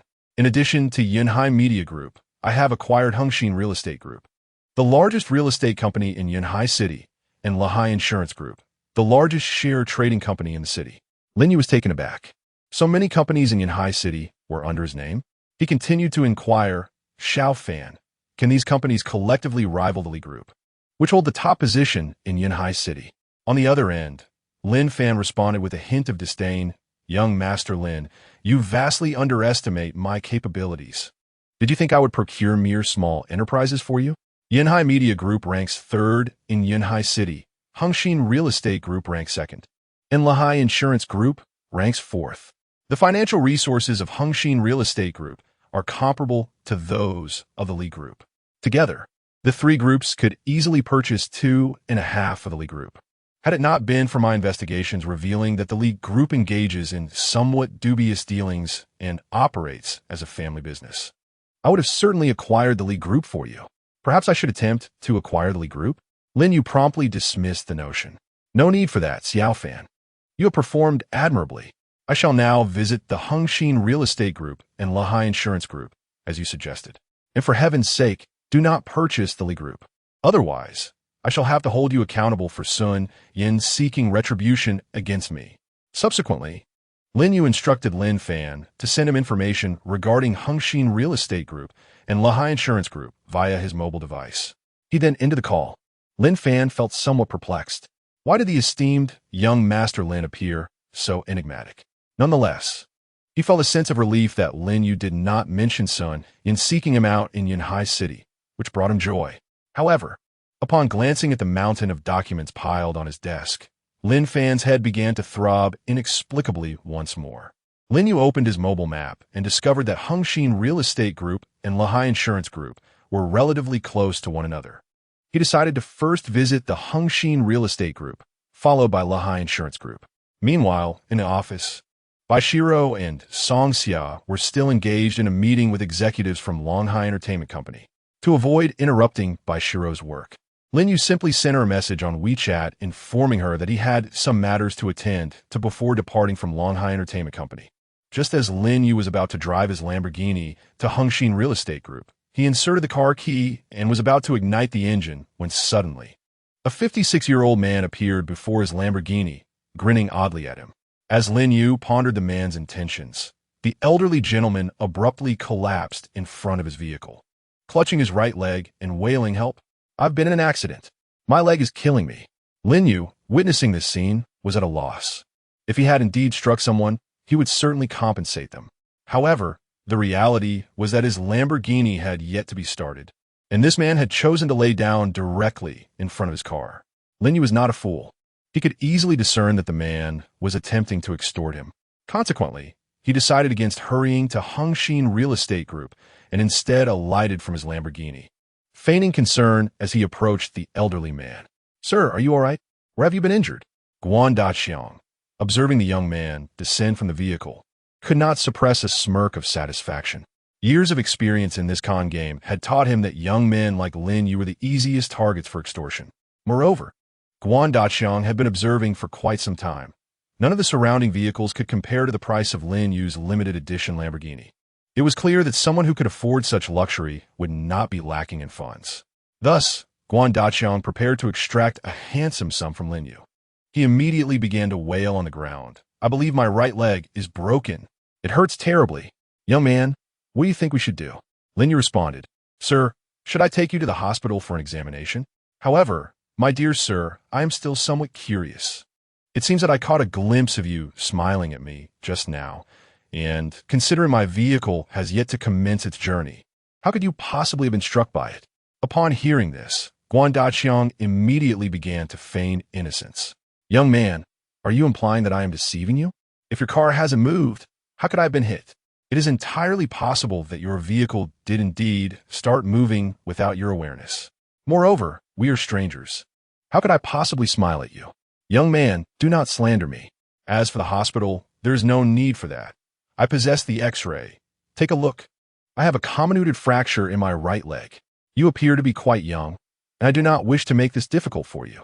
Simply compensate me a modest sum, and we shall consider the matter settled. I did not ask for much, just 50,000 yuan will suffice." Subsequently, Guan Daqiang retrieved an X-ray film from his backpack and handed it to Lin Yu. Lin Yu accepted the film from Guan Daqiang's hand, struggling to suppress a laugh. "Sir, you managed to have this X-ray taken right after being hit by my car? Can you not be a bit more professional in your extortion? This is making it difficult for me to maintain my composure.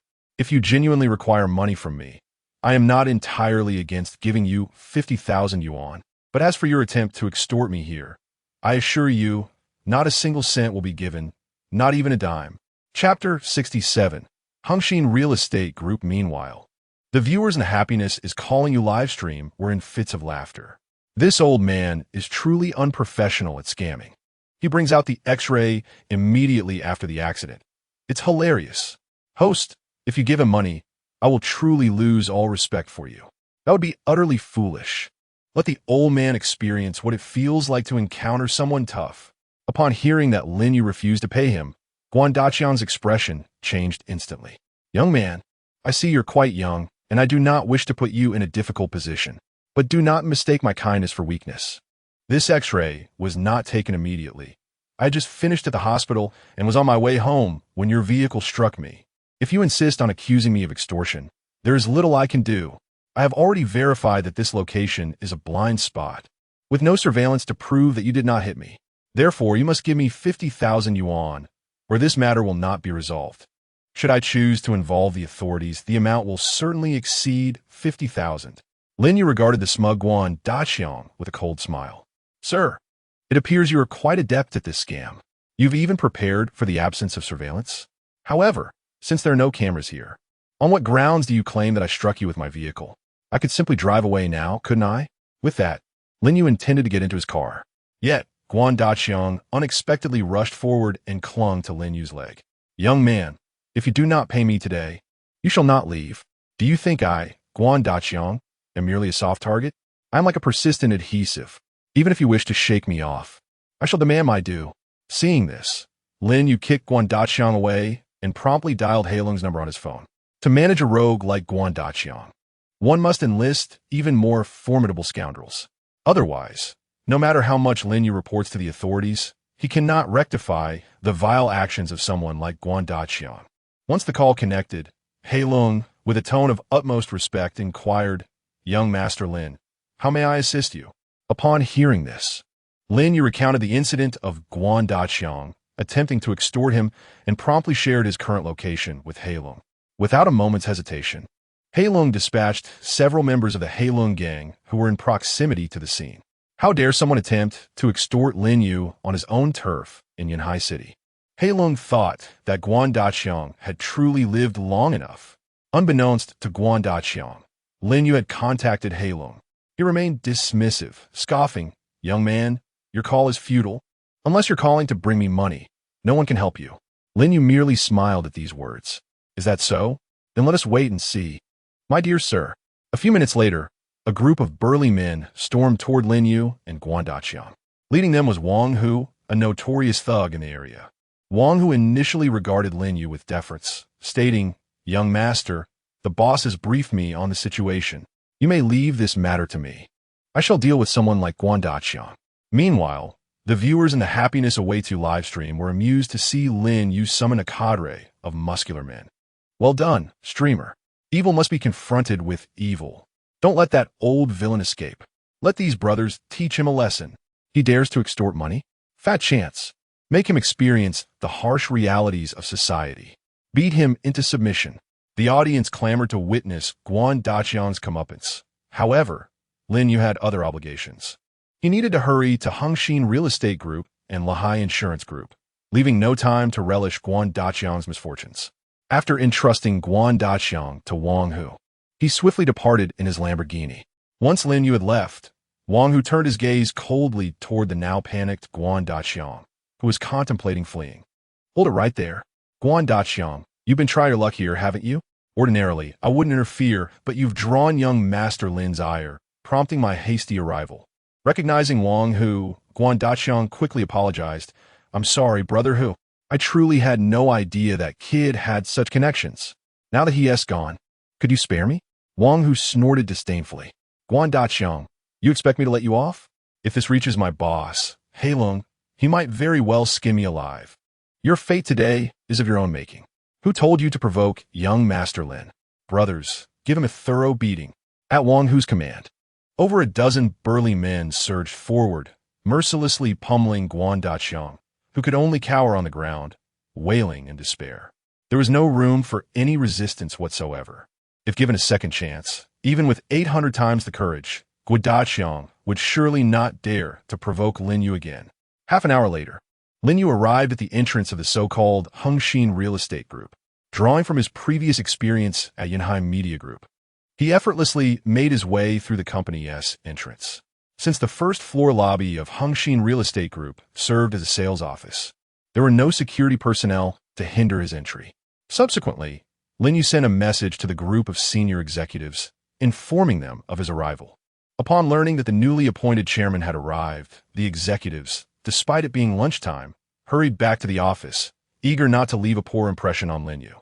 However, not all the mid-level managers were aware of Lin Yu's presence.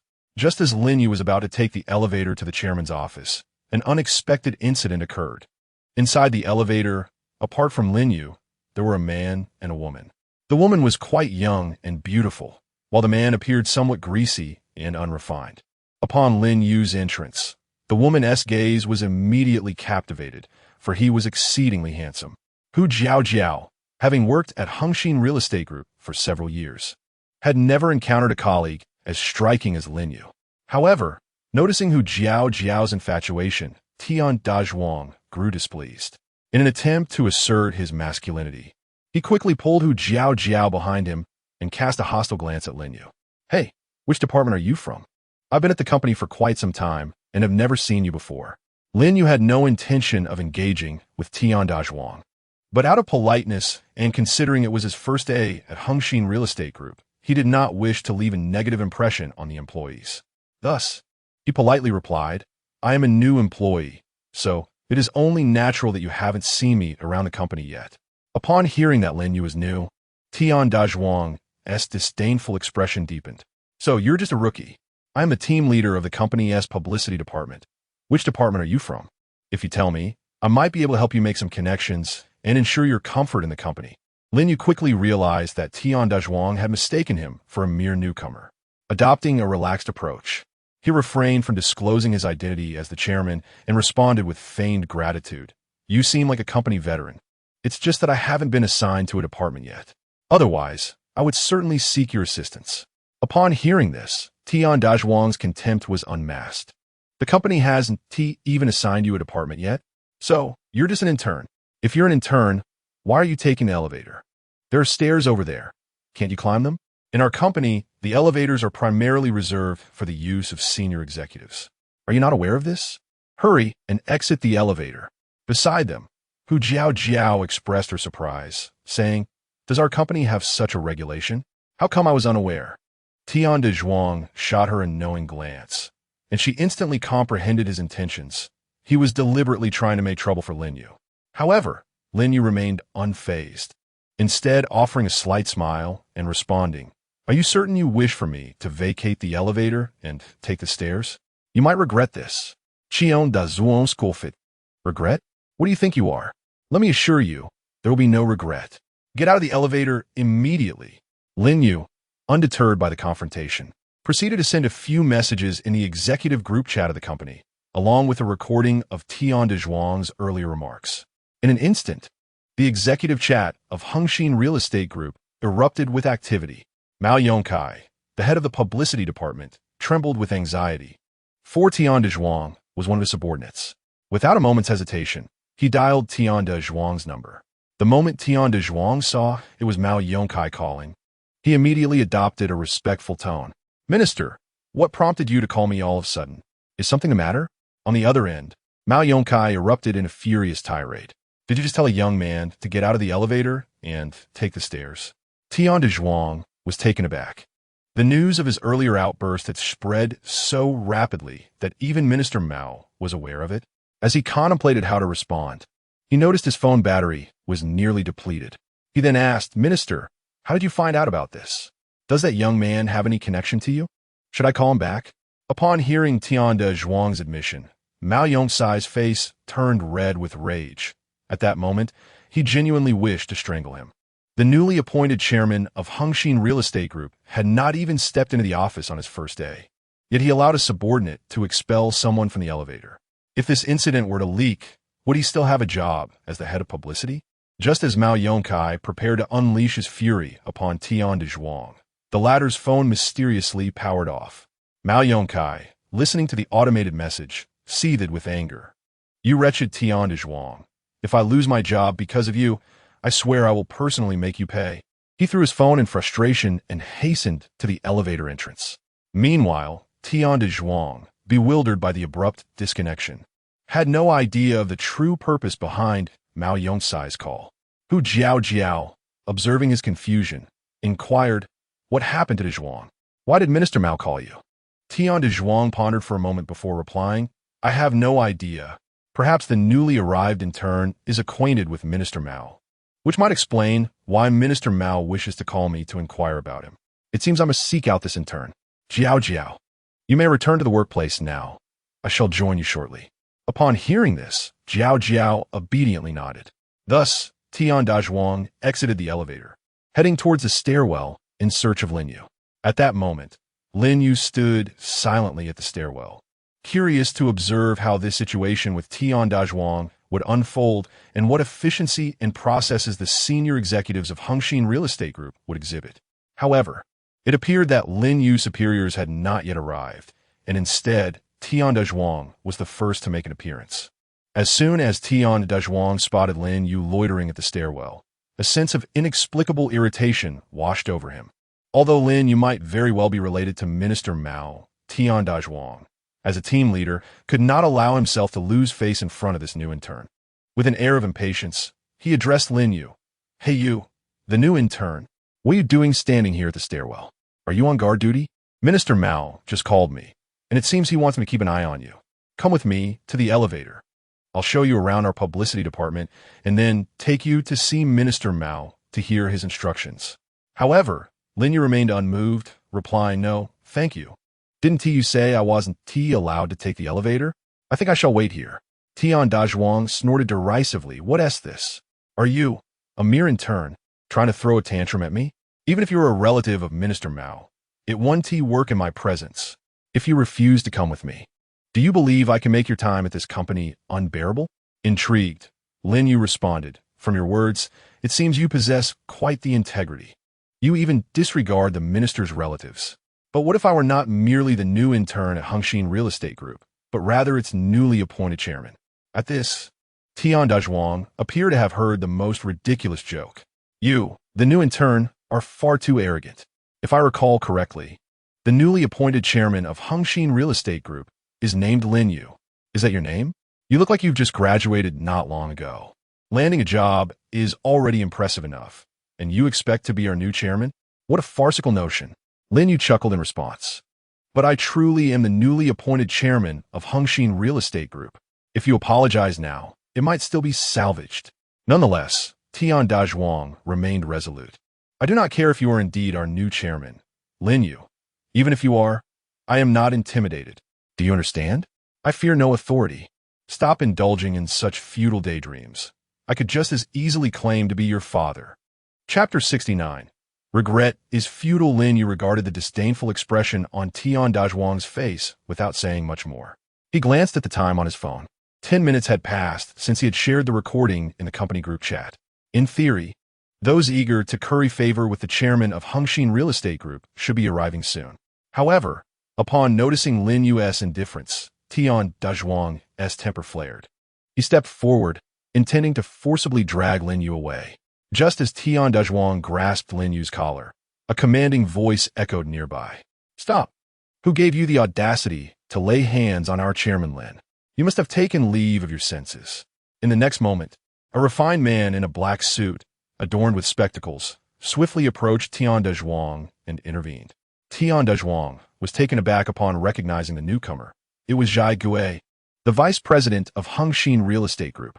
Typically, an employee of Tian Dazhuang's rank would never encounter Bai Xirou, only catching glimpses of him during the annual company meeting. Yet today, fate had allowed Tian Dazhuang to meet Bai Xirou in person. As the shock of Bai Xirou's presence settled in, Tian Dazhuang recalled the earlier conversation where Bai Xirou had mentioned a new intern. Could this newcomer, Lin Yu, truly be the newly appointed chairman of Hengxin Real Estate Group? The thought sent a shiver down Tian Dazhuang's spine, rendering him frozen in place, paralyzed by fear. Meanwhile, Bai Xirou turned to Lin Yu with an obsequious smile. Chairman Lin, I apologize for my tardiness. Allow me to introduce myself. I am Bai Xirou, the vice president of Hengxin Real Estate Group. It is utterly unacceptable for this fool to have made you stand at the stairwell. I will have him dismissed from the Human Resources Department immediately. At these words, Tian Dazhuang's legs weakened in terror. His job was one of the few things he could boast about externally. If he were indeed dismissed by Hengxin Real Estate Group, he would have no place to express his regret. Just as he was about to plead for mercy from Lin Yu, the head of the Public Relations Department, Mao Deong, hurried over. Without uttering a word, Mao Deong raised his hand and delivered 2 resounding slaps to Tian Dazhuang's face, the sound echoing throughout the corridor. With a quivering voice, he turned to Lin Yu, saying, Chairman Lin, although Tian Dazhuang is an employee in our department, I hardly know him. His audacity towards you is in no way a reflection of my character. Please don't hold me accountable for the actions of this fool. Before Mao Deong could finish, Bai Xirou struck him across the face. Fool! Mao Deong, what do you mean by saying not to let Chairman Lin blame you? Is Chairman Lin so small-minded? Why haven't you properly managed your own staff? Allowing such a buffoon to upset Chairman Lin is a responsibility you must bear. I suggest you reconsider your position as head of the Public Relations Department. You must provide both me and Chairman Lin with a satisfactory explanation regarding Tian Dazhuang's actions, or I will have no choice but to dismiss your entire department. After reprimanding Mao Deong, Bai Xirou turned back to Lin Yu, wearing a sycophantic smile. Chairman Lin, am I to your satisfaction with this course of action? Lin Yu gazed at the astute Bai Xirou before him, nodding in satisfaction. Well done. You handled the situation quite adeptly. Your name is Bai Xirou, correct? I shall remember it.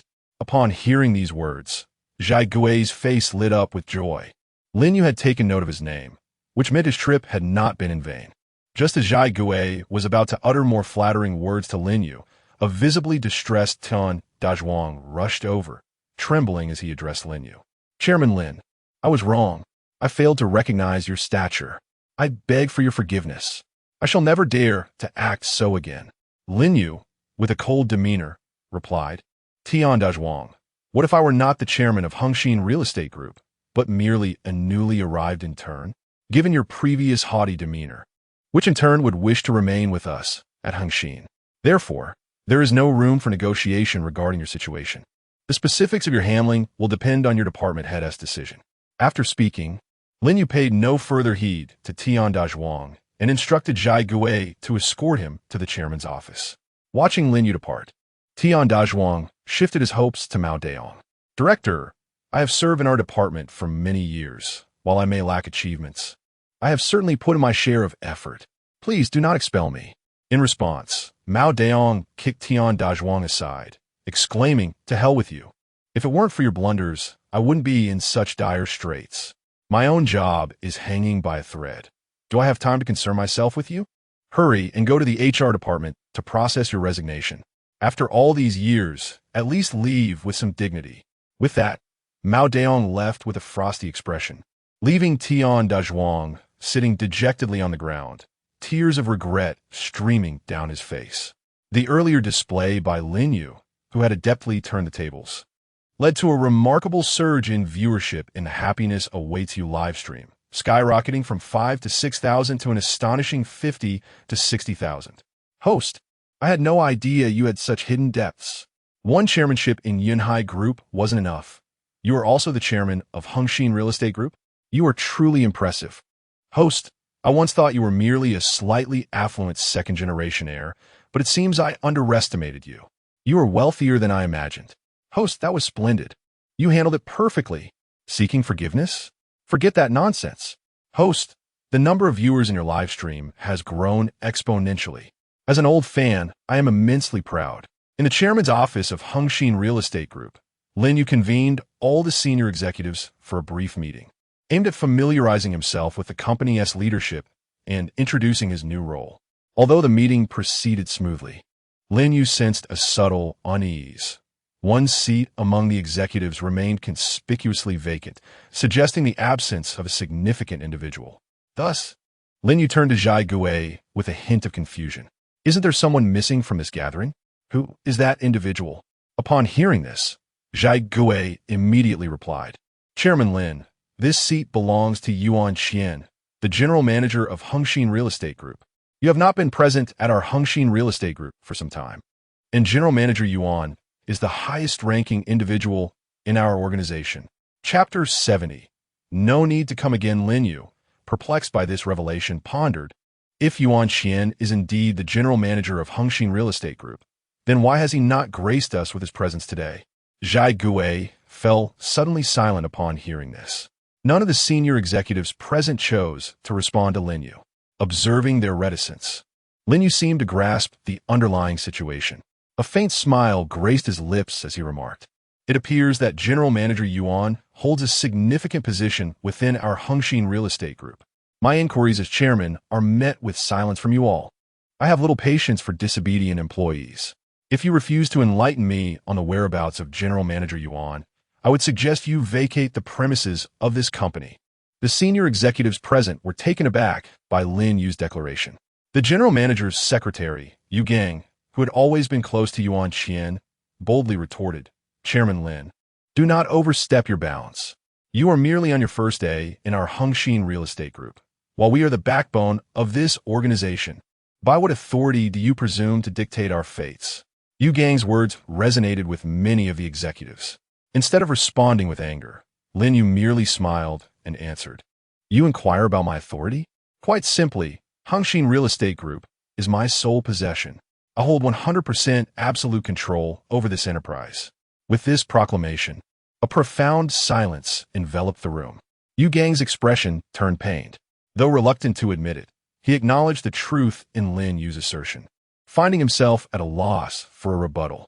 Recalling the words of General Manager Yuan, Yu Gang coldly remarked, General Manager Lin, you appear quite youthful. Thus, I advise you to temper your impulsiveness. Even if your assertions are accurate, and you possess 100% control over Hengxin Real Estate Group, you remain oblivious to our company's operations and future prospects. Should all the executives present depart, Hengxin Real Estate Group would merely become an empty shell, leading to its inevitable downfall. Yu Gang anticipated that his words would intimidate Lin Yu into submission. However, to his astonishment, Lin Yu burst into laughter.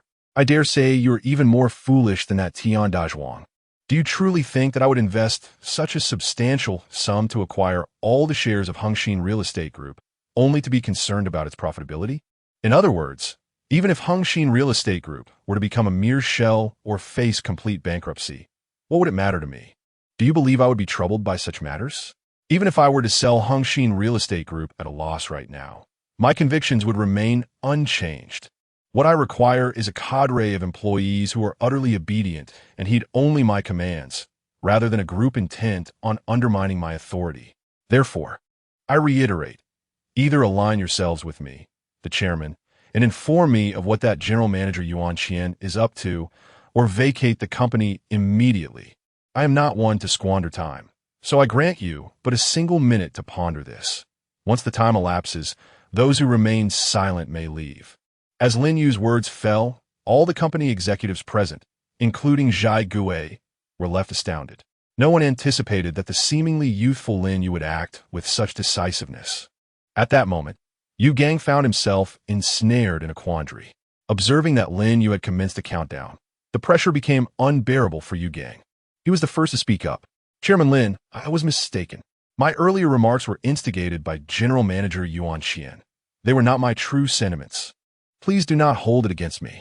Chairman Yuan is currently resting in the entertainment room on the second floor. He merely sought to assert his dominance over you. Lin Yu, upon hearing this, smiled faintly. It appeared that he had triumphed in this psychological contest. While his previous statements were indeed truthful, whether Hengxin Real Estate Group faced bankruptcy had no bearing on him. Lin Yu understood that his own wealth did not come effortlessly. He was not so idle as to indulge in the collapse of a publicly listed company for amusement. His earlier remarks were merely a means to intimidate the company executives. Now, witnessing his victory, Lin Yu felt a sense of relief. He turned to Yu Gang and inquired, that general manager Yuan Qian, aware of my meeting in the chairman's office, has intentionally chosen to absent himself. Instead, he is hiding away in the entertainment room. It seems he does not regard me. The chairman, with due respect, if that is the case, he need not return. You must immediately call General Manager Yuan. I have words to convey to him. At this moment, Yu Gang dared not defy Lin Yu's command. He swiftly retrieved his phone and dialed Yuan Qian. Upon connection, Yuan Qian was the first to speak. What is it, Xiao Yu? Did that fellow Lin Yu finish the meeting? Have you relayed my instructions to him? Is he flustered and at a loss for what to do? If you remain silent, I shall assume my conjecture is correct. A mere youth with a bit of money. What gives him the right to be the new chairman of Hengxin Real Estate Group? Although he holds the title, I, Yuan Qian, have been with Hengxin for many years and have outlasted 3 chairmen. One more will not make a difference. I aim to show this lad who the true leader of Hengxin Real Estate Group is. Even if he is the new chairman, he must remain submissive here. The chairmanship may change, but the position of general manager is steadfast. In Hengxin Real Estate Group, there can only ever be one true authority, and that is I, Yuan Qian. Xiao Yu, why are you not responding? Is the signal poor? At that moment, due to Lin Yu's choice for the call to be on speakerphone, all the company executives present heard Yuan Qian's audacious declaration. This revelation left many executives aligned with Yuan Qian feeling utterly disheartened. With a singular thought occupying their minds, General Manager Yuan Qian is finished. As anticipated, Lin Yu chuckled upon hearing this statement. He then took over Yu Gang's phone and spoke. General Manager Yuan, your earlier remarks were indeed quite formidable. Such eloquence. I could hardly refrain from applauding. You may not yet know who I am. Allow me to introduce myself. I am the young man you questioned regarding my ascension to the position of the new chairman of Hengxin Real Estate Group. Lin Yu. Upon realizing that the voice on the other end belonged to Lin Yu, Yuan Qian was instantly drenched in cold sweat. Despite his extensive experience in the political arena, he found himself at a loss for words to justify his earlier audacious statements. Trembling, he stammered, Chairman Lin, how is it that you are the one on the line? It seems I may have consumed counterfeit liquor. Please do not take my words to heart. I will come to your office immediately. Please do not be angry. I was mistaken. I apologize. Lin Yu promptly shook his head in refusal. No. General Manager Yuan, you are indeed the rightful owner of Hengxin Real Estate Group. How could I possibly accept an apology from you, the chairman? You do not even attend my meetings. Thus, I believe an apology is rather unnecessary. Your vast knowledge and talent have truly been underappreciated during your tenure at Hengxin Real Estate Group. Hence, I have decided that starting tomorrow, you need not come to the company any longer. Congratulations, you have been dismissed. On the other end of the line, Yuan Qian immediately began to plead for mercy. Chairman Lin, I truly recognize my mistake. I was genuinely under the influence of counterfeit liquor. Those words were not my true intentions. Please believe me. Yet, Lin Yu was no longer interested in Yuan Qian's explanations and promptly ended the call. He then surveyed the company executives before him, reassessing the candidates for the new general manager position. After a lengthy consideration, Lin Yu found no suitable candidates, as he was still unfamiliar with the executives. Thus, he resolved to leave the general manager position vacant for the time being until an appropriate individual could be identified. Dismissing the general manager on his very first day at the company significantly altered the perception of Lin Yu among the employees of Hengxin Real Estate Group. If there were any who previously perceived Lin Yu as a young and easy target, they certainly revised their opinions. Each one trembled in silence, fearful that Lin Yu might attribute the earlier incident to them. Meanwhile, Yuan Qian sat slumped on the ground, acutely aware that Lin Yu held a complete, controlling stake in Hengxin Real Estate Group. Hence, when Lin Yu declared his dismissal, it was indeed final. He realized that missing a single meeting had cost him his job, and now he was engulfed in profound regret. One cannot help but commend the remarkable efficiency of the Human Resources Department. In an effort to appease Lin Yu, the newly appointed chairman, Yuan Qian received an electronic version of his resignation letter even before his funds had reached the department. All that remained was for him to sign this document, thereby severing all ties with Hengxin Real Estate Group. 10 minutes later, with a crestfallen expression, Yuan Qian exited the gates of Hengxin Real Estate. Coincidentally, Tian Dazhuang, who had previously crossed Lin Yu, also emerged after signing his resignation. A mere glance exchanged between the two spoke volumes of their shared predicament. Within a minute, a curious scene unfolded outside Hengxin Real Estate Group as two grown men embraced, weeping profusely at the entrance, their sorrow akin to that of a man spurned by a lover countless times. Following a meeting, Lin Yu asserted his authority as chairman. However, with plans to visit Bai Insurance Group, he did not linger long at Hengxin Real Estate. After a brief overview of the current operations, he departed. Half an hour later, Lin Yu arrived at Bai Insurance Group without delay. Drawing from his previous experiences, this visit proceeded exceptionally smoothly. Unlike the dismissive attitude he encountered at Hengxin, the staff at Bai warmly welcomed him as the new chairman. The general manager, Lu Liao, elaborated on the company's developmental goals and future prospects. Her meticulous and responsible demeanor leaving Lin Yu quite impressed. Subsequently, Lin Yu requested a background check on Lu Liao. He discovered that she was around 30 years of age, making her the youngest general manager in the history of Bai Insurance Group. Under her leadership, the company, once merely average in Yuhai City, underwent a comprehensive business upgrade within 3 years, multiplying its market value several times over. Undoubtedly, Lu Liao played an instrumental role in establishing Bai Insurance Group as the fourth largest enterprise in Yuhai City. After perusing Lu Liao's profile, Lin Yu's admiration for her grew. If both Hengxin Real Estate and Yuhai Media Group could boast talents like Lu Liao, his burdens would surely lighten. However, a particular statement from Lu Liao piqued his interest. Chairman Lin, currently, Bai Insurance Group faces no significant issues. Maintaining the status quo is quite straightforward. Yet, if we aspire to generate greater profits for you, a shift in our business model is essential. I have a brilliant project plan in mind. Yuhai City has experienced remarkable growth in recent years. While it may not rival the first-tier cities of Longhua, we possess all the necessary elements. The only shortcoming is the scarcity of entertainment venues. I believe this sector holds substantial business opportunities.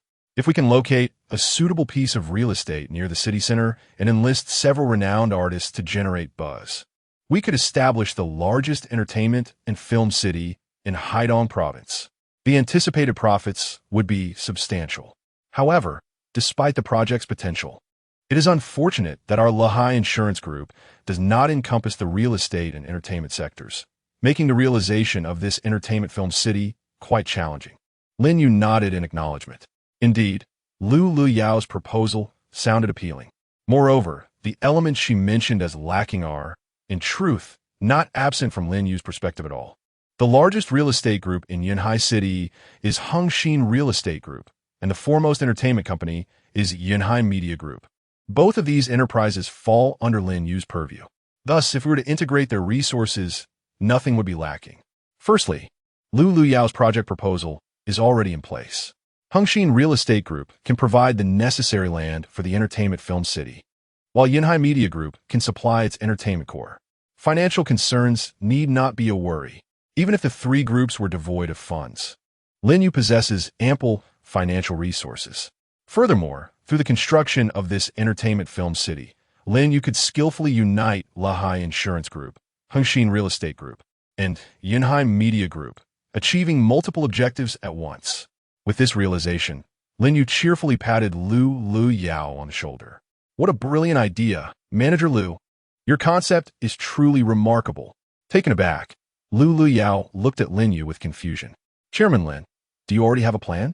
While the Entertainment Film City project is indeed promising, its implementation is extraordinarily daunting, especially since our Lahai Insurance Group lacks relevant business lines. Lin Yu smiled gently in response. Manager Lu, you need not worry about these concerns. Regardless of whether Lahai Insurance Group has a business line in the Entertainment Film City domain, we can certainly pursue this project. I neglected to mention that both Hengxin Real Estate Group and Yunhai Media Group in Yunhai City are also my enterprises. Your Entertainment Film City project is quite impressive. I hereby appoint you as the project leader for this initiative.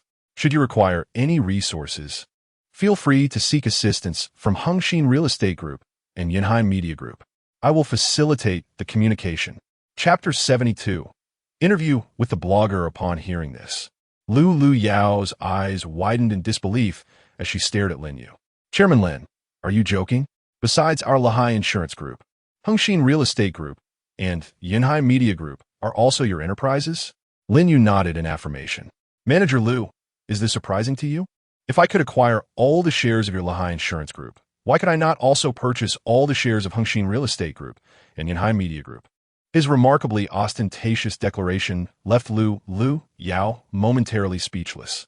In a live stream titled Happiness Waves at You, viewers were quick to express their astonishment through a flurry of comments. Popularity 1,111. Popularity 1,111. Popularity 1,111. Exclaimed one user. Host, you should be cautious about your previous remarks. What do you mean by surprising? Purchasing all shares of 3 listed companies in one go is certainly astonishing. I advise you to refrain from such nonchalance. How can you equate publicly listed companies to mere cabbages available on the street? Is this something anyone can afford? I'm truly upset. Today is Crazy Thursday, and if I don't get KFC meal after 50, I won't forgive you. Host, I barely managed to scrape by for half a month after spending $648 on a game. You spend extravagantly on listed companies and consider it trivial. It's truly a matter of envy. Host, give me a listed company. I am a university student. Lu Yao observed Lin Yu's nonchalant demeanor with a sense of resignation. She reassured herself that Lin Yu, a super-rich individual, might harbor different thoughts than ordinary people, forcing herself to regain her composure. Chairman Lin, if I could truly utilize the resources of Hengxin Real Estate Group and Yunhai Media Group at will, I assure you that I could complete the Entertainment Film City project in under 3 months. Lin Yu hesitated upon hearing this. If 3 months passed, the time for the Happiness Waves at You program he participated in would soon be halfway through. He envisioned that once the Entertainment Film City was established, it would boost his live stream as popularity. Thus, 3 months felt somewhat lengthy to him. With that in mind, Lin Yu addressed Lu Yao. Manager Lu, 3 months is still too long for me. Here's the deal. Not only will I permit you to use the resources of Hengxin Real Estate Group and Yunhai Media Group, but I will also allow you to direct their personnel to act on your behalf. Furthermore, I can maximize the funding for this entertainment film city project within certain limits. If you have any other requests, feel free to voice them. So, could you provide me with the shortest possible time frame for the completion of this entertainment film city? After a brief silence, Lin Yu bit her lip and replied, Chairman Lin, first, I would like to express my gratitude for the tremendous support and assistance you've extended. If you allow me to proceed freely, I can assure you that without compromising the quality of the project, I will complete the entertainment film city within a month. Lin Yu nodded in satisfaction. A month was indeed within his expectations. Manager Liu, give it your all. I have faith in you. Upon hearing this, Lin Yu felt invigorated. Encountering a chairman like Lin Yu, who placed such trust in her, was a significant opportunity that she was determined to seize. Lin Yu then reconfirmed the details of the entertainment film city project with Lin Yu and subsequently notified the heads of Hongxin Real Estate Group and Yanhai Media Group, instructing them to fully support Lin Yu's project efforts starting today. Upon learning that Lin Yu had simultaneously acquired both Hongxin Real Estate Group and Yanhai Media Group, as well as Lahai Insurance Group, which ranks fourth in Yanhai City, the members of these companies regarded Lin Yu, the newly appointed chairman, with heightened respect.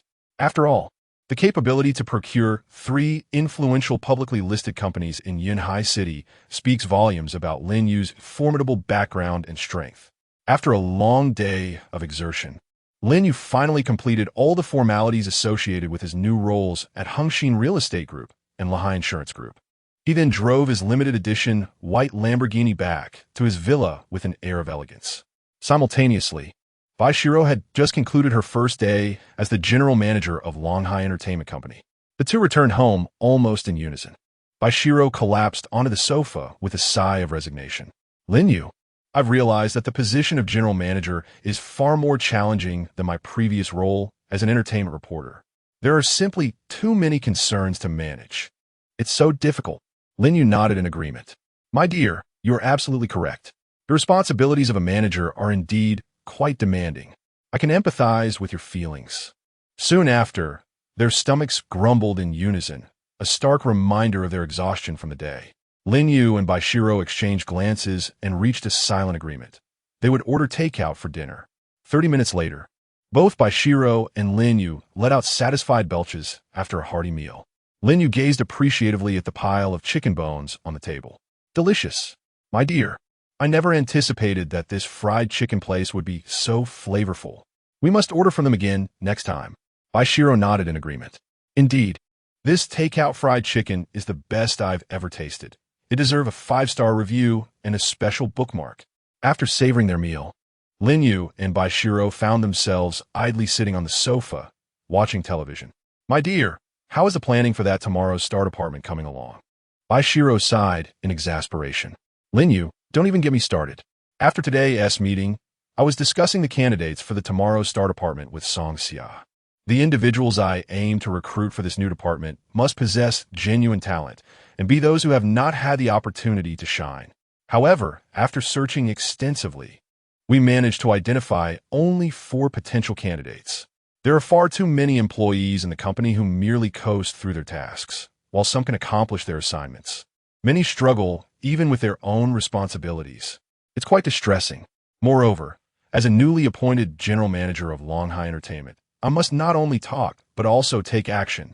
Therefore, I plan to personally negotiate a project tomorrow. I wish for Longhai Entertainment to interview a viral internet celebrity who has recently gained fame through short videos depicting rural grandmothers.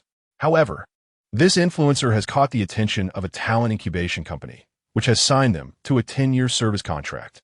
I'm somewhat concerned that this agency may not permit our reporters to interview the influencer, and I still haven't determined who will accompany me tomorrow. Chapter 73. Journey to Lin Yu Village. Upon hearing this, Lin Yu promptly replied, My dear, is that not a simple matter? I shall accompany you tomorrow, for I have no pressing engagements. Bai Xirou pondered for a moment before nodding in agreement. That works. I feel more at ease with your company. So let us proceed together tomorrow. Lin Yu smiled gently at her words. Very well, my love, it is settled then.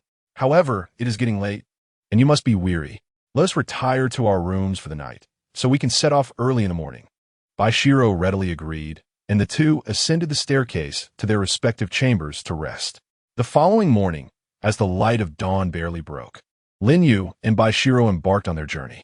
Given that Lin Yu was accompanying Bai Xirou, they deemed it unnecessary to drive two separate vehicles. Therefore, Lin Yu contacted the car service to take away his limited edition Lamborghini for maintenance. He then drove the red limited edition Porsche that he had gifted to Bai Xirou, guiding her towards their destination. Their excursion led them to the outskirts of Yunhai City, specifically to a small, underdeveloped village known as Lin Yu Village. The inhabitants predominantly earned their livelihoods through agriculture. The internet personality Bai Xirou wished to interview was named Cui Xiaobin, whose background was somewhat tragic. His parents had divorced when he was young. His mother ran off with a local businessman, while his father, indifferent to his plight, succumbed to a life of alcoholism, ultimately perishing in a car accident after a night of drinking. Due to his reckless behavior, no compensation was rendered, leaving young Cui Xiaobin burdened with over 300,000 in debt. Fortunately, Cui Xiaobin's grandmother cared deeply for him, and he spent his formative years living with her. Despite their struggles, they found joy in each other's company. Determined not to witness his grandmother toil excessively and to repay the substantial debt, Cui Xiaobin ceased his education after the 4th grade and began working at a tender age. Through sheer perseverance over the years, he managed to settle the entirety of his debts. Initially, Cui Xiaobin aspired to save enough to open a restaurant in the city, but as his grandmother aged, he grew increasingly concerned for her well-being while alone at home. Thus, he selflessly relinquished his opportunity in the city and resolutely returned to Lin Yu Village. Nevertheless, he did not abandon his dream of earning a living. Recognizing the burgeoning popularity of short videos, he began documenting his daily life with his grandmother, unexpectedly gaining significant traction and amassing over 3 million followers within a few short months, thanks to the viral nature of his content. Thus, it is no surprise that the popular influencer incubation company swiftly secured a contract with Cui Xiaobin, signing him to a 10-year labor agreement. Bai Xirou, while discussing Cui Xiaobin's situation, took out her phone to showcase some of his short videos to Lin Yu. After watching a few clips, Lin Yu noted their impressive quality. However, he surmised that Bai Xirou's interest in interviewing Cui Xiaobin extended beyond his sudden rise to fame on the short video platform.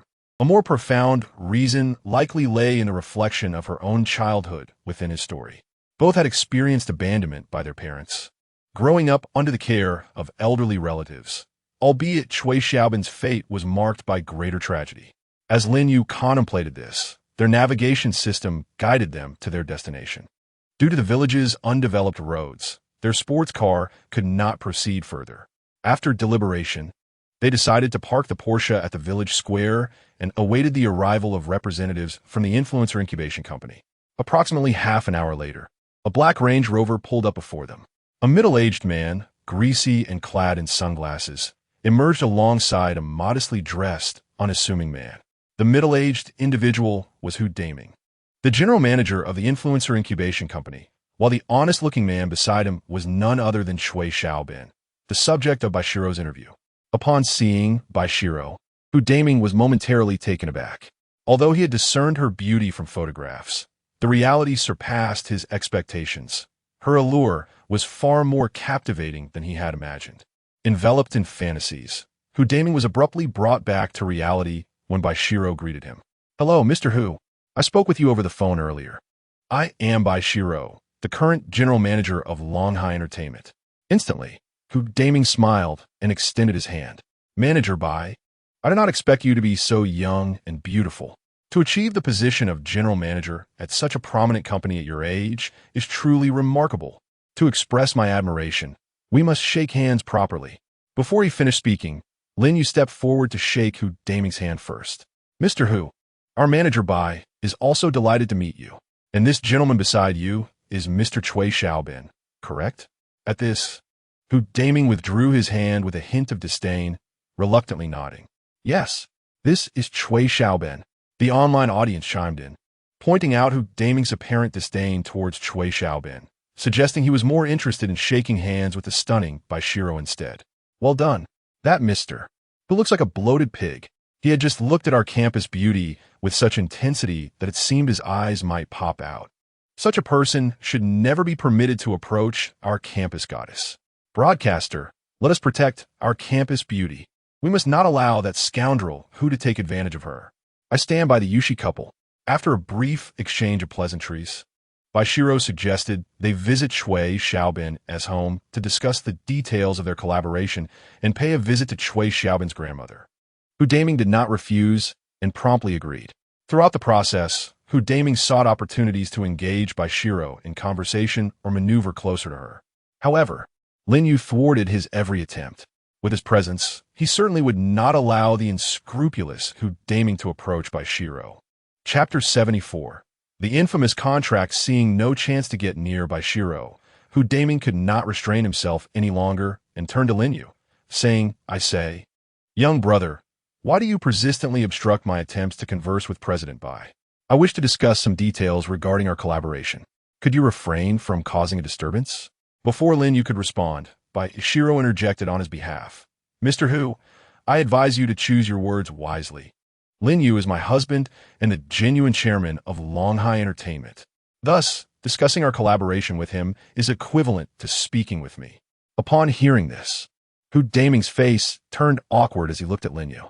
So, this young man is President Bai's husband and the chairman of Longhai Entertainment? Why didn't President Bai mention this sooner? I had no idea both President Bai and Chairman Lin were so young and accomplished. I truly apologize for my oversight. However, after Hu Daming spoke, he turned away, his demeanor shifting abruptly. He became cold and began urging Cui Xiaobin to hurry along. Cui Xiaobin, can you move a bit faster?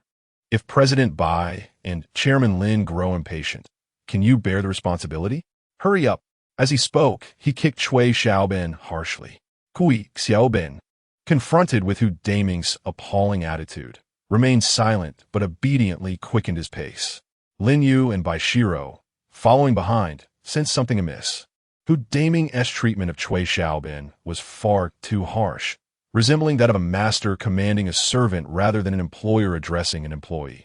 Lin Yu whispered to Bai Xirou, my dear, something seems off. I don't know if you've noticed, but Cui Xiaobin looks at Hu Daming with such fear, as if he were a terrifying figure. Moreover, since we got out of the car, Cui Xiaobin has not uttered a single word. His gaze has been fixed on Hu Daming, and he only moves when Hu Daming speaks. It's all quite peculiar. Their relationship does not resemble that of a boss and an employee. Cui Xiaobin seems more like a puppet under Hu Daming's control. Bai Xirou nodded in agreement. Lin Yu, I believe your previous statement was quite astute. I too share a peculiar sentiment. However, we are merely speculating about the precise nature of the relationship between Cui Xiaobin and Hu Daming. We must continue to observe before we can ascertain the truth. It appears that we shall need to subtly inquire more about this matter shortly. Lin Yu nodded in response. My dear, he said, you make a valid point. Once we arrive at our destination, I shall deliberately divert Hu Daming's attention, allowing you the opportunity to thoroughly question Cui Xiaobin regarding his circumstances. What do you think? Bai Xirou, upon hearing this, nodded in agreement. That is an excellent plan. Let us proceed with your suggestion, Lin Yu.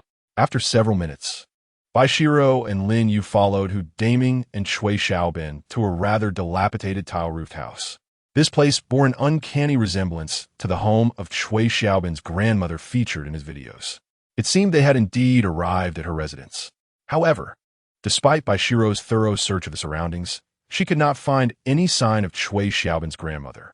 Unable to contain her curiosity, she turned to Cui Xiaobin and inquired, Mr. Cui, where's your grandmother? Is she not home today? Cui Xiaobin was about to respond when Hu Daming cast a cold glance at him, prompting Cui Xiaobin to promptly close his mouth. Seizing the opportunity, Hu Daming interjected, Ms. Bai, you may not be aware that Cui Xiaobin's grandmother has recently gone to visit a distant relative, which is why you cannot see her. Bai Xirou nodded, somewhat disappointed. She then proceeded to ask Cui Xiaobin several questions regarding the short videos he had created, such as what inspired him to film them and why he chose to document his grandmother's rural daily life. What compels you to return to the countryside to accompany your grandmother? Yet, with each inquiry, Cui Xiaobin remained silent, while Hu Daming continued to speak on his behalf. Exchanging glances, Bai Xirou and Lin Yu silently reached an understanding. With a bright smile, Lin Yu approached Hu Daming. Who? Why don't you take me for a stroll around the village? This is my first visit to Lin Yu village, and I find it rather intriguing. Initially intending to decline, Hu Daming found himself unable to refuse as Lin Yu firmly pulled him away from Cui Xiaobin's grandmother's house. Before departing, Hu Daming cast a knowing glance at Cui Xiaobin. Cui Xiaobin, since Mr. Lin is so eager, I will accompany him on a tour of the village. You should stay here with Ms. Bai. It is her first time visiting Lin Yu village, so be sure to attend to her well. Remember what to say and what not to say. Bai Xirou, feeling a bit apprehensive, nodded in response. Satisfied, Hu Daming left with Lin Yu. Once Hu Daming was out of sight, Bai Xirou turned to the visibly nervous Cui Xiaobin and offered a gentle smile. Mr. Cui, there is no need to be so anxious. I have no intention of putting you in a difficult position. Cui Xiaobin, upon hearing this, replied, Ms. Bai, what would you like to ask? As long as it pertains to the matters entrusted to me by General Manager Hu, I can provide you with answers. Upon hearing this, Bai Xirou did not immediately pose a question. Instead, she slowly began to speak. Mr. Cui, I did not come here to interrogate you. In truth, do you know why I wish for a Longhai Entertainment Company to interview you?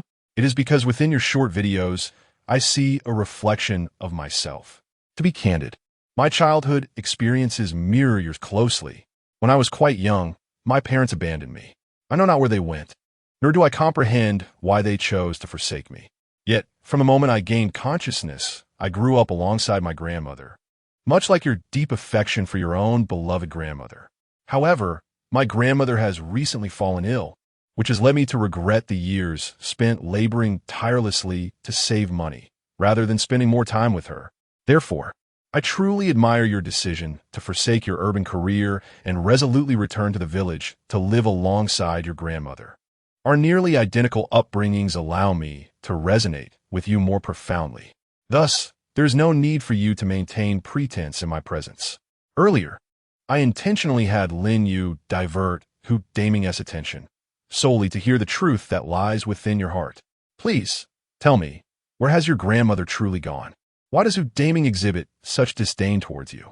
And why do you adhere so closely to his commands? Perhaps Bai Xirou's heartfelt words touched Cui Xiaobin. After a moment of hesitation, he ultimately decided to lay bare his thoughts before her. Alas, Ms. Bai, since you're so earnest, I shall not conceal the truth from you any longer. It is all due to that damned contract. Chapter 75. Cui Xiaobin's predicament upon hearing this. Bai Xirou quickly inquired further, Mr. Cui, what do you mean by that cursed contract? What exactly is the situation? Cui Xiaobin let out a resigned sigh and began to elucidate. Ms. Bai, you may not be aware. The impetus for my decision to create short videos stemmed from a lack of alternatives. My grandmother has suffered severe back injuries due to years of labor, often experiencing inexplicable pain. The meager wages I earned were wholly insufficient to afford her surgery, leading me to contemplate other avenues. In recent years, as short videos gained immense popularity, I harbored thoughts of trying my hand at it. To my astonishment, viewers genuinely enjoyed watching the interactions between my grandmother and me, and within mere months, I amassed over 1 million followers. Yet, lacking in education, I knew only how to create short videos, not how to monetize the traffic. Thus, despite my burgeoning fame, I earned little, rendering me unable to afford treatment for my grandmother. Just as despair began to overwhelm me, Hu Daming suddenly appeared. He promised that if I signed with his company, he would immediately provide me with 1 million yuan and personally leverage his connections at the hospital to ensure my grandmother received the care she required. In my moment of elation, I failed to question whether Hu Daming was deceiving me. Consequently, I joyfully signed the contract with him. Initially, he indeed granted me several thousand yuan, but before long, he took my grandmother away. Under the pretense of seeking a prestigious hospital for my grandmother, they are, in fact, preventing me from seeing her. Hu Daming has resolved to transfer my influencer account, which boasts millions of followers, to a female anchor at their entertainment company, whom they intend to cultivate vigorously. Should I refuse, Hu Daming will use the contract to coerce me. If I do not comply with his demands, I shall be liable for an exorbitant penalty of 3 million for breach of contract. How could I possibly afford such a sum? Moreover, my grandmother is still in Hu Daming's custody, leaving me no choice but to acquiesce to his wishes. The recent videos have gradually shifted away from featuring my grandmother to showcasing their company's female anchor instead. Bai Xirou, upon hearing this, was filled with indignation. This is clearly an act of bullying against the innocent. No wonder Mr. Chui was so submissive to Hu Daming earlier. There was an underlying reason for his behavior. I thought you were merely changing your filming style while silently lamenting your situation. Little did I know you were being forced into it. It seems Hu Daming deliberately arranged for you to feature their female anchor in your videos, aiming to divert traffic to her. This is also Hu Daming's clever strategy to ensure that the female anchor seamlessly takes over your video account in the future. As Bai Xirou articulated these thoughts, she compiled the information into a message and sent it to Lin Yu via WeChat. Upon reading Bai Xirou's message, Lin Yu felt a surge of anger. Here is Chui Xiaobin, striving earnestly to gather funds for his grandmother's treatment, only to be exploited by Hu Daming's unscrupulous company. Just as Lin Yu contemplated how to confront Hu Daming, a sudden, striking notification interrupted him. Do not provoke me and my brothers. Lin Yu's phone rang with an unfamiliar number. Initially hesitant, he noticed the call was from Yunhai City and decided to answer. On the other end, a stranger's voice greeted him. Hello, is this Mr. Lin Yu? I am Secretary Wang, the current secretary to Mayor Gong Yi of Yunhai City. Lin Yu was taken aback. Why would the mayor's secretary be calling him? As he pondered this, Secretary Wang continued, Mr. Lin, you may be wondering why I'm contacting you. Allow me to explain. Governor Hai of Haidong Province has previously called Mayor Gong, instructing him to treat you with utmost respect. Henceforth, you are considered an esteemed guest of Yunhai City. Should you have any inquiries, feel free to reach out to me at this number. We will do our utmost to assist you with anything within Mayor Gong's capacity. Lin Yu felt a wave of delight upon hearing this. He had thought that Li Youji was exerting pressure on him through his position as the newly appointed secretary of the municipal committee, prompting Gong Yi to send someone to influence him. After much ado, it turned out that Lin Yu's grandfather had indeed made a call to the provincial governor of Haidong, Hai Xiaodian, which proved effective. Gong Yi had dispatched his secretary, Xiao Wang, to make this call, clearly indicating his allegiance. Now that the mayor of Yunhai City, Gong Yi, was aligned with them, it would be unwise to overlook this advantageous connection. Lin Yu, curious to ascertain Gong Yi's reliability, decided to speak up. Secretary Xiao Wang, I am a person of straightforwardness. I have a matter to bring to the attention of our municipal government regarding an unscrupulous company. I wonder if you could assist me with this?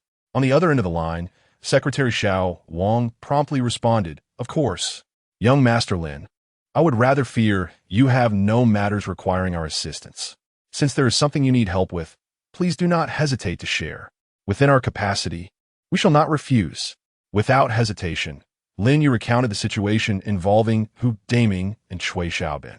Secretary Xiao Wang expressed his indignation at Hu Daming's unscrupulous practices but remained focused on Lin Yu's request.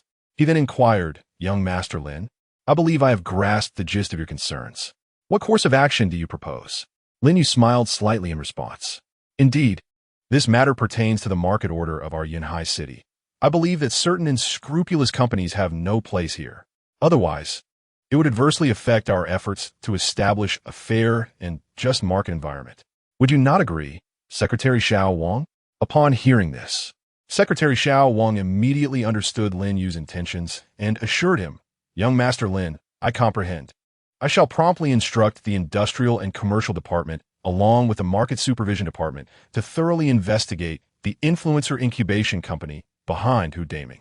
Such disreputable enterprises should certainly not exist in Yunhai City. Once the call ends, I shall attend to this matter immediately and provide you with a report within 2 hours. Lin Yu nodded in satisfaction. Excellent. I shall await your good news, Secretary Xiao Wang. He then voluntarily ended the call. Chapter 76. Your company is no more. Meanwhile, Hu Daming, who had been waiting for Lin Yu to finish his call, grew increasingly impatient. Fearing that Chui Xiaobin might confide in Bai Xirou, he could not help but call out to Lin Yu, Chairman Lin, It has been quite some time since we came out. Shouldn't we return and check on things? Lin Yu nodded in agreement. Mr. Hu, you make a valid point. Since we have nearly completed our outing, it is indeed time for us to head back. Thus, Lin Yu and Hu Daming made their way back. Along the way, Lin Yu sent a message to Bai Xirou, informing her that he had nearly resolved the situation and assuring her that she need not concern herself with Hu Daming. She could proceed with her original intentions regarding the collaboration with Cui Xiaobin, as initially planned. Bai Xirou, placing her utmost trust in Lin Yu, felt reassured knowing that he had indeed taken care of everything. As I gazed at the earnest expression on Cui Xiaobin's face, I said, Mr. Cui, since we are being forthright with each other, I initially envisioned turning your story into a documentary. I trust you are somewhat acquainted with the concept of documentary. Our aim is to adhere to the truth, avoiding the temptation to chase trends for the sake of views or to resort to sensationalism for marketing purposes. Given the stories I have just learned about you, I am convinced that our collaboration will be fruitful. Cui Xiaobin, however, appeared somewhat hesitant. Mr. Bai, if I had not yet signed a contract with Hu Daming's company, I would certainly be eager to collaborate with you. You seem far more trustworthy than Hu Daming. I genuinely believe you could elevate my profile significantly. However, my labor contract with Hu Daming is still in effect, and I fear he will not permit me to work with your company so easily.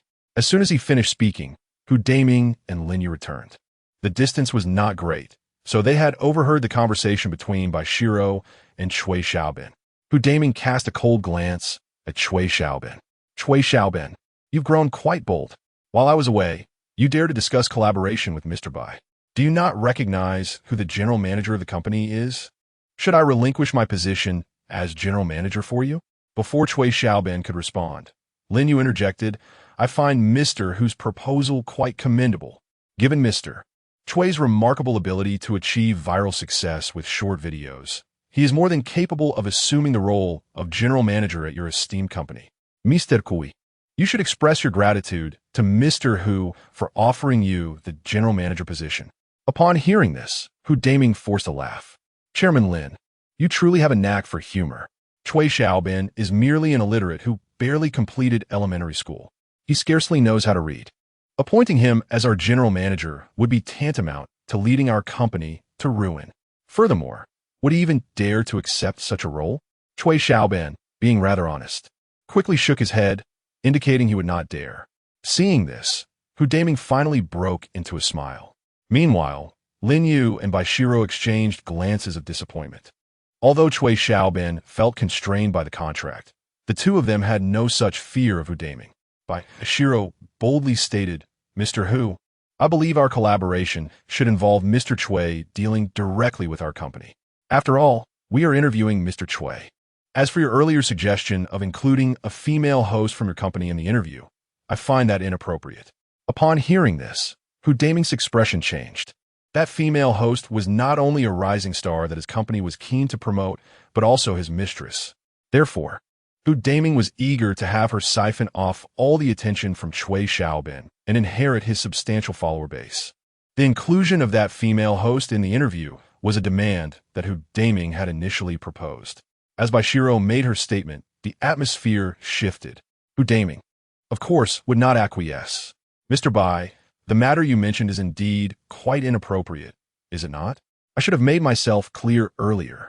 Your company may wish to interview Cui Xiaobin, but it is imperative that our company's other female host is interviewed alongside her.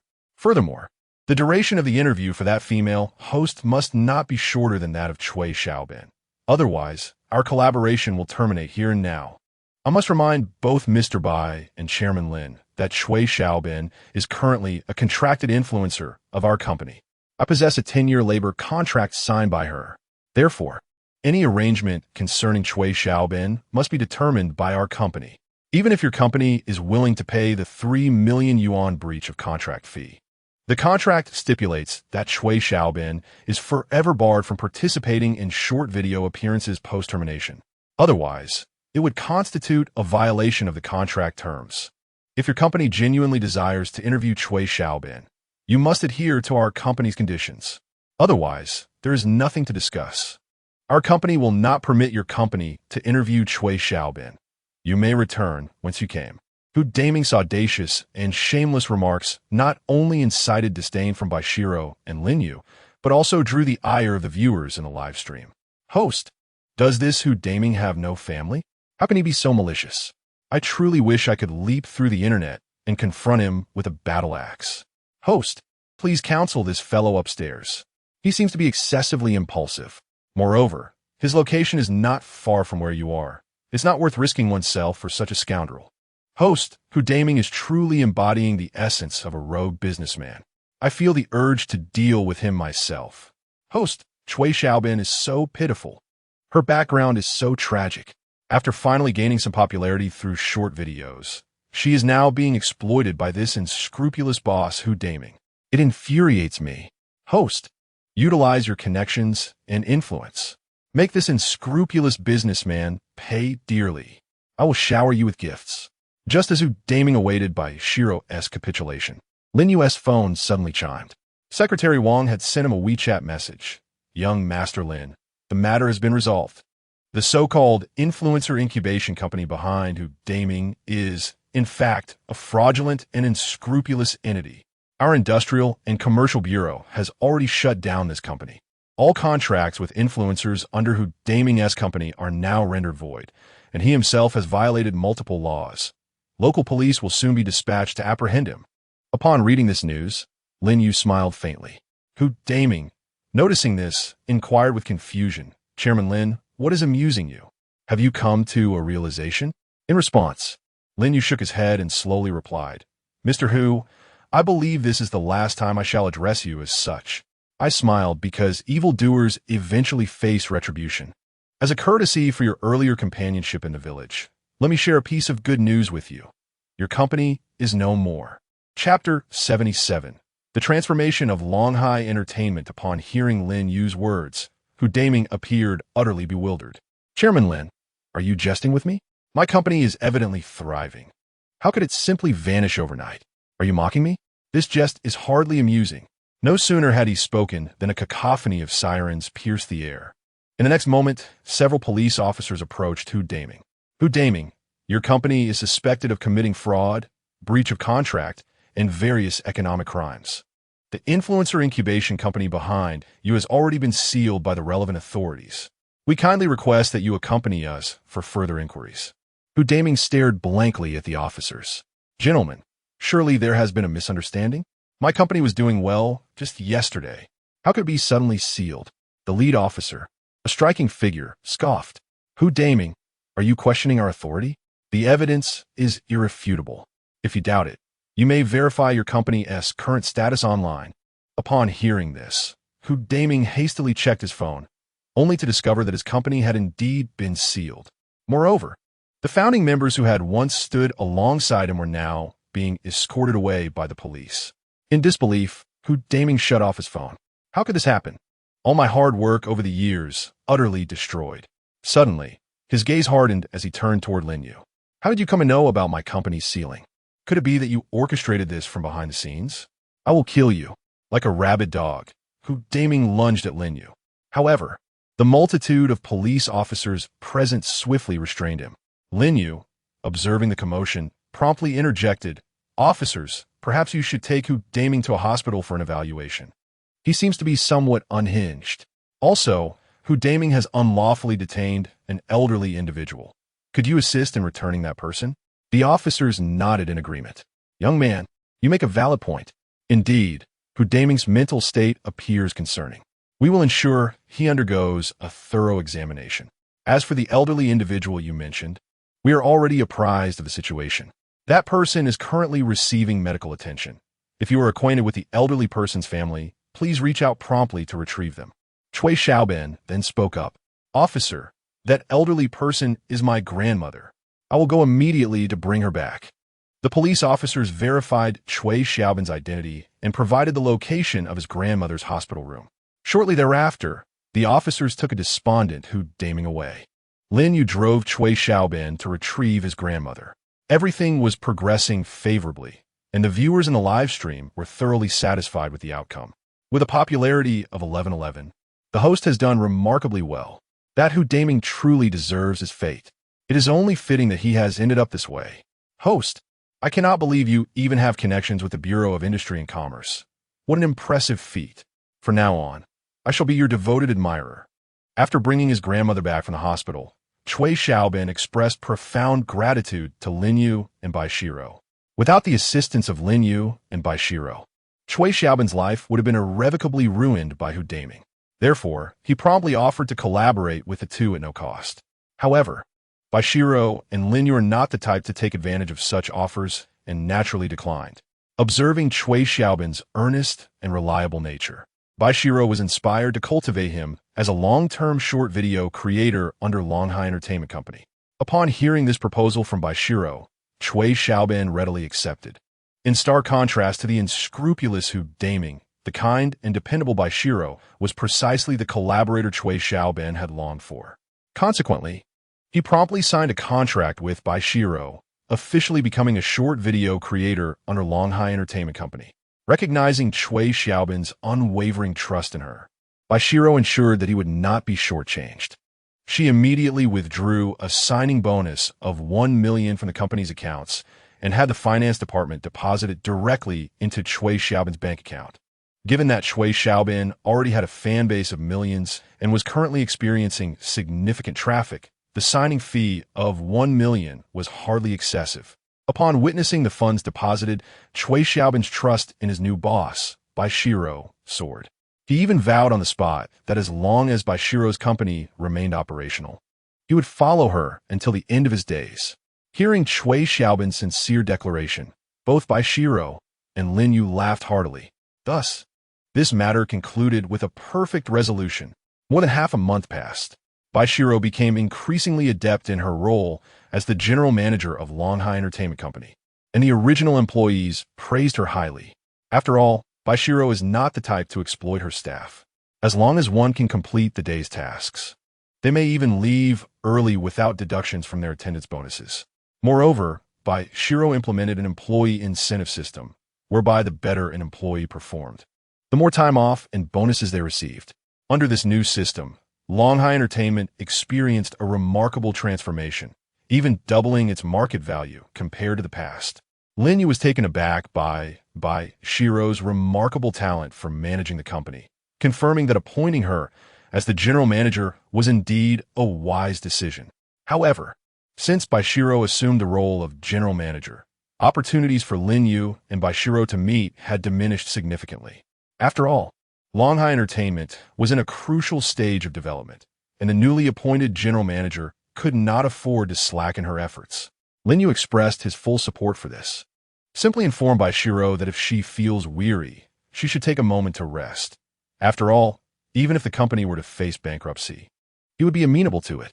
Bai Xirou outwardly acquiesced to Lin Yu's suggestion, yet deep within, she was reluctant to relinquish this golden opportunity. Since discovering her genuine affection for Lin Yu, she has resolved to strive to become worthy of him. Once she stands on equal footing opposite Lin Yu, she will solemnly declare her feelings for him. Longhai Entertainment Company represents a significant opportunity for her, and Bai Xirou is determined to seize this hard-earned chance. As Longhai Entertainment steadily progresses towards improvement, the project of the entertainment film city, which Lin Yu previously favored, is now advancing systematically under Lu Liao's vigilant oversight. Recently, it seems that everything is unfolding favorably. However, a few troublesome elements continue to stir discord. Chapter 78. The Li family is not worthy. Over the course of more than half a month, Li Yoji has been anticipating the downfall of the Black Dragon Gang in Yanhai City. Yet, after waiting so long, Mayor Gong Yi has failed to take any significant action. Consequently, Li Yoji could not help but place another call to Gong Yi. Upon seeing Li Yoji's name flashing on his phone, Gong Yi's expression reflected palpable disdain. During this time, he has been persistently attempting to ingratiate himself with Lin Yu through his secretary, Xiao Wang, hoping to cultivate a favorable relationship. Through their fragmented conversations, Gong Yi has gleaned the underlying conflict between Lin Yu and the Li family, even learning directly from Lin Yu that he was responsible for Li Xiaolong's demise. Recalling Lin Yu's words from that day on WeChat sent a chill down Gong Yi's spine. Mayor Gong, you're surely aware of Li Xiaolong's actions in Yanhai City, are you not? The chaos in Yanhai is dictated by the Li family. This revelation truly opened my eyes. I'm indifferent to how Li Xiaoling wielded power in Yanhai. But after he abducted my friend Sun Yinyan, he deserved his fate. Setting aside Li Xiaoling, the dark dealings the Li family has engaged in over the years within Yanhai City are surely known to you, Mayor Gong. Yet, it appears you have chosen to turn a blind eye. I am not one for subtlety. I can only express my profound anger towards your prior inaction. At present, the Li family must loathe me to the core, and I shall not easily forgive them. If they refrain from provoking me, all may remain well. However, should they choose to antagonize me, I cannot guarantee what actions I might take. I do not expect Mayor Gong to assist me, but I hope you possess some awareness of the stakes involved. It is acceptable to remain a bystander, but should you align yourself with the wrong faction, I cannot predict the consequences that may ensue. After hearing Lin Yu's remarks, Gong Yi was so unsettled that he struggled to sleep that night, even beginning to regret why he had not apprehended the scourge that was Li Xiaoling earlier. Lin Yu's dissatisfaction with the Li family and their affairs has left Gong Yi overwhelmed with remorse. For, while the Li family holds some influence in Yanhai City, they pale in comparison to Lin Yu, who is a figure so formidable that even the provincial governor of Haidong, Hai Xiaotian, dares not offend him. Gong Yi, due to the incident involving Li Xiaoling, has unfortunately formed a negative impression of Lin Yu, which seems quite unwise. However, now that he is aware of the conflict between the Li family and Lin Yu, Gong Yi cannot simply remain a passive observer. He must take a stance and support Lin Yu against the Li family. Furthermore, Gong Yi has gathered information indicating that the Black Dragon Gang is affiliated with Lin Yu. Given this connection, it is inconceivable for Gong Yi to assist Li Youji in undermining them. Nevertheless, since Li Youji is the former mayor of Yanhai City, Gong Yi is reluctant to confront him directly. Thus, he feigned ignorance of Li Youji's earlier instructions and did not take them to heart. As he observes Li Youji repeatedly attempting to reach him by phone, Gong Yi realizes he cannot continue to ignore the calls. Reluctantly, he answers the phone. "Old Li, why are you calling me again?" On the other end of the line, Li Youji responds with displeasure. "Gong, you certainly have quite the air about you. I called you 5 times, and you've only deigned to answer once. It seems that retired elders are truly disregarded. Do you treat my words as if they were mere whispers in the wind?" Gong Yi hastily offers a conciliatory laugh. "Old Li, how could you say such a thing? You were the esteemed former mayor of Yanhai City. When I first joined the government here, I was merely a lowly secretary under your leadership. How could I dare to ignore your counsel?" Li Youji, unfazed, retorts, "Do not flatter me. Gong, if you believe my words still hold some weight, then why has the special campaign against organized crime that I instructed you to initiate not yet commenced?" Gong Yi anticipated this question, so he had prepared a response. "Old Li, how could it not have started?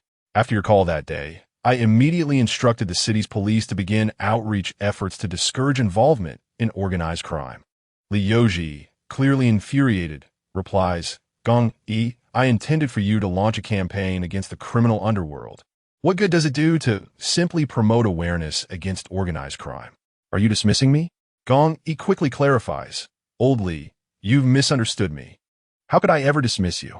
The campaign against organized crime targets the very organizations themselves. By promoting awareness, we are addressing the root cause and preventing our citizens from engaging in such activities. Isn't that the essence of combating organized crime?" Li Youji, being a cunning old fox, perceives Gong Yi's attempts at evasion. With a cold demeanor, he responds, "Gong Yi, I have served as mayor. Such trivial tactics may deceive others, but they will not fool me. Let me be frank. There's a young man named Lin Yu in Yanhai City who has crossed our family. My only grandson, Xiaoling, may very well have met his demise at this young man's hands. In our urban district, the notorious underworld organization, the Black Dragon Gang, has a peculiar connection with this young man. Therefore, I urge you to immediately dispatch personnel to apprehend all members of the Black Dragon Gang." Gong Yi was taken aback by Li Youji's unexpected resilience. However, upon reflection, it was only natural. After all, if he were easily manipulated, Li Youji would not have maintained his position as the mayor of Yanhai City for so many years. Since Li Youji had spoken candidly, Gong Yi decided to drop the pretense. "Old Li, Considering your status as the former mayor of our Yinhai city, allow me to offer you a piece of advice. Do not provoke the young man named Lin Yu. Your family is not worthy of it. You lack both the qualifications and the strength to confront him.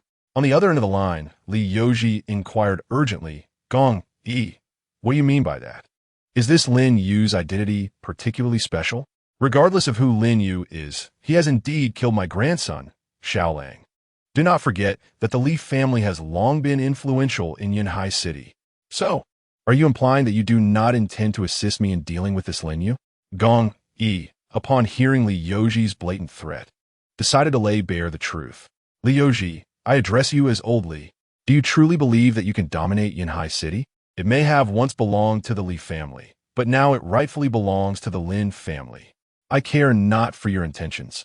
I have made my position clear. You cannot afford to provoke Lin Yu. You are well aware of what your family has accomplished over the years in Yinhai City. Your grandson, Li Xiaolang, was nothing but a scoundrel. His death is a blessing. You need not tarnish your reputation for such a wretch. However, should you wish to court disaster, I shall say no more. Refrain from contacting me again. Embrace retirement with dignity. Thus, for the first time, Gong hung up on Li Yoji. Furious, Li Yoji threw his phone against the wall, exclaiming, Gong, you think you can deter me from engaging with Lin Yu? I shall show you. I will make it abundantly clear whether Yinhai City belongs to the Lin family or the Li family. Chapter 79, Project Symposium. Subsequently, Li Yoji called Li Dahai to inform him that the city's government connections were no longer viable. He urged him to spare no effort in undermining Lin Yu's Yinhai Media Group. Li Dahai, witnessing his father's furious demeanor for the first time, quickly assured him that he would complete the task. Meanwhile, Lin Yu had just finished dropping off a ride-hailing passenger when he received a call from Chu Yeshue. Chairman Lin, a significant project symposium is to be held in Yinhai City soon. All mid-sized and large enterprises in the city will be in attendance, and our Yinhai Media Group is expected to participate. However, the symposium requires the presence of the group as chairman. So I must ask if you will be available to attend. Lin Yu was not fond of such gatherings and was about to concoct an excuse to decline when Chu Yeshua interjected, Chairman Lin, I believe it would be beneficial for you to attend if your schedule permits. Recently, the Li Group has inexplicably targeted our Yinhai Media Group. Chairman Li Dahai has even proclaimed his intention to eradicate our presence in Yinhai City. There is a particular project at the upcoming seminar that we at Yinhai Media have been eyeing for quite some time. Yet Li Dahai has suddenly decided to compete with us for it. Therefore, Chairman Lin, perhaps you should consider attending this project seminar. Otherwise, we may find it challenging to contend with Li Dahai. After contemplating Chu Yeshue's words, Lin Yu nodded in agreement. Very well, Yeshue, you make a valid point. As the chairman of Yinhai Media Group, I cannot remain indifferent to the affairs of the company. When is this project seminar you mentioned? I shall attend and observe. Upon hearing Lin Yu's affirmative response, Chu Yeshue was filled with joy and quickly replied, Chairman Lin, the seminar is scheduled for next Thursday. I will send you the location. Lin Yu nodded in acknowledgement and confirmed a few details regarding the seminar before concluding the call. Before long, Thursday arrived, marking the commencement of the project seminar. As a representative of Yinhai Media Group, Lin Yu did not drive himself, but rather took the company's business vehicle to the conference hall. Given the significant attendance of various groups from Yinhai City, seating arrangements were of paramount importance. As the leading group in Yinhai City, the Li Group naturally occupied the central position, while nearby sat the second, third, and fourth-ranked groups, Hengxin Real Estate Group, Yinhai Media Group, and Lahai Insurance Group. The representative from Hengxin Real Estate was Deputy General Manager Zhai Gui, while General Manager Lu Liao represented Lahai Insurance Group. Upon seeing Lin Yu, the representative from Yinhai Media Group, both Zhai Gui and Lu Liao were somewhat taken aback. Lin Yu was not only the chairman of Yinhai Media Group, but also the chairman behind their respective groups. This fact had become common knowledge since Lu Liao took charge of the Entertainment Film City project. Initially, there may have been competition and discord among the three groups, but ever since they began serving under Lin Yu's singular leadership, their relationships have vastly improved.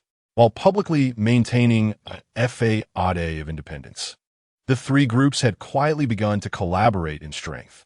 After more than half an hour, Li Dahai finally arrived at the venue with his entourage. The moment he entered the hall, his gaze fell upon Lin Yu. This was the first time Li Dahai truly laid eyes on the man he deemed the murderer of his own son.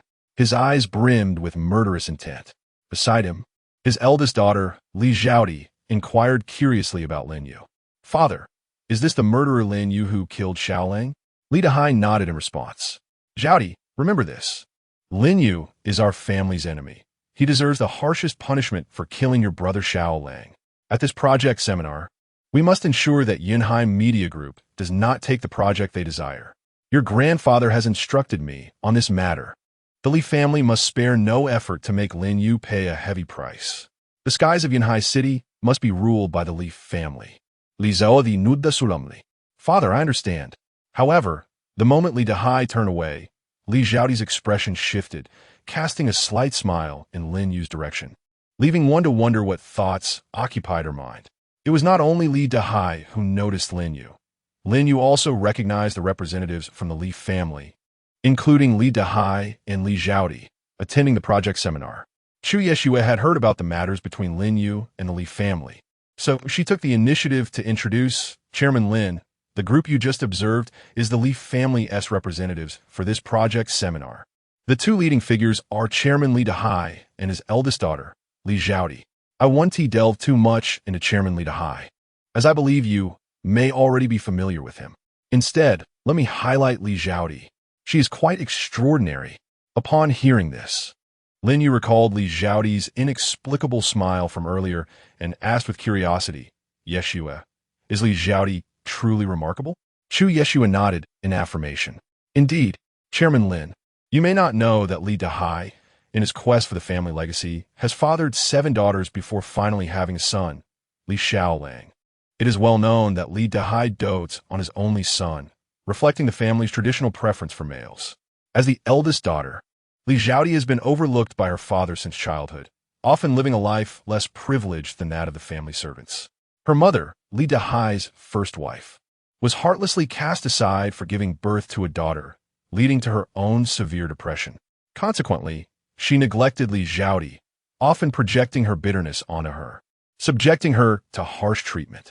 Despite such a tragic upbringing, Li Xiaodi's determination to change her fate remained unyielded. She diligently pursued her studies, gaining admission to the most prestigious university in Longhua. During her academic years, she worked various jobs and even started her own business, earning over 5 million on her own without relying on the Li family's support. As Chu Yeshua spoke, admiration gleamed in her eyes. After learning about Li Xiaodi's resilience, she found herself greatly inspired by this self-reliant woman. Had it not been for Li Xiaodi's affiliation with the Li family, Chu Yeshua might have genuinely wished to get to know her better. Upon hearing this, Lin Yu gently nodded. "Yeshua, if what you say holds true, then Li Xiaodi is indeed quite a remarkable individual. I find myself somewhat admiring her. However, as the eldest daughter of the Li family, one would think that despite Li Dahai's earlier abandonment of her mother, her childhood could not have been so wretched, could it? Furthermore, if the Li family has treated Li Xiaodi so poorly, and she possesses the skills to survive independently, why would she choose to return to the Li group? I sense there are numerous uncertainties surrounding this matter. Do you have any further information about Li Xiaodi?" After listening to Lin Yu's words, Chu Yeshua replied, "Chairman Lin, you may not be aware that although Li Xiaodi is the daughter of the Li family, her mother hails from a humble background. In Li Dahai's youth, he frequently indulged in the nightlife of bars and entertainment venues. It is said that Li Xiaodi's mother was a waitress at one such establishment, and young Li Dahai was captivated by her beauty. He deliberately drugged her drink, compelling her to consume it, and forcibly took advantage of her. This scandal became widely known.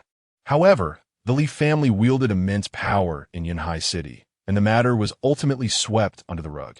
At that time, Li Dahai, in his pursuit of thrill, neglected to take any precautions, which led to Li Xiaodi's mother unexpectedly becoming pregnant. Reluctantly, Li Dahai married her, believing that she would bear him a son. Yet, who could have anticipated that Li Xiaodi would be a girl? Once she was born, her mother, having fulfilled her purpose, was deemed of no further value. A mere bar waitress was hardly worthy of the chairman of the Li group. Consequently, Li Dahai unhesitatingly abandoned her mother, and he showed no concern for his seemingly useless daughter, leaving Li Xiaodi in the care of her mother. This tragic turn of events explains the hardships of Li Xiaodi's childhood. As for Li Dahai's subsequent wives, each hailed from prestigious families, and although they bore him daughters, those girls lived vastly more privileged lives than Li Xiaodi. Regarding Li Xiaodi's return to the Li group, I cannot say for certain. However, it seems to me that since she is so capable, she ought to avoid the suffering that accompanies her return. Nevertheless, it is noteworthy that during her university years, Li Xiaodi independently earned over 5 million, while Li Dahai's intended successor, Li Xiaolang, indulged in a life of pleasure without any ambition. The same goes for Li Dahai's 6 daughters, who, while perhaps not as reckless as Li Xiaolang, were hardly suited for business. This left the Li group in search of a suitable successor, especially with the position of general manager now vacant. Li Dahai could hardly appoint someone outside the Li family to oversee the Li group. After all, the benefits should remain within the family. After much contemplation, Li Dahai decided to grant Li Xiaodi an opportunity, a choice that ultimately proved to be astute. At that time, although the Li group held immense power in Yanhai City, it had actually reached a bottleneck. Upon taking office as the new general manager of the Li group, Li Xiaodi implemented sweeping reforms, resulting in a remarkable expansion of the company's operations. Consequently, the overall market value of the Li group saw a significant increase, leading Li Dahai to fully trust his eldest daughter, Li Xiaodi.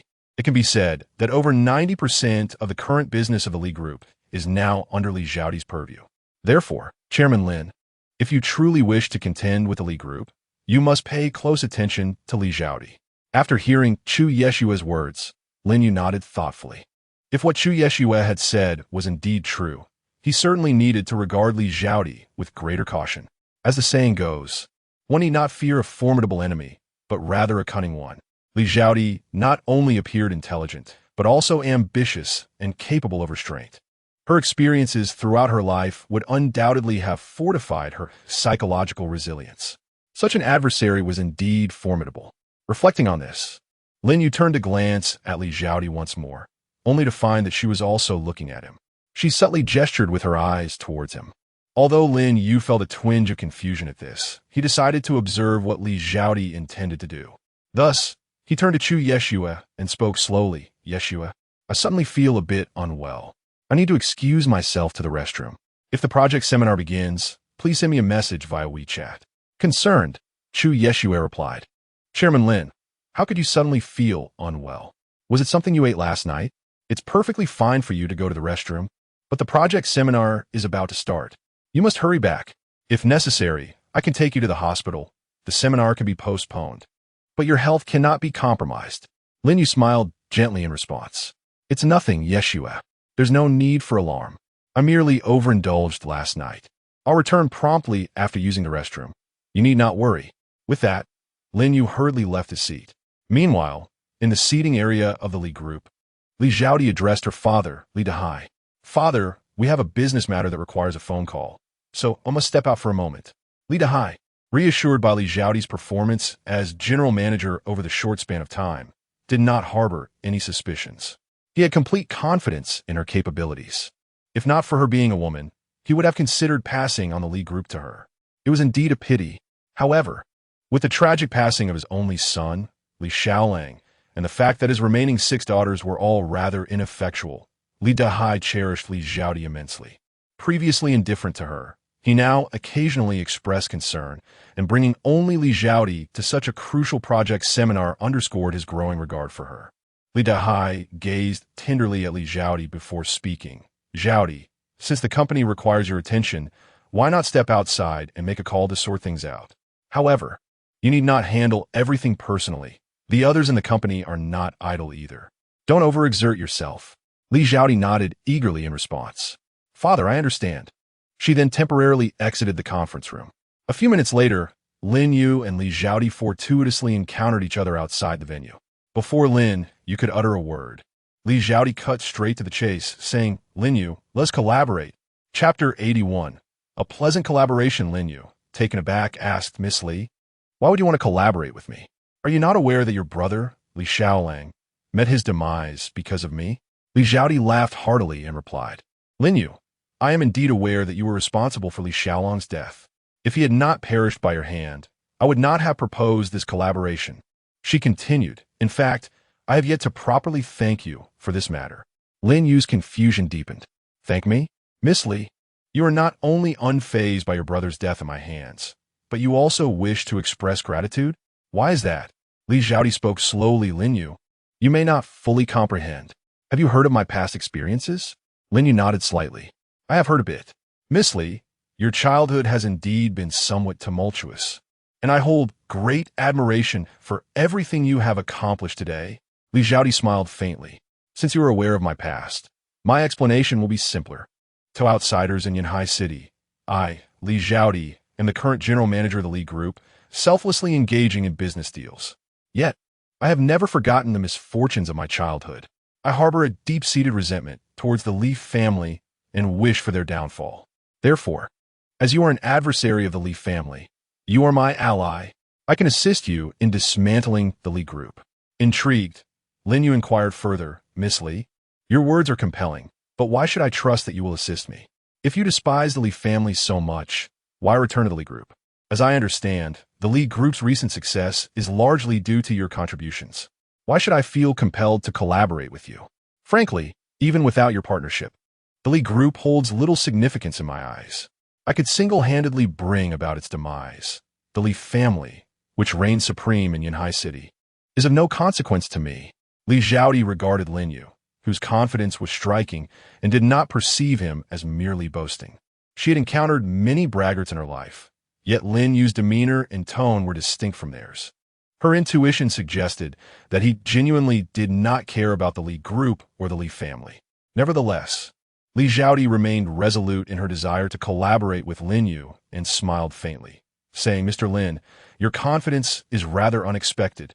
However, even if you're indifferent to the so-called Li Group and the influence the Li family wields in Yanhai City, one must acknowledge that the Li Group has been deeply rooted in this city for many years. If you wish to bring about their downfall swiftly, it may require a considerable amount of time. Yet, Mr. Lin, should you choose to collaborate with me, the situation would be entirely different. I assure you that within a mere month, I can facilitate the complete disintegration of the Li Group for you. Lin Yu, intrigued by Li Xiaodi's words, regarded her with interest. Miss Li, your assertion has certainly piqued my curiosity. Could you elaborate further? Without hesitation, Li Xiaodi responded, Mr. Lin, my years of service as the general manager of the Li Group have not been in vain. The reason the Li Group has ascended to become the largest consortium in Yanhai City is not merely due to the various legitimate business sectors they claim to engage in. Rather, it is because the Li Group controls over 70% of the city's illicit enterprises. These include human trafficking, corrupt dealings, gambling, prostitution, and even the drug trade, activities that are strictly prohibited by the nation. The Li Group has delved into every aspect of these great industries, coupled with tax evasion. These factors are the cornerstone of the Li Group's dominance in Yanhai City. I possess a registry of individuals involved in these gray operations, along with the locations of their dealings and comprehensive financial records. My diligent efforts at the Li Group were aimed at earning Li Dahai's trust to acquire this crucial information. I must express my gratitude to you once more, Mr. Lin. This information represents the lifeblood of the Li Group, which Li Dahai intended to pass on to his heir, Li Xiaolang. However, with Li Xiaolang now deceased at your hands, and no suitable successor remaining by Li Dahai's side, it is only natural that he entrusted this information to me. Should you agree to collaborate with me, I will relinquish this vital intelligence to you. Lin Yu listened, somewhat astonished, yet he continued to inquire, Miss Li, I perceive your sincerity. However, I remain unclear as to why you believe I can assist you in toppling the Li Group and the Li family behind it. What is it that you truly desire? Li Xiaodi's demeanor suddenly turned icy. Mr. Lin, my desires are simple. I want the complete bankruptcy of the Li Group. I wish for every member of the Li family to perish. I want that scoundrel Li Dahai to suffer 1,000 cuts. As for why I trust you, it is likely because you seem unafraid of the Li family's power in Yanhai City. Furthermore, you have slain Li Xiaolang. I cannot fathom how Li Dahai and that cunning old fox Li Yoji would allow you, a murderer, to live unscathed. Yet here you stand, alive and well before me, which attests to your extraordinary nature. At the very least, your lack of fear towards the all-powerful Li family in Yanhai City is enough for me to consider collaboration with you. Lin Yu smiled and nodded in response. He had anticipated that Li Xiaodi would not readily partner with an outsider. There are many in Yanhai City who harbor contempt for the Li family, and Li Xiaodi's decision to approach Lin Yu for collaboration clearly indicated her recognition of his distinctiveness. Upon contemplating this, Lin Yu regarded Li Xiaodi with newfound admiration. In this world, there are many intelligent and resilient women, yet those who possess the virtue of forbearance are exceedingly rare. Li Dahai might not have realized that the one he most wished to eliminate was, in fact, his eldest daughter, whom he currently holds in high esteem. Noticing Lin Yu's silence, Li Xiaodi could not restrain herself from continuing her inquiry. Mr. Lin, do you harbor any further concerns? Do you have additional thoughts regarding our collaboration? In response, Lin Yu shook his head and declared, none at all. Miss Li, you are absolutely correct in your assertion. The enemy of my enemy is my friend. I agree to collaborate with you. Subsequently, he extended his right hand in a gesture of goodwill. Observing this, Li Xiaodi felt a weight lift from her heart and reciprocated the gesture, grasping his hand firmly. With a gentle smile, she remarked, Mr. Lin, I hope our collaboration proves to be fruitful. Lin Yu mirrored her smile, replying, indeed, Miss Li, may our partnership be rewarding. Once the collaborative agreement was established, Lin Yu conveyed the purpose of his attendance at the project seminar, to secure the project that had been the subject of contention between the Li Group and Yanhai Media. Upon learning this, Li Xiaodi readily agreed to assist Lin Yu in acquiring the desired project, demonstrating her sincerity in their partnership. Chapter 82. This project is mine to avoid arousing suspicion from outsiders. Lin Yu and Li Xiaodi returned to the conference venue in succession. As soon as they were seated, Chu Yeshue inquired with genuine concern, Chairman Lin, is your stomach feeling better? Do you not need me to accompany you to the hospital for a checkup? Lin Yu waved his hand dismissively, assuring her, no need. Yeshue, I am quite well. After a brief visit to the restroom, I felt much improved. However, who is that person speaking on stage? I do not believe I have seen him before. Lin Yu pointed to a middle-aged man in a black suit, slicked back hair, passionately delivering a speech from the center of the conference hall.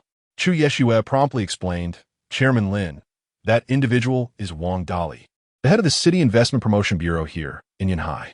This project seminar is organized by the Bureau, making Mr. Wang the host of this event. Since you mentioned him, I am reminded that Wang Dali was formerly the secretary of our city's former party secretary, Li Yoji. Their relationship is quite significant. He may be inclined to assist Li Dahai of the Li Group, which could complicate our efforts to secure the project we desire. However, Lin Yu smiled slightly in response, saying, Yeshue, that may not be the case. Although Wang Dali was once Li Yoji's secretary, given that Li Yoji has now retired, it is reasonable to assume that circumstances may have changed. Chu Yeshue, intrigued, found Lin Yu's perspective unusual. Unbeknownst to her, Lin Yu had previously sent a message to Mayor Gong Yi of Yanhai, who was already seeking an opportunity to cultivate goodwill with him. Just as he had a falling out with Li Yoji, he promptly called Wang Dali. Previously, Wang Dali, relying on his past as Li Yoji's secretary, had treated Mayor Gong Yi with indifference. However, upon hearing Gong Yi mention that Lin Yu was a distinguished guest of the provincial governor, Hai Xiaodian, who he dare not offend, and that he had severed ties with Li Yoji, it was clear he was pressuring Wang Dali to choose sides. On one hand was Li Yoji, who had promoted him. On the other was the current mayor of Yanhai City, Gong Yi. After some contemplation, and considering Lin Yu's esteemed status as a guest of Hai Xiaotian, Wang Dali ultimately decided to betray Li Yoji. As the saying goes, people aspire to rise while water flows downward. Being young and ambitious, Wang Dali naturally desired to advance. Previously, with Li Yoji's backing, he could afford to offend Gong Yi, but offending Hai Xiaotian was out of the question. Thus, he immediately expressed his allegiance to Gong Yi over the phone, declaring that from that day forth, he would have no ties with the Li family or Li Yoji and would act solely according to the directives of Mayor Gong Yi. Satisfied, Gong Yi nodded in approval and cautioned Wang Dali to be mindful of the situation, emphasizing that Lin Yu must not be offended under any circumstances. Wang Dali readily agreed. Before the project symposium commenced, Wang Dali had been reviewing Lin Yu's information, eager to seize the opportunity to curry favor. He spoke while frequently glancing at Lin Yu, clearly seeking a chance to ingratiate himself. Meanwhile, Li Dahai remained oblivious to Wang Dali's defection, believing him to still be an ally. Li Xiaodi anxiously turned to her father, asking, "Father, must we compete with Yunhai Media Group for the project of hosting this year's New Year's Eve Gala in Yunhai City?" In previous years, this project has always been contracted to Yunhai Media Group. Why must we insist on vying for it this year? Moreover, our Li Group lacks experience in the entertainment sector. I'm concerned that we might not secure this project. Li Dahai smiled slightly and replied, "Xiaodi, I am well aware that it is inappropriate for our Li Group to take on this year's New Year's Eve Gala project in Yunhai City. But what of it? I intend to vex the new chairman of Yunhai Media Group, Lin Yu. This kid killed your brother, Xiao Lang. He shall not have it easy. As for whether our Li Group can secure the contract for this year's gala, you need not worry. Wang Dali, the head of the city's investment promotion bureau, was once your grandfather's secretary when he served as the secretary of the Yunhai City Committee. This man is fiercely loyal to your grandfather. Wang Dali will undoubtedly side with our Li Group. I will not allow Yunhai Media Group to obtain the contract for this year's New Year's Eve Gala." Observing her father's unwavering confidence, Li Xiaodi let out a resigned sigh. It appears that persuading Li Dahai to abandon this project from my end is an impossible task. If success in securing this project is to be achieved, it largely hinges on Lin Yu's confidence. Meanwhile, Wang Dali has concluded his lengthy address lasting over half an hour. The project seminar has officially commenced. This so-called project seminar is essentially a bidding session. The staff from the Municipal Commerce Bureau meticulously select over 100 promising projects from Yunhai City, presenting them for local companies to choose from. The company that submits the most competitive bid or demonstrates the most comprehensive strength suitable for a specific project will claim it. This process aims to ensure a more rational distribution of the projects. Soon, one project after another began to surface at this seminar. Observing this, Lin Yu curiously turned to Chu Yeshua and inquired, "Yeshua, I seem to have yet to ask what project our Yunhai Media Group truly desires." Chu Yeshua promptly replied, "Chairman Lin, the project we seek is actually the contract for this year's New Year's Eve Gala. For many years, our group has been responsible for this project, but I'm unsure why the Li Group has suddenly become so eager to compete with us for it. In terms of qualifications and experience, how could the Li Group possibly rival our Yunhai Media Group in the entertainment sector? Every year, we leverage the New Year's Eve Gala to enhance our group's visibility and influence in Yunhai City. Thus, we must secure this project." Lin Yu nodded in agreement. Indeed, for a project like the New Year's Eve Gala, no other group in Yunhai City is better suited than our Yunhai Media Group. I fully support our group in claiming the New Year's Eve Gala project. The audacity of the Li Group to challenge us? Let them come. Upon hearing Lin Yu's words, Chu Yeshua couldn't help but chuckle, setting aside Lin Yu's identity as the chairman. She still vividly remembers the enthusiastic ride-sharing driver who had grasped her hands tightly by the bridge. Just as Chu Yeshua and Lin Yu were conversing, the New Year's Eve Gala project suddenly appeared on the large screen. Almost simultaneously, both Lin Yu and Li Dahai raised their hands, signaling their interest in the project. Before Li Dahai could utter a word, Lin Yu spoke first, declaring, "I am here to represent our Yunhai Media Group in claiming this project." Chapter 83. Those without strength should not speak out.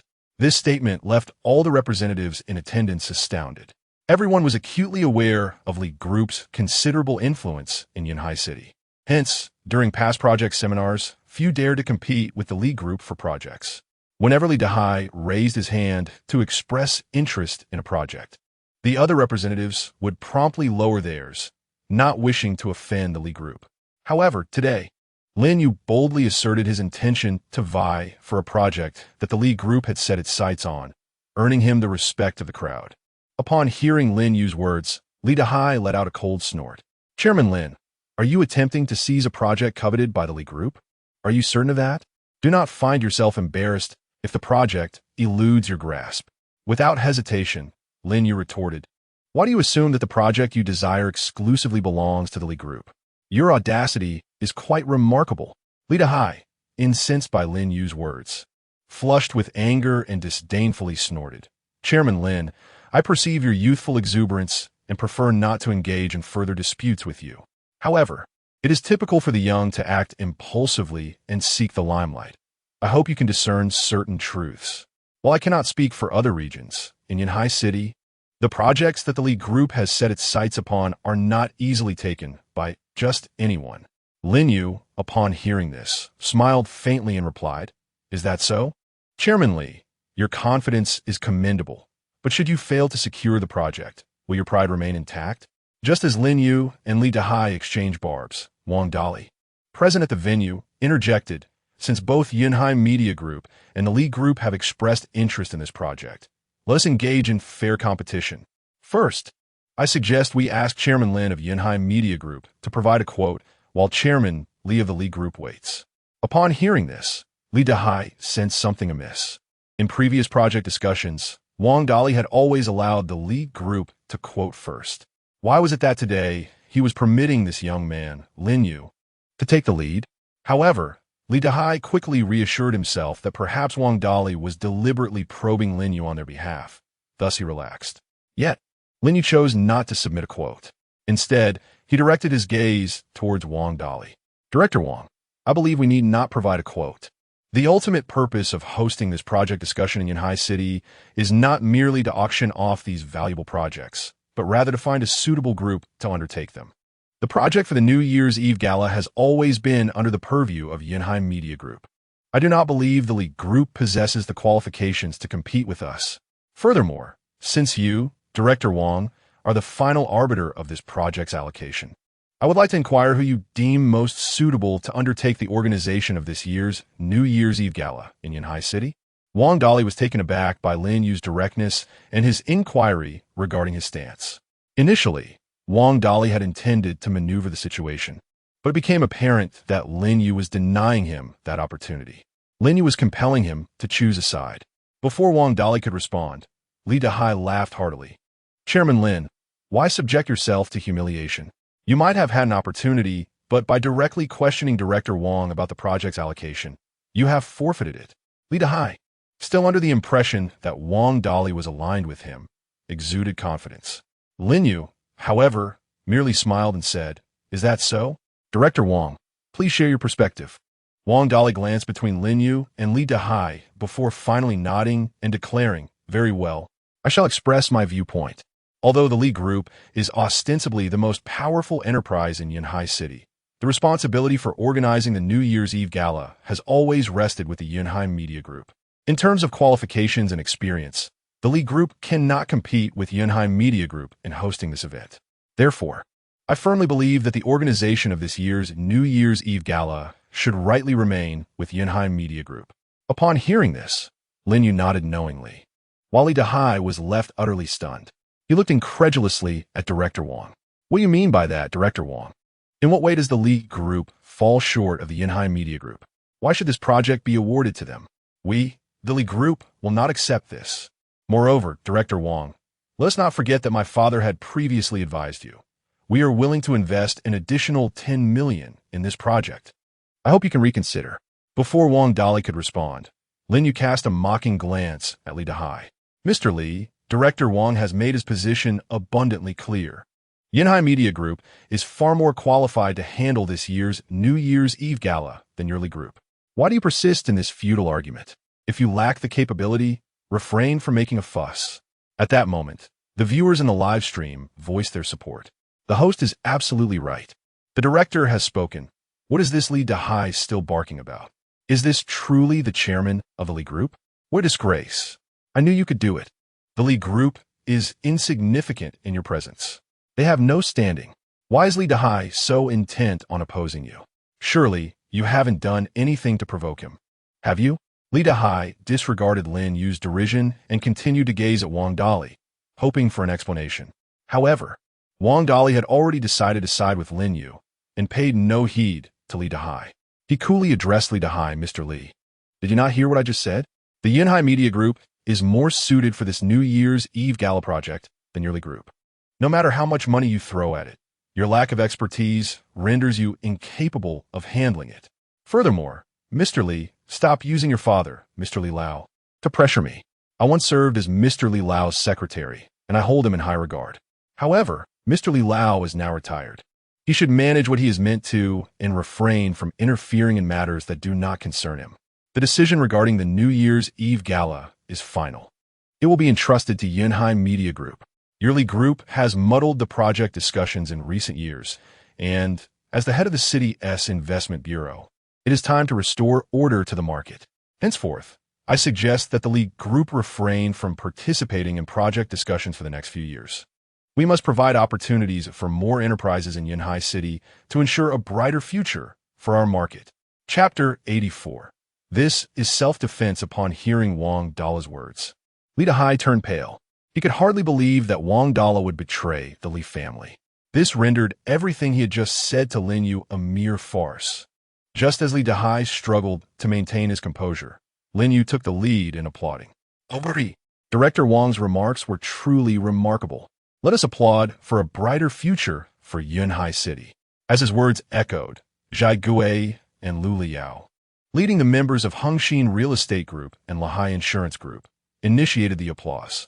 Witnessing this, Chu Yeshue and the people from Yunhai Media Group also joined in. Initially, the attendees had refrained from clapping, intimidated by the authority of the Li family. However, observing the three largest groups in Yunhai City applauding, the remaining enterprises promptly followed suit, resulting in an extraordinary fervor of applause. Li Dahai's face contorted with fury as he listened to the clamor. It felt less like applause and more like a slap in the face to him, the chairman of the Li family. Just as he was about to erupt, Li Zhaodi, standing nearby, intervened. Father, please calm down. The Li family is not suited for the New Year's Eve project in Yunhai City. If we lash out here, what will the public think of us? We must endure for now and seize an opportunity to reclaim our position later. Though Li Dahai felt a pang of reluctance, he ultimately sighed in resignation upon hearing Li Zhaodi's reasoning. Very well, Zhaodi, you make a valid point. However, we cannot let this matter rest. I shall remember this debt owed to Lin Yu and Yunhai Media Group. Let us go. With that, he could no longer bear to remain in the venue. As he prepared to leave with the Li family members, Lin Yu stepped forward with Chu Yeshue to confront Li Dahai. Chairman Li, are you leaving just like that? Although you did not secure the New Year's Eve project, there are other opportunities at the project discussion. Perhaps there are other projects suitable for the Li family? Shall we continue to explore? I noticed a public restroom construction project that I believe would be particularly fitting for your group. Yes, Yu. I will not compete with you for it. Li Dahai's hands trembled with rage at Lin Yu's words. Had it not been for Li Zhaodi's discreet warnings, he would have unleashed his fury upon Lin Yu. Thus, he forced himself to suppress his anger and replied, Chairman Lin, the public restroom project is one we shall not pursue, but do not grow too complacent. You know nothing of the Li family strength. This matter has indeed created a rift between us, and we will meet again. Just wait. Lin Yu remained unfazed, responding, Very well, Chairman Li. I shall await our next encounter with great anticipation. However, whether you can still stand before me with such bravado next time is a matter of doubt, especially since I have heard that your young son, Li Xiaolang, has recently passed away. In light of this tragedy, I can only utter that he had it coming. I truly cannot fathom how Li Xiaolang, that scoundrel, was raised under your guidance, Chairman Li. His demise is indeed a fitting consequence. Do take care of yourself, Chairman Li. Let's hope you do not encounter any unfortunate incidents yourself. That would be rather troublesome. Li Dahai had long been suppressing his simmering fury, which finally erupted in response to Lin Yu's words. Lin Yu, you are courting death. In the next moment, Li Dahai raised his hand to strike Lin Yu. Observing this, Lin Yu promptly grasped Li Dahai's wrist. Li Dahai attempted to free himself but found it utterly futile, for he did not possess the physical prowess of Lin Yu, who had trained in martial arts since childhood. In a state of panic, Li Dahai looked at Lin Yu. What do you intend to do? There are many prominent figures from Yunhai City present. Do not act rashly. Without a moment's hesitation, Lin Yu lifted his right hand and delivered 2 resounding slaps to Li Dahai's face. Following that, he forcefully kicked Li Dahai, sending him sprawling to the ground. Enduring the pain, Li Dahai stood up in disbelief. Lin Yu, you actually dare to strike me? No one in High City has ever laid a hand on me. Do you truly wish to end your life? In response, Lin Yu scoffed dismissively. Chairman Li, I have heard threats like yours far too many times. Whether anyone in High City has ever dared to strike you is of no interest to me. But you must now comprehend a harsh reality. I, Lin Yu, have the audacity to strike you, and I am not afraid of you. Moreover, Chairman Li, everyone here witnessed you raise your hand to strike me first, while I was merely compelled to retaliate in self-defense. So, I did not strike you out of malice, but out of necessity. If you doubt me, you may inquire of those present. Seeing Lin Yu's audacity in striking him, Li Dahai's fury reached its peak as he turned to the crowd. Did you all not see Lin Yu lay hands on me? Whoever dares to speak in favor of the Li group henceforth will be a distinguished guest of our organization. Had Li Dahai made such a statement previously, the crowd would have eagerly rushed to support him, for everyone sought to align themselves with the influential Li group. Yet now, with Lin Yu boldly striking Li Dahai in public, the onlookers were left uncertain of Lin Yu's true identity. Each was hesitant to choose the wrong side, paralyzed into silence. After a brief moment of stillness, Lu Liao from Lahai Insurance Group was the first to step forward. Our Lahai Insurance Group witnessed that it was Chairman Li who initiated the aggression against Chairman Lin, who was compelled to act in self-defense. We at Lahai Insurance Group stand with Chairman Lin.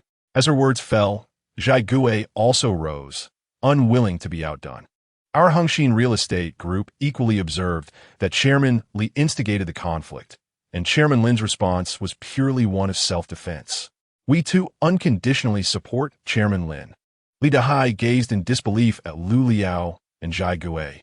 These two individuals were the pillars of Lahai Insurance Group and Hengxin Real Estate Group, respectively, holding high positions within both organizations. The distance between their groups and the Li family group was negligible, and they typically treated the Li family with courtesy. What had caused this sudden shift in demeanor? The onlookers were equally astonished by the scene unfolding before them. Besides Hengxin Real Estate Group and Lahai Insurance Group, Lin Yu, as the chairman of Yunhai Media Group, naturally aligned himself with Lin Yu's side. Initially, there was a sense of hesitation among the crowd. However, with three formidable forces, not inferior to the Li family group, now declaring their stance, the remaining attendees began to rally behind Lin Yu. Li Dahai, who had once believed victory was assured, found himself metaphorically slapped in the face by Lin Yu for the second time, as he observed the crowd proclaiming Lin Yu's actions as self-defense. Li Dahai could no longer bear to stay at the venue. He hastily issued a threatening remark to Lin Yu, declaring, "Lin Yu, I will remember what happened today. You'd better watch out." And with that, he left the venue in disgrace. This day would surely be etched in Li Dahai's memory, for it marked one of the most humiliating moments of his life. However, the more Li Dahai was humiliated by Lin Yu, the more delighted Li Zhaodi became. Thus, before departing, she discreetly gave Lin Yu a thumbs up, a subtle gesture that Lin Yu understood well. Chapter 85. The special medicine was hijacked. Due to the discreetness of Li Zhaodi's action, few, apart from Lin Yu, noticed it. However, the observant Chu Yeshua caught sight of it. She was puzzled as to why Li Zhaodi would give Lin Yu a thumbs up. Despite her curiosity, she ultimately refrained from inquiring about it, knowing that as Lin Yu's secretary, there were certain matters that were not hers to question. After Li Dahai and his entourage from the Li family group left in disgrace, Lin Yu's participation in the project seminar proved to be a resounding success. After briefly briefing Chu Yeshua, Lin Yu departed from the seminar. Meanwhile, back at the Li family group, Li Dahai was seething with rage. The events of the seminar replayed in his mind, and his hatred for Lin Yu surged like an unrelenting torrent. He yearned to dismantle Lin Yu piece by piece. "Lin Yu, I will kill you sooner or later. If I do not avenge today's grievance, I will not bear the surname Li." Li Dahai silently vowed, and then he began to seek out another group of assassins, preparing to make another attempt on Lin Yu's life. Approximately 2 days passed.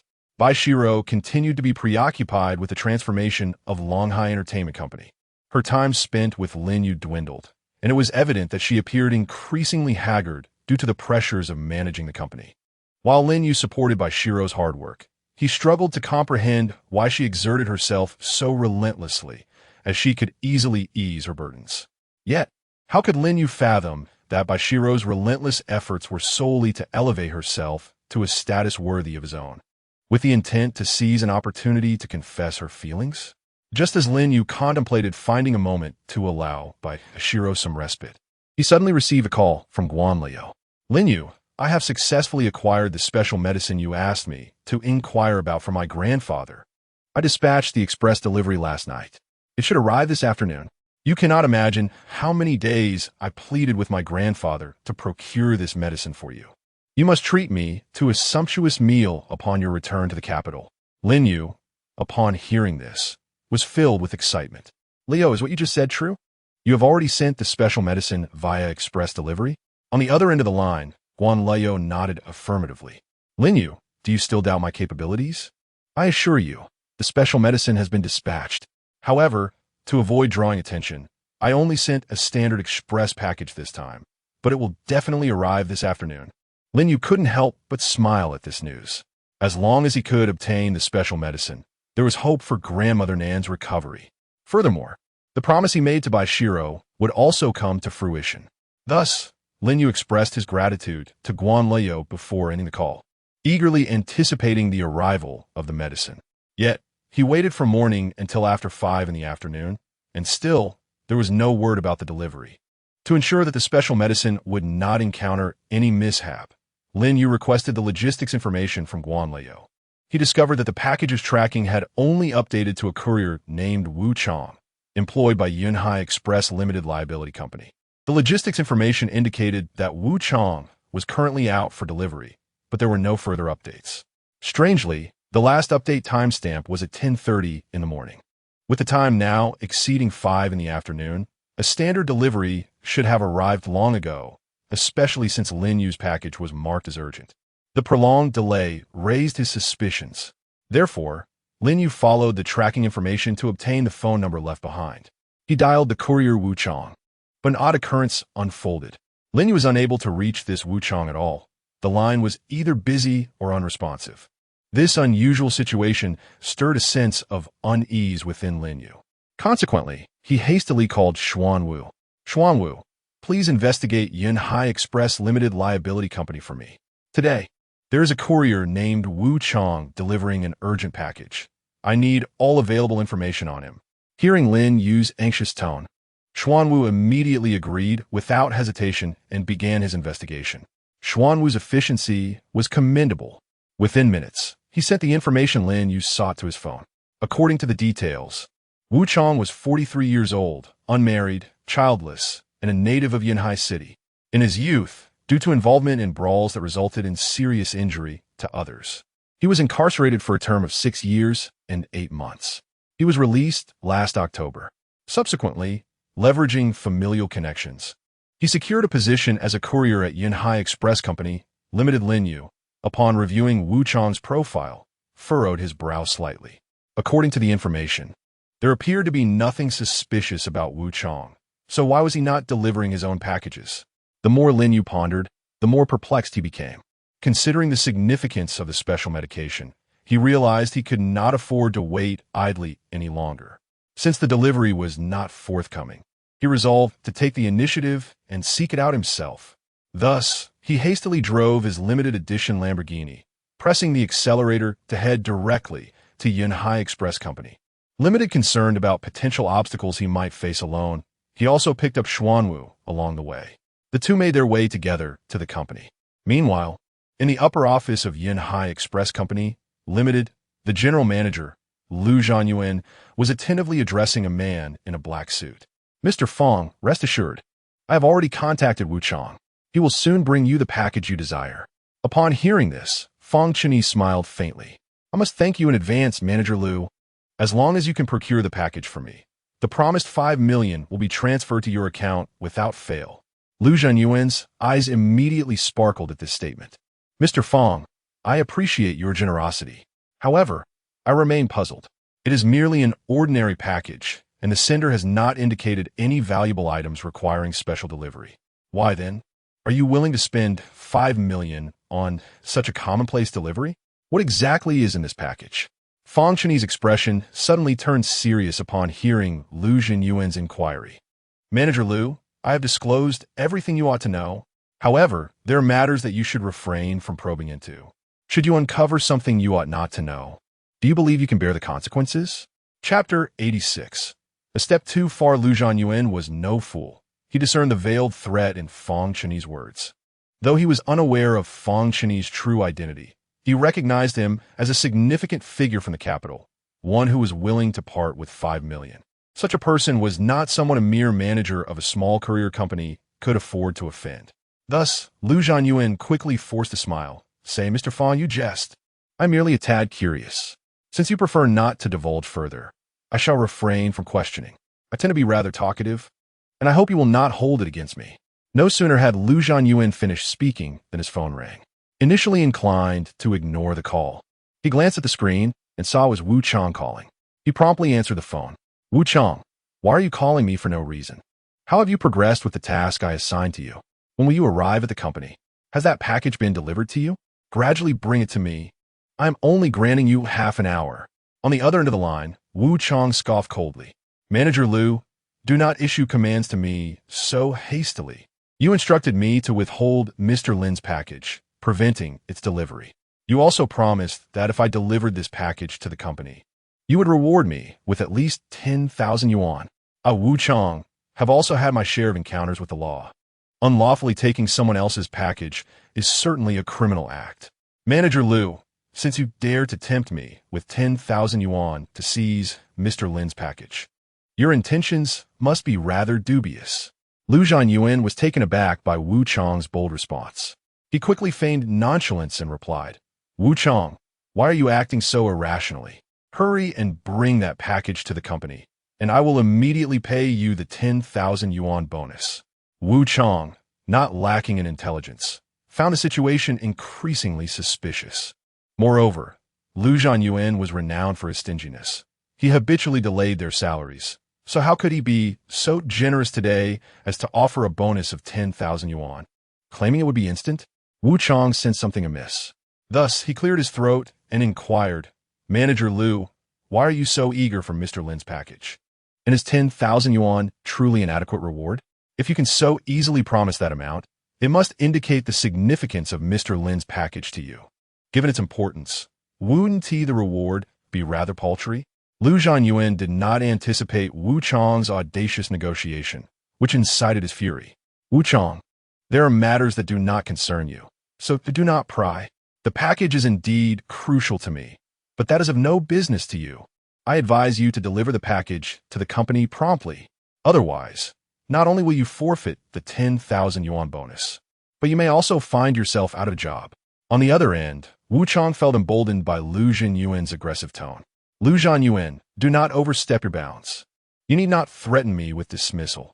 I have long wished to leave this miserable job. I care not what is so vital within that package. As it is currently in my possession, I will decide to whom I shall deliver it. 10,000 yuan to buy me off? Dream on.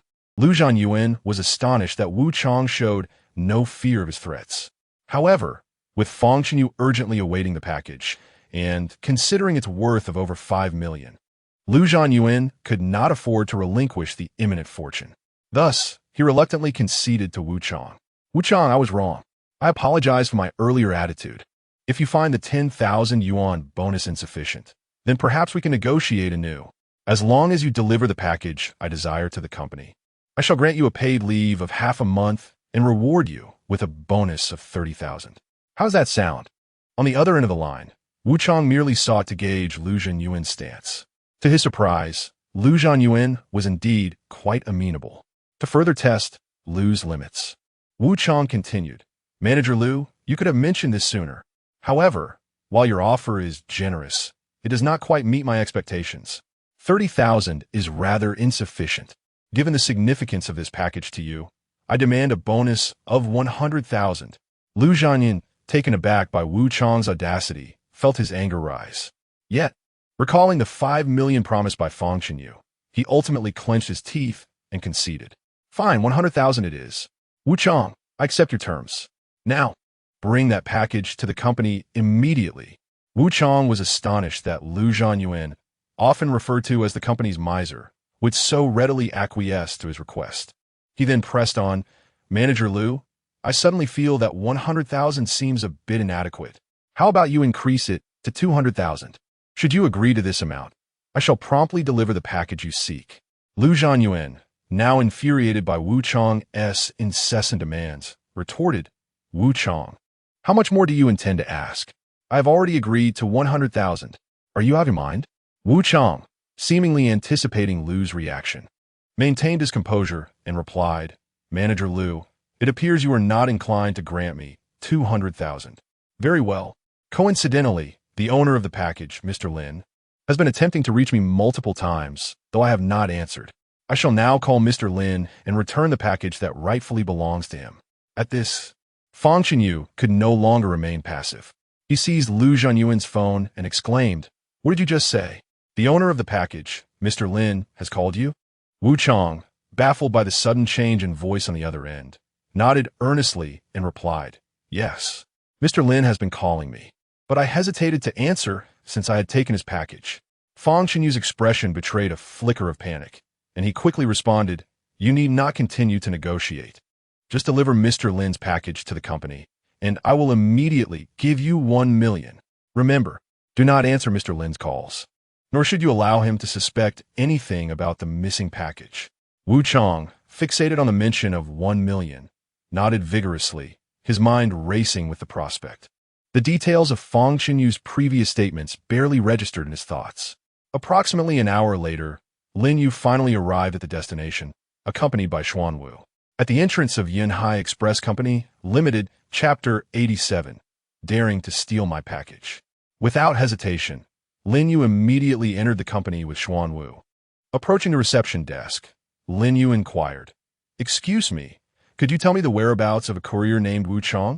The receptionist was initially taken aback, as it was uncommon for anyone to visit a courier company seeking a specific courier. Concerned that Lin Yu might be a disgruntled customer, she hesitated for a moment, contemplating withholding information about Wu Chang's location. Unexpectedly, the phone of General Manager Lu Zhanyuan rang at that moment. The receptionist, somewhat bewildered, answered the call. Manager Lu, is there something you need? On the other end, Lu Zhanyuan spoke seriously, Xiaofang, no matter who comes looking for Wu Chang today, you must say you have no idea where he is. Do not provide any information about him to anyone. Otherwise, you can forget about your bonus for this month. Do you understand? Xiaofang, feeling a bit overwhelmed, nodded in agreement, assuring Lu Zhanyuan that she would not disclose Wu Chang's whereabouts. However, Lin Yu and Xuanwu overheard the entire conversation. Xuanwu glanced at Lin Yu, puzzled. Master, it seems the manager of this courier company is quite peculiar.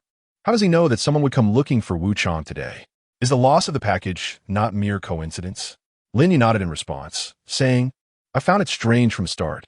Logically, if there were indeed issues with my delivery, Wu Chang, as the courier, should have informed me. Yet, not only did he fail to call, but he also never answers when I try to reach him.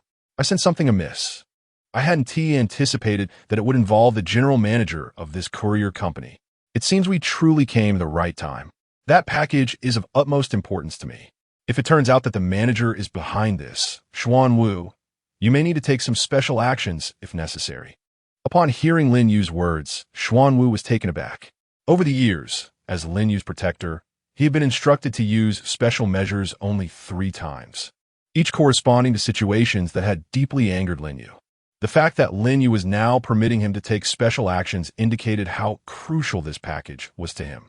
Realizing this, Xuanwu's demeanor shifted.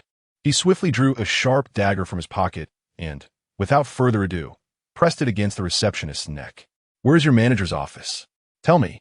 The receptionist, caught off guard by Xuanwu's sudden aggression, found her previously prepared words to dismiss Lin Yu and Xuanwu rendered useless.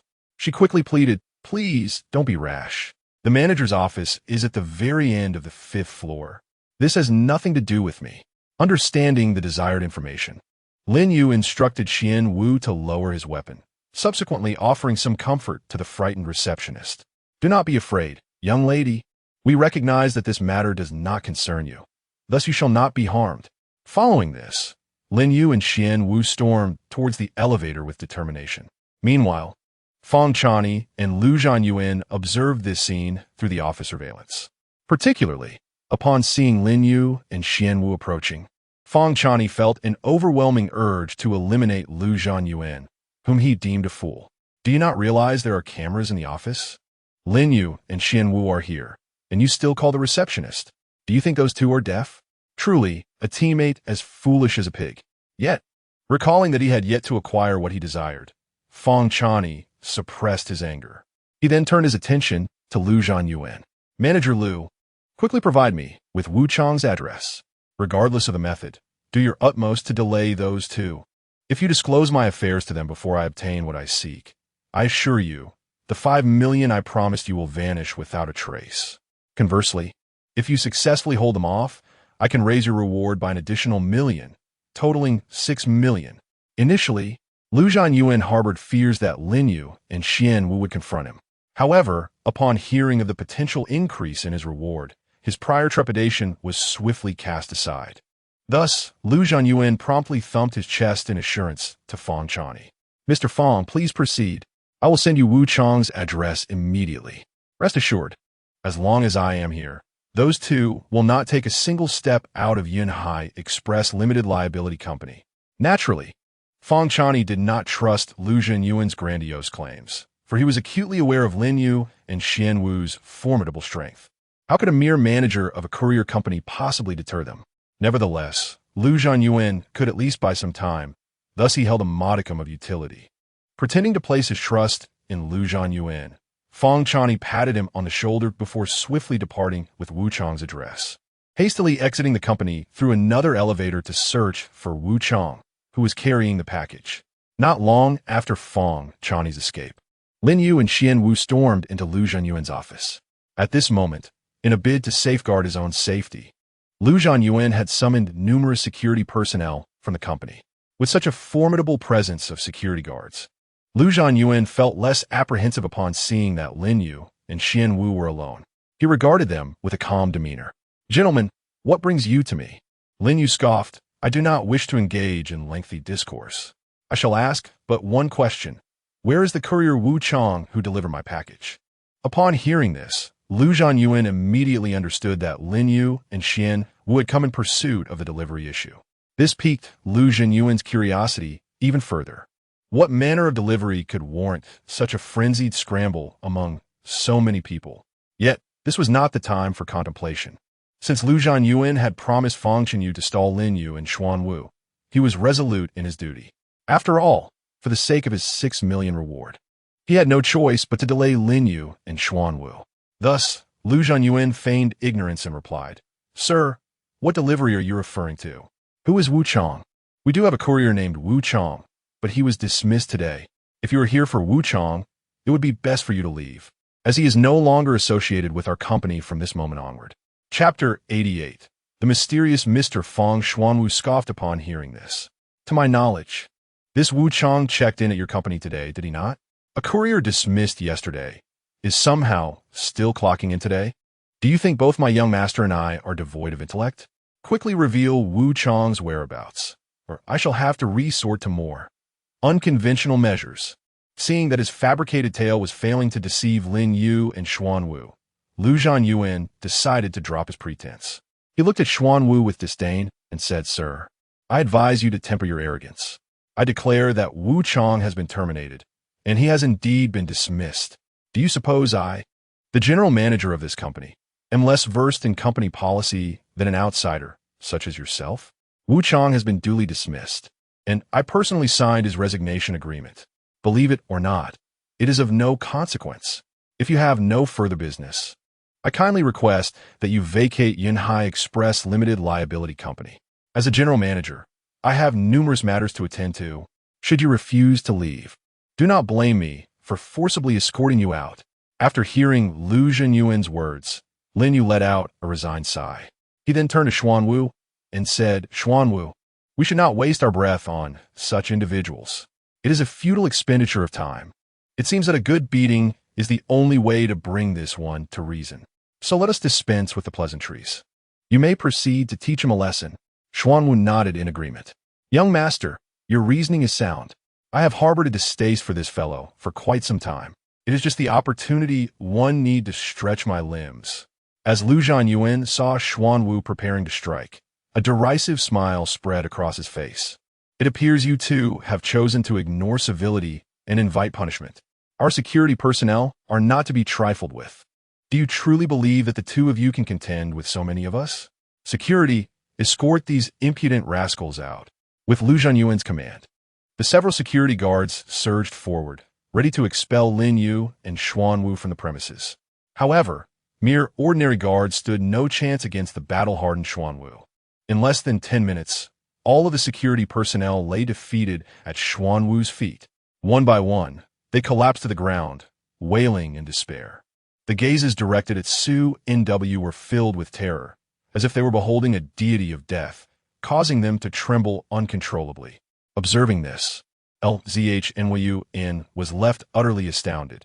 He could hardly fathom that his company's dozen or so security personnel were no match for a single adversary. What was the point of fighting at all? Just as Lin contemplated surrender, Su Nw had already approached him. Faced with Su Nw, Lin lips quivered in fear. Good sir, spare me, I beg you. Yet, Su Nw showed no inclination to heed Lin pleas for mercy. Without uttering a word, his fists fell upon Lin like relentless raindrops. Initially, Lin had clung to the hope of the 6 million remuneration promised by FNCH New York, refusing to disclose the whereabouts of Lin's delivery.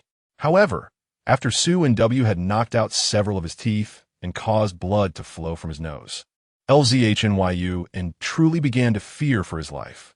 It dawned on him that if he did not reveal the truth that Su Nw sought regarding LNY, he would undoubtedly be beaten to death.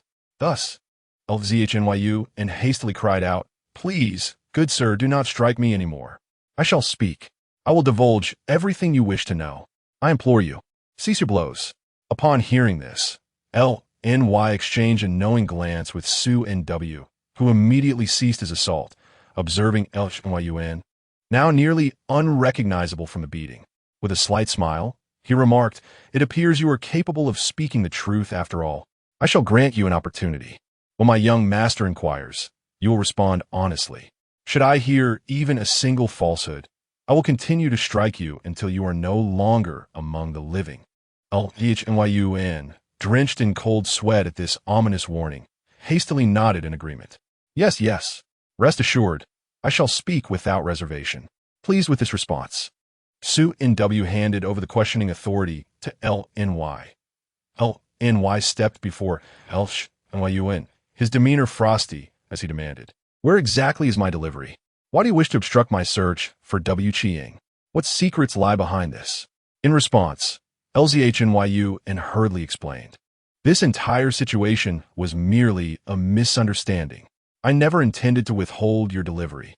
It all dates back to the day before yesterday, when a mysterious individual claiming to be Mr. F. Ng suddenly approached me. He informed me that our company would be receiving a delivery addressed to a gentleman with the surname LN.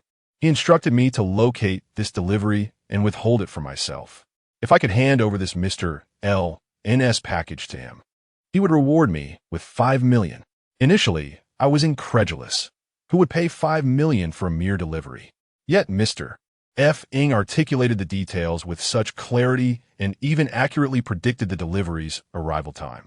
Moreover, it was evident that Mr. F. Ng was no ordinary person. His attire and demeanor were not those of a common fraudster. After much contemplation, I ultimately succumbed to the allure of 5 million and agreed to his request. Coincidentally, the courier assigned to deliver this package is our company's employee, Wu Chang. Thus, I called him to withhold Mr. Lin's parcel and instructed him not to contact you. Initially, I assumed Wu Chang would dutifully deliver the package to the office, allowing me to receive the promised 5 million reward from Mr. Fong. However, to my astonishment, Wu Chang took this opportunity to demand an exorbitant bribe of 200,000 yuan, threatening not to release the package otherwise. Although I was reluctant to acquiesce to Wu Chang's demands, I ultimately agreed out of respect for Mr. Fong.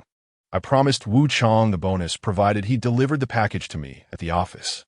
Unexpectedly, before Wu Chong could arrive with the parcel, you all showed up at the company. That is the entirety of the situation. Upon hearing Lu Jianyuan's account, Lin Yu fell into deep contemplation. He was particularly intrigued by the Mr. Fong mentioned by Lu Jianyuan.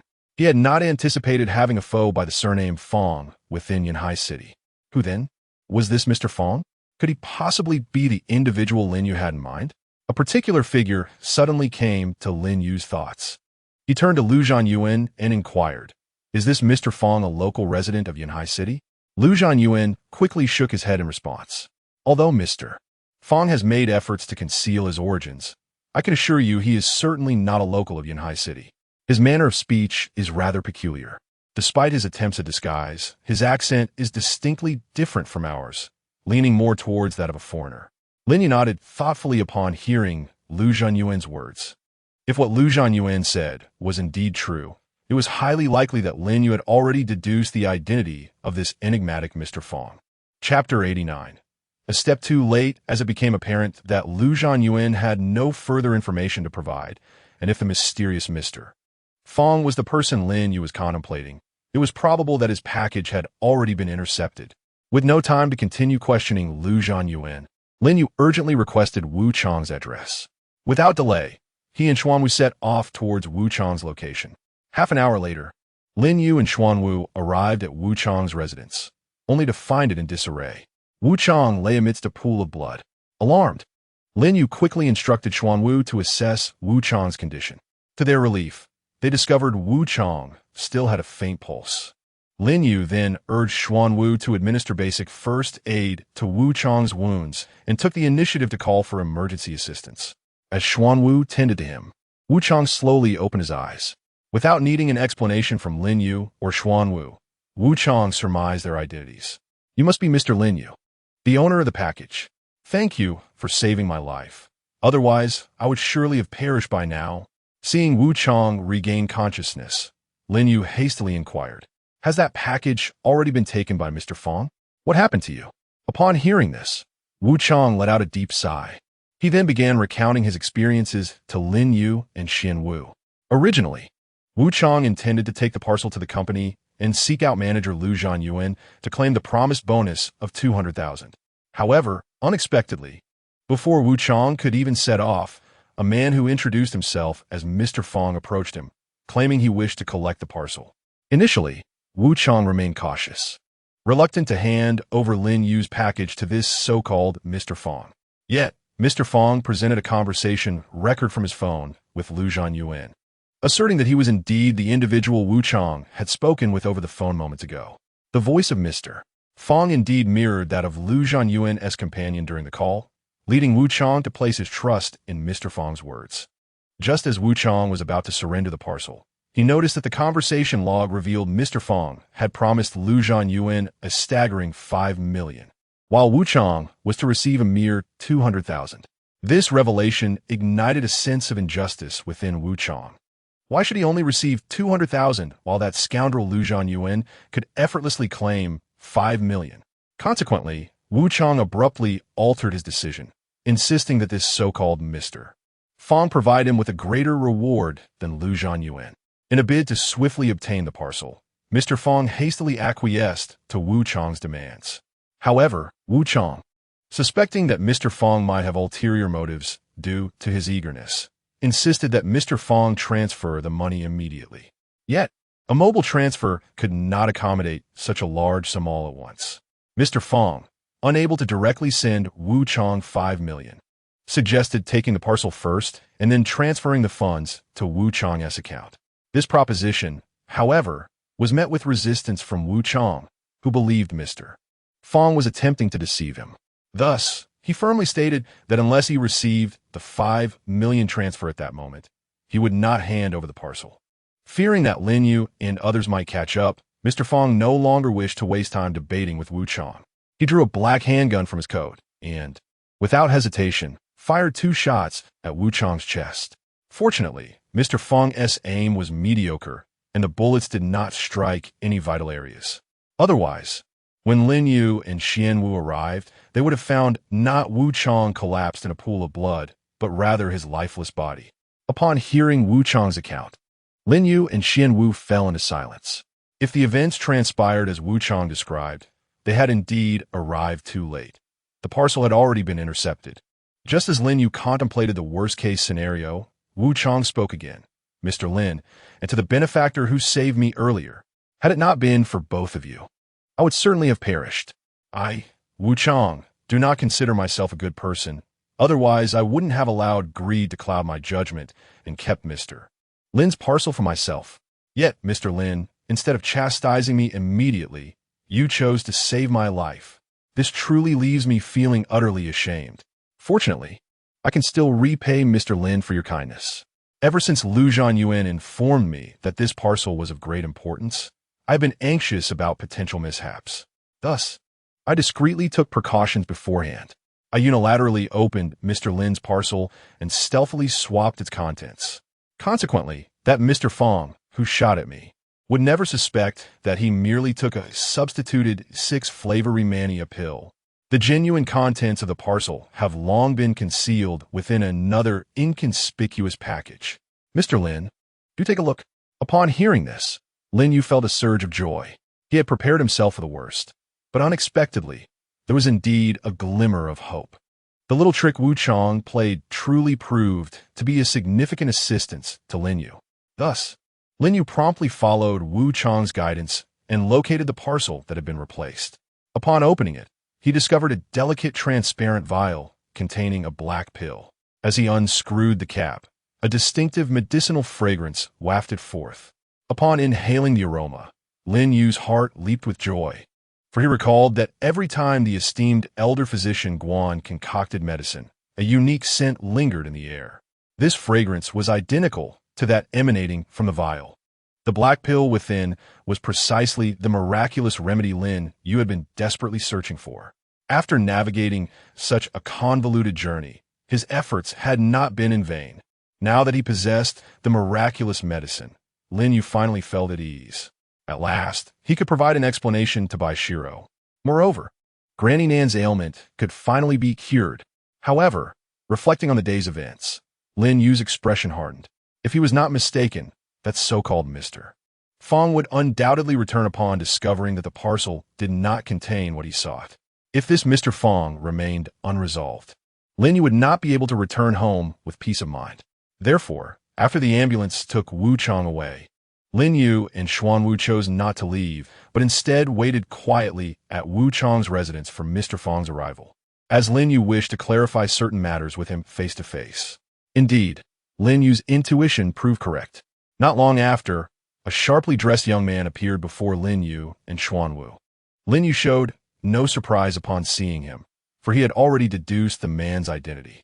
The young man, however, appeared somewhat astonished that Lin Yu and Xuan Wu were waiting for him. Upon reflection, he found their presence here to be rather reasonable, and with a slight smile, he remarked, "Young Master Lin, I did not expect to meet you again in such circumstances. What a coincidence!" Lin Yu clearly did not wish to engage with the young man's banter. Coincidence? How can I consider this fortuitous at all? I had my suspicions, and here you are, Fong Zian. What exactly do you intend to do? Upon hearing his name called by Lin Yu, the young man paused. Fong Zian remained unruffled, instead bursting into laughter. "Young Master Lin, this is the second time you've called my name. As I said when we first met, I am certain we shall become excellent friends in the future." Lin Yu, upon hearing this, scoffed coldly. "Fong Zian, when did I ever declare my desire to be your friend? Do you truly believe you are worthy of such a title? If anyone else uttered such words, they would undoubtedly be deemed insane. After all, Fong Zian is the future heir of the Fong Group, which, though not as formidable as the Lin Group, ranks among the top 10 corporate powers in the Dragon Kingdom. Moreover, Fong Zian possesses a lineage of foreign nobility. Anyone fortunate enough to befriend him would certainly be ecstatic to the point of sleeplessness. Yet, no matter how prestigious Fong Zian's identity is, it pales in comparison to Lin Yu's, which is precisely why Lin Yu felt emboldened to speak thus. Fong Zian, undeterred by Lin Yu's disparagement, continued to smile. "Young Master Lin, do temper your ire. Even if we're not friends, must we be enemies? I'm rather curious as to how you deduce my identity, and how you can be so certain that I will return. Lin Yu responded with a derisive laugh. Fang Xian, spare me the pretense. Although I am currently not in the capital, I am acutely aware of recent events. Not long ago, you sought out the esteemed Dr. Guan, desperately imploring him for a miraculous medicine. Yet he dismissed you, and shortly thereafter, you inexplicably vanished from the capital for an entire week. Does that not strike you as odd? Furthermore, who in the Dragon Kingdom does not know that your Fang family's intelligence network is the most formidable? It stands to reason that you must have caught wind of my inquiry to old Master Guan regarding the miraculous medicine, and sought to seize it for your own use. Of course, you could claim that these are mere baseless speculations. But how many individuals in the Dragon Kingdom possess 5 million at their disposal and are aware of the existence of such a medicine? Moreover, among the numerous affluent heirs in the capital, you are the only Fang Xian who grew up abroad. Hence, no matter how fluent your Chinese may become, your speech will always carry a hint of foreignness. If my deductions do not suffice to incriminate you, the final piece of evidence that confirms your identity as this Mr. Fang lies in the 2 bullets you fired at Wu Chang. As I understand it, the black handgun you possess was a unique gift from your father, custom-made for your 18th birthday. There exists but this one in the entire world, and the bullets within are also bespoke. Thus, do you comprehend now? It is quite simple to ascertain that this Mr. Fang is indeed you. Furthermore, there is another significant reason. If anyone were to learn that the miraculous medicine is in my possession, the vast majority of individuals in the Dragon Kingdom would not dare to act against me. Only a select few would have the audacity to take action. The Fang group harbors the deepest animosity towards our Lin group in Longhua, and you, Fang Xian, have always held me in disdain. Consequently, aside from you, I can think of no one else. Upon hearing Lin Yu's words, Fang Xian let out a hearty laugh, then spontaneously began to clap. Remarkable, young Master Lin. You truly are the rival I, Fang Xian, have deemed worthy. To derive so many clues from such scattered information is simply astounding. Since you have already deduced it as I, and that I would seek out Wu Chang once more, I presume you're also aware of my desire for that miraculous medicine? According to my investigations, it appears you seek this medicine to save an elderly woman with whom you share little connection. Am I correct? Would that not be a rather extravagant waste of the medicine's value? How about we strike a deal, young Master Lin? You relinquish the miraculous medicine to me, and in return, I shall provide you with that which your Lin group has long coveted. Lin Yu was taken aback by these words. As the heir to the Lin group, he was undoubtedly aware of what Fang Xian referred to. However, in comparison to such material wealth, Lin Yu's current priority was to heal Grandmother Nan's affliction. Thus, he shook his head at Fang Xian and replied, Fang Xian, I cannot possibly give you this miraculous medicine. No matter what conditions you present, I shall remain unmoved. My sole purpose in awaiting your arrival is to deter you from coveting this medicine. Otherwise, you shall face the consequences. Fang Xian was taken aback by Lin Yu's unwavering rejection of his proposal, especially considering the seemingly generous offer he had made. Confused, he turned to Lin Yu and inquired, Young Master Lin, why do you refuse to acquiesce to my request? Do you truly wish to save someone so unrelated to you? At this juncture, I shall not conceal the truth any longer. I seek that miraculous medicine to save my teacher abroad, who is presently afflicted with late-stage gastric cancer. Time is of the essence. My teacher has shown me immense kindness. I cannot bear to watch him perish before my eyes.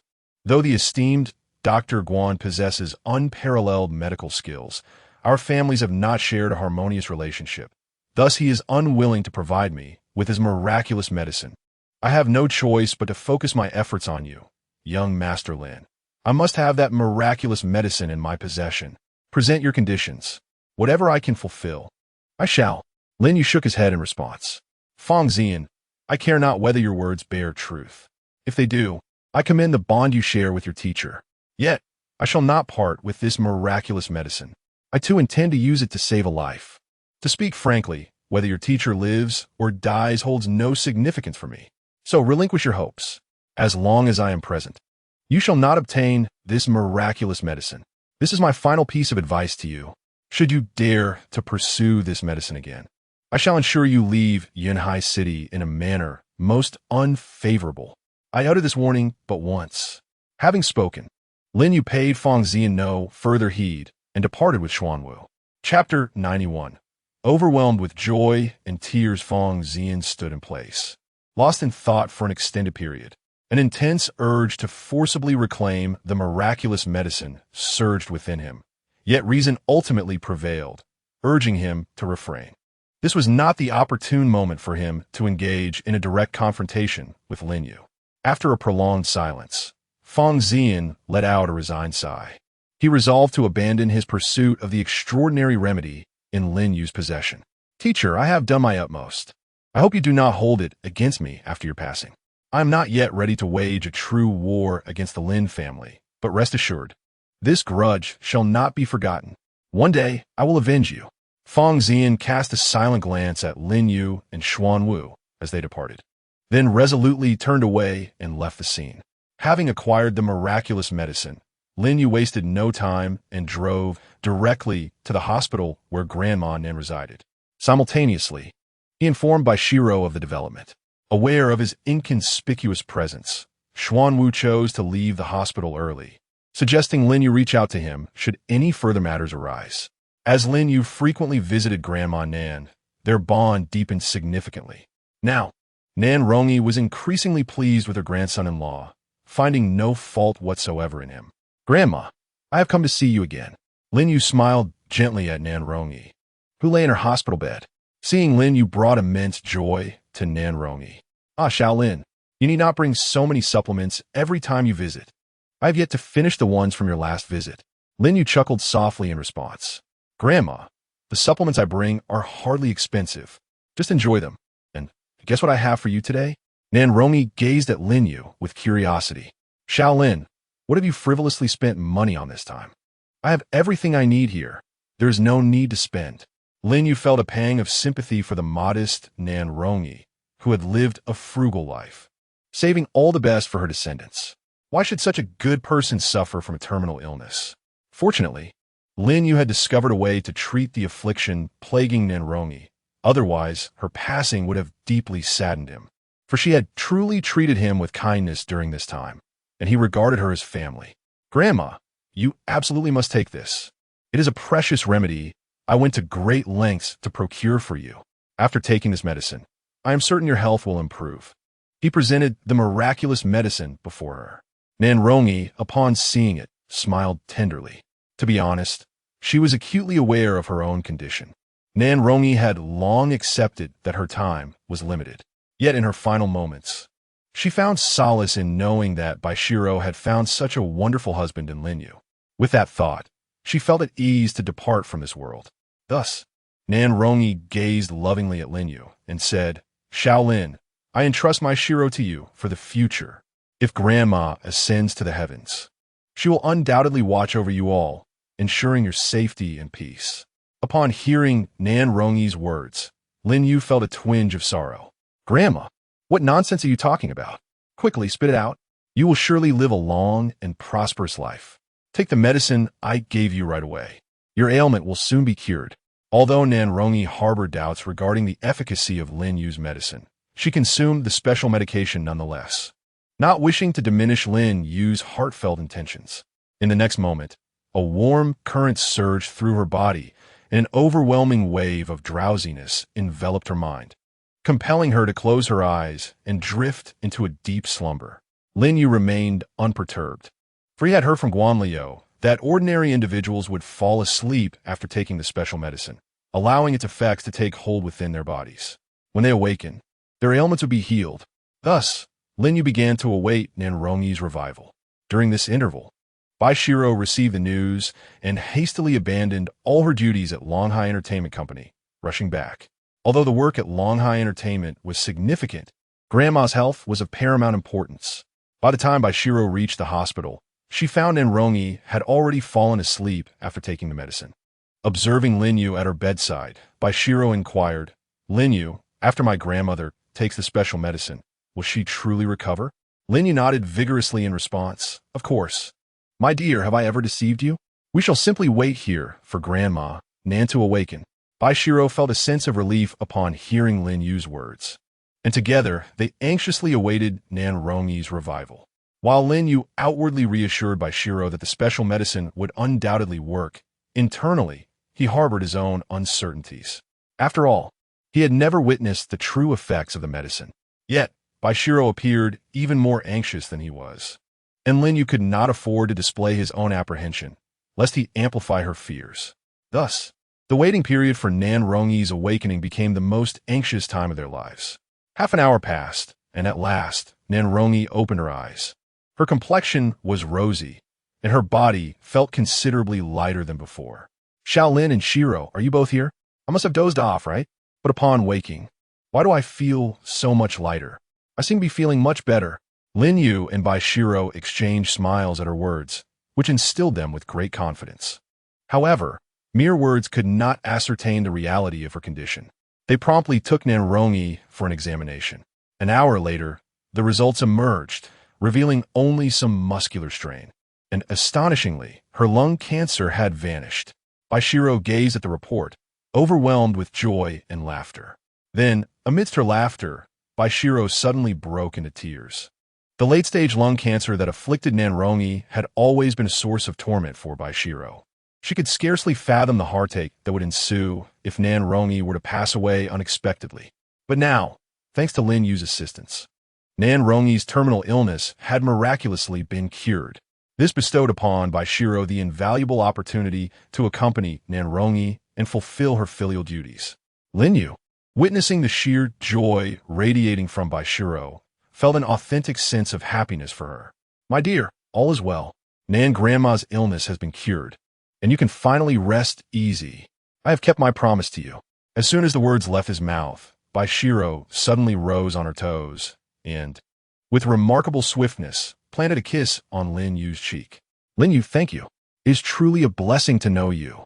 After the kiss, she embraced him tightly. Chapter 92. Ambiguity after drinking at that moment. Lin Yu felt as though he had been struck by lightning, his mind consumed by the vivid memory of Bai Xirou's unexpected kiss. He was so entranced that he barely registered what she had said. It wasn't until Bai Xirou joyfully bounced back to the hospital room with the diagnosis in hand to share the good news with Nan Rongyi that Lin Yu slowly regained his composure. However, a radiant smile of happiness adorned his face, a joy he had never before experienced. She actually kissed me.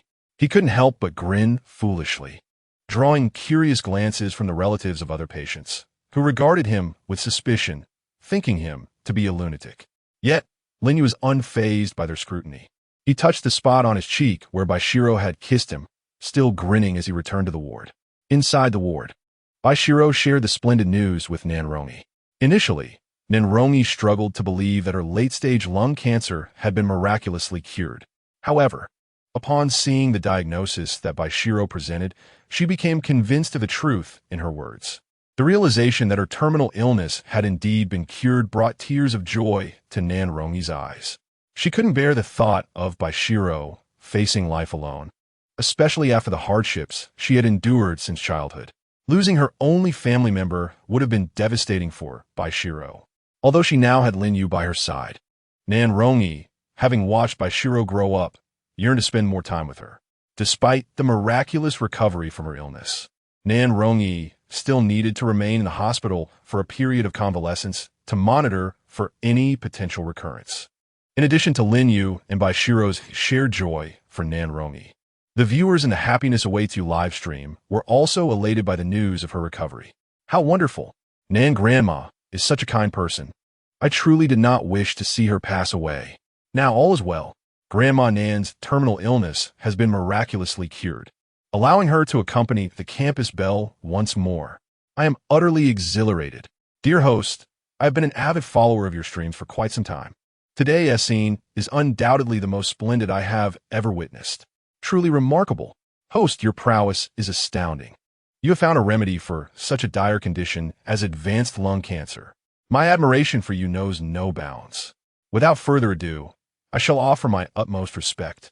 It brings me immense joy to see the campus belle and Grandma Nan standing together. I adore the Yu-Shi couple. After ensuring that Nan Rongyi was settled, Lin Yu returned home with Bai Xirou, with Nan Rongyi's affliction treated by Lin Yu's special medicine. Today marked one of the happiest days in Bai Xirou's life. In a rare moment of delight, she purchased several bottles of red wine to celebrate with Lin Yu upon their return to the villa. Lin Yu did not discourage Bai Xirou, understanding that her prolonged worries regarding Nan Rongyi had finally been alleviated. She deserved to express her emotions freely. Thus, Lin Yu also procured an array of exquisite dishes, preparing for an evening of indulgence and revelry. The combination of fine cuisine and red wine, coupled with the villa's dim lighting, created a beautifully hazy atmosphere. Although Bai Xirou typically shunned alcohol, her joy on this occasion compelled her to consume glass after glass of red wine at an astonishing pace. The rapidity of her drinking prompted Lin Yu to gently caution her. "My dear, take your time. No one is competing with you. Don't forget you have work tomorrow. Will you be able to rise if you drink too much?" Without needing Lin Yu's reminder, Bai Xirou, whose tolerance for alcohol was already low, soon found her cheeks flushed and her mind somewhat hazy after just a few glasses. "Lin Yu, I'm so happy today. I want to drink a bit more. Besides, I'm now the general manager at the company, so I don't need to clock in. No one will mind if I arrive late." With that, she downed the remainder of her glass in one go. Seemingly dissatisfied with her method of drinking, she discarded her wine glass and seized an entire bottle from the table, pouring it directly into her mouth without hesitation. Alarmed, Lin Yu rushed to intervene, exclaiming, "Is there any way to drink like that?" However, Bai Xirou was already blissfully intoxicated. Once Lin Yu wrested the bottle from her grasp, she wrapped her arms around him and, in a tipsy haze, murmured, "Lin Yu, I truly don't know how to express my gratitude. Before I met you, my life was shrouded in darkness. Your presence has brought a splash of color into my bleak existence. It is also because of you that I have come to realize there are others in this world, apart from Grandma, who care for me unconditionally. Lin Yu, I have so much I wish to convey to you. Yet, I cannot articulate it now, for I feel unworthy. Nevertheless, I can no longer contain my feelings. I simply must tell you one thing." "Lin Yu, look up."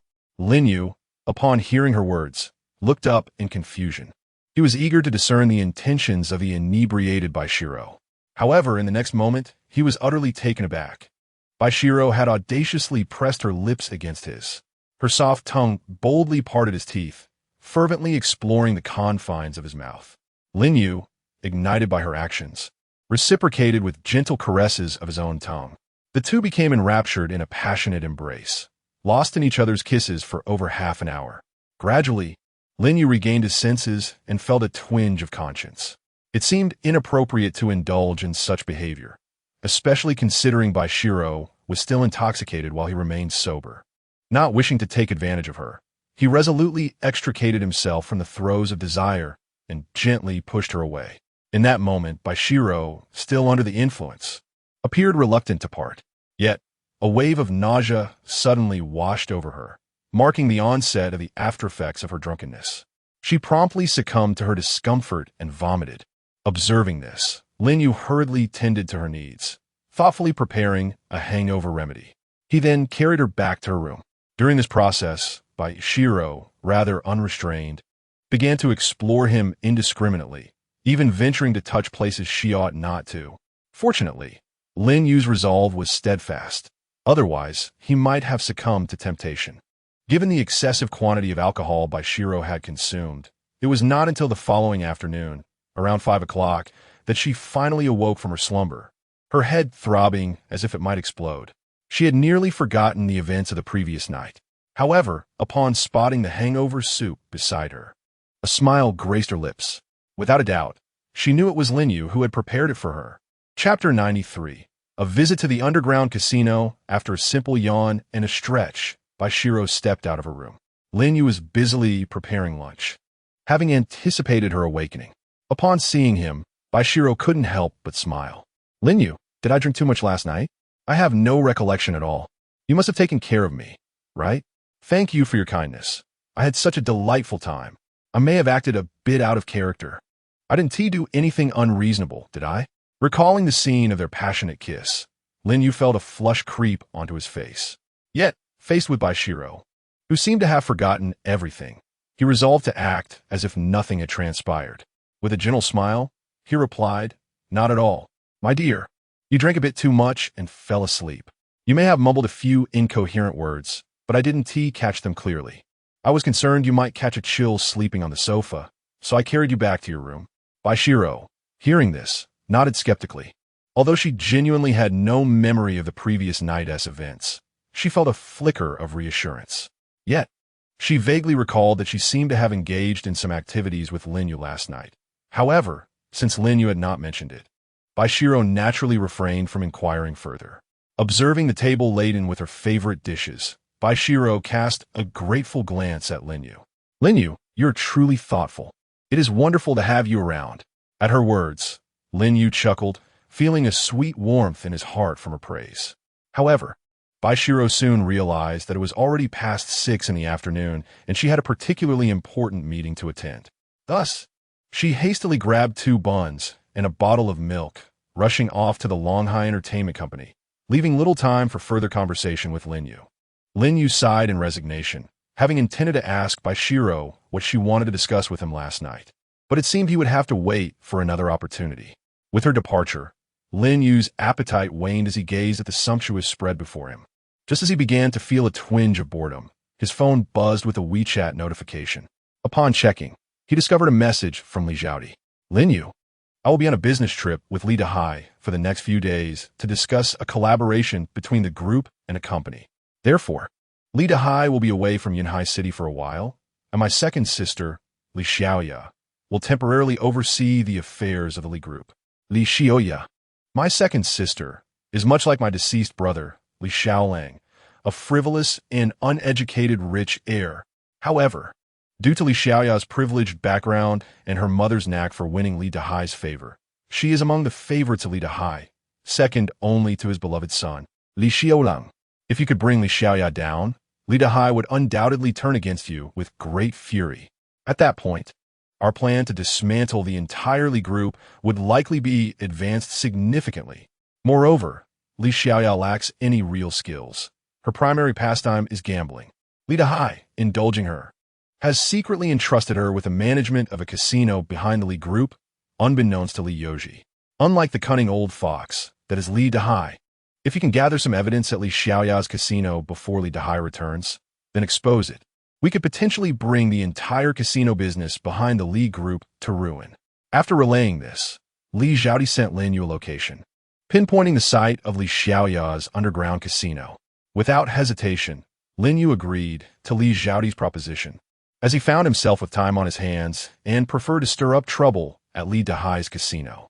He promptly assured Li Xiaodi that he would ensure the collapse of all casino operations linked to the Li Group before Li Xiaodi and Li Dahai returned to Yunhai City. Subsequently, Lin Yu placed a call to Heilong. Initially, he intended to contact Xuanwu, but Xuanwu had been gathering intelligence for him recently. Lin Yu did not wish to overburden Xuanwu, for he possessed the capability to protect himself. Thus, it seemed more prudent to allow Xuanwu a period of well-deserved rest. Consequently, Lin Yu requested the Black Dragon to find a seasoned veteran who frequented the casinos to assist him.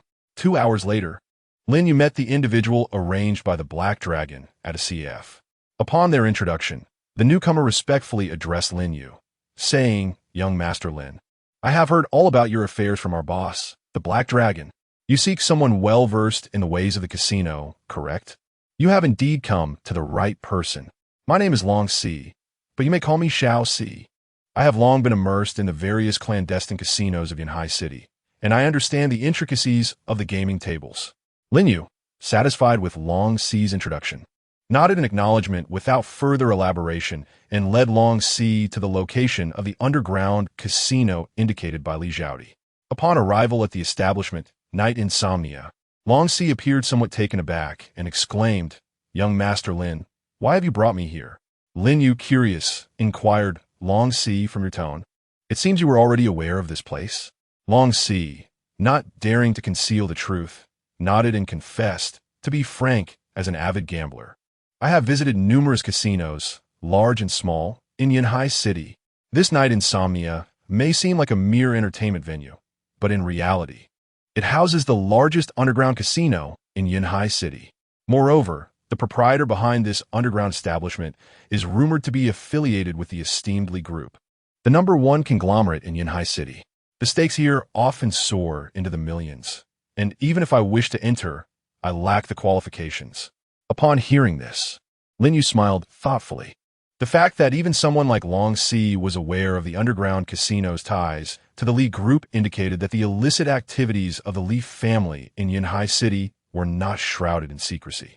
Rather, they remained unspoken due to the family's unique standing. However, today, Lin Yu would assume the role of an exposer, determined to dismantle the Li Group's underground casino with his own hands.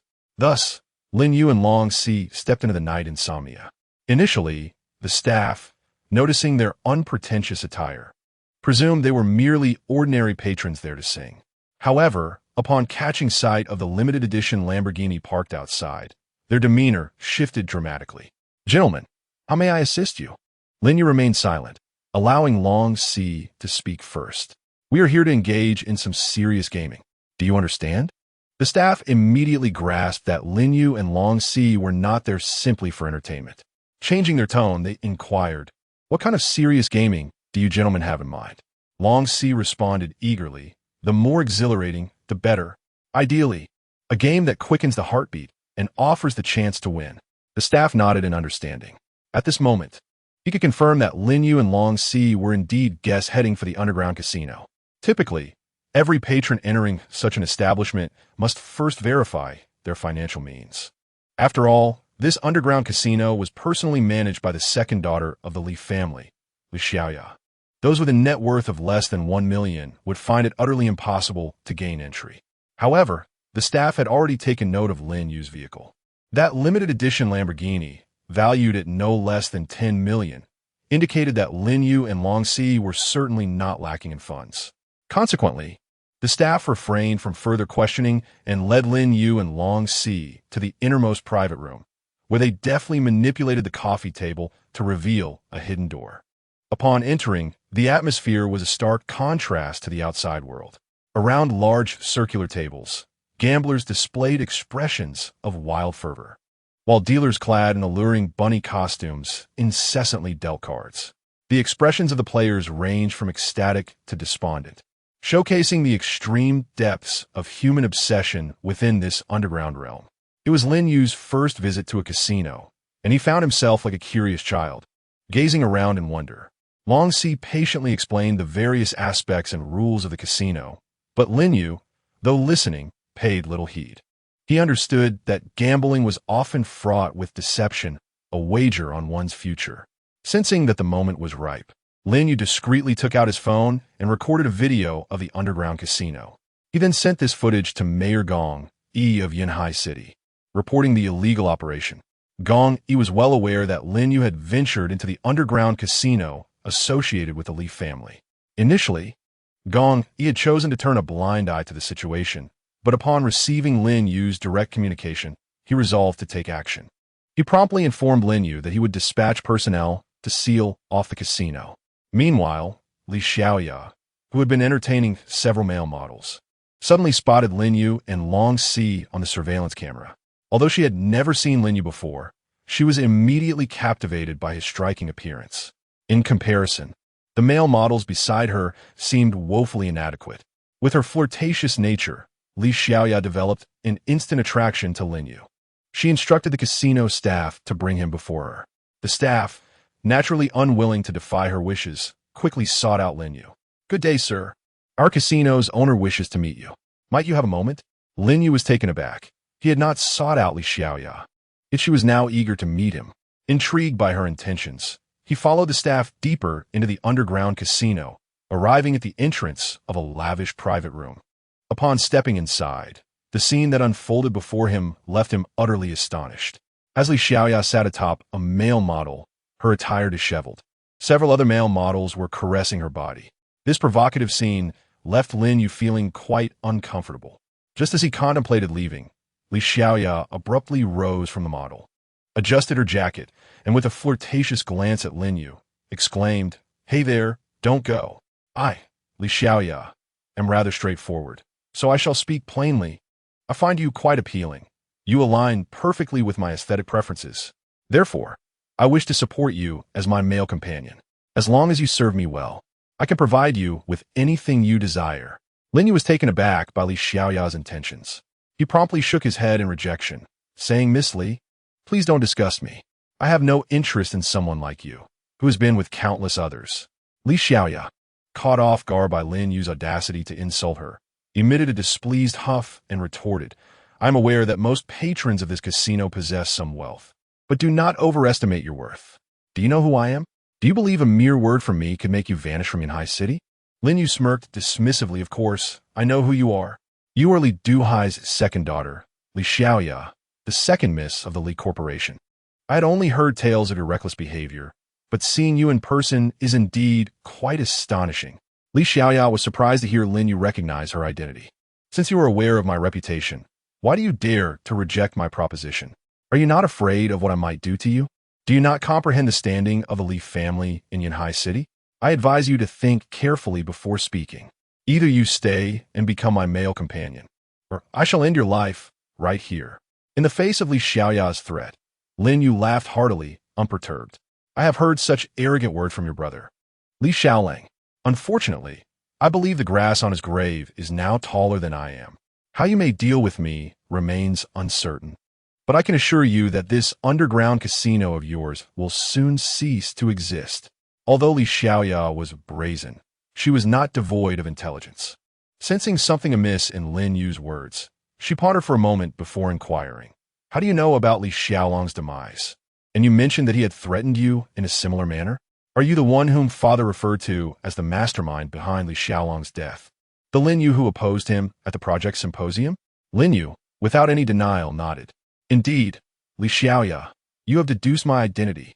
It seems you possess a bit more wit than your brother, Li Xiaolang. Upon realizing Lin Yu's affirmation, Li Xiaoya was astonished. You are truly that Lin Yu. Yet, I did not anticipate that you would dare to come to the underground casino under my control. You truly have no fear of death. Did you truly believe that I would allow this underground casino belonging to the Li family to persist? What ist? As soon as the words escaped his lips, the wail of police sirens echoed from outside. In the next moment, a contingent of armed police stormed into the underground establishment. Lin Yu gazed at the stunned Li Xiaoya before him and offered a slight smile.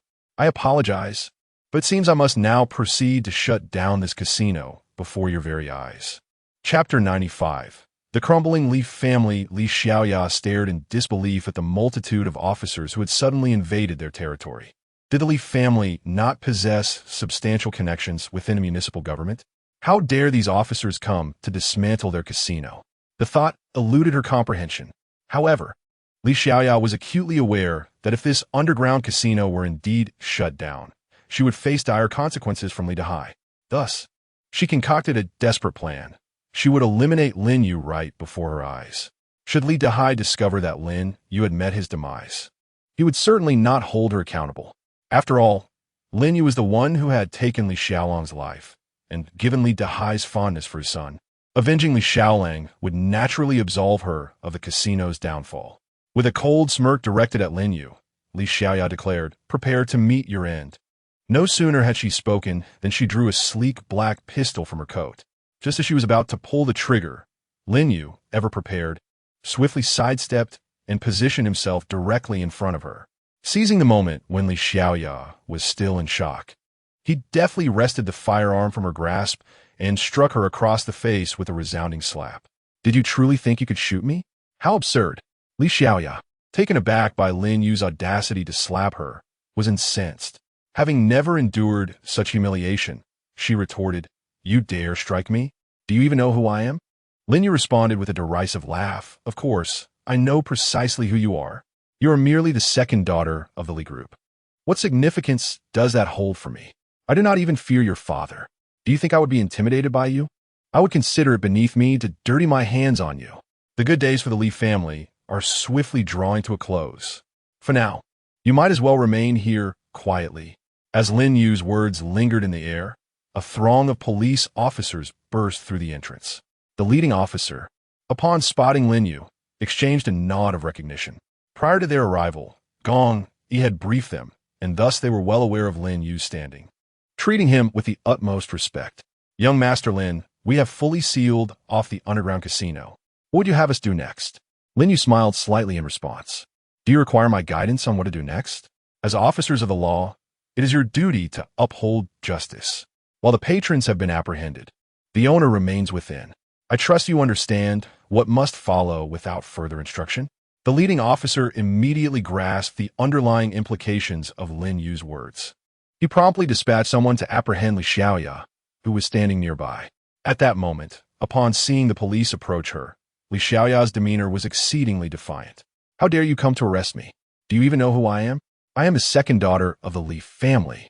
If you dare to arrest me today, I will inform my grandfather tomorrow and have him demote all of you. The officer, unimpressed by her bravado, responded with a dismissive smile. Li Xiaoya, do you genuinely believe that your family can dominate Yanhai City unchecked? Let me tell you the truth. The city government has already initiated an investigation into your grandfather Li Yoji. Once we gather evidence of his criminal activities during his tenure, he will also find himself behind bars. Your family no longer holds power here. As long as young Master Lin is in Yanhai City, your family will not be able to wreak havoc. He then commanded his officers to take her away, ignoring her shouts and protests. Lin Yu observed this scene with satisfaction and departed the underground casino alongside Long Si. Following the closure of the underground casino led by Li Xiaoya, Gong Yi specifically launched an operation in Yanhai City aimed at dismantling all illicit dealings, with the primary target being the Li Group. Within a mere few days, numerous enterprises under the Li Group were shut down, including many foot massage parlors and other establishments masquerading as entertainment venues, yet engaging in nefarious activities. By the time Li Dahai and Li Zhaodi returned from their business trip a week later, all underground casinos linked to the Li Group had been sealed. Although on the surface these establishments had no direct ties to the Li Group in terms of paperwork, only Li Dahai was aware of the immense blow their family had sustained. To put it plainly, the Li Group had lost hundreds of billions, a rough estimate at best. Furthermore, the situation was exacerbated by Li Xiaoya's arrest. Officially, she was considered the owner of the underground casino, and Li Dahai could not intervene at such a critical juncture. Consequently, Li Xiaoya had to be sacrificed. Upon returning from his trip, not only had he lost the business dealings behind the company, but his beloved second daughter Li Xiaoya was also imprisoned. This series of blows drove Li Dahai into the hospital out of rage. When Li Yoji learned of this news, he too was nearly driven to the brink by fury. However, Gong Yi had made his stance clear, opposing him. Those who had once gravitated toward the Li family now distanced themselves for various reasons. The cumulative impact of these setbacks left both Li Yoji and Li Dahai emotionally and physically drained. Given another opportunity, they might have reconsidered their plans for vengeance against Lin Yu due to the incident involving Li Shaoling. Yet, since the situation had unfolded as it had, and the conflict between the Li family and Lin Yu was now irreconcilable, Li Yoji gazed at Li Dahai, who lay on the hospital bed, agitated by the turmoil surrounding the casinos and Li Xiaoya. A glint of determination flickered in his eyes as Li Yoji produced his mobile phone and dialed a number. Upon the call's connection, a voice on the other end, tinged with surprise, inquired, "Li, what prompts you to call me?" With a hint of exasperation, Li Yoji replied, "Hi, I had no intention of reaching out. However, our Li family is currently ensnared in a significant predicament. I find myself devoid of alternatives. Thus I am compelled to seek your assistance. I wonder if our prior agreement still holds?" Hai Zhendong nodded affirmatively on the other end, responding, "Of course it remains valid. You and I were steadfast comrades during our youth in the military. Had you not thrown away that grenade for me, I might not be alive today. I have always acknowledged the immense favor I owe you. Over the years, you have refrained from seeking my help. So if you require anything now, do not hesitate to ask. I, Hai Zhendong, will not shy away from any task I can accomplish." Relieved by Hai's words, Li Yoji smiled faintly. "Hearing that brings me comfort. I am aware of your esteemed position in Haidong province. Could I implore you to assist me in eliminating someone?" Taken aback, Hai Zhendong responded, "Who is it you wish me to eliminate? If this individual is from Yunheishi, surely you could handle it yourself?" I am well aware that your Li family wields significant influence in Yunheishi. Is there truly anyone you cannot deal with? With a weary sigh, Li Yoji admitted. To be candid, I too believe our Li family enjoyed unparalleled power in Yunheishi. Yet, one must acknowledge that there are always greater forces at play. I have grown weary and must accept my fate. Recently, a young man has arrived in Yunheishi, and he has brought shame upon our family. He not only murdered my sole grandson, Li Xiaolang, but also openly opposed us. If he continues to defy us, our family may face ruin. Stunned, Haijindong exclaimed, there exists such a formidable individual in Yunheishi? Rest assured, your troubles are now my own. Anyone audacious enough to kill your grandson Xiaolang is indeed beyond reckoning. Since you have sought my aid, I shall not turn a blind eye. My son is currently the governor of Haidong province. This young man is merely a triviality. I will certainly assist you in dealing with him. Elated by Haijindong's commitment, Li Yoji expressed his gratitude. Thank you, my friend. Unfazed, Haijindong replied, do not worry. Li, send me the details regarding this young man. I will have my son arrange for his removal immediately. Filled with excitement, Li Yoji hung up and promptly forwarded the information he had gathered on Lin Yu to Haijindong. As Haijindong reviewed the information received, the name Lin Yu resonated within him, evoking a sense of familiarity, as though he had heard it mentioned recently. However, Lin Yu found himself unable to recall the true identity of this person. Yet, this was of little consequence. Haijindong was a man of utmost integrity. Once he had promised Li Yoji assistance in confronting Lin Yu, he would not simply stand by. Thus, Haijindong promptly assured Li Yoji that he would deliver good news soon, guaranteeing the removal of the young Lin Yu. With Haijindong's assurance, Li Yoji's anxious heart finally found solace. Lin Yu, it matters not that our Li family cannot contend with you. I refuse to believe that the most powerful Hai family in Haidong province cannot subdue you. How dare you oppose us? Regardless of your background, I shall ensure that you meet a fate devoid of burial. At this moment, Lin Yu, engrossed in his gaming within the villa, remained oblivious to Li Yoji's endeavor to enlist the aid of the more formidable Hai family to deal with him. To Lin Yu, the entire Li family was akin to ants beneath his foot.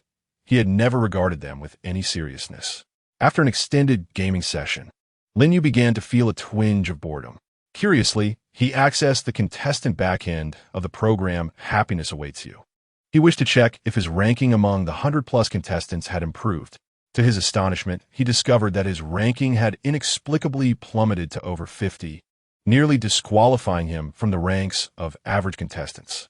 Upon analyzing his recent streaming data, Lin Yu realized that his viewership had been 0 for the past 2 days. Contemplating the situation, he identified the root of the issue. Many of his recent activities occurred either in the morning or at night, post-program hours. Moreover, with Bai Xirou working at Longhai Entertainment during the day and Lin Yu often occupied with errands at night, he would return to the villa exhausted, only to sleep until the afternoon. Consequently, during the program's live broadcast hours, Lin Yu spent most of his time slumbering. Viewers in the streaming room were left to witness only his repose, explaining the dismal streaming data. It was no wonder his ranking had fallen beyond 50. Were it not for the consistent first-place standing of the Yu-Shi couple, Lin Yu and Bai Xirou, he might have struggled to maintain even that position. Determined to elevate his standing among the contestants, Lin Yu swiftly resolved to resume his work as a rideshare driver to boost his popularity. Without hesitation, he closed his gaming application and exited the villa, driving his limited-edition Lamborghini. Opening his mobile app, he began accepting ride requests. Ding! A notification chimed from his phone, alerting him to a new ride request. Pickup location: west entrance of Yinhai Sports Stadium.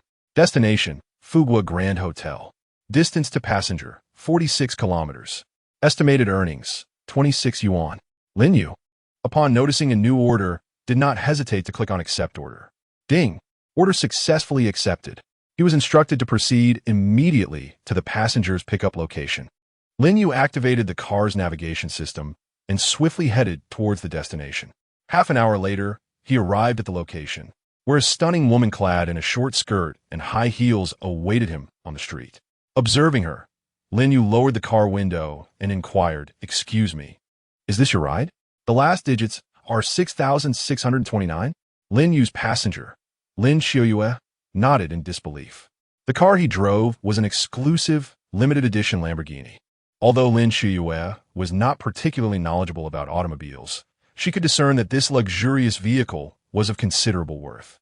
Having ordered ride-hailing services for many years, she had never encountered a driver operating such an exquisite car. Noticing Lin Yu's momentary shock, Lin Yu asked again, "Excuse me, is this your ride? Are you getting in?" It was only then that Lin Yu regained her composure and, somewhat dazedly, approached the Lamborghini. Sensing her hesitation, Lin Yu offered a faint smile before starting the car and driving her towards their destination. As they journeyed, Lin Yu's expression grew impatient as she glanced at the incessant stream of WeChat messages on her phone. Observing her discomfort, Lin Yu kindly inquired, "You seem a bit bothered. Are you all right?" "It's understandable. There are plenty of troubles in this world. When I first became a ride-hailing driver, I hardly encountered any normal passengers. If you have anything weighing on your mind, feel free to share. I can serve as a listening ear to help lighten your mood." Upon hearing this, Lin Yu looked at the dashing Lin Yu, then assessed the limited edition Lamborghini before boldly stating, "If you genuinely wish to assist me in alleviating my worries, could you possibly pretend to be my boyfriend?" Chapter 97. Pretending to be a boyfriend. Lin Yu, taken aback by her request, abruptly slammed the brakes, bringing the car to a halt. He had intended to share his past experiences with eccentric passengers to help ease her mind. But little did he know that Lin Yu was indeed an extraordinary passenger herself. Her casual remark left him utterly speechless. Sensing the misunderstanding, Lin Yu quickly clarified, "I may have been a bit abrupt with my words. Please don't misinterpret me. I merely meant that I would like you to pretend to be my boyfriend for a while." Relieved, Lin Yu turned to her with a puzzled expression and asked, "Why do you want me to pretend to be your boyfriend?" Lin Yu proceeded to explain, "You see, I am taking a taxi to the rich hotel today for a reunion with my middle school classmates. During my middle school years, there was a boy who persistently pursued me, yearning for a relationship. Despite my repeated rejections, he remained undeterred, frequently bombarding me with calls and messages. This man, emboldened by his family's modest wealth, refused to give up even after my refusals, and his behavior became increasingly aggressive. I attempted to seek help by reporting his harassment to the authorities, but to no avail. He continued to intrude upon my life. In a bid to rid myself of him, I feigned having a romantic interest in another, claiming I already had a boyfriend. This pretense eventually drove him away. However, today, our class monitor announced a reunion for our middle school cohort, an event I initially had no intention of attending. Yet, the persistent suitor insisted I join the gathering, even requesting that I bring my supposed boyfriend along. He threatened that if I did not attend with my partner, he would resume his harassment the following day. In a desperate attempt to find someone to accompany me, I reached out to an elementary school friend, but she, fearful of offending him, ultimately left me in the lurch. Thus, I found myself with no other option. "Driver, I implore you to assist me." At that moment, the viewers in the live stream began to engage with fervor. Popularity 1,111. Popularity 1,111. They exclaimed, "Host, I haven't seen you take an order in ages. Who would have thought your first would be from such a charming girl? Please, grant her request." She pleading earnestly. "You finally emerged to take orders. These past few days, your streams have been nothing but sleep, which has bored me to tears. Please, agree to help this young lady. Her sincerity tugs at my heartstrings. Why can't I encounter such good fortune? If you refuse to pretend to be her boyfriend, I'll gladly step in to play that role. Hey, you up there, you can forget it. The host is wealthy and attractive. Pretending to be her boyfriend will bring her prestige. What would you achieve by posing as her boyfriend? Would you really want to subject this young lady to ridicule?"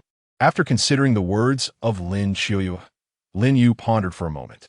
He had initially intended to secure several online orders today to boost his stream's popularity. However, it seemed that masquerading as Lin Yu's boyfriend would be far more entertaining. The viewers might enjoy such a scenario. Thus, Lin Yu turned to Lin Yu and nodded. "All right, given your earnest demeanor, I shall reluctantly assist you. However, I must clarify that I am already married, so please do not harbor any unrealistic expectations." Lin Yu, taken aback by his response, felt a bit exasperated. She was not one to be swayed by monetary allure. Nevertheless, seeing Lin Yu genuinely agree to impersonate her boyfriend filled her with joy, and she readily accepted his terms. Very well. Dear driver, if you could assist me in navigating this reunion and ensure that man stops pursuing me, I would be willing to grant any request you may have. Thus, Lin Yu and Lin Xiuyue exchanged brief introductions. Lin Yu then drove Lin Xiuyue to the opulent Fortune Hotel. Through their conversation, Lin Yu learned that the man who had been harassing Lin Xiuyue was named Chun Deshang, a scion of a family engaged in real estate development, thus possessing a modest wealth. In essence, Chun Deshang was a typical, unrefined, rich second generation. Lin Yu, well-versed in dealing with such individuals, assured Lin Xiuyue to rest easy. At the class reunion, he would ensure that Chun Deshang would be dissuaded from continuing his advances on Lin Xiuyue. Since Lin Xiuyue had been hesitant to attend the reunion, Chun Deshang had inferred that she was intentionally avoiding him. Consequently, he suggested that their classmates gather to await Lin Xiuyue's arrival. This served a dual purpose: to publicly display his infatuation with Lin Xiuyue and to intimidate her so-called boyfriend. Meanwhile, the class monitor, Dong Dali, was ingratiating himself with Chun Deshang.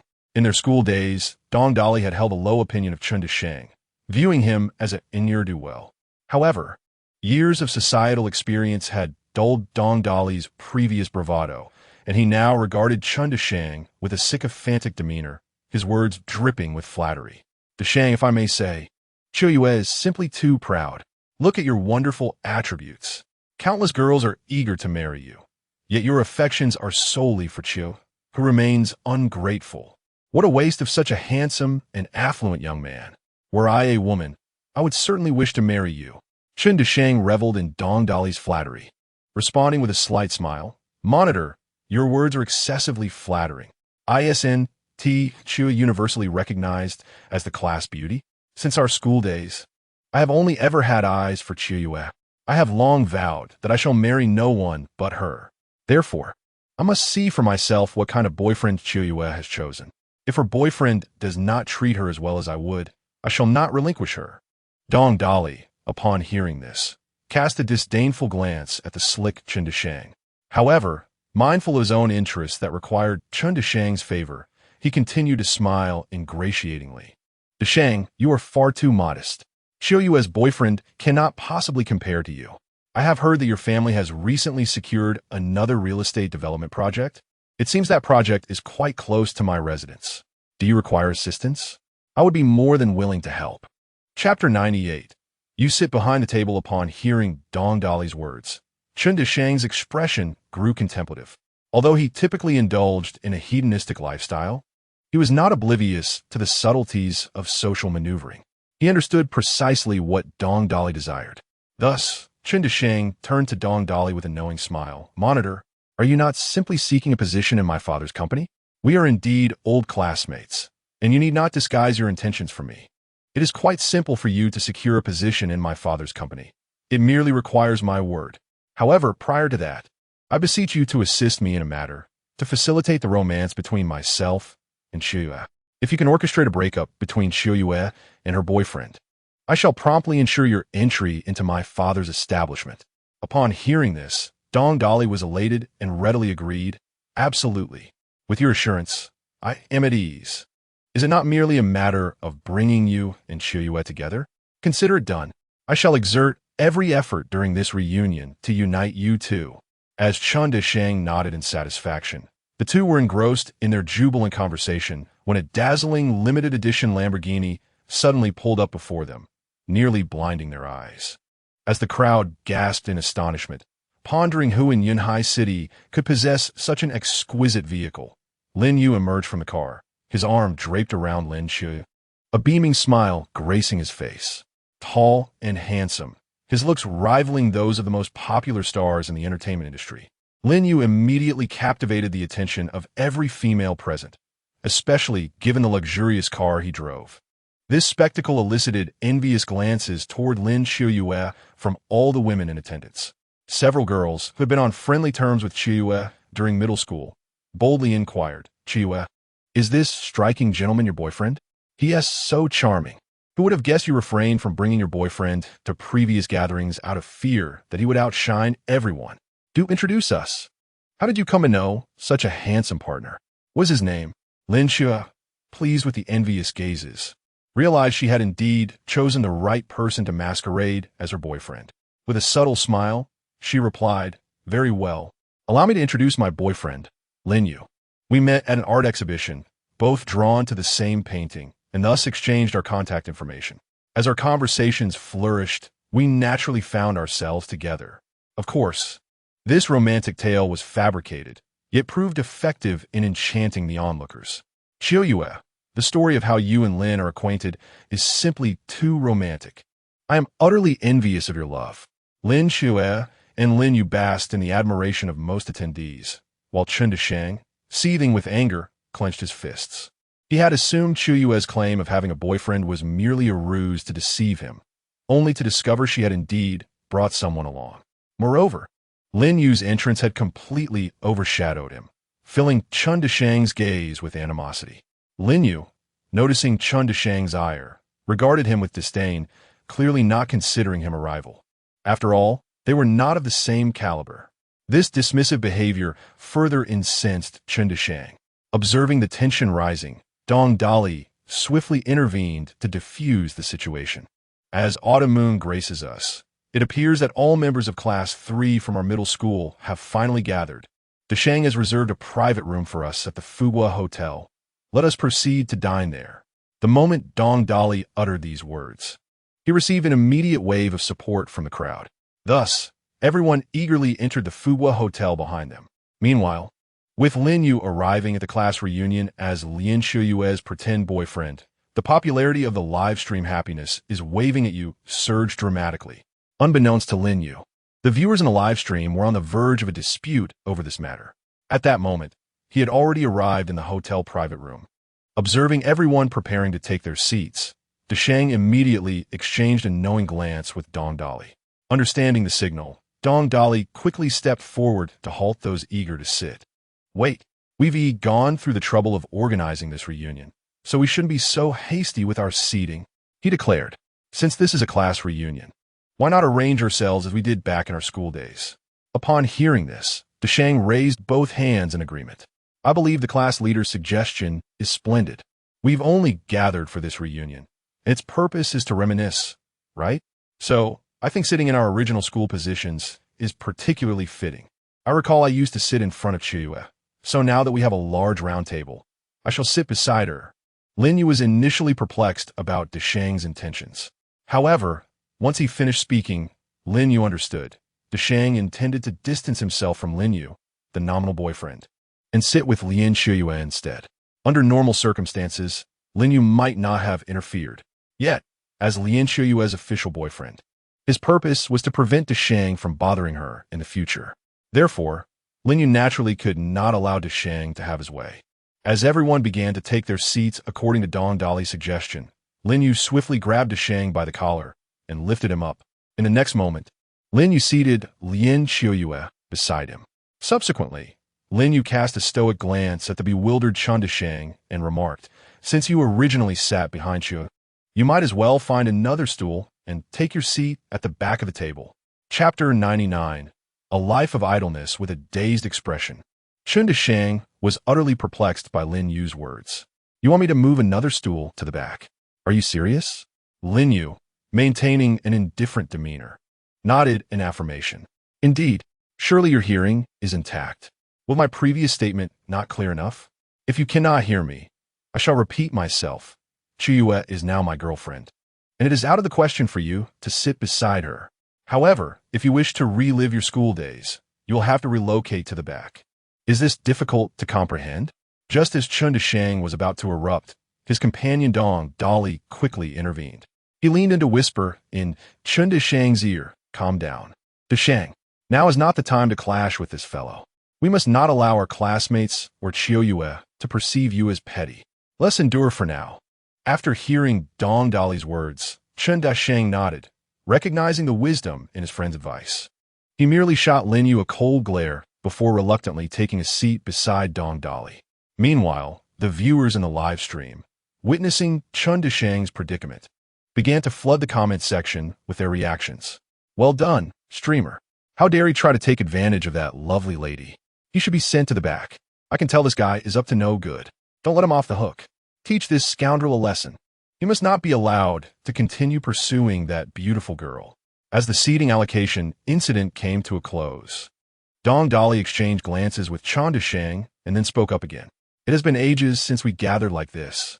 In the spirit of reminiscing about our naive and beautiful youth, I propose that each of us share our favorite person from school."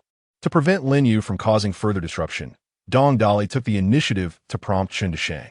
"Let us follow the principle of proximity and allow Disheng to speak first. Disheng, who is your favorite person in school?" Upon hearing this, Chen Disheng immediately understood. He turned to Lin Xiuyue and smiled slightly. "I believe everyone knows who I like. From the moment I laid eyes on Xiuyue in middle school, I was captivated. My beloved has always been Lin Xiuyue, still is, and always will be." Chen Disheng unabashedly declared his affection for Lin Xiuyue, drawing the attention of the group to Lin Yu, Xiuyue's current boyfriend. While it was one thing for Chen Disheng to express his past feelings for Xiuyue, it was quite another to assert that he would continue to cherish her in the present and future, especially in front of Lin Yu. It would be quite inappropriate if Lin Yu did not feel anger in response. However, Lin Yu was not so easily ensnared. He feigned being Lin Xiuyue's boyfriend, not solely to shield her, but because some sentiments expressed by her carried more weight than his own words. Thus, Lin Yu gently patted Lin Xiuyue's shoulder, and she immediately grasped his intent.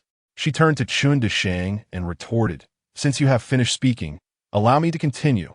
During my school days, I had no one I particularly admired, but there was someone I truly loathed, Chen Disheng. I despised you then, I despise you now, and I shall continue to despise you in the future." With this declaration, Chen Disheng was left awkwardly speechless. His recent earnest confession now rendered a mere jest by Lin Xiuyue's merciless rebuttal. Just as the tension thickened, Lin Yu seized the moment to deliver another blow. Originally, this gathering was meant to be a reunion among classmates, and, as an outsider, I should remain silent. However, since I am now claiming to be Qiuyue's boyfriend, I feel compelled to voice a few words on her behalf. Our purpose in convening is to reminisce about the cherished bonds of friendship, which ought to be pure and beautiful, not sullied by the antics of a fool. Therefore, I propose that we cease this embarrassing discussion about whom we admired in school. Chen Disheng, fully aware that he was the fool Lin Yu referred to, cast a more hostile glance in his direction. Observing the brewing anger within Chen Disheng, Dong Dali swiftly utilized his authority as class leader to shift the conversation. "It has been quite some time since we last met. Let us refrain from uttering unpleasant remarks. Instead of reminiscing about the past, why not discuss the present? Disheng, I heard your father's real estate company has recently secured a multi-million-dollar project. Truly remarkable." Chen Disheng smiled at the mention. The privilege of being a rich heir always a source of his pride. "Oh, it's nothing. Just a few million on a project. Hardly noteworthy. My father has long said that when he grows old and approaches retirement, his company will become mine. I intend to venture into business far exceeding mere millions. When I make it big, I promise I won't forget all of you, especially you.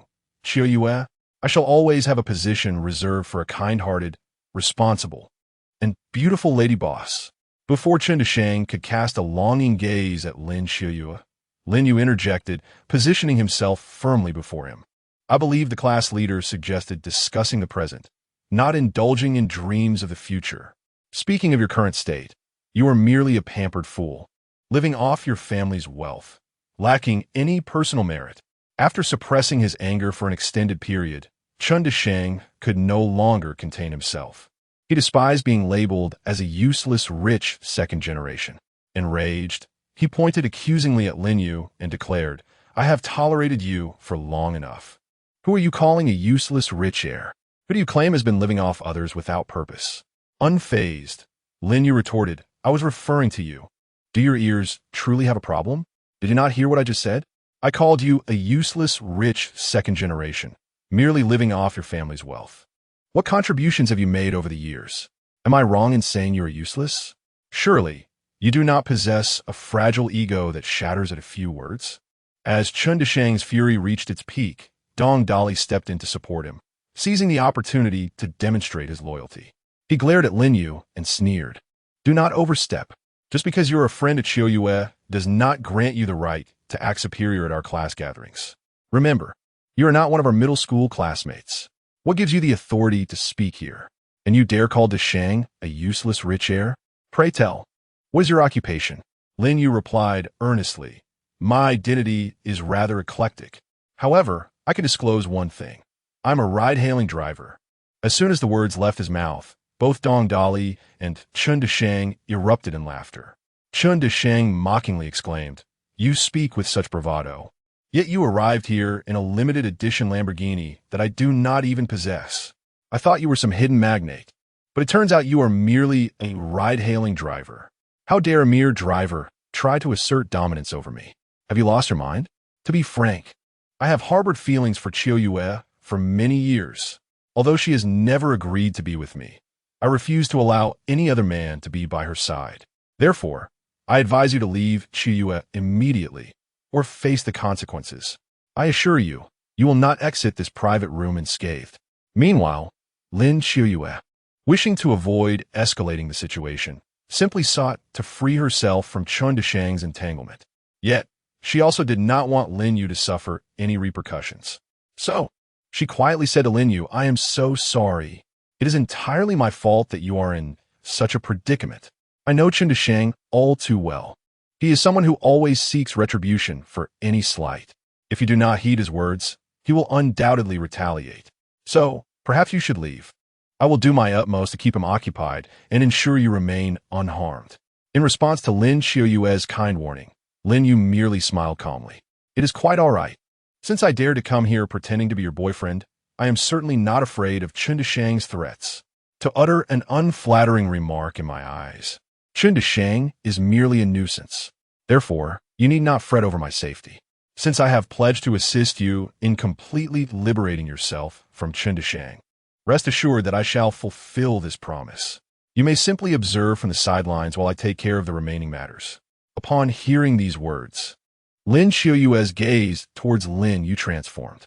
Although she was yet unaware of Lin Yu's true identity and whether he possessed the capability to genuinely free her from Chun Deshang, the fervor in his recent declaration ignited an unprecedented sense of infatuation within her. Concurrently, the viewers in the Happiness Awaits You live stream began to express their support for Lin Yu in reprimanding Chun Deshang through an array of comments.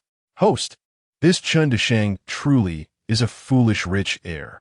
How dare he threaten you? You must be quite deluded. Those who have been watching your streams for a long time know full well that compared to you, Chun Deshang is nothing. Host, give Chun Deshang a proper lesson. He must understand what it means to be a wealthy and powerful heir. Host, the time has come to reveal your true strength. I have faith in you. Just as Chun Deshang and Dong Dali were mocking Lin Yu for being merely a ride-hailing driver, Lin Yu approached Chun Deshang with a measured pace. Without uttering a word, he swiftly delivered 2 resounding slaps to Chun Deshang's face. What are you laughing at? Did you not hear what I just said? From this day forth, keep your distance from Qiu Yue. She is my girlfriend now, and if you dare to continue pursuing her, beware of my wrath. Chun Deshang stared in disbelief, his eyes wide with shock as he clutched his swelling face. He incredulously regarded Lin Yu and exclaimed, You dare to strike me? Do you truly believe I would not retaliate against you? You are but a lowly ride-hailing driver. Even if you drive a seemingly fine car, it does not alter the fact that you are still a pauper. After all, no wealthy individual or privileged heir like myself would stoop to being a laughable ride-hailing driver. Since you have repeatedly provoked my displeasure, I see no reason to show you any mercy in front of Qiu Yue. I will promptly call for reinforcements to teach you a lesson, and I will ensure you leave this room in tears. Upon hearing Chun Deshang's words, rather than feeling intimidated, Lin Yu merely smiled and replied, Very well. I shall be eager to see whom you can summon. Subsequently, Chun Deshang indeed took out his phone and made a call. Within a matter of minutes, over 20 burly men clad in black stormed into the room, led by a rather slender man. Upon seeing the slender figure, Chun Deshang joyfully rushed forward. Brother Song, you've arrived. This is the brat who has displeased me. Please teach this rascal a proper lesson. I will ensure that the meal I promised you and your brothers is arranged, along with the protection fee I owe you, which will be delivered to you immediately." The slender man, known as Songgu, nodded upon hearing this. He then turned his furious gaze towards Lin Yu. "Who is the fool that has displeased my brother Chun? Watch as I skin you alive." However, as soon as he uttered these words, Lu Song recognized the person before him was Lin Yu. He quickly rubbed his eyes in disbelief. "Are you Master Lin?" Lin Yu, intrigued, responded, "Do you know me? Aside from the Black Dragon, I don't believe I have associated with any underworld figures in Yinhai City." Upon hearing Lin Yu mention the Black Dragon, Lu Song realized he had indeed recognized the right person. He promptly explained, "Master Lin, it truly is you. You may not have seen me before, but I once accompanied Boss Black Dragon to assist you, and I caught a glimpse of you from a distance, which is why I recognized you so quickly." Lin Yu nodded in understanding and, with keen interest, inquired, "So you were a subordinate of the Black Dragon. But what were you intending to do just now? Skin me alive?" Lu Song, upon hearing this, was immediately drenched in cold sweat. In order to avoid inciting Lin Yu's anger, he swiftly turned and struck Chun Deshang with a resounding slap. "Why didn't you inform me sooner that you had offended Master Lin? I advise you to apologize to him at once."